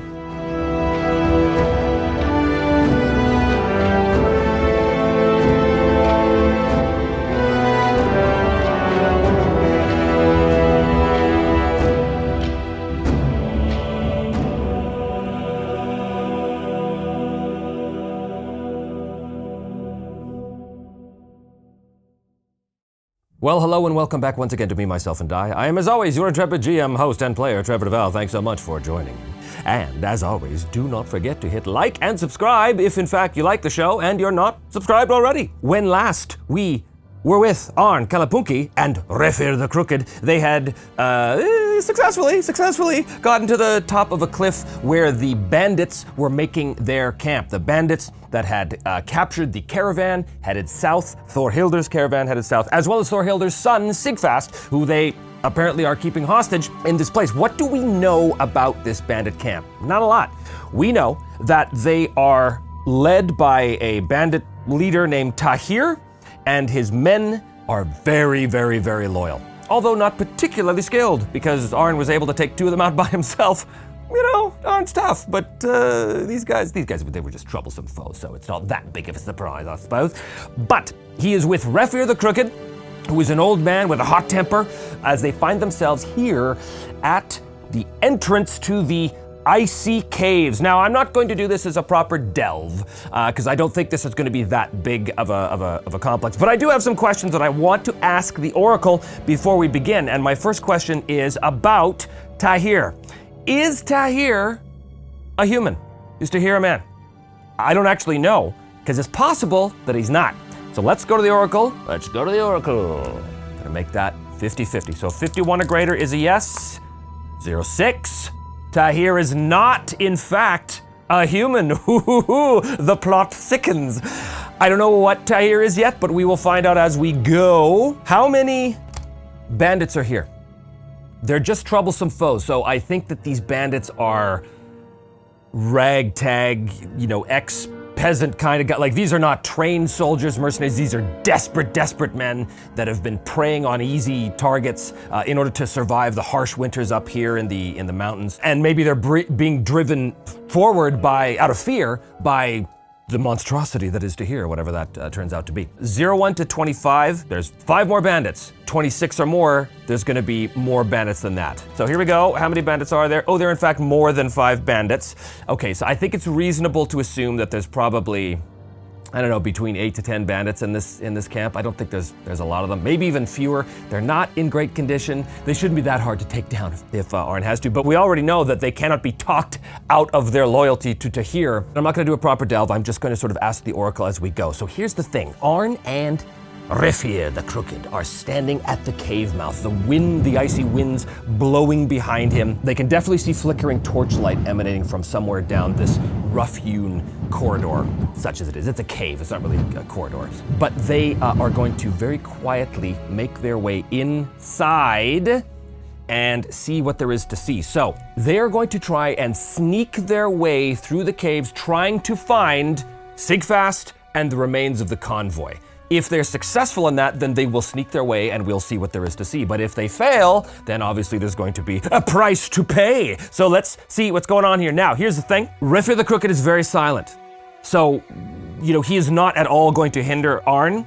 Arn's pretty silent too. He's got the old +3 in the shadow here. So he is going to face danger using stealth. So let's see what happens when they try and sneak their way through these icy caves, maybe drifts of snow piled up at the entranceway a little bit, the outside wind kind of howling along and blowing tufts of snow still deeper into the cavern. But as they move forward as quietly as they can, this is, of course, plus shadow naturally. So this is just +3. Okay, that is a 4. So that is a strong hit. Whew! Good start. Good way to start. On a strong hit with face danger, you are successful and you take +1 momentum, which means that Arn's momentum is going to go up to +5. More importantly, they sneak their way through the caves. Now, I'm not going to put down a little map here of what the caves look like. It doesn't really matter. I think it's safe to say that the caves have a series of intersecting tunnels. Most of them go off to small storage kind of areas with nothing of particular value or interest. Maybe they come by like a sleeping quarters. Maybe there's a couple of guards sleeping, maybe not, we'll see. But they are able to make their way into what must be the main chamber. So he successfully navigated the tunnels with stealth, so that is going to count as two boxes on the progress chart. Okay, so this is the cave, the sort of main cave that they sneak their way up and they can come around and just kind of peer around and see what the deal is over here. Are the caravan supplies in the cave? Almost certain, 11 or greater is a yes. Yes, the caravan supplies are in the cave. That's the cart that the supplies were on. There's no ox there, it's obviously just a cart. So I said that they passed a sleeping area. Is it possible that some of the bandits that are here are in fact asleep? Well, I think that makes sense. It is night and there were 2 sentries out watching, keeping guard. It is likely, 26 or greater, that not all of the bandits are in fact here. Wow, all the bandits are here. Okay, that's no good. That means it's gonna be between 8 and 10 bandits here. And Tahir, what is Tahir? Well, I have an idea. Many episodes ago, when Arn was making his way north, I established that there was something called a half-giant. Now, this is not in the IRONSWORN book, this is my own invention. But it's basically, like a cross between a giant and an ogre and a really bad-tempered man. I think that Tahir is, in fact, one of these half-giants. Is that the case? Ooh. Well, we know he's not human, so I'm gonna say it's likely. 26 or greater, he is a half-giant. If this is not a half-giant, then he is something else. What is he? He is, in fact, a half-giant. Bad news for Arn. Because as you can see, all of the bandits are here, and so is Tahir, the half-giant. Good-looking fella right there. Very bad news, but here's my question. Why are all the bandits awake in the middle of the night when they should be asleep? Is it possible that Tahir... Oh, you know what? Of course, Sigfast. I don't know, maybe being tormented or something like that. Why are they all here? Why are they all awake? There has to be a reason. Just gonna roll action and theme to give me a jumping off point to see. 76. Why are they all awake? Betray? 50. Possession. Betray possessions. Sigfast had seen the attack coming, maybe from like a mile off or something, and he ordered some of his men to immediately bury the silver or some of the most prized, silver bars, or maybe there was something else in the caravan. Maybe Thorhildr had sent something of much greater value south. But Sigfast had managed to bury that item in the rock, among the rocks and snow right before the attack happened. And Tahir is interrogating him, and he wants to know where that item is. And I think the reason why everybody is here is because Tahir has got Sigfast this close to breaking, and Tahir is preparing to send his men out into the world to grab that buried treasure, basically. Essentially, he's been torturing Sigfast. Sigfast is not in good shape at all, as you can imagine. They have not yet seen Arn. They are unaware. This is Arn's only advantage. I think he pulls back into the shadows a little bit. Refir, the crooked, hot-tempered Refir, says, What are we waiting for? We should go and slaughter them all. Slaughter them all? Are you out of your mind? There are 2 of us. Who do you think we are? We are true warriors. I think you are getting ahead of yourself, Refir. Calm your anger. There will be a better way to deal with this. Huh? What way are you thinking of, Arn? Are you going to go in and talk to him and convince him to give up the silver and Sigfast? Perhaps something very much like that, Refir. Perhaps something very much like that. And he puts his bow away and he pulls out the spear. Sigfast is about to break. It's clear, Arn can hear his cries as Tahir is, having 2 of these guards basically, pull his arms back behind his body, really, hard. Maybe he's suffered like a couple of hot poker burns to the face, like just brutal torture stuff. But Sigfast he's basically saying, please, no more. I will tell you whatever you want, just no more pain, please. So, this is potentially really dumb. Okay, Arn steps out into the light. Refir stays hidden in the shadows. Right away, Tahir, has been sort of like poking and prodding and maybe like slicing bits of flesh off of Sigfat, like brutal stuff. But everyone, they turn and they see Arn appear. He's holding the spear with both hands. Tahir looks up from his torture. He growls. He's got, he's got big protruding tusks coming out of the lower part of his jaw. And he looks, the rest of the bandits immediately grab their weapons. There's a right kerfuffle around here as the bandits are grabbing weapons. They're totally startled. Arn steps boldly into the room, brandishing his spear, his grandfather's spear. And again, as soon as he does that,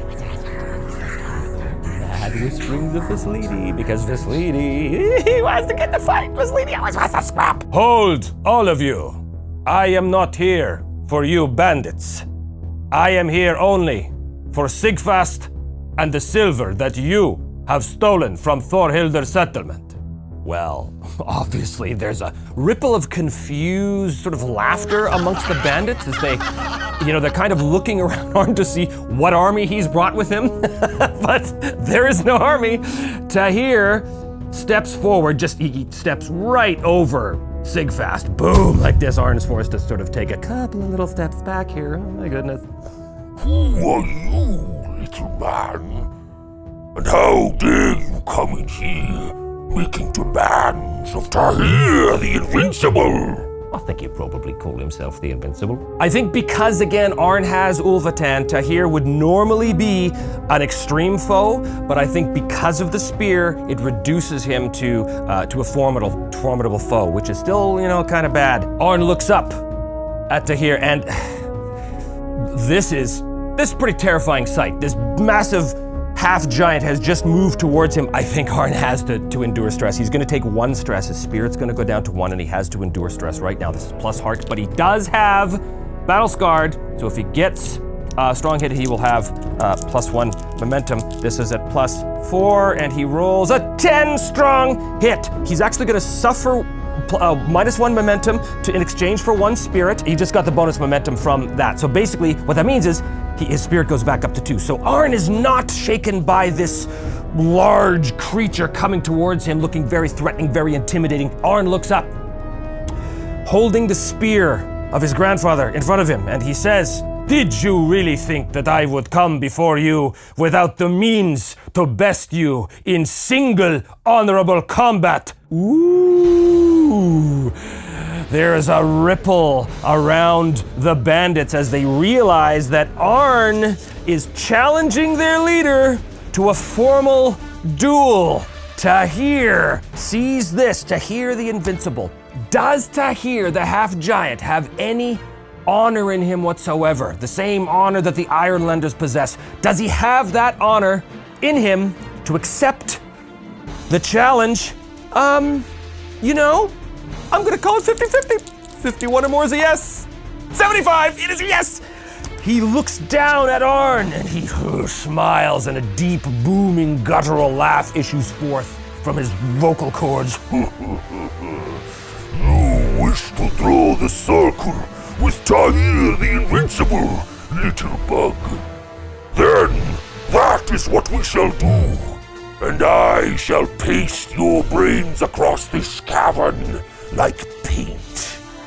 The rest of the bandits kind of gather around. Obviously, Refir hears this, and I think from his very, very well hidden, shadowy perch, he kind of looks and he realizes at this moment Arn is doing something possibly crazy, but also clearly something demonstrating that Arn is a man of honor. And if he survives this could play very well with perhaps establishing a bond with the Ironlander settlement. But we are not there yet.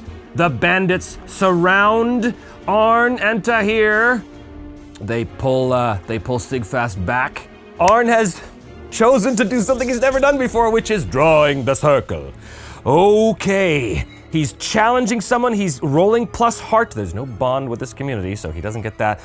What is the results of the draw the circle move? Okay, he rolls an 8, which is a strong hit. Take +1 momentum, his momentum goes up to 6. Choose up to 2 boasts. Well, you may choose 1 boast in exchange for +1 momentum. He can take 2, but these boasts are really dangerous. These are really dangerous. He says to Tahir, steeling himself with a grim determination that this may be the end for him, but he says, I have faced far more fearsome foes than the likes of you, half-man. But I will tell you this. This battle between us only ends in death for one of us. So that's the first one he's done, is to the death, which means there's no quarter. His momentum does go up to 7. He has the option of choosing another one. I will grant you the advantage of first blood. And he takes the blade of the spear and he cuts his arm, causing himself 1 harm. His health goes down to 3. The bandits see this and they're pretty impressed by this boastfulness. Even Tahir is kind of taken back by this, the confidence of this little bug in front of him. So now his momentum goes up to +8. It is to the death, and Arn has granted Tahir first blood. So they begin to circle each other around the well, waiting for the first one to strike. Who will it be? Well, let us find out where we enter the fray. Okay. They are facing off against each other. This is plus heart. Who will gain the initiative here as they circle each other? And that will unfortunately be a weak hit. Better than a miss. He's gonna take the initiative. So they circle each other. And then, like lightning, Arn darts up and over the well, driving Uvatan towards Tahir, taking him quite off guard, and he goes to strike because he has the initiative. He's rolling plus iron. Of course, the question is always, does he choose at this point to use Bladebound with the Savage Strike? Oh boy, it's tough, because if he does, his spirit will be down to 0, and that's really bad. But if he does, he gets a bonus and he does big harm on a hit, and his iron is only +2. Oh, this is the tough decisions of Ironsworn. These are the tough decisions of Ironsworn right here. What's he gonna do? I think he has to. He darts up over the well, driving down the shaft of the spear towards Tahir, trying to impale him with the whispering blade of his grandfather. He will roll with +1, so this is actually +3, and he will roll a 9. Okay, well, that's too bad because that's a weak hit, but it's okay. You inflict your harm, but you lose initiative, and my momentum is at 8. I can't burn away that 9. That is a weak hit. He does inflict his harm. Savage harm is +2. That is 4 harm, and on a formidable foe, that is 4 boxes. Tahir roars in pain as this stinging insect has jabbed him with his stinger, and he is going to respond now that he has the initiative. But before that, Arn must suffer 2 stress, which puts him down to 0, and he must endure stress. And he's rolling with plus heart, and he rolls a weak hit, and endure stress. A weak hit is you press on. This lady takes his toll, but he drives the spear deep into Tahir. Tahir roars in fury, and I don't think Tahir's doing anything special here. I think he is just reaching back with this tree trunk he calls a club and brings it crashing down to Arn. This is a clash. Oh, plus iron. My goodness, the clash. He does not have the initiative. It's going to be plus iron. Oh my God, that is going to be a failure. I have to burn his momentum here, which will turn that into a strong hit. His momentum goes back down to 2, but he got a strong hit on the clash. He inflicts his harm. He has the initiative, and he chooses something else. He can either find the opening or bolster his position. Find the opening, bolster his position. Well, first of all, he inflicts his harm on Tahir. Tahir brings the club down. Arn leaps out of the way. The club smashes the stones of that well into little tiny pieces. He spins around and drives up with the spear, doing another 2 harm to him, which is fantastic. That's a total of 6 boxes right there. And the question is, Clash, strong hit. You have the initiative. He can either take +1 momentum or find an opening and do another harm. Another harm. Yeah, he's gonna take that. He's gonna take another harm. Now he's just done a strong hit on Clash. He's going to try to end the fight right now. He's got to get 6s or less, and he gets 6s or less. Strong hit. He drives the spear into the back of Tahir. Boom! Tahir's eyes go wide with surprise. But it goes further and drives deep into his spleen or some sort of internal organ, rupturing it immediately. Blood gouts from his mouth, and as he falls to the ground, his eyes lock on Arn's, and it's not anger, it's not rage, it's absolute disbelief as blood is gurgling out of his massive tusked mouth. He said, "Who are you?" "I am Arn Kalapunki, Giant Slayer."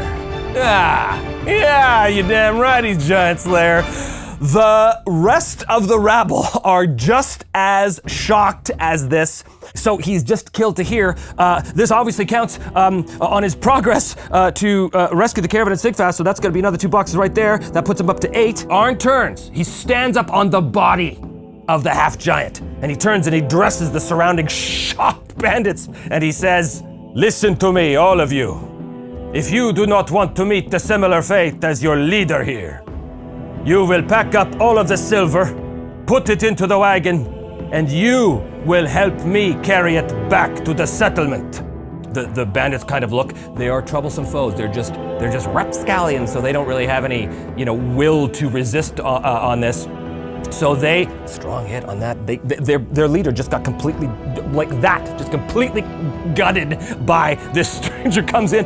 The force of his will right now is compelling these guards to do it. But speaking of compel, that is going to be a 9. That's a 6 and a 5, which is a strong hit. They do what you want, and you take +1 momentum. He has cowed the bandit rabble into doing exactly what he says. They, to a man, without any hesitation, they begin to gather up all of the material and load it back into the cart. There is no horse with the cart. The horse was killed in the attack, presumably. So he succeeded against all odds in actually convincing these people to do exactly what he said and to bring Sigfast and the silver back to the settlement. That's going to count for 2 more boxes. That's going to fill that progress track on that vow. He will try and fulfill that vow when he gets back to the settlement. Sigfast is given food and water and released from his chains while these guards are piling up the silver and the rest of the supplies onto the wagon and preparing to pull it as a team, almost like a team of mules as they begin to pull it.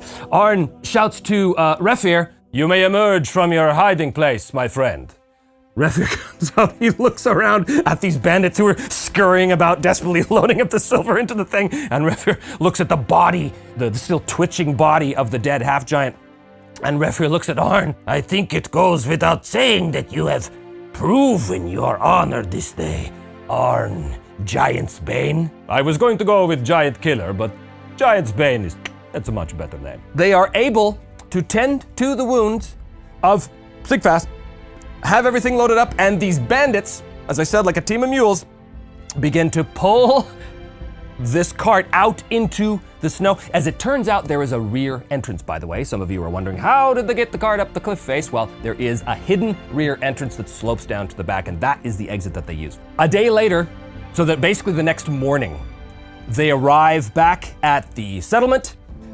Thorhildur emerges with her armed guards, seeing this procession of bandits pulling this laden cart with her son on it, led by Arn Kalapunki, and the rear being brought up by Refir the Crooked, who's grinning with this savage pride at what has happened here this day. And as Thorhildur appears at the entrance to the settlement, Refir calls out, "You should have seen him, Thorhildur. Arn Giantsbane is a man of utmost skill and honor. We should praise and honor him with a feast in his name tonight." And Thorhildur's looking at this hot-tempered old man who normally doesn't like anybody, and she's just like, okay, sounds good. They are able to recover the silver. The bandits, I think some of them they are required to swear a vow to Thorhilder and to the people of Bleakhall, the miners of Bleakhall, that they will renounce their banditry and never again assault or attack any caravans going up. And basically Thorhilder says, go and find decent, honorable work in the south, but never again return here. And they basically do. They're utterly cowed. I think that it is safe to say that at this celebratory feast, with what little foodstuffs that these miners have, I mean, they were kind of preparing to leave anyway. So in the midst of their preparations, they pull out the last of their venison, their deer, the last of their bighorn sheep meat, whatever the case they were eating. It's mostly wild animal meat, almost no vegetables here whatsoever. It's a mining camp in the winter. So they are eager to get going south now with the caravan. The entire settlement, or the vast majority of them, have decided to go south to wait out the winter, and they will return in the spring. At least that is their plan. But at that feast, first of all, we have to determine whether or not Arn fulfills the vow. Basically, double tens will screw him up. Fulfill the vow! Yes, a strong hit on fulfill that vow. It is 2 more XP, which he can spend if he wants, but I'm not going to do that right at this moment. Instead, what we're going to do is determine whether or not he forges a bond with the people of Bleakhall. Roll plus heart. He's just fulfilled a vow, so he may re-roll any dice. +4. +4 is 6. Don't need to re-roll because that is a strong hit. On Forge a Bond, he's gonna take +1 spirit, and he forges a bond. Mark a tick on your bond progress as he is at the feast, and the miners are singing his praises. Refir the Crooked gets roaring drunk, and he's telling wildly boastful tales of Arn's prowess against the half-giant and his easily dispatching the 2 lookouts and his cowing of the bandit rabble. It's a very, very impressive story, and it immediately forges this bond with these people. Thorhilder, who is normally very harsh and very judgmental, she has definitely been won over by Arn. So he's going to sojourn here. He's rolling plus heart, and he's got a bond now. So this is +5. +5 is a 9, so that's actually a weak hit. You can choose 2, because he got a weak hit and he shares a bond. The feast really buoys his spirits, so he's gonna take +2 spirit. And I think he's gonna provision himself as well. +2 supply, so his supply is gonna go up to +5. I'm going to try to get more spirit out of this. So Arn spends more time with them. Basically, he spends as much time as he realistically can before they decide to pack up and leave for the south, and as the winter winds are blowing down from the north, and he knows that he has to go. But he's gonna take more time consorting with his people and planning his route, that whole kind of thing. So he's going to roll again. This is again at +5, and if he gets a hit, he will get some more spirit out of this, and he will get, oh yes, a strong hit with doubles even. Beautiful. So his spirit will go up to 5, and there's a doubles. Days go by. Arn has reprovisioned himself, he's buoyed his spirits, he has got ample food and winter supplies. Thorhilder comes to him. When you first arrived, you told me the story of how the dragon has hunted your family all of these years. Have you given much thought to the reason why?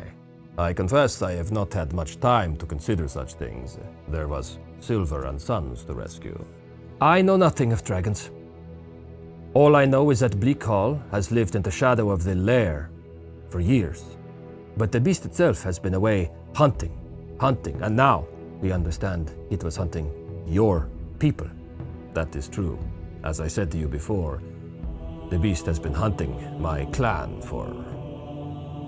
since time out of mind. There may be more at work in the mind of this dragon than simple revenge for a puncture wound from a spear. Do you know the mind of the dragon? I do not. But ask yourself this. Why was the dragon so bent on exterminating all of the descendants of Veslidi? I do not know. It might be something to consider before you go too far into that tower. I fear for you, Arn Giantsbane. There is a beast of a ferocity unmatched by any other in all of the Iron Lands. You will be fighting it in its home. That will be a very different encounter, I think. Arn just kind of looks at her silently, taking in her words and giving him ample pause for reflection. They say their goodbyes, their farewells, and Arn sets out from Bleak Hall, slowly trudging his way up the slope of the mountain to there in the far distance. Even now, being silhouetted against a dark slate sky filled with the oncoming snowstorms that are guaranteed going to be rushing down the side of the mountains and causing all kinds of problems for Arn. But there he sees the tower. He's so close to finally ending this threat to his people. Will he get there? What will he discover? And how will he fare against Thaugalos?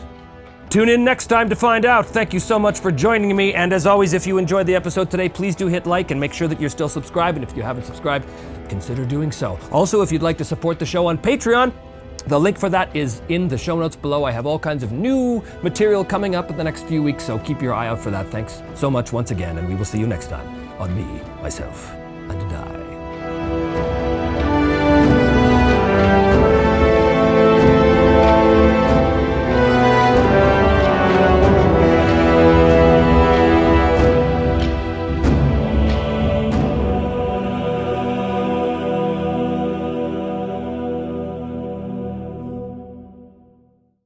Well, hello and welcome back once again to Me, Myself, and I. I am, as always, your intrepid GM, host, and player, Trevor DeVal. Thanks so much for joining, and if you want to help the show, please do hit like and subscribe, and if you want to help support the show on Patreon, there's a link for that below, as well as the drive-thru RPG links, through which you can procure the game supplements that I have used in the series. When last we left Arn Kalapunki, he had freed the people of Bleak Hall, the mining village, from the depredations of Tahir, the warlord, the bandit leader, who was a half-giant, and in a rather amazing display of competence, Arn gutted Tahir, and rescued Thorhilder's son, brought him back with the rest of the caravan's silver.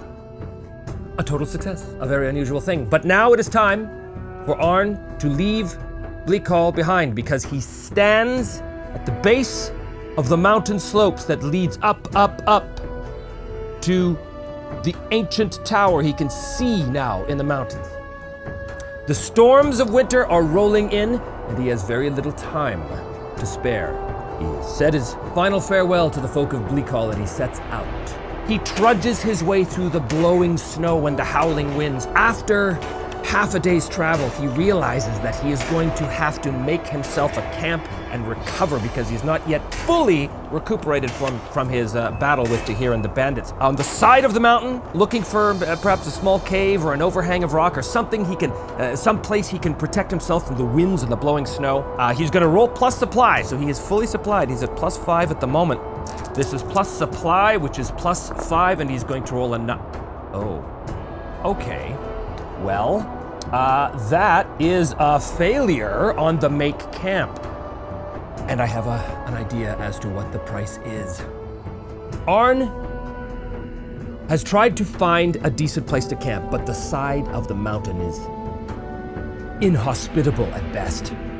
There are no safe havens on the mountainside, only long channels in the rock that serve to funnel the wind and the snow, the very worst of the storm, directly towards him.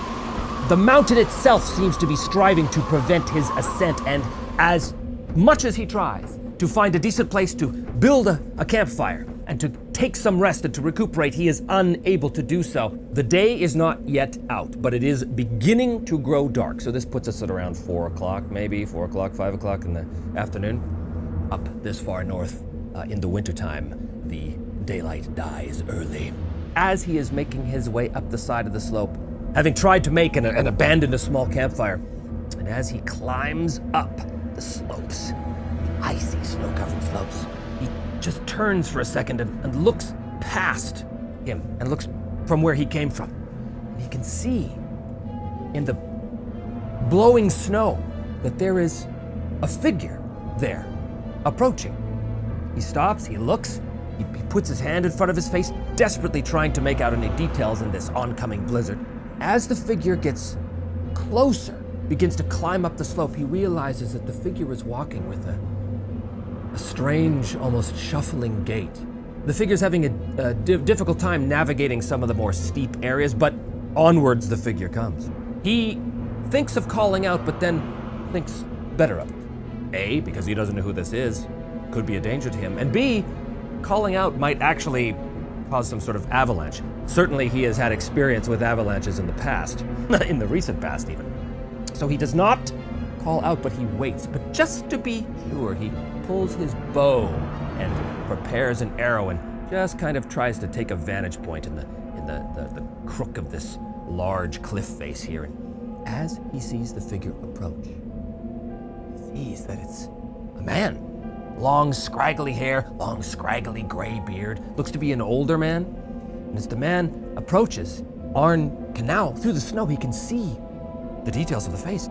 He realizes, he recognizes this man, but this man should not be here.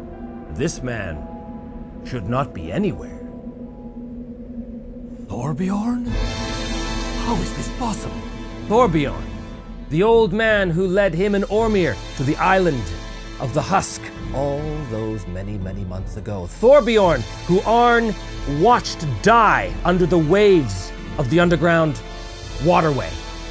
Thorbjorn, who now looks at Arn with hideous, almost icy blue-green eyes, who walks with a strange, hesitant, shuffling gait, and Thorbjorn's corpse, animated by some fell power, raises its finger and points at Arn. Its mouth opens and a hideous, monstrous, otherworldly, croaking cry issues forth from it, echoing across the cliff faces. And from behind Thorbjorn steps another figure, still obscured in snow. This figure begins to move quite quickly now up the slopes towards Arn, and as he sees past the animated corpse of Thorbjorn, he sees someone or something that he has never actually laid eyes on. But it is someone who has been hunting Arn all of these months. It is what was once a man with long, flowing hair, clean-shaven face, skin as hard as steel, and this thing, this husk of a man, looks up, sees Arn. Give me back my spear. Well, Hogvindil has finally come for Arn. That which has pursued Arn all this way has finally found its way past the avalanche, being guided by Thorbjorn, who knew Arn's face, and even in death still remembers Arn's face. The husk, its withered flesh and black eyes, clawed fingernails extending. The husk issues forth a horrifying wail. The dreadful wail chills Arn to his bones, and he must endure stress. Hogvindil is a formidable foe, which means that right away, Arn must endure 3 spirit. Boom, which puts him down to 2. Right away, and he must endure stress.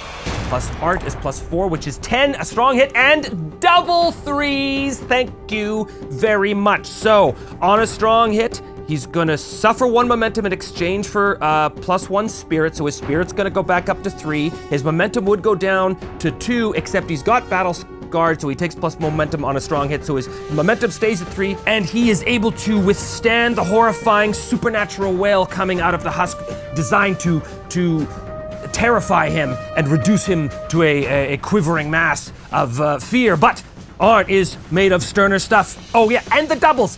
What do the doubles mean? What opportunity?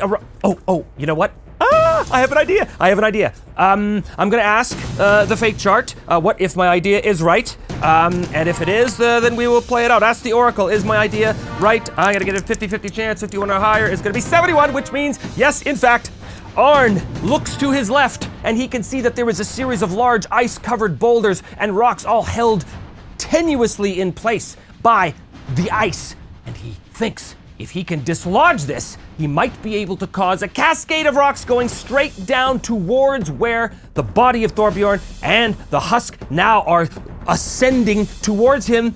He looks at the rocks and he's got his bow in his hand. He knows he can't dislodge the rocks with the bow, but do you know what he has?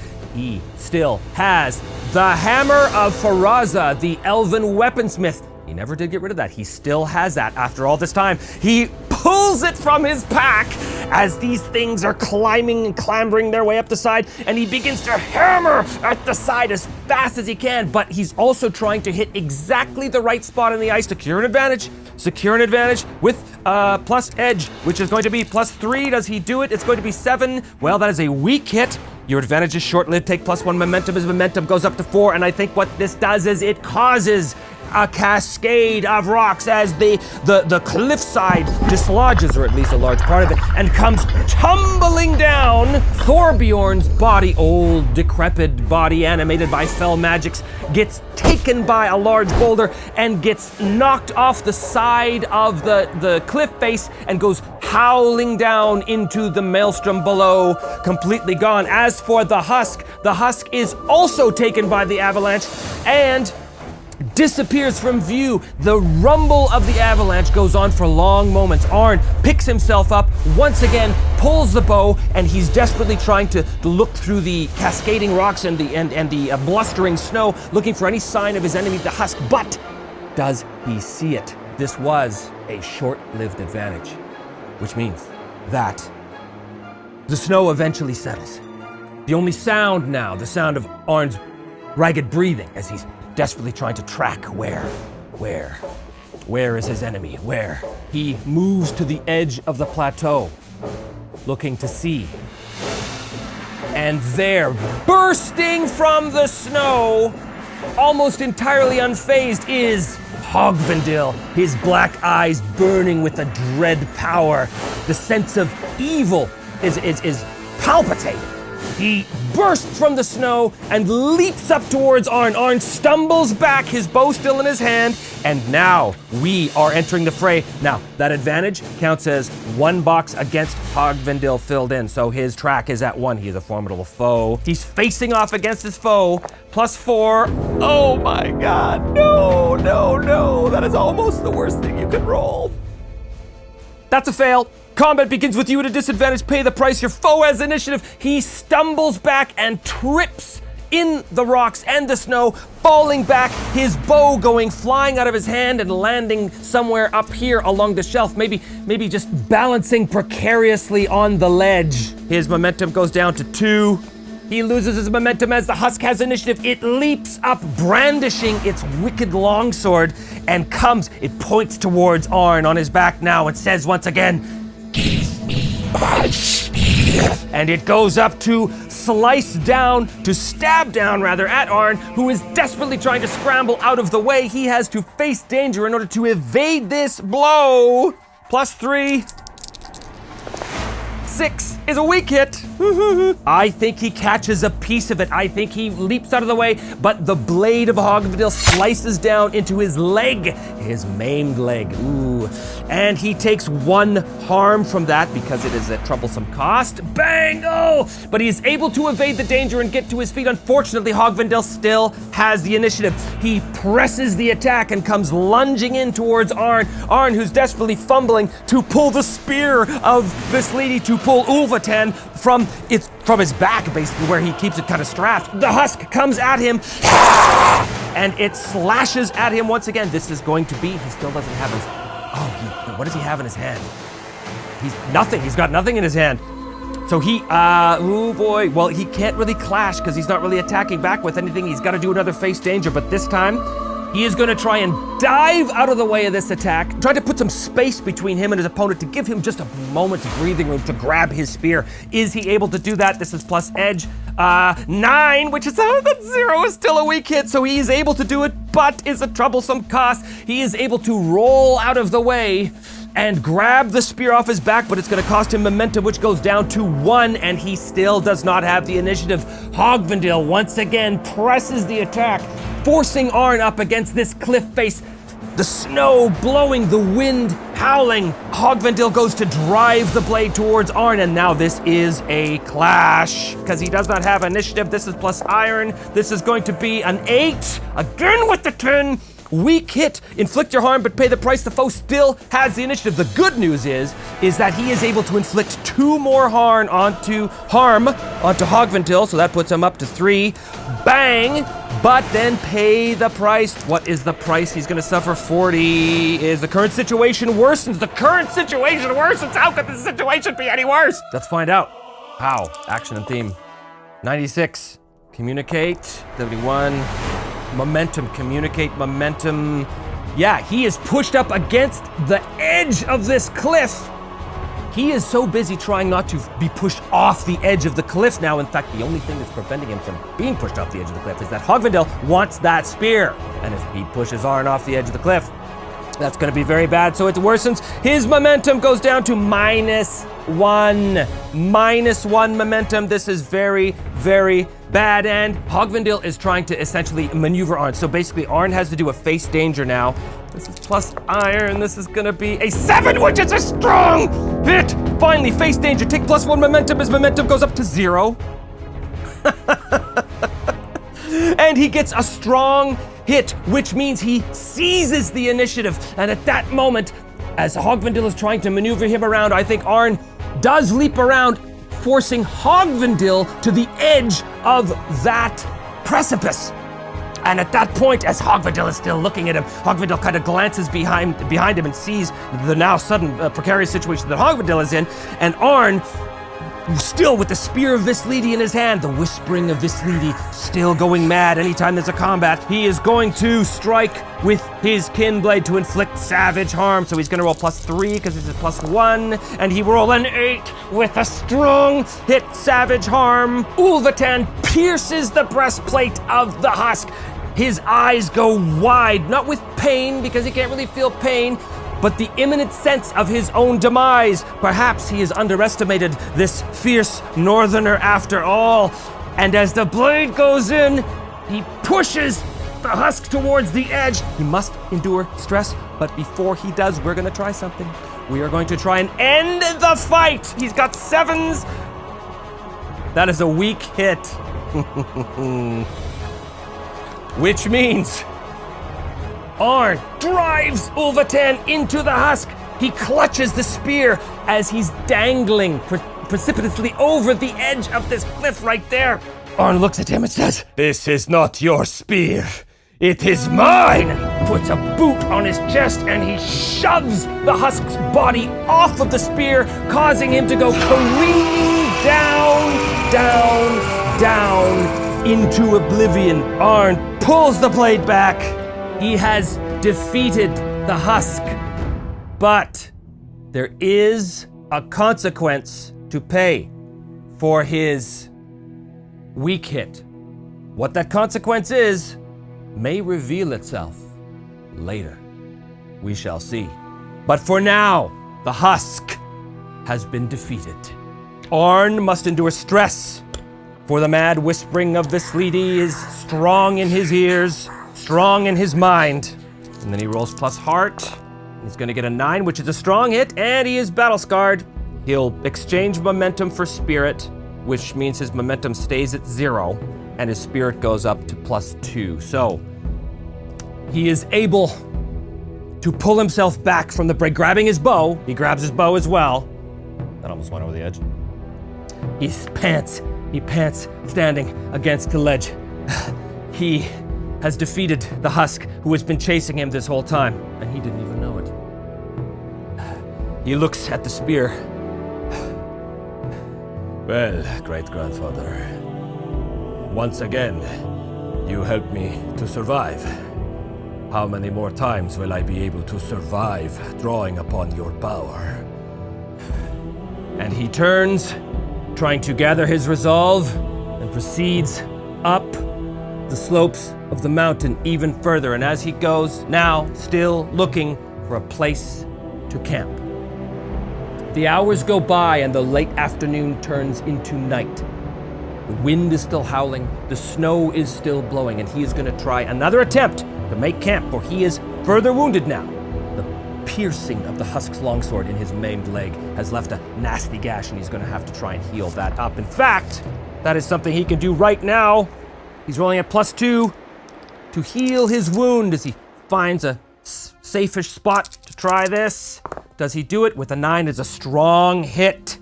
Excellent. He gets 2 health. That puts him back to +4, his maximum. He has healed himself. It is time to once again to try and make camp. Plus supply. Supply still at 5, which is really good. So that's an 8. Oh, weak hit. Well, he's gonna take, oh boy, I think he's gonna take spirit. He's gonna go up to +3. So he finds a place to camp. He kindles a small fire, which provides little heat or warmth, but just enough to buoy his flagging spirits after all that has happened to him. And he sets off again on his journey. And as he makes his way up the slope, under the star-filled night sky, the moon beaming down eerily with its full silvery light, the mad whisperings of Vislidi once again begin to emanate from Ulvatan. But this time, the sound is different. This time, instead of violence and death and the usual things that Vislidi is constantly whispering into Arn's mind, it's almost as though it's a memory. As Vislidi draws closer to the tower and the source of his purpose, which is the dragon Thaugalos, the lair of the dragon, Vislidi begins to disgorge his own memories into Arn's mind, and Arn now sees through the eyes of Vislidi. Vislidi is now trudging up the mountainside. A storm is still blowing all around him, but as Arn, through Veslidi's eyes, looks in front of him, he can see that there is a set of footprints in the snow, quickly being blown away by the wind, but a set of footprints nonetheless that Arn, Veslidi, is following. And as Arn looks up through the eyes of his grandfather, he sees in front of him a figure, the back of a figure. Difficult to make out the details, but it seems that Veslidi, in the memory, is being led up the mountainside by another, whose tracks he follows. This other figure, no more than a few paces in front of him, clearly not an enemy, clearly a traveling companion. And Arn breaks out of the vision, his mind, his senses, his own, restored. He pulls the spear out again, looking at it. What secrets are you trying to tell me, grandfather? The night carries on. Arn travels as far as he can, but the wind is blowing and howling. He is going to try and secure himself a decent place to camp and sleep. Not specifically for the purposes of regaining his strength, but for the purposes of slowing his mind and refocusing his thoughts. This is going to be a secure and advantage roll. This could be plus wits. Again, not his hugely strong point, but... Oh, well, okay, still a weak hit. Still just a weak hit. He can take +1 momentum, so his momentum goes up to +1. He basically waits out the night. What's the weather doing? Is it getting worse? I think it's likely the weather's getting worse. Is it getting worse? 33 on 21, yes. So it is getting worse. Oh, and look at this. That's doubles on the Oracle chart. So that means that something happens, a random event of some sort. What is it? 33, again 33, which is aid. 11, look at all these doubles, 3 in a row. Aid leader. The question was, does the storm continue unabated? The answer is yes. Aid leader. The storm is aiding Thaugalos. The storm is making it almost impossible for Arn to make his way up. It is as though the dragon itself is controlling the forces of nature, controlling the winter itself and launching it, hurling it against Arn. That's a metaphor. The dragon isn't literally hurling winter against Arn. He must, this isn't an option. He has to find a place to weather this storm. There's very few caves in the side of this mountain. He's gonna have to build some sort of lean-to out of his decent supply, something like that. This is actually going to be a face danger. I think it's observation and insight again. This is plus wits for him. Here we go, face danger, which is a 7, and it is a strong hit. He does face danger, and he does take plus momentum. He goes up to +2. He is able to find a decent section of the cliffside to prop up, basically like a lean-to, a hide tarp, basically, like maybe part of his tent, or maybe set up his tent in a safe place. He's able to weather the worst of the storm, but it does take, I think, at least a full day. This storm is blowing and blowing and blowing. He's lost a day, which kind of sucks, and if he has to pay the price, it's definitely going to manifest as a loss of momentum. He has to try and make camp again. He can still do this. I mean, if he fails, he pays the price. So he's gonna try and make camp again. Rolling plus supply, he's using his good supply, he's using it to his advantage, and look at that, 11 on a strong hit. Make camp strong hit, you can pick 2. Well, his momentum is going to go up 1 to +3. He's going to relax, and his spirit is gonna go up to +4. Okay, he spends 2 days on the mountainside.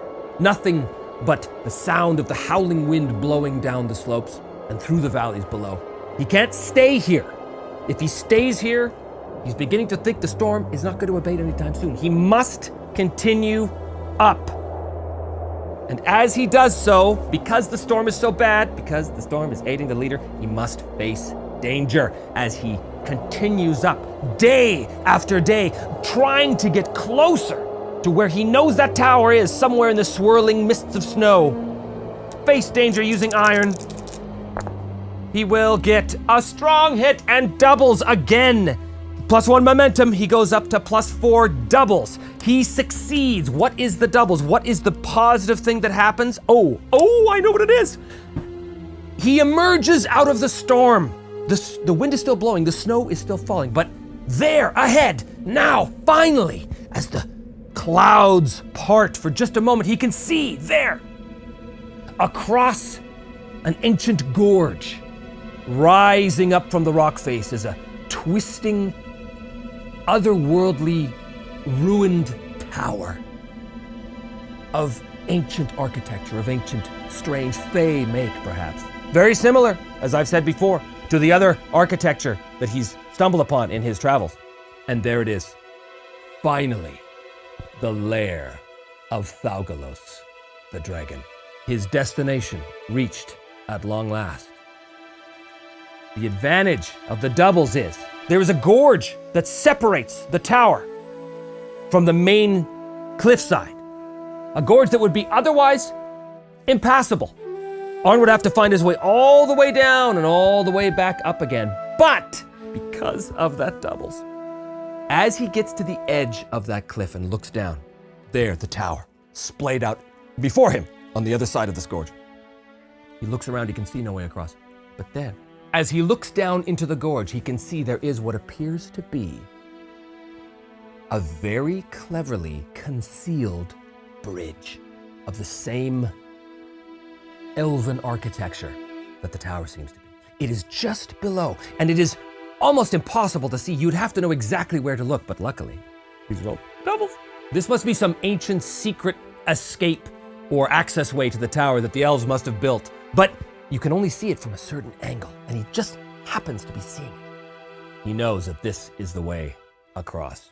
He's pulled himself down. It's not a difficult climb. In fact, there's a series of ancient cut stone steps winding their way back and forth in the rock face. Again, also elven construction, clearly. He stands at the end, one end of this graceful, arching bridge. And Veslidi once again begins to whisper. And again, it is not the whisperings of violence or hatred or death. It is the whisperings of a memory. As he looks, he now once again can see through the eyes of Veslidi.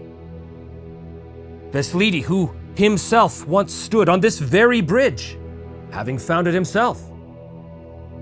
Or was it his companion that found the bridge? His companion, who through Veslidi's eyes Arn now sees, almost like a spectral dream. He sees in front of him this companion moving forward with a strange, lithe grace. The figure still facing dead ahead towards the cliff face where the tower rises from, just puts its hand up and gestures invitingly for Veslidi to follow. And then the vision is gone, and Arn looks up, steels himself, and puts a single foot on the graceful, delicate-seeming stone bridge that leads to the far side. He has taken his literal first step on the last leg of his quest. For there in that tower lies not only Thaugalos the dragon, But whatever secrets old Veslidi was hiding now seems to be whispered to Arn's very mind by Veslidi himself. What are those secrets? What will they reveal? What will happen to Arn Kalapunki? That you will have to tune in next time to find out. Thank you so much for joining me, and do not forget to hit like and subscribe. And if you want to help support the show on Patreon, there is a link for that, as well as a link to the Drive-Thru RPG product guide below. Thanks for joining me, and we will see you next time on Me, Myself, and Die.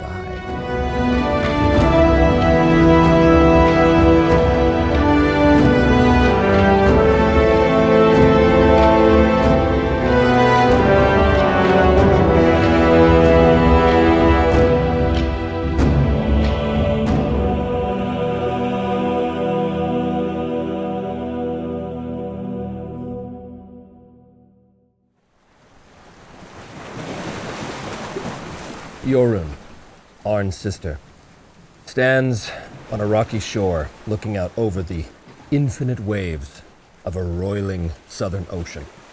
Here, at the very end of the world, the very southern edge of the Ironlands, where she has led her people who have been on the run for years and years. The scattered folk of Wolfstone and the adopted people of the village of Highmark. And now, having led them here to the very edge of the earth, from which there is nowhere else to run, she looks out now under a night sky, the stars twinkling in the heavens above. As she looks out over the waves, hearing only the sound of the wind and the water, she wonders to herself, will my brother return? What has become of him? Did he succeed in his quest against Thaugalos? Or has he only provoked the beast into some new, greater degradation? She turns back to the northern horizon and looks back on the Ironlands, the only home she has ever known. And it is in this moment when something catches her eye, off to the right. And as she turns to look, she can see there, in the sky, a growing light. A red, fiery light, burning with ever more intensity as the moments pass. And as the red, fiery light grows, she once again mutters to herself, "Oh, Arn, what have you done? What have you done?"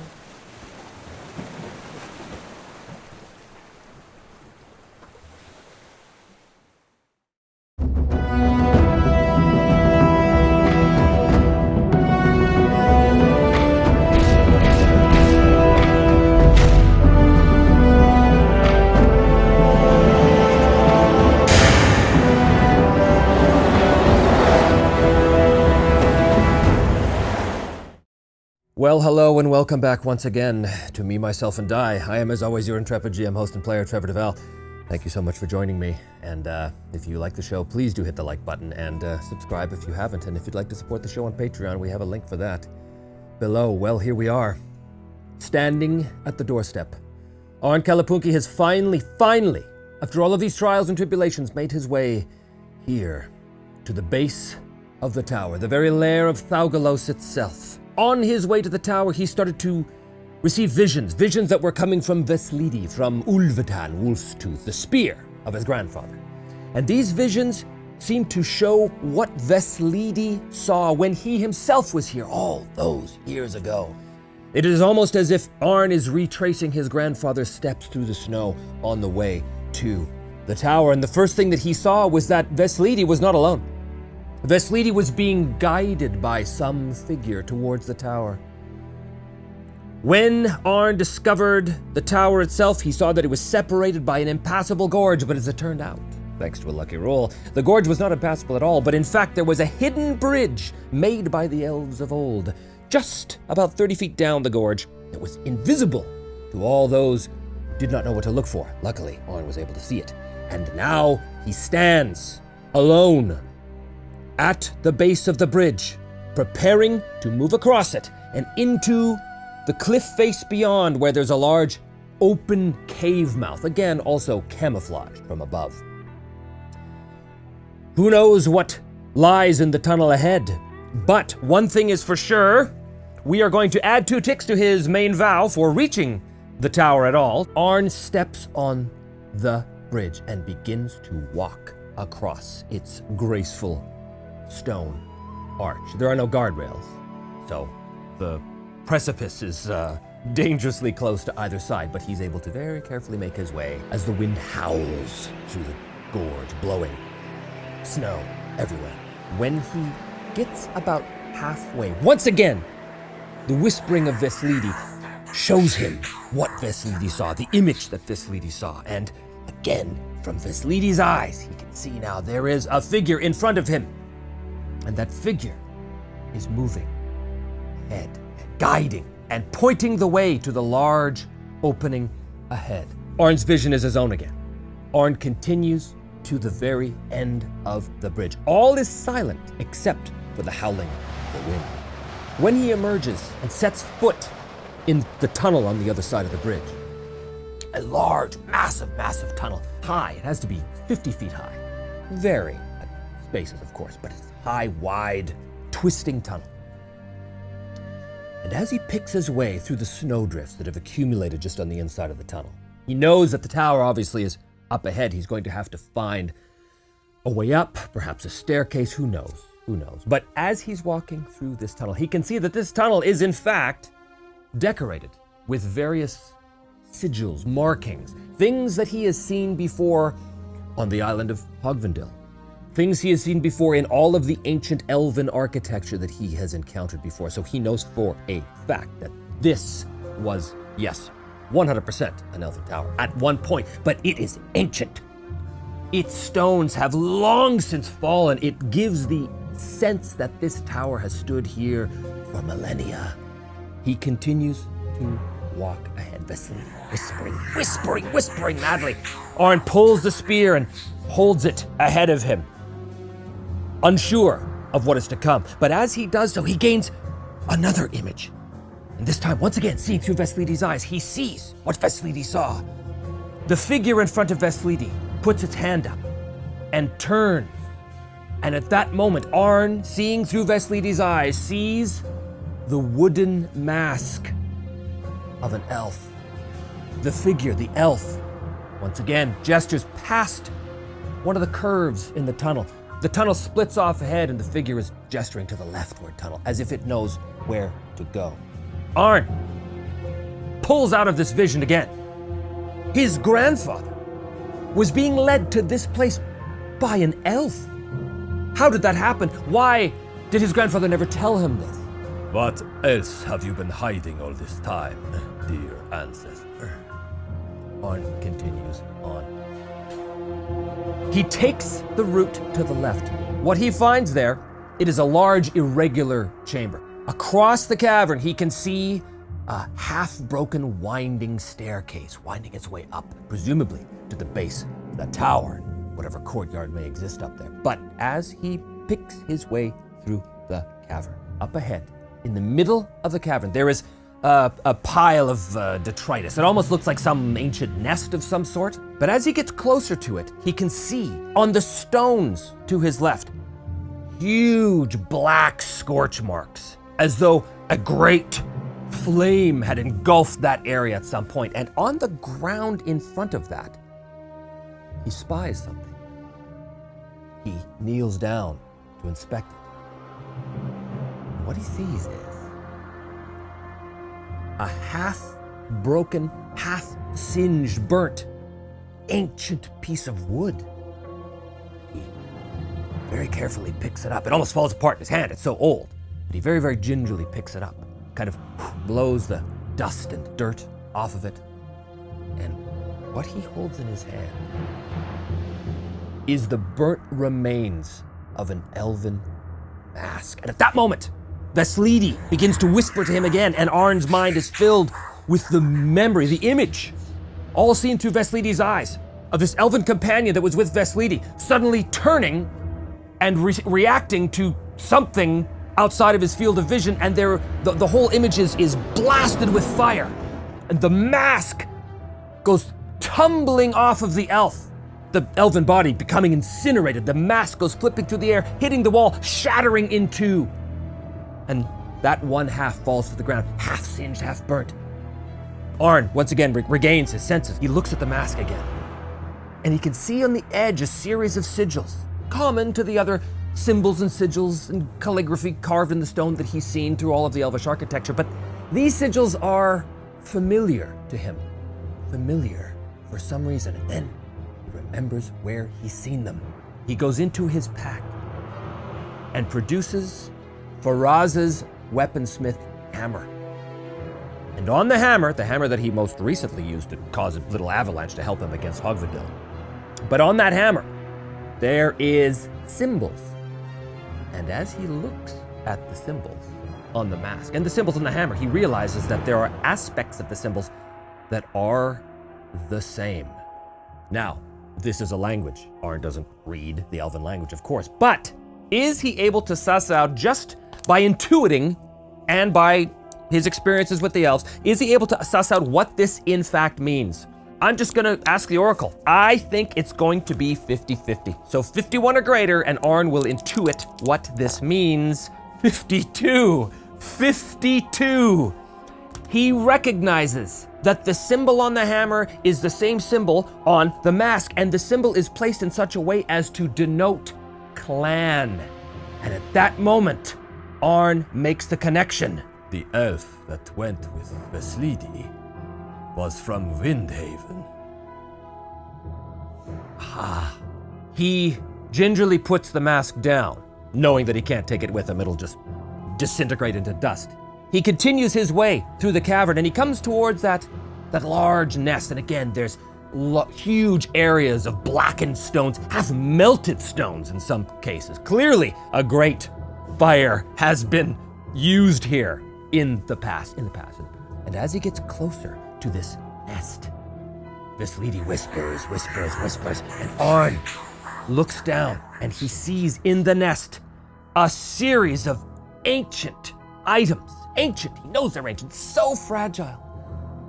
Fragile not just because of their age, but because of what they are. Arn looks upon a whole host of shattered eggs. He kneels down to one of them and realizes that these eggs have been split with a blade, every single one of them. Thaugalos is female. Veslidi, what did you do? What did you do here? The memory of Veslidi comes pouring into Arn's mind, and now Veslidi is no longer in the tower with the elf. Now Veslidi is speaking to a group of elves in what must be some elven village. Is it Windhaven? Impossible to tell. It is a memory. It's filled with so many different elements. But in that memory, Veslidi is speaking to these elves, and he says to them, "We have an opportunity here. We can end this scourge once and for all.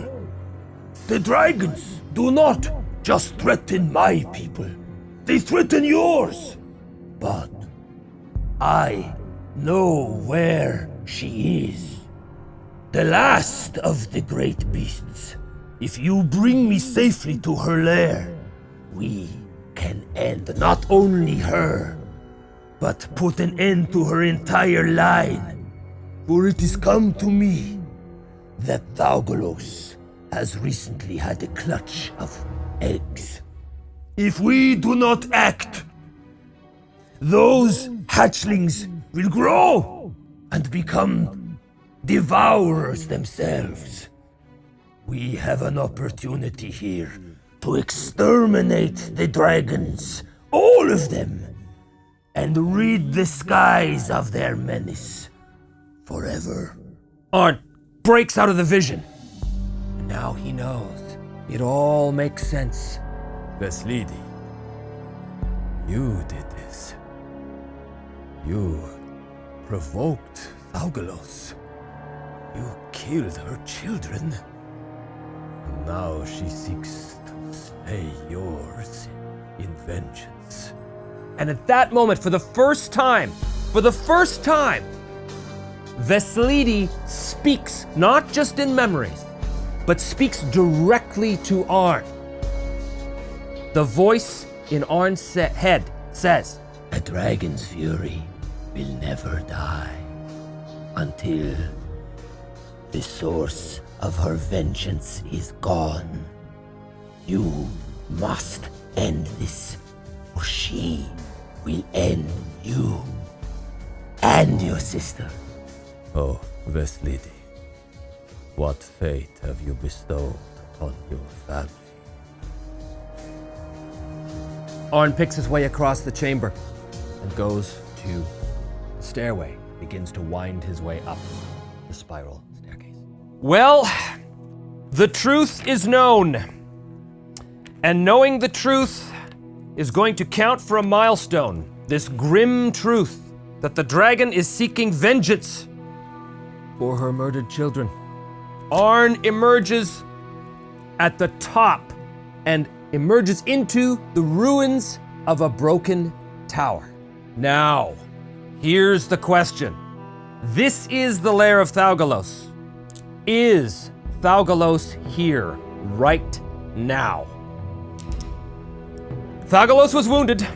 Wounded, in fact, to the point. I think that Thaugalos still will have like 2 boxes filled on her on her track. Let us ask the Oracle, is the dragon here? I believe it is likely. 26 or greater was a yes. The dragon is not here. The dragon is not here. Okay, well, that is very good news for Arn. He makes his way out of the tower and he finds himself in a courtyard. A ruined courtyard. The wind howls among the broken stones of the ancient elven tower. The exterior covered in snow, of course. From the edge of the tower, he can look out and see the world beyond. It is quite a vantage point. He has come up so high, so very high here. But of the dragon, there is currently no sign.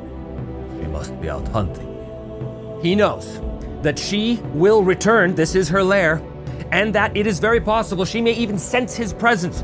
She sensed Veslidi before. She can sense the presence of the weapon that wounded her, so there is a very good chance that even now, Thaugalos is on the way back. So, he doesn't have a lot of time. He has to try and find a vantage point. He's got to set an ambush. He has to set an ambush. He cannot face his dragon in one-on-one combat. He'll be incinerated. The only chance he has here is to try and surprise her. I think this is secure an advantage. This is secure an advantage with observation. He's quickly looking around, so this is going to be with wits. He's looking for maybe a place in the tall tower that he can hide, anything at all. Secure an advantage. This is plus wits, and he's going to get, oh, yes! He is going to get a strong hit with a double threes. This is excellent. He's going to prepare to act and take 2 momentum, which puts his momentum up to 6. He is going to sorely need his momentum in what is to come. He finds a hiding place, a great hiding place, somewhere at the top of the tower. He is hidden away from above in case that dragon comes back, or rather, when that dragon comes back, and he waits. He does have the double. So, what is the nature of this opportunity that presents itself? Come on, let's roll. This is what we do. We're random here. He 20, attack, 36, attack world. Attack world is the nature of the opportunity he gets. Attack world. I think world means the world of the lair, the world of the dragon, and attack world, it's a positive thing. Yeah, you know what? I'm going to assume that the wounds that he dealt Thaugalos have not yet fully recovered. So instead of 2 boxes being filled from a previous, it's going to be 3 boxes filled, which is a pretty big advantage, but hey, he rolled those doubles on a strong hit. I think it is fair to say, so Thaugalos is already up to 3 boxes before she even shows up, which is very good. Because remember, Thaugalos is an epic foe, but remember, because Arn has Ulvatan, she's an extreme foe, which means if she does damage to him, she knocks him down to 0 health in 1 hit. So he cannot afford to make any mistakes here. or to get unlucky, or to have bad rolls. So he's probably dead. But let us hope not. Let us hope this is not in fact how it ends for Arn. But he is perfectly positioned in the tower, and he waits. And he waits, and I think soon, there is the flap and creak of leathery wings from beyond. Thaugalos indeed was out hunting, and having feasted on whatever wild animals she found out there, now, as she gets closer to the tower, begins to sense that old thing, that same thing she sensed when she first encountered Arn with Ulvatan. And she knows something is up, but he is so well hidden that she does not know where that is, but she comes circling around, but cannot see anything out of the ordinary because Arn is so perfectly positioned. But eventually, the wings creak and she comes to land right at a spot which is of utmost advantage for Arn, who, hiding in the shadows of the stones, both hands gripping with a death grip on Ulvatan, looks at her. Now, he has already dealt with the dragon fear before, so he does not have to endure stress right now. He has the total drop on her. And because of this, last time he encountered the dragon, in order to get even close to an angry dragon, you have to face danger, but the dragon does not know that he is here. So, he waits, and he waits. The dragon turns, sniffing the air.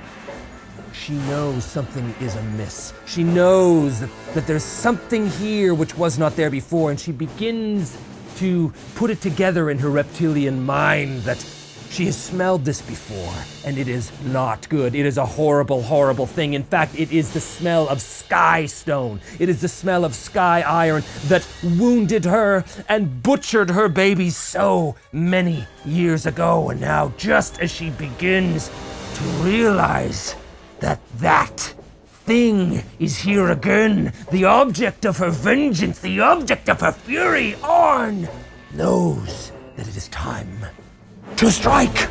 And so, my friends, here at the end of all things, we enter the fray.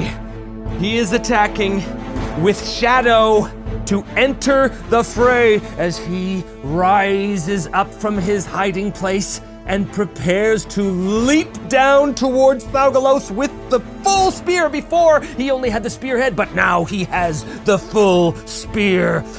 Okay, enter the fray. I'm so excited, I don't even know which dice to pull. Here we go. Enter the fray. Rolling plus unaware foe.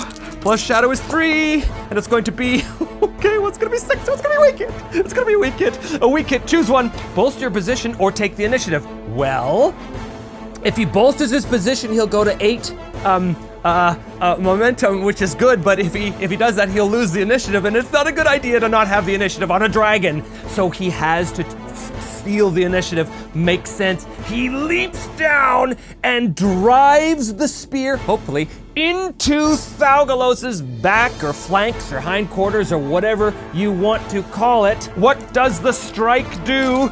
It is plus iron. Well, here's the thing, friends. Obviously, Veslidi is going nuts because this is his opportunity to finish what he started. So he is going to use the blade-bound feat. He's going to add +1, and he's going to endure the stress. He's going to endure the stress, so he's rolling a +3, and he will roll a weak hit. Oh no, he's going to roll a 6, which is a weak hit. However, on a weak hit, on strike, you inflict your harm, lose initiative. He inflicts 2 harm, but he gets +2 harm, so he does 4 harm. 2 boxes. She roars in pain and agony as she spins.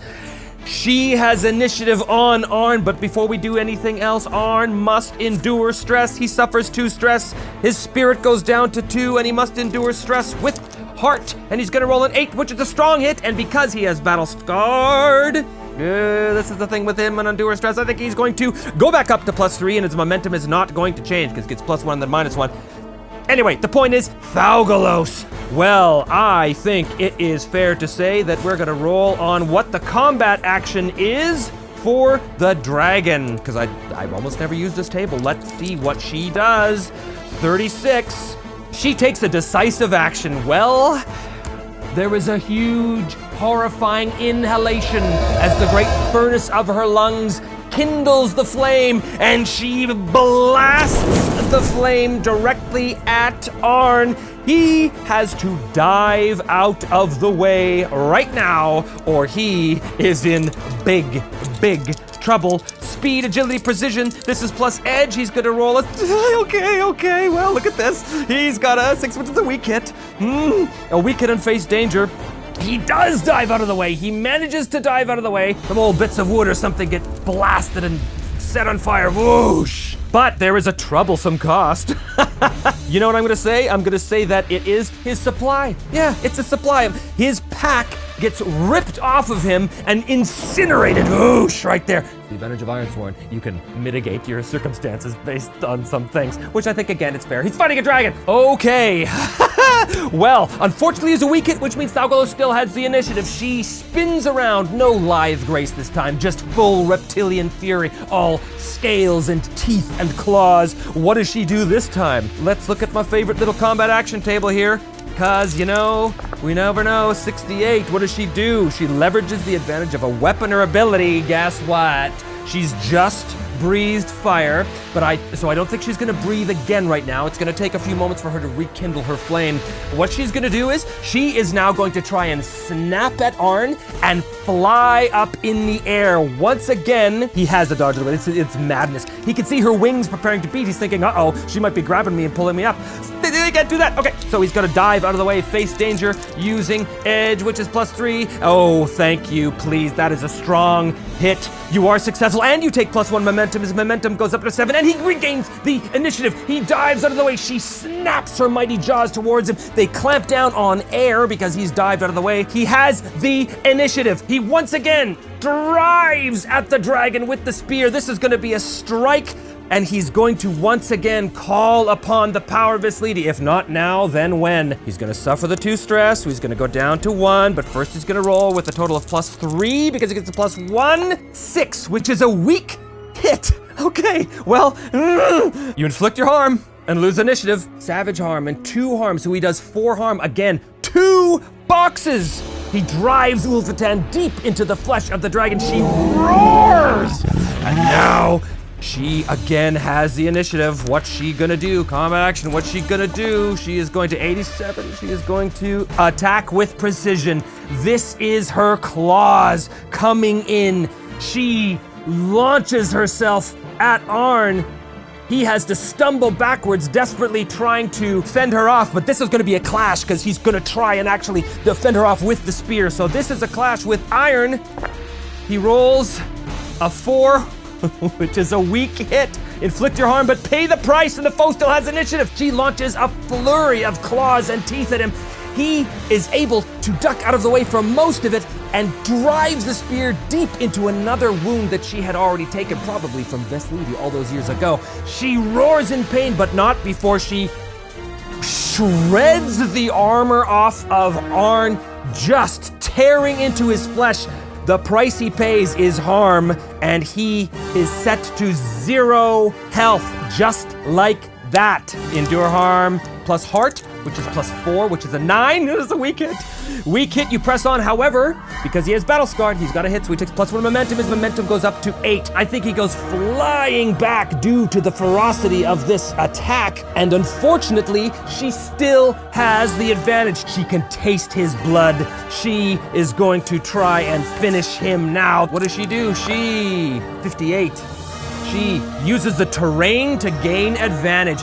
She has been wounded quite badly by this pesky human, but she knows she's got him, but she's very hesitant to continue with the attack like this, so she is going to take to the sky and prepare to blast Arn with fire. Now, as she does this, this gives Arn a chance. Horribly wounded. He's not technically wounded, but he's down at 0 health, blood streaming from the wounds. This gives him a chance to try and dive for cover, running across the courtyard into the comparative safety of that tower, while Thalgalos comes around here, still with initiative, blasting flame everywhere down here. He's got to do a face danger. Speed and agility plus edge is going to be a 6, which is a weak hit. So he succeeds and it faces a troublesome cost. I think he's going to suffer 1 momentum. His momentum goes down to 7 as he kind of stumbles his way through the broken stones of the broken tower and manages to get inside just as Thaugalos comes and blankets the area with flame. And again, Thaugalos has the initiative. She lands in front of him. Her serpentine head snakes in the inside of the tower, trying to dislodge Arn with a snap of her jaws. Again, he has got to face danger to dive out of the way. He's just on the back foot the whole way here.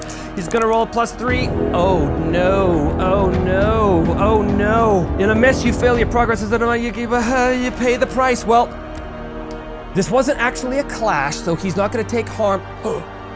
Oh, I just got an idea for a price. Oh, I just got an idea for a price. Her serpentine head snakes in the tower. As I said, he's trying to dive out of the way, but in that moment, her jaws snap down on the spear shaft of Ulvatan. And with a roar of fury, now that she can taste the residual metal of that thing which murdered her children, she yanks her head back quickly, opening her jaws as she does so, flinging the spear out over the edge of the tower, falling down and away into the gorge below. Ulvatan has been lost. Arn is in big trouble. Oh, Arn is in big trouble here. Ulvatan is gone. His weapon to use against the dragon is gone. And she still has the initiative. What's she gonna do? What does she do? 48. She readies an action. So she knows that she can't get to him right now. So she begins to sort of paw her way back and forth again like a huge kind of cat, waiting for him to emerge. She knows that he's got nowhere to go. He can try and get down those stairs, but she's got that kind of covered. So she's like waiting for him, waiting to strike. She has the initiative. In the meantime, Arn knows he is stuck inside the tower there, hiding behind the rocks. His spear is gone. All he has left is his bow. His bow. He is an archer. He is an excellent archer, as a matter of fact.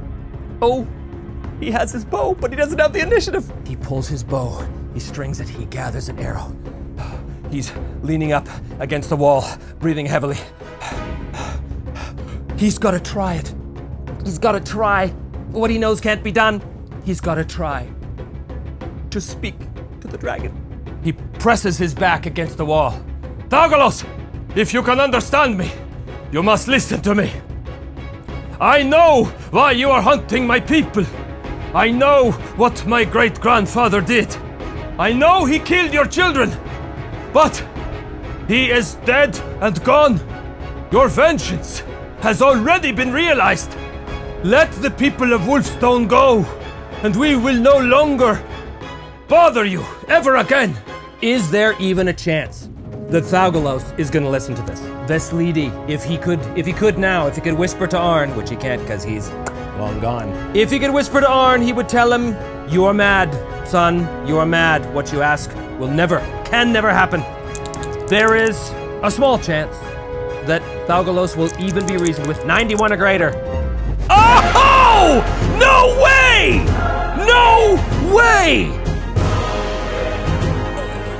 There's a chance that Thaugalos stops prowling. And her head kind of cocks. Clearly she understands what he's saying. Okay, but that's a chance that she'll even listen. That's not him convincing her. Oh boy. Okay. He says to her, "Thaugalos, I have caused you grave harm. I can do so again. But it is not my intention to kill you. That was my grandfather's doing, not mine. But he is gone. He is dead, Thaugalos. This feud between you and my folk does not have to continue. You can live out your days. I know you are the last of the great dragons. I know you are alone in the world. But believe me, I know what it is to be alone in the world, Thagalos. Please, please, forgive us. Forgive us. Thaugalos, still pacing in front. Her breathing has slowed. Her growls have become less aggressive. And Arn thinks, have I done it? Have I actually convinced her to give up her vengeance? He steps out of the protection of the rocks and looks up at her. He still has his bow in his hand, but the arrow is down. He doesn't have it immediately pointed towards him. What say you, great dragon? My life is not worth it. But your life is precious. For you are the last dragon in the Iron Lands. If you pursue your quest of vengeance, other Ironlanders will eventually come. The elves whom you attacked will band together with them. They will never stop hunting you. But you have this chance now. Fly into the north. Make your home far away from these people. What say you, great Thaugalos? I can't believe he's about to compel a dragon. Or maybe. Plus heart is a 5. Is a 5, which is a failure. But his momentum is at 7. Which means he burns his momentum down to 2. Turning that into a strong hit. Take +1 momentum, he's back up to 3. She looks at him. Her head coming down towards him, venom dripping from her fangs. She motions with her head towards the tower, and inside that tower is another clutch of broken eggs, shattered by the spears and swords of Veslidi years ago. Arn sees that she's looking there. I know no words of mine will ever replace what you have lost. But I give you my word, Thaugalos. When I return to the Iron Lands to the south, I will tell them that you are dead, and that there is no need for them to ever pursue you. I will carry this secret to the grave, if it will save their lives from your vengeance. What say you? Her head snakes down towards him. Because of this 91 roll, and then a strong hit because of the momentum, she steps back and begins to flap her mighty wings, kicking up dust and snow, and she lifts off, flying up higher, circling around once, all the way around, giving one last bellowing roar, but this time not of defiance, of acceptance. And to the north she goes, flying off towards the highest peaks in the Ironlands, where no mortal or immortal will ever be able to find her. Well, I think that's a milestone on the quest. Totally unforeseen. But here's the thing. Fulfill your vow. Does he achieve what he believes to be the fulfillment of his vow? Has he truly freed the people of Wolfstone from the scourge of the mountain? Strong hit.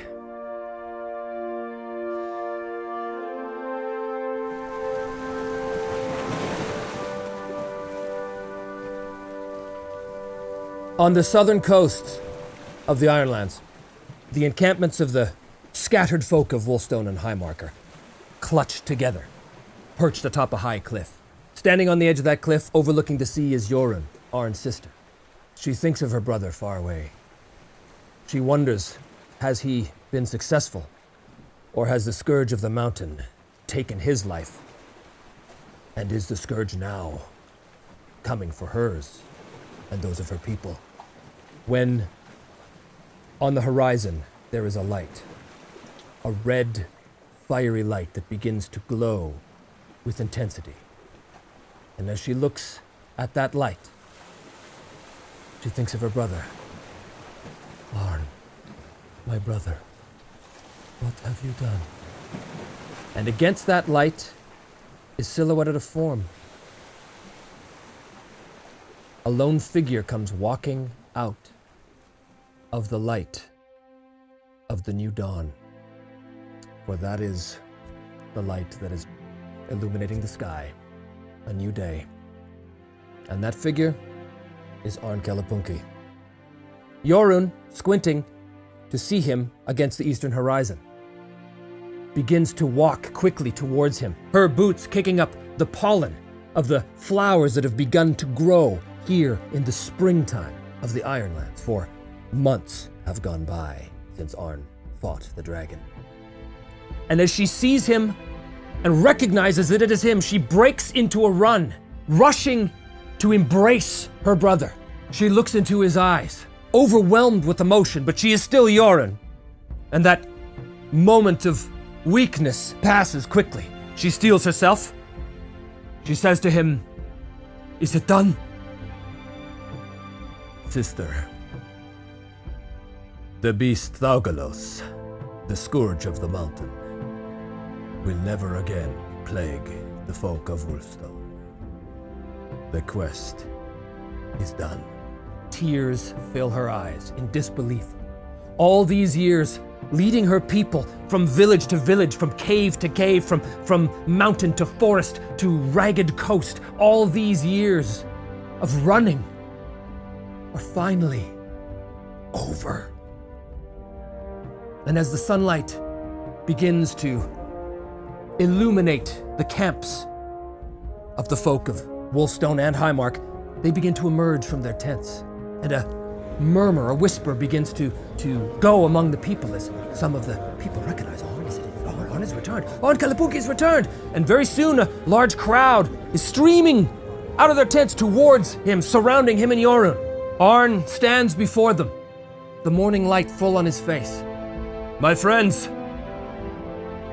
people of Wolfstone and of Highmark, your days of running are over. The dragon is gone. The crowd erupts into cheers.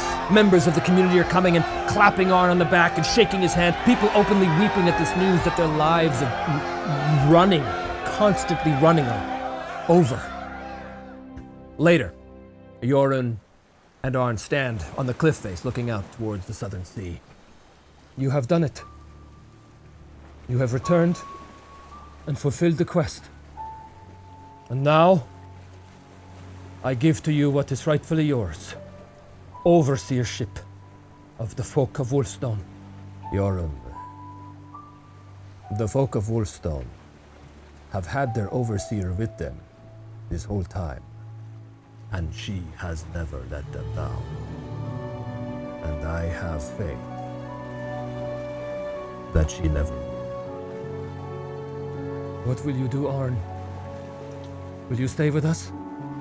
In the time that I have been back in the Ironlands, I have learned that it is not my home. No, I must return to the south. I have people there, friends, who, if still alive, may need my help. I hope you understand that. Go to them. Be free of this place. And they embrace one last time. And as Arn gathers his things and prepares to go down the cliff face to the shore to find a boat to take him south, where he can once again find his way through the barriers, Jorun calls out to him. Arn Kalapunki, you are an honorable man. He nods to her and sets off. And so it ends as it began, on the deck of a ship, this time headed south. For Arn knows the secret ways through the barriers, and find them again he will. as he returns south to his friends who he hopes are still very much alive after all this time. And if so, perhaps he can find them and help them. But that will be the subject of another season of Me, Myself, and I, for here we come to the end of the quest. Dear friends, thank you so much for joining me through this mad ride through the Ironlands. I will have a new season for you coming up in the future, but in the meantime, I will have all kinds of new little things going. I have the project called the Sage's Library, where I'll be talking about RPGs that I've owned over the years, and still for my Patreons, the Drinking with DMs interview chat show. So there'll be many things coming your way still, not to worry, including a series of live chats, which I intend to keep doing. But in the meantime, we say farewell to Arn Kalapunki and to the Ironlands, and to you, good friends, my dear subscribers, and especially my beloved patrons. Thank you so much for joining me here, and we will see you on the next season of Me, Myself, and I.